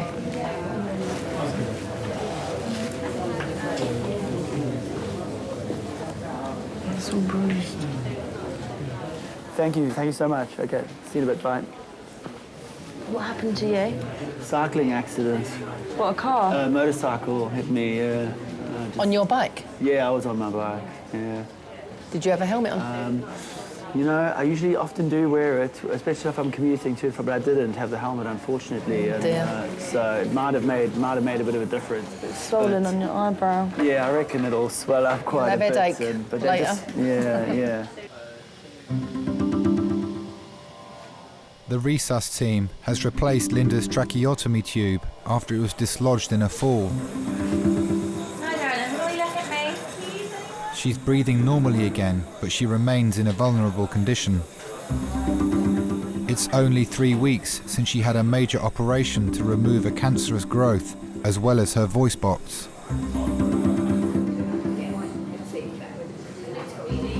So, I mean, she's in the wrong place, isn't she?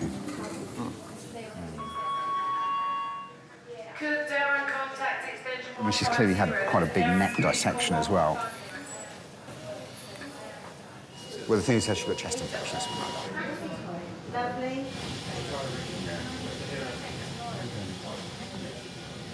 Lovely. When you fell, did you trip or did you pass out?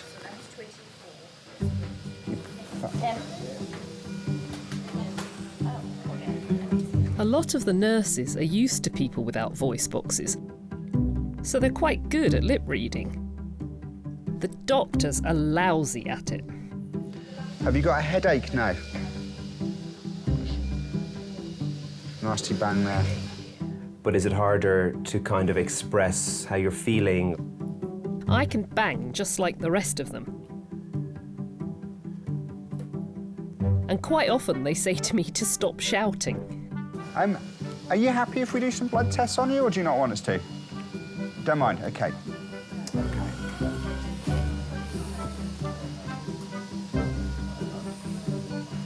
Do you knock on Tuesday?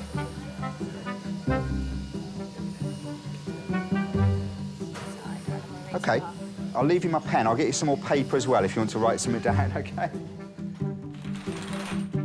Do people treat you like a bit of an idiot sometimes? I went into my bank once and they started writing me notes. Even after I said, "I can hear you perfectly." No, she insisted on writing notes to me. So who is the idiot? It's not me.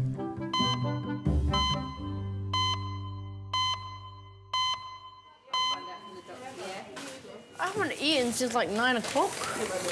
Why did you not have lunch? He had a packet of crisps, as he said. Yes. No, they're terrible. For They lunch? don't always. Blimey. It was a big one. They don't always. What, a big packet of crisps? I could not survive on a packet of crisps. What did you have for breakfast? Nothing. I woke up Probably a bit nothing. late. Probably ran out the door. Do you have a lot when you get home, though?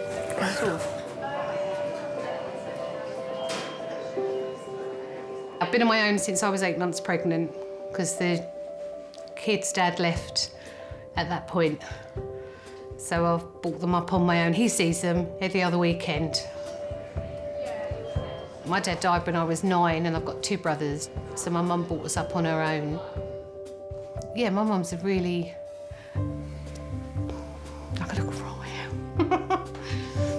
She's a really great mum. I probably don't tell her that often enough. I couldn't have brought the kids up without my mum, to be honest.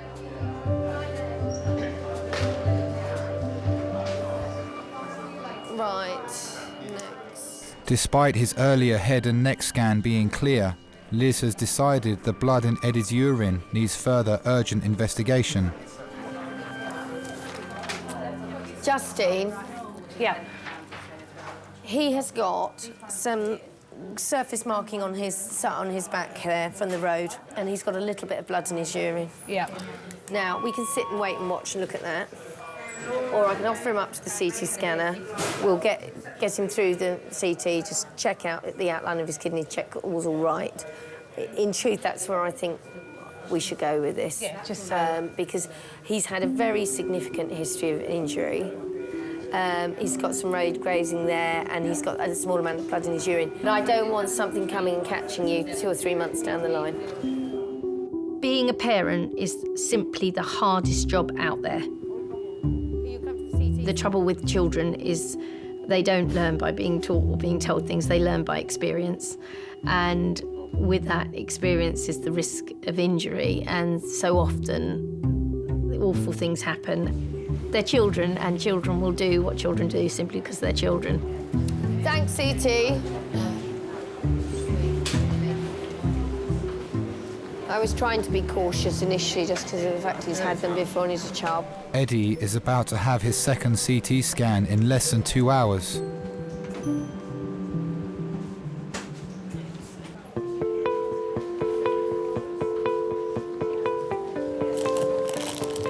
It's horrible, actually. No toast. No, they're they're just too chewy. Takes ages. 20-year-old Courtney has been sent to King's by her optician, who has detected an unusual swelling behind her eyes. Courtney's always been a bit of an actress all the way through her life, and a very funny girl. She's a bit of a comedian. The social life is brilliant. Well, brilliant every payday, and then it sort of dwindles out until the next payday. She lives life to the full. She loves festivals and concerts, and just generally going to the pub. Yeah, I'm not standing overnight. You never see her at a weekend. She's always out. Okay, Courtney. Look. Have a seat just here. So the eyes can tell us an awful lot about what's going on.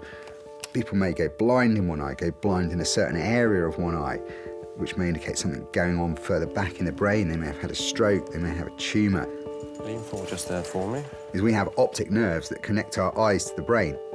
And if there is pressure around that nerve, you can see that pressure as an effect on what's called the optic disc. That may say to you, the pressure in the brain could be raised.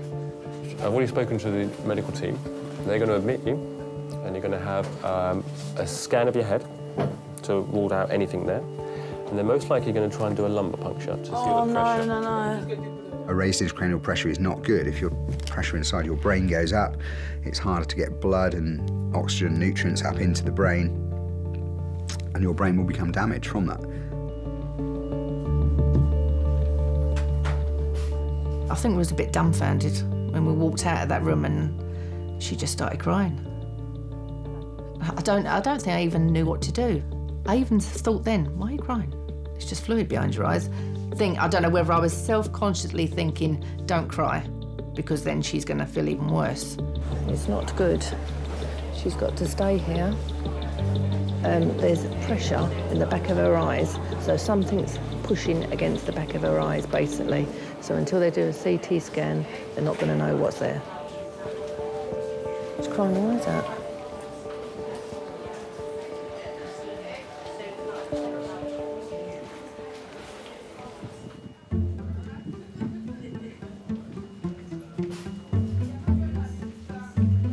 University student Amy is having tests after coughing up blood.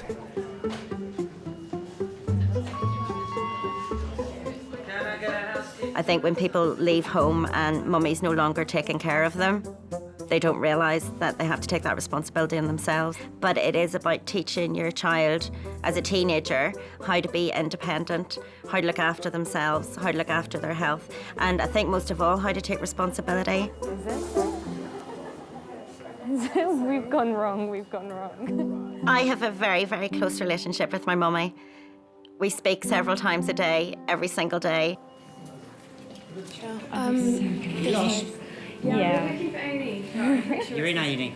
Yeah, I thought so. Yeah, but just which A&E were... Oh no, dude, we were here. Qualities of an Irish mummy are the kettle's always on, the fridge is always full, there's always something in the oven, your bed's always made, your bath's run, and she never gets annoyed for more than a couple of minutes. I found it. We're here. We're in the right place. I still get the look if I've been particularly naughty at this age. I'll still get the look off her. She doesn't have to say anything, she just looks at me, and that's enough. And can you do the look? Emma? Really?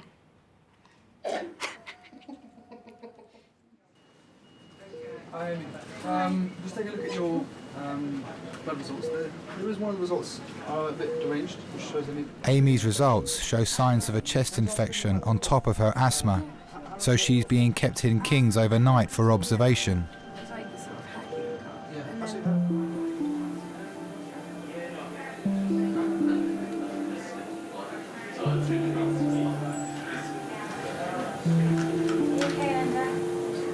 The medical team has come down to examine Linda's tracheotomy tube.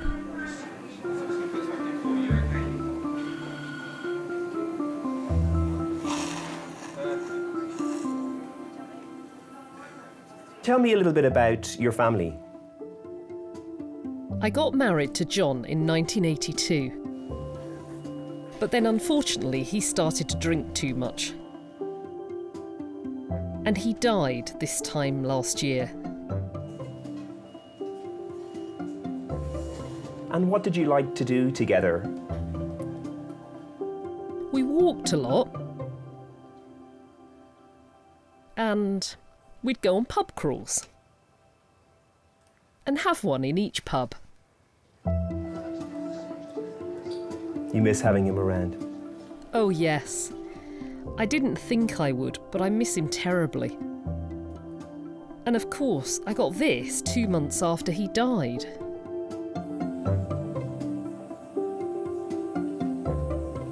Did you ever have kids? No, I never wanted any. I'd be a regimental sergeant major. They should be seen and not heard. Terrible mother.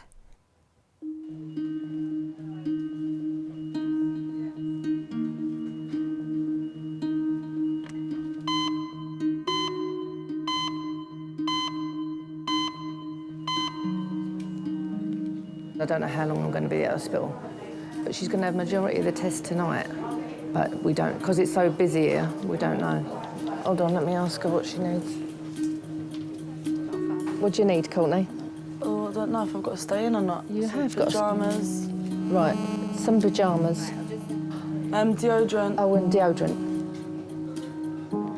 Right, her 2 phone chargers are on the floor. She's got 2 phones. She doesn't know how long she's going to be in here. Mum. Oh, right. 9 o'clock. All right then, I'll see you later. I've got to go. Right. Courtney's having a series of tests to discover what's causing the increased pressure in her brain. This? Yeah. You just think about things that might be going to happen later on. How am I going to cope if she's got cancer? Further down the line, is she going to go? And what's going to be happening to her? I think everyone would think like that. I think I was not showing that at all. I think I was just well, for your child, she's still your child, so you just think of that, really. She's your child, you've got to be strong. If it was something to do with me, I wouldn't cope at all. I'm a bit of a baby, but I think it took over because she was my child. So I think you realise what you've got when you think you're going to lose somebody. I think you realise who you've got in your life.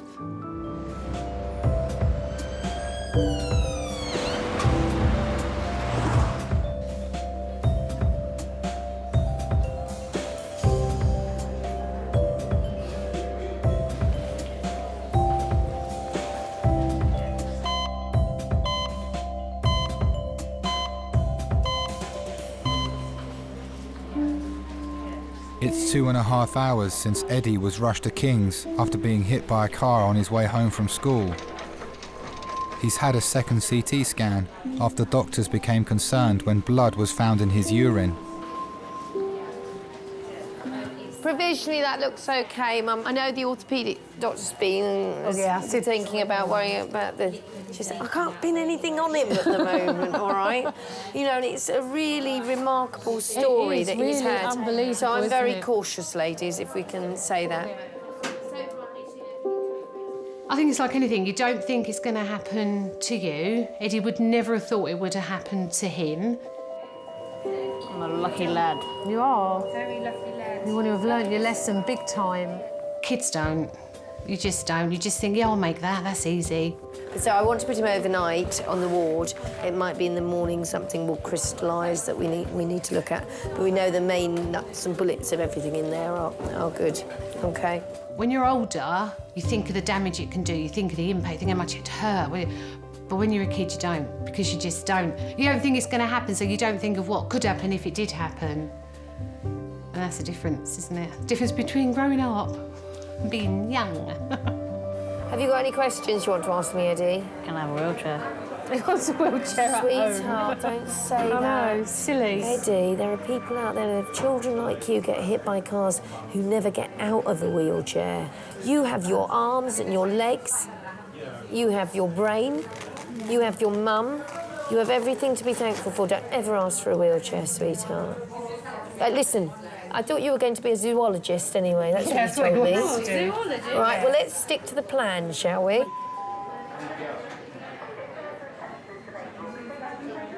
"5 hours after Linda collapsed at home, her condition has stabilised, but her tracheotomy tube is still getting blocked.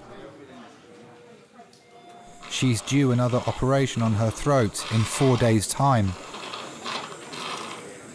Is she blocking up again? Yeah. I've got a feeling we're going to keep her. Linda, I'm worried this is going to keep blocking up. And I just wonder if it's sensible that we keep you in hospital. So I suppose the way I'm looking at it is a couple of days well spent now may save you a lot of bother in terms of them missing the operation and what have you. I'd love to get you home, but I just don't think it's safe. Sorry. Okay.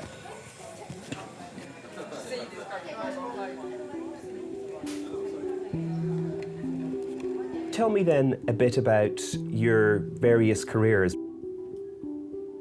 Lately, I've worked in the funeral trade, arranging funerals, dressing, laying out. I absolutely love it. I'd love to go back to it, if I get a voice box. And having cancer, does doing your job make it more difficult in terms of thinking about death? I think you have more empathy with people, because you can't control cancer. I wish you well for Monday and Tuesday, OK? I'm sorry we've met in these circumstances. OK. You take care of that, OK? Always have my pen.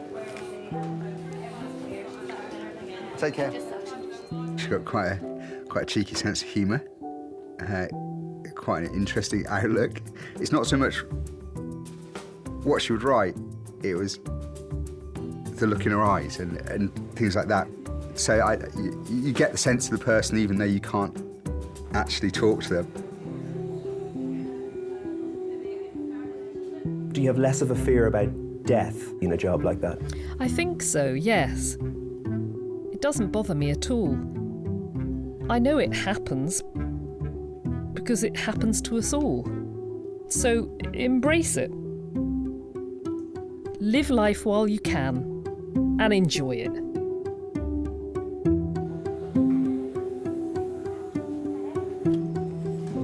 Linda is being transferred to Guy's Hospital, ready for her next operation.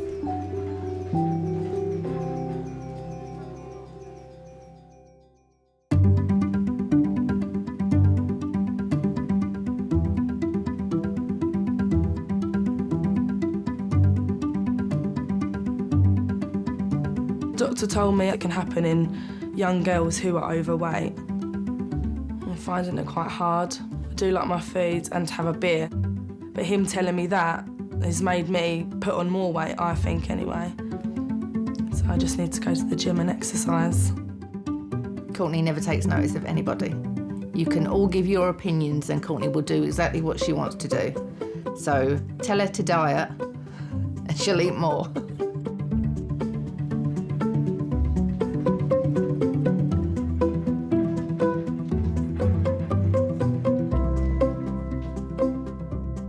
I was in a little bit of trouble with my mum because she didn't want me to get hit by a car. She didn't want anything else to happen to me after that, so she didn't let me out for quite a bit. It's not cool to get on with your mum, but I like to get on with my mum because she's very nice and kind, and she's just very nice.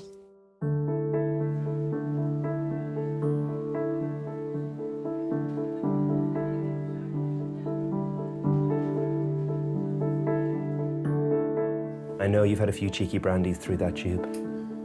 I have. That was Andy Murray's fault. When he won, I started crying my eyes out, and I don't know why. And I thought, I've got to celebrate. So I bought myself a very large brandy and lemonade. Luckily, I had my tube, and I thoroughly enjoyed it.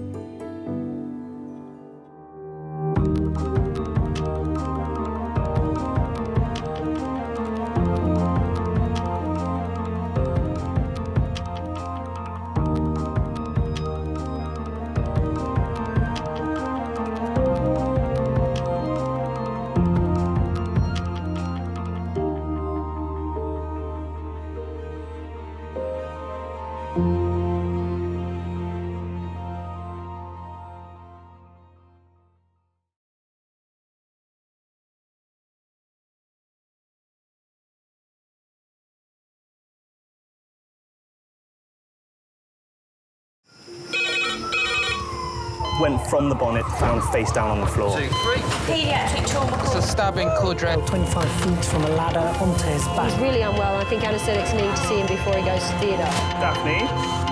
Daphne? How is everybody then? Chilling? King's A&E, how may I help? King's College Hospital, London. I got stabbed. I know, it's annoying. My head. One of the busiest A&E departments in the world. I want top to toe, head, chest, abdomen. A place where love, life, and loss Don't bloody die. I love you too much for you to die. unfold every single day. All the patients you're about to see were treated in just one 24-hour period. A&E is always like a traffic jam. Can we get a trolley? You've got to realise that there's awful things that can happen to you. I'm so sorry. Life is unpredictable, so it's important that your nearest and dearest know that you love them. You have to tell them that you love them. You must get better and come back to me. I don't want to lose you. Because there may come a time when you're not around to tell them.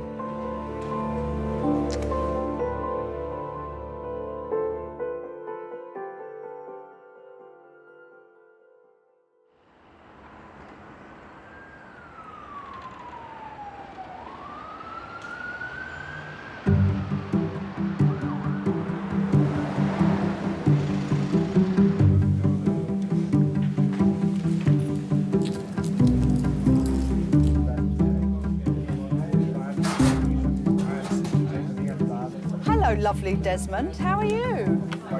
Dr. Des is starting his day shift as King's major trauma consultant. My parents have been telling me since I was about 14 that I should always have breakfast before I go out. Still don't do that.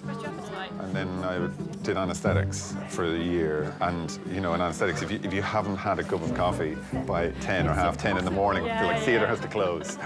You know, they get really, really stroppy about it and everything. And I just thought, guys, you know, you don't know how lucky you are. Since then, if I haven't had a coffee by 10, half 10 in the morning, I'm like the Antichrist, yeah.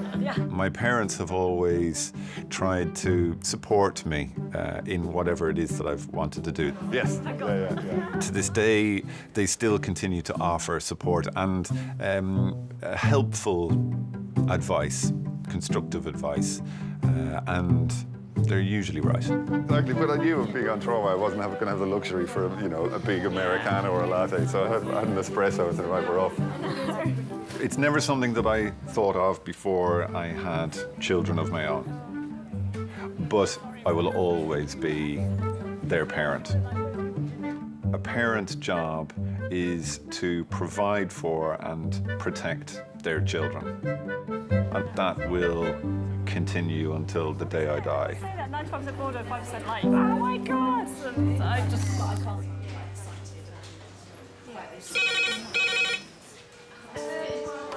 Hello, King's A&E. Yeah.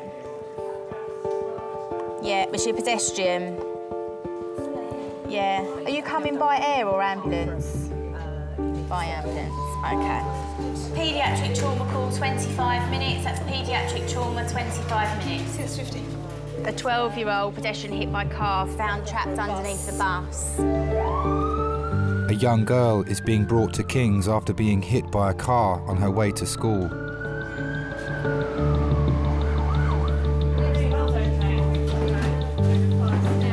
Hi folks, I'm Des, I'm the major trauma consultant. You've come to see the trauma or the little one who's next door? Okay, excellent, welcome aboard. I've assigned roles to pretty much everyone at the moment. So what we might do is just we'll all stand back behind this blue line while they do their primary survey and we'll crack on. Don't worry, I will find work for everyone. I'm very good like that. The girl, her mother and a police officer are travelling from the site of the accident over 20 miles away in Kent. So she's going to be doing the line and the bloods. I would like you to be her runner. Yeah, her runner. If you can do a GCS and have a look at the pupils as well as doing the airway bits at the top end, that'd be great.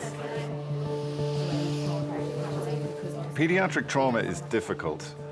It's very emotive.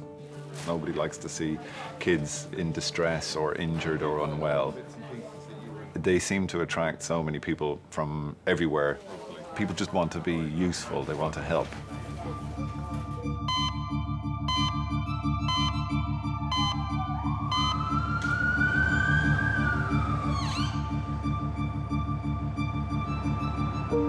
It was the worst call I could have ever had. I still hear it now. I can still hear the tone of his voice, how he said it to me. Jade's been run over by a bus. It was like the whole world just crumbled. I remember turning up and she was just caked from head to toe in blood. And she was talking and she went, "Mummy, I love you." And when I heard her say, "Mummy, I love you," I thought, is this her telling me she loves me before she dies?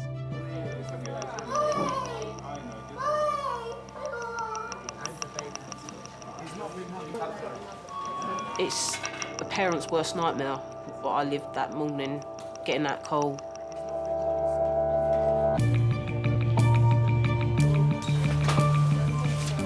So this is Jade. Jade's 12 years old. She was walking into some moving traffic when she got hit by a car, which made her fall over and a bus went over the top. When we got there, she was underneath the bus. The bus had been jumped out by the fire brigade. Injuries top to toe. She's got a head injury. Her chest is clear. Her belly is soft but tender and has bruising on top. Pelvis seems to be intact. Seems to move her arms and her legs, and she's just got lots of grace all down her from the bus. She's had 4 milligrams of morphine, oxygen, and no other issues with us. Okay. Airway. Okay. I'm looking for everything, and I'm hoping that I will find nothing. You really want to identify the most life-threatening problems as soon as possible. Where does that hurt? Is that just dirty abrasion, or is it a big bruise?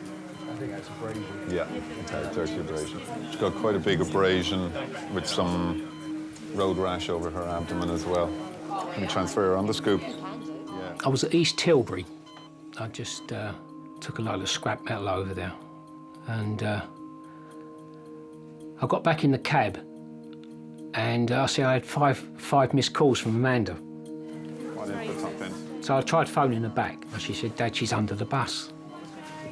She's under the bus."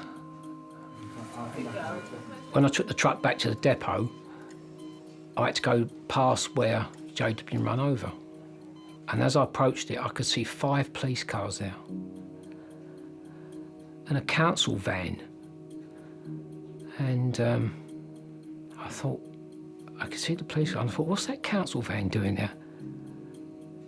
And as I went past, I thought, he must be washing the blood off the road. My little precious granddaughter's blood's been washed into the gutter. It just slowly began to dawn on me that she might not survive.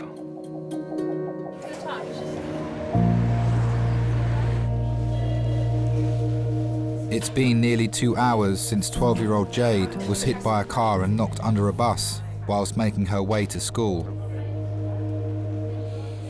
Doctors need to assess the severity of the damage to her brain and internal organs.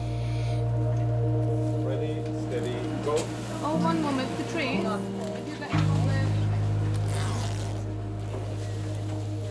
So she's a 12-year-old girl, pedestrian crossing the road, struck by a car, and then a bus went over her. So we know that she's had a head injury and she's got some blood around her face. She's got what looks like a combination of some bruising to a dirty abrasion over her abdomen, which may well have been as the bus sort of rolled up over.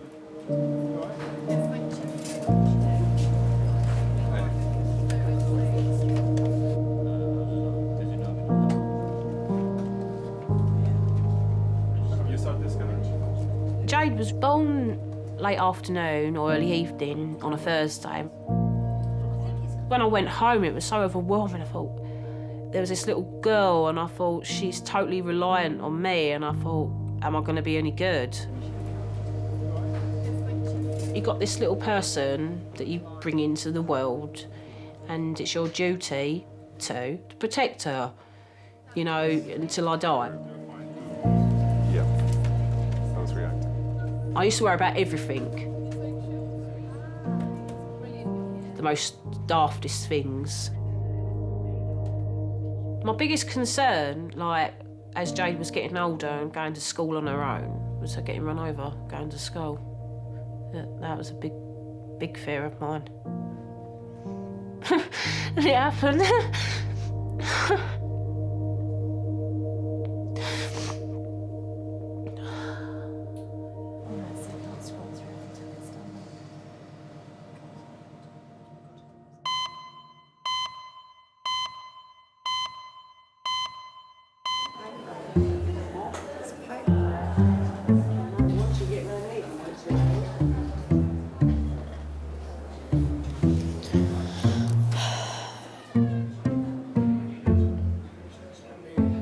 I went in when I was really ill.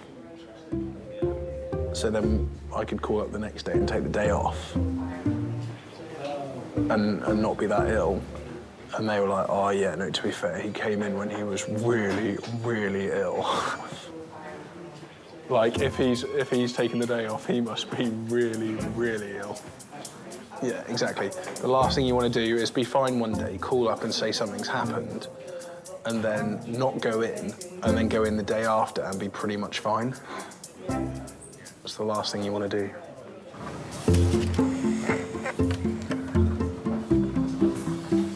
"46-year-old Brian has come to Miners after falling on his ankle. He's awaiting the results of an X-ray to see how badly it's been damaged.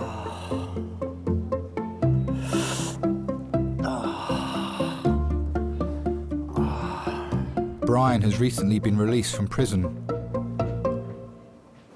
Can you ask to see the nurse straight away, please? Thank you, I'm in pain. His electronic tag allows police to trace his whereabouts and must be kept on at all times. Hello. Hi. My name's James, I'm one of the doctors. Do you mind if I call you Brian? Yeah, thank you very much. What's happened, Brian? I run for a bus and I slipped on the pavement and it, by traffic lights. And my leg just, my ankle just went crack. OK, all right then. Do you have any other medical problems? I'm on methadone. How long have you been on methadone for? 6 years. And are you on daily dosing, or do Yeah. they give you daily dosing? Yeah. OK. Anything else apart from the methadone? And I'm on fluoxetine. Is that for depression? Yeah. OK. How long have you been taking that for? About 6 months. 6 months? OK. Right. Your ankle's broken, I'm afraid, which is a shame. Yeah.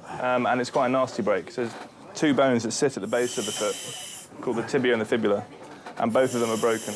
Now, because of that, I'm going to have to get one of my colleagues to come have a look at you, so an orthopaedic surgeon. Is that all right? Yeah. Awesome.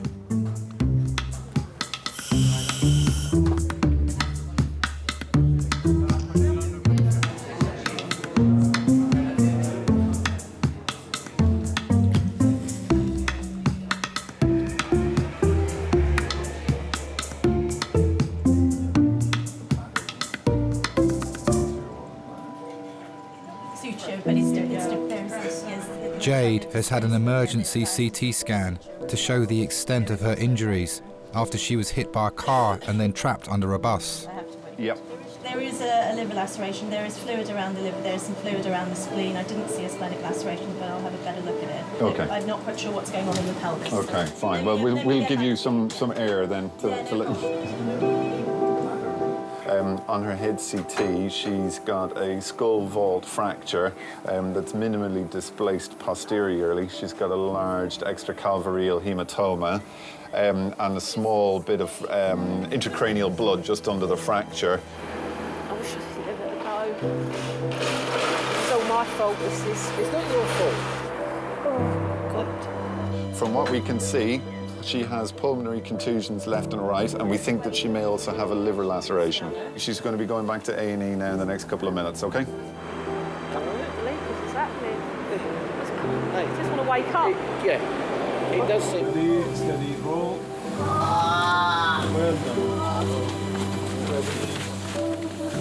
The scan shows that Jade has sustained multiple injuries. I just wanted to get to the hospital and see her as quick as I could.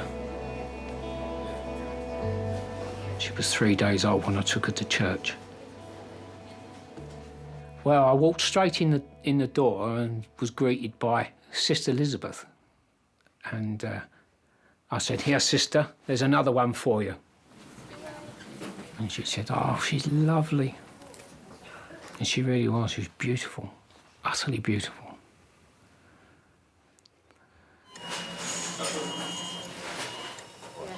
What we can see on her scan so far is that she's got a crack in her skull. Now, obviously we need to have a really, really, really good look at those images. Yeah. But we think she's got a crack in the back of her skull with a big swelling over from where she's got a big bruise over the top of it. Yeah. We think that she's probably got a tiny little bit of blood inside the fracture. We've asked the neurosurgeons. No, darling, you're not. So we've asked the neurosurgeons to come and see her because we have them here. She's also got some bruising on her lungs, and you kind of expect that, particularly with her having been trapped underneath the bus, because she couldn't breathe too well underneath. Okay, and that's why we have the oxygen on. But that will get better. You know, as parents, the hardest thing has got to be the uncertainty, the not knowing, the feeling that you're not being told everything, that people are putting a brave face on it because we automatically assume that things are going to be awful. Okay. In her tummy, we think that she may have some bleeding. Okay. So what we're going to do is just observe that. And this is the bit of the scans that we really need to have a really, really good, hard look at to see do we need to do anything about that bleeding. Okay? So for now, you know, she's had an awful bash and an awful knock. She really has. So if anything does change or if we need to do anything else, you will be the first to know. Okay. Okay? Anything you want to ask? You ask. Yeah. We're just waiting for the report of her CT. Just don't know what to think. I don't want to see me. They'll find her, seeing me.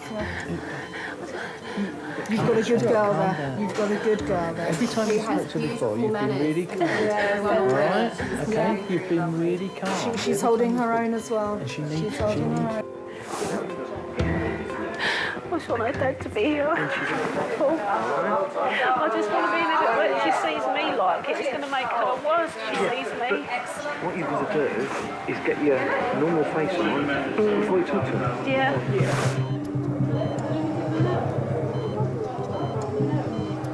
Jade's blood will be continually monitored for any changes in the function of her major organs.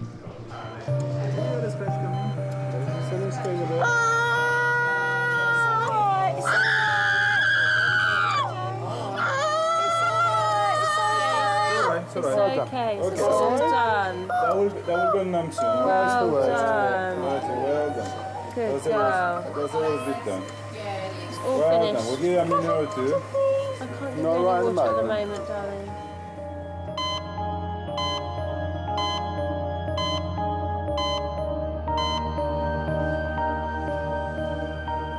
Jade's granddad Robert has travelled from Gravesend to join her mum, dad and auntie at King's.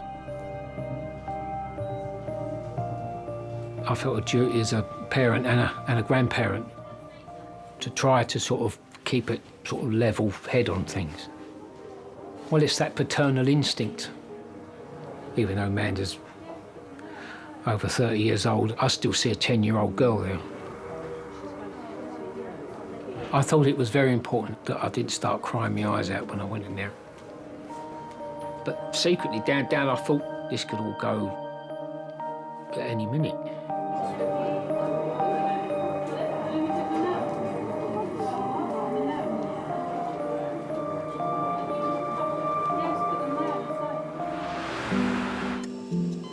It's been 3 hours since 12-year-old Jade arrived at King's after being hit by a car and trapped beneath a bus. Jade has been diagnosed with a fractured skull and possibly life-threatening internal bleeding. So it's Mummy here. Oh, Jade was quite a bubbly little girl. She was very cheeky and a bit boisterous at times, fighting with her brother. She's very loving. She's a very loving little girl. Brave girl, aren't you? Imagine it being Mummy. This happened to Mummy. A hysterical Mummy that would have to have knocked me out. She had like this brilliant blonde hair, and she was so pretty. And I just, look at her and think, oh, she's so stunning. And I think, how do I have a baby as cute as that? Well, we're not actually connected. Of course, I know you are, darling. I know you are. If this was my little one, I would be too. I really would. I'd be terrified. Of course I would. Internal injuries can be very unpredictable, and they're almost always serious. We need to have a really good look at these pictures because I can't promise you 100% that she doesn't need an operation just right now. If she does, she is in the right place to have it. Everybody wants to know the million-dollar question, which is am I going to be okay? He's here. Okay, so we will look after. Sometimes they're not, or we don't know. Okay. I find that hard. But as long as you're honest with them and you tell them, I don't know, and the time will tell, I think they appreciate that rather than being given false hope. Okay, because we're looking after her. The neurosurgeons are here. All the surgeons, if she needs the operation, everybody is here. Okay, so we will look after her. All right. Okay? I know you are. I know you are. I know.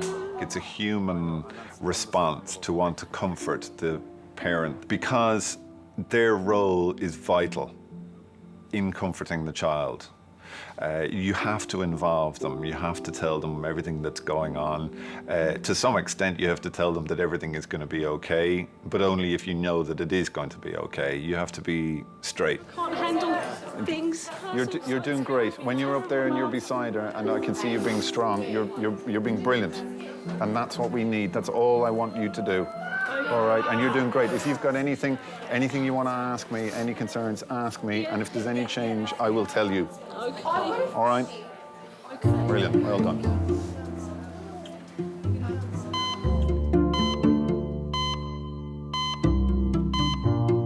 My water. Yeah, do you want some more? You can go and get some more over there if you want. You know, I go to a nice school that you chose for me because you thought it was nice. Yeah, I knew you went to a really nice school. So, and the teachers are very nice and they will look after me. So I don't think there's anything to be worried about.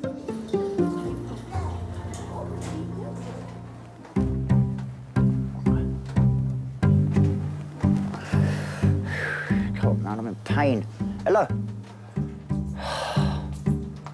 So I'm in real pain. It's killing me. This is getting too tight. Brian has an evening curfew as part of his parole conditions. He must always wear an electronic tag so that the police know where he is. What's the problem? Can this tag be cut off because it's getting too tight and it's hurting? No, is the answer. We can't cut it off. We'll have to, because we've got probably nothing that will cut through that, but we'll need to figure out something.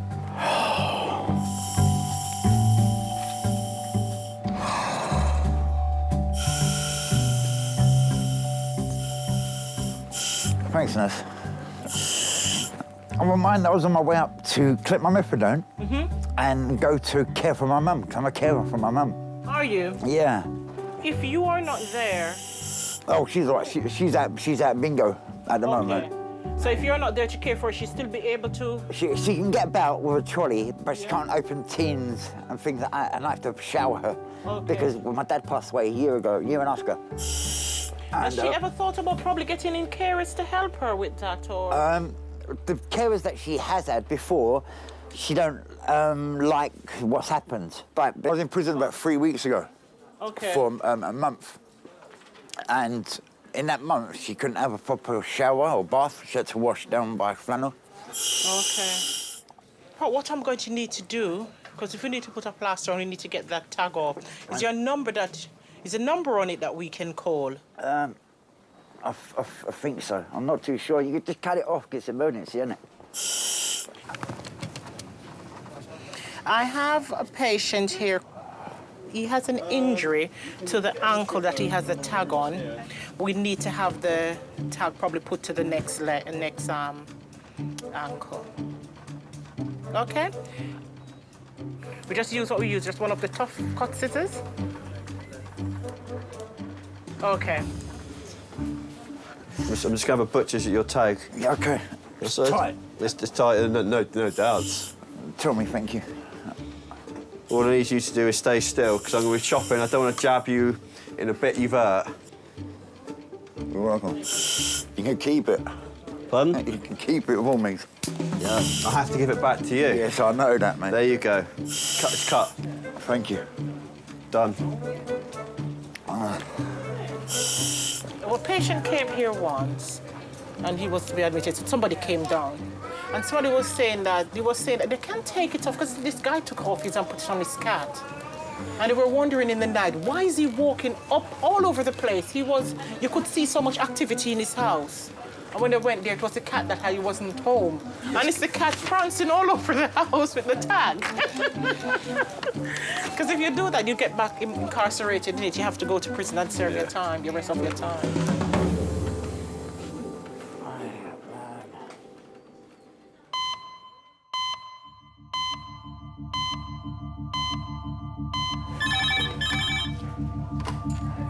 King's A&E.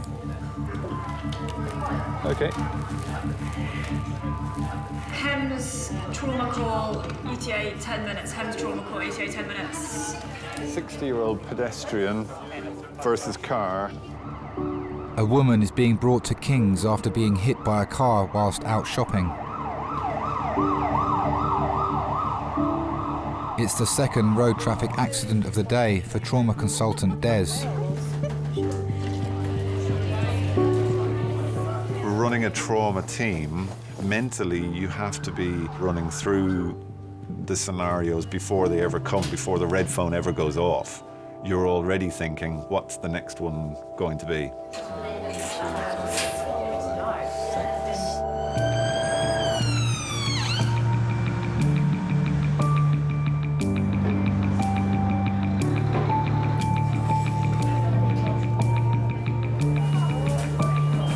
A department like King's, we see so much trauma every day that you'll be almost guaranteed to have 1 or 2 pedestrians hit by a car.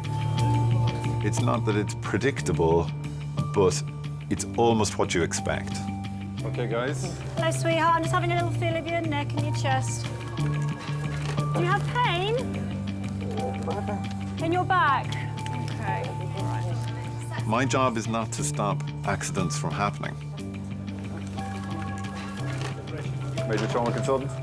My job is to be here when they do, to make sure that whatever the cause, immediately before the accident, that I'm able to get that person back to the person they were immediately before the accident. It is a HEMS trauma, pedestrian versus car, head injury, also complaining of lower back pain. So we will want the CT, it'll be head, but as to whether or not we want pelvis or lower back or anything, I'm not sure yet. So we're just going to do plain films, chest, pelvis and C-spine first, and then we'll give you guys a call. Is that okay? Lovely, thanks, bye. So when we've secured our line, we've had a feel of the tummy, we'll take off the scoop. We'll get an X-ray, chest, pelvis, lateral C-spine.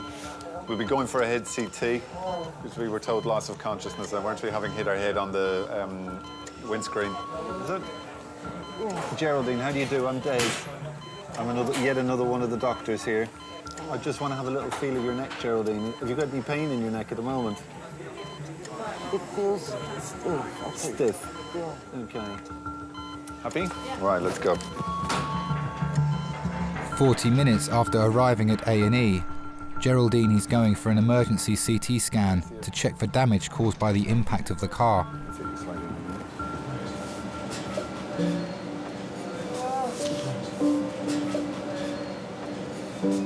Well, the day had started off as any other day, really. Everything was fine. It was quite a normal day. Nothing seemed particularly out of place. You know, and I'm just thinking about getting home and having a nice cup of coffee. And then the most awful thing happened, and literally the world turned upside down. All of a sudden, there was just this huge impact that I felt to my side, which completely took me off my feet. I felt my head hit the window of the car and then slide off onto the floor. And for the first minute or two, no idea of where I really was. It's just a shock, a terrible shock, a dreadful shock. And you know, the shock is one of the things that stays with you for an awfully long time until you can get a bit of a handle on how your body's behaving.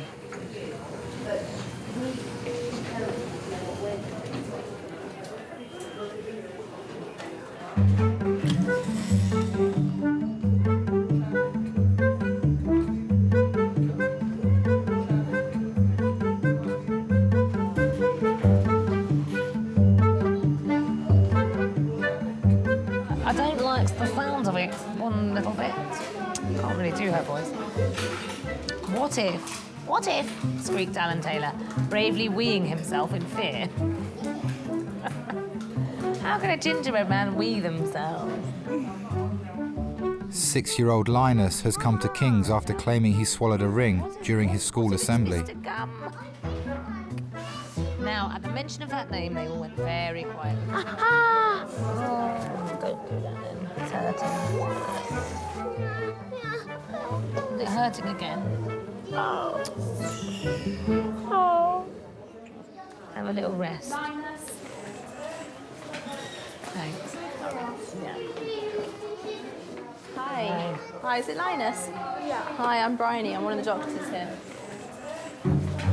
Thanks. Sorry. So, Linus, why are you in A&E today? Because I swallowed not quite a ring. A ring. Why did you do that? I was holding it up in the air, and then it fell in my mouth, and then I swallowed it by accident. You don't usually go around swallowing metal objects, do you? I've swallowed many coins. Have you? Did Mum not know about these? No, they were secret, were they? And you definitely swallowed it, you didn't spit it out? I tried doing it, but it just didn't come out. Fine. And after that happened, did your breathing feel funny at all or normal? I couldn't breathe for about a minute. And I thought I was, like, gonna die, but then... Just want to have a quick look in your mouth. Okay, so this is just a torch and this is a big lolly stick. Okay, so can you open your mouth really wide and say, ah. Stick your tongue out. Say, ah. Okay. Can't see it there, so it must have gone down. We're going to send you for a scan. Have a look in that chest of yours. See what your lungs look like. So if you just sit back in the waiting room, or just here for a minute, and then I'll show you where the X-ray is. I've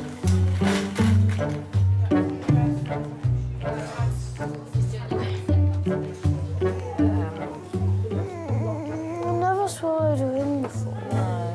Have you really swallowed money before? Just one. Or was it a 5p? No, yeah. Was it? When was that? Not that long ago.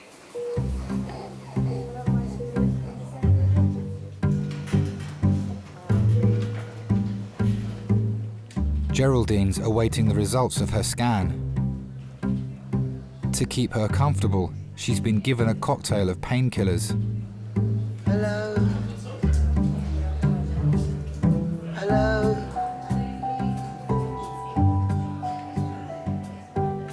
When I got to the hospital, you know, I was thinking, oh my God, these people are... I've been, you know, the drugs really, they do make you feel very weird. Hello?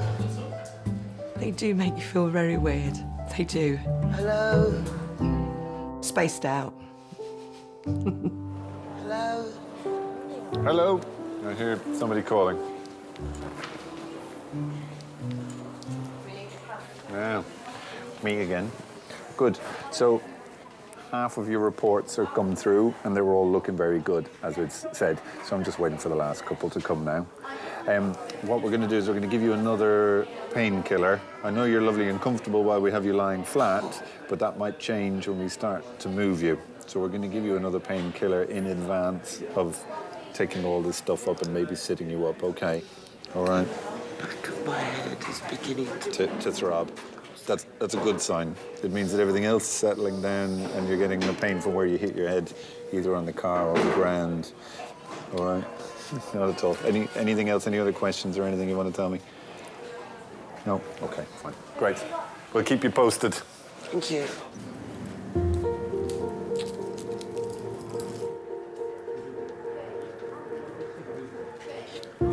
The damage to Jade's internal organs has resulted in internal bleeding. She will be carefully observed before a decision is taken to operate. All right, sweetie, come on. All right, darling.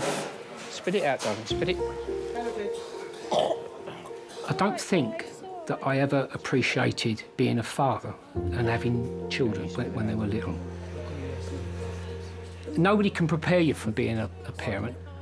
It was very, very difficult. You know, your life changes and it's such a big responsibility, and I tried, you know, but I think I could have done better. I definitely think I could have done better. So the day that Jade was born, it was like being given another chance to be a dad again. And that's why I always sort of felt she was special.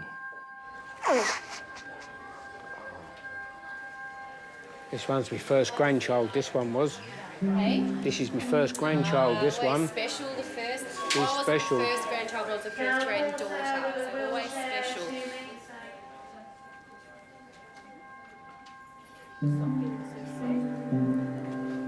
I have a lot of difficulty looking at pictures of her when she was little. I look at them and I think, if only I knew then this was going to happen, then I could have done something to prevent it. It's a very strange bond when you have children. When they're in pain, you feel it as well. They become your life. They are your life. All right, we're going to go now, sweet. You ready? Okay.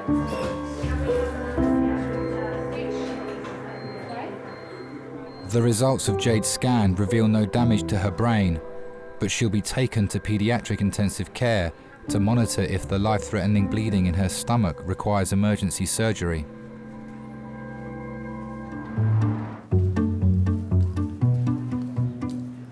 We take all this off. And then we can stand outside and mutter loudly or whistle, make loud banging noises. So, all right, that scan is A-OK, so you'll feel a little more human now. All right, okay. It never ceases to amaze me how two people can have the same kind of accident and that one will be killed and the other will walk away completely unharmed. How that happens, I have absolutely no idea, but we see it every day. Have we called anyone for you, or is there anyone you want us to call, or are you sure? Okay, fine. Geraldine has a daughter with a new baby at home. She didn't want the hospital to call and worry her. I didn't feel that I was there alone. I felt very much as though I was under the care of the people at King's A&E. Like that, I will lose it. Oh, look at that. Fantastic. That's better. Much better. Nearly didn't recognise you.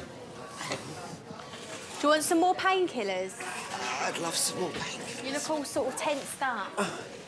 It's very painful, but I'm determined that I'm gonna.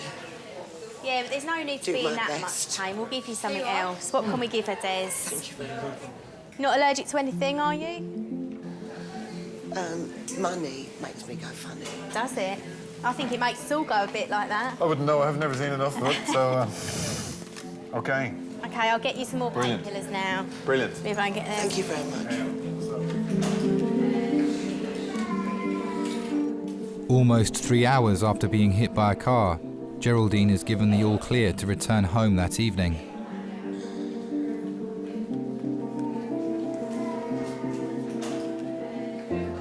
Hello, Sam, it's Mum. I'm not going to stay, love, because my phone's going to cut out, because I haven't got... I've been in an accident, love. I got knocked over by a car. I'm at King's A&E. I'm sorry to have upset you, love. It was a terrible shock to me. And I think for mums, we're sometimes very keen on what I call one-way love, which is, you know, where you give love and you give support, and sometimes you find it quite difficult to receive that, and sometimes we do paddle our own canoes when really we should ask for help and people to come on board. And I'll just ring you when I get home, and that will be as soon as I possibly can. Love you. Speak to you later, love. Bye.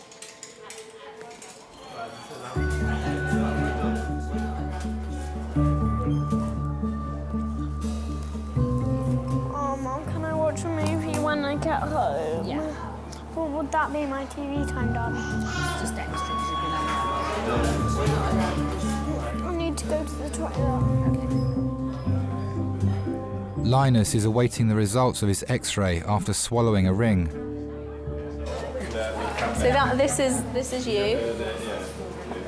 Your stomach's here. And where can you see the ring? Can you point to it? Yeah. In your tummy. Your tummy, yeah. So it might be a bit sore when you have a poo and it comes out, okay?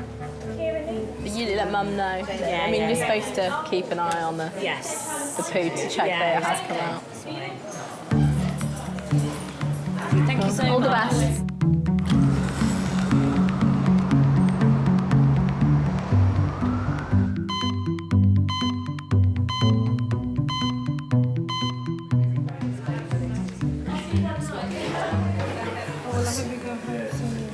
As soon as I can. The only thing is I've got no clothes and they've all been cut off. We're freezed to death. As far as I know, everything's cut off, including my knickers.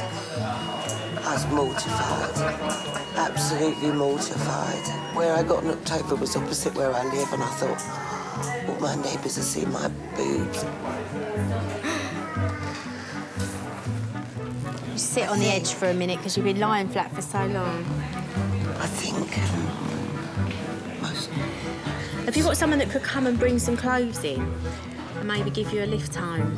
I'll get a taxi and go home. I just want to see how difficult it is. I think that the vulnerability you feel when you're in those positions of completely being in somebody else's hands, I think it's important to feel that somebody's there for you and that somebody's doing their very best for you. I think I've been so lucky. I think you have. It hasn't gone without me noticing how lucky, you know, and what could have been. So, yeah, I'll have plenty of people to thank. Just look after yourself now. I will. That doctor was just a wonderful man with a wonderful sense of humour. Where do you feel it? Here. Well, there's no claret, which is always good. Yeah. I'm just so glad he was there for me, and I really appreciate his bedside manner. I was planning, like, maybe a litre of gin and tonic just to ease but not tonight, Josephine. Not tonight, Josephine, no.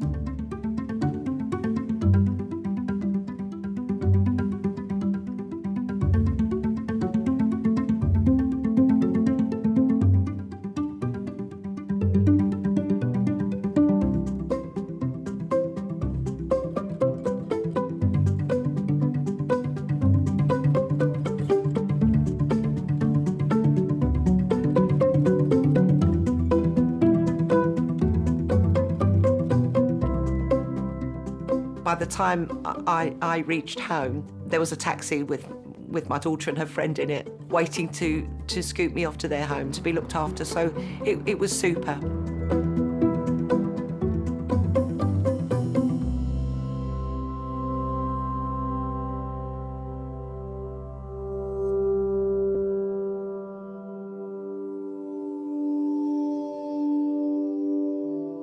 I had 2 fractures to my skull, bruised lungs, a broken collarbone, 3 broken ribs, and a broken nose, but I didn't really think that bothered me. has slightly changed the relationship between me and Jade, because I'm always asking her, "You all right? Are you all right? How you feeling? Are you okay?" And I can understand that being annoying, because if someone was asking me 200 times an hour if I'm all right, it'd probably start to annoy me as well. I don't think it's changed me. It's just I'm closer to my family now. And plus I always call it the lollipop man.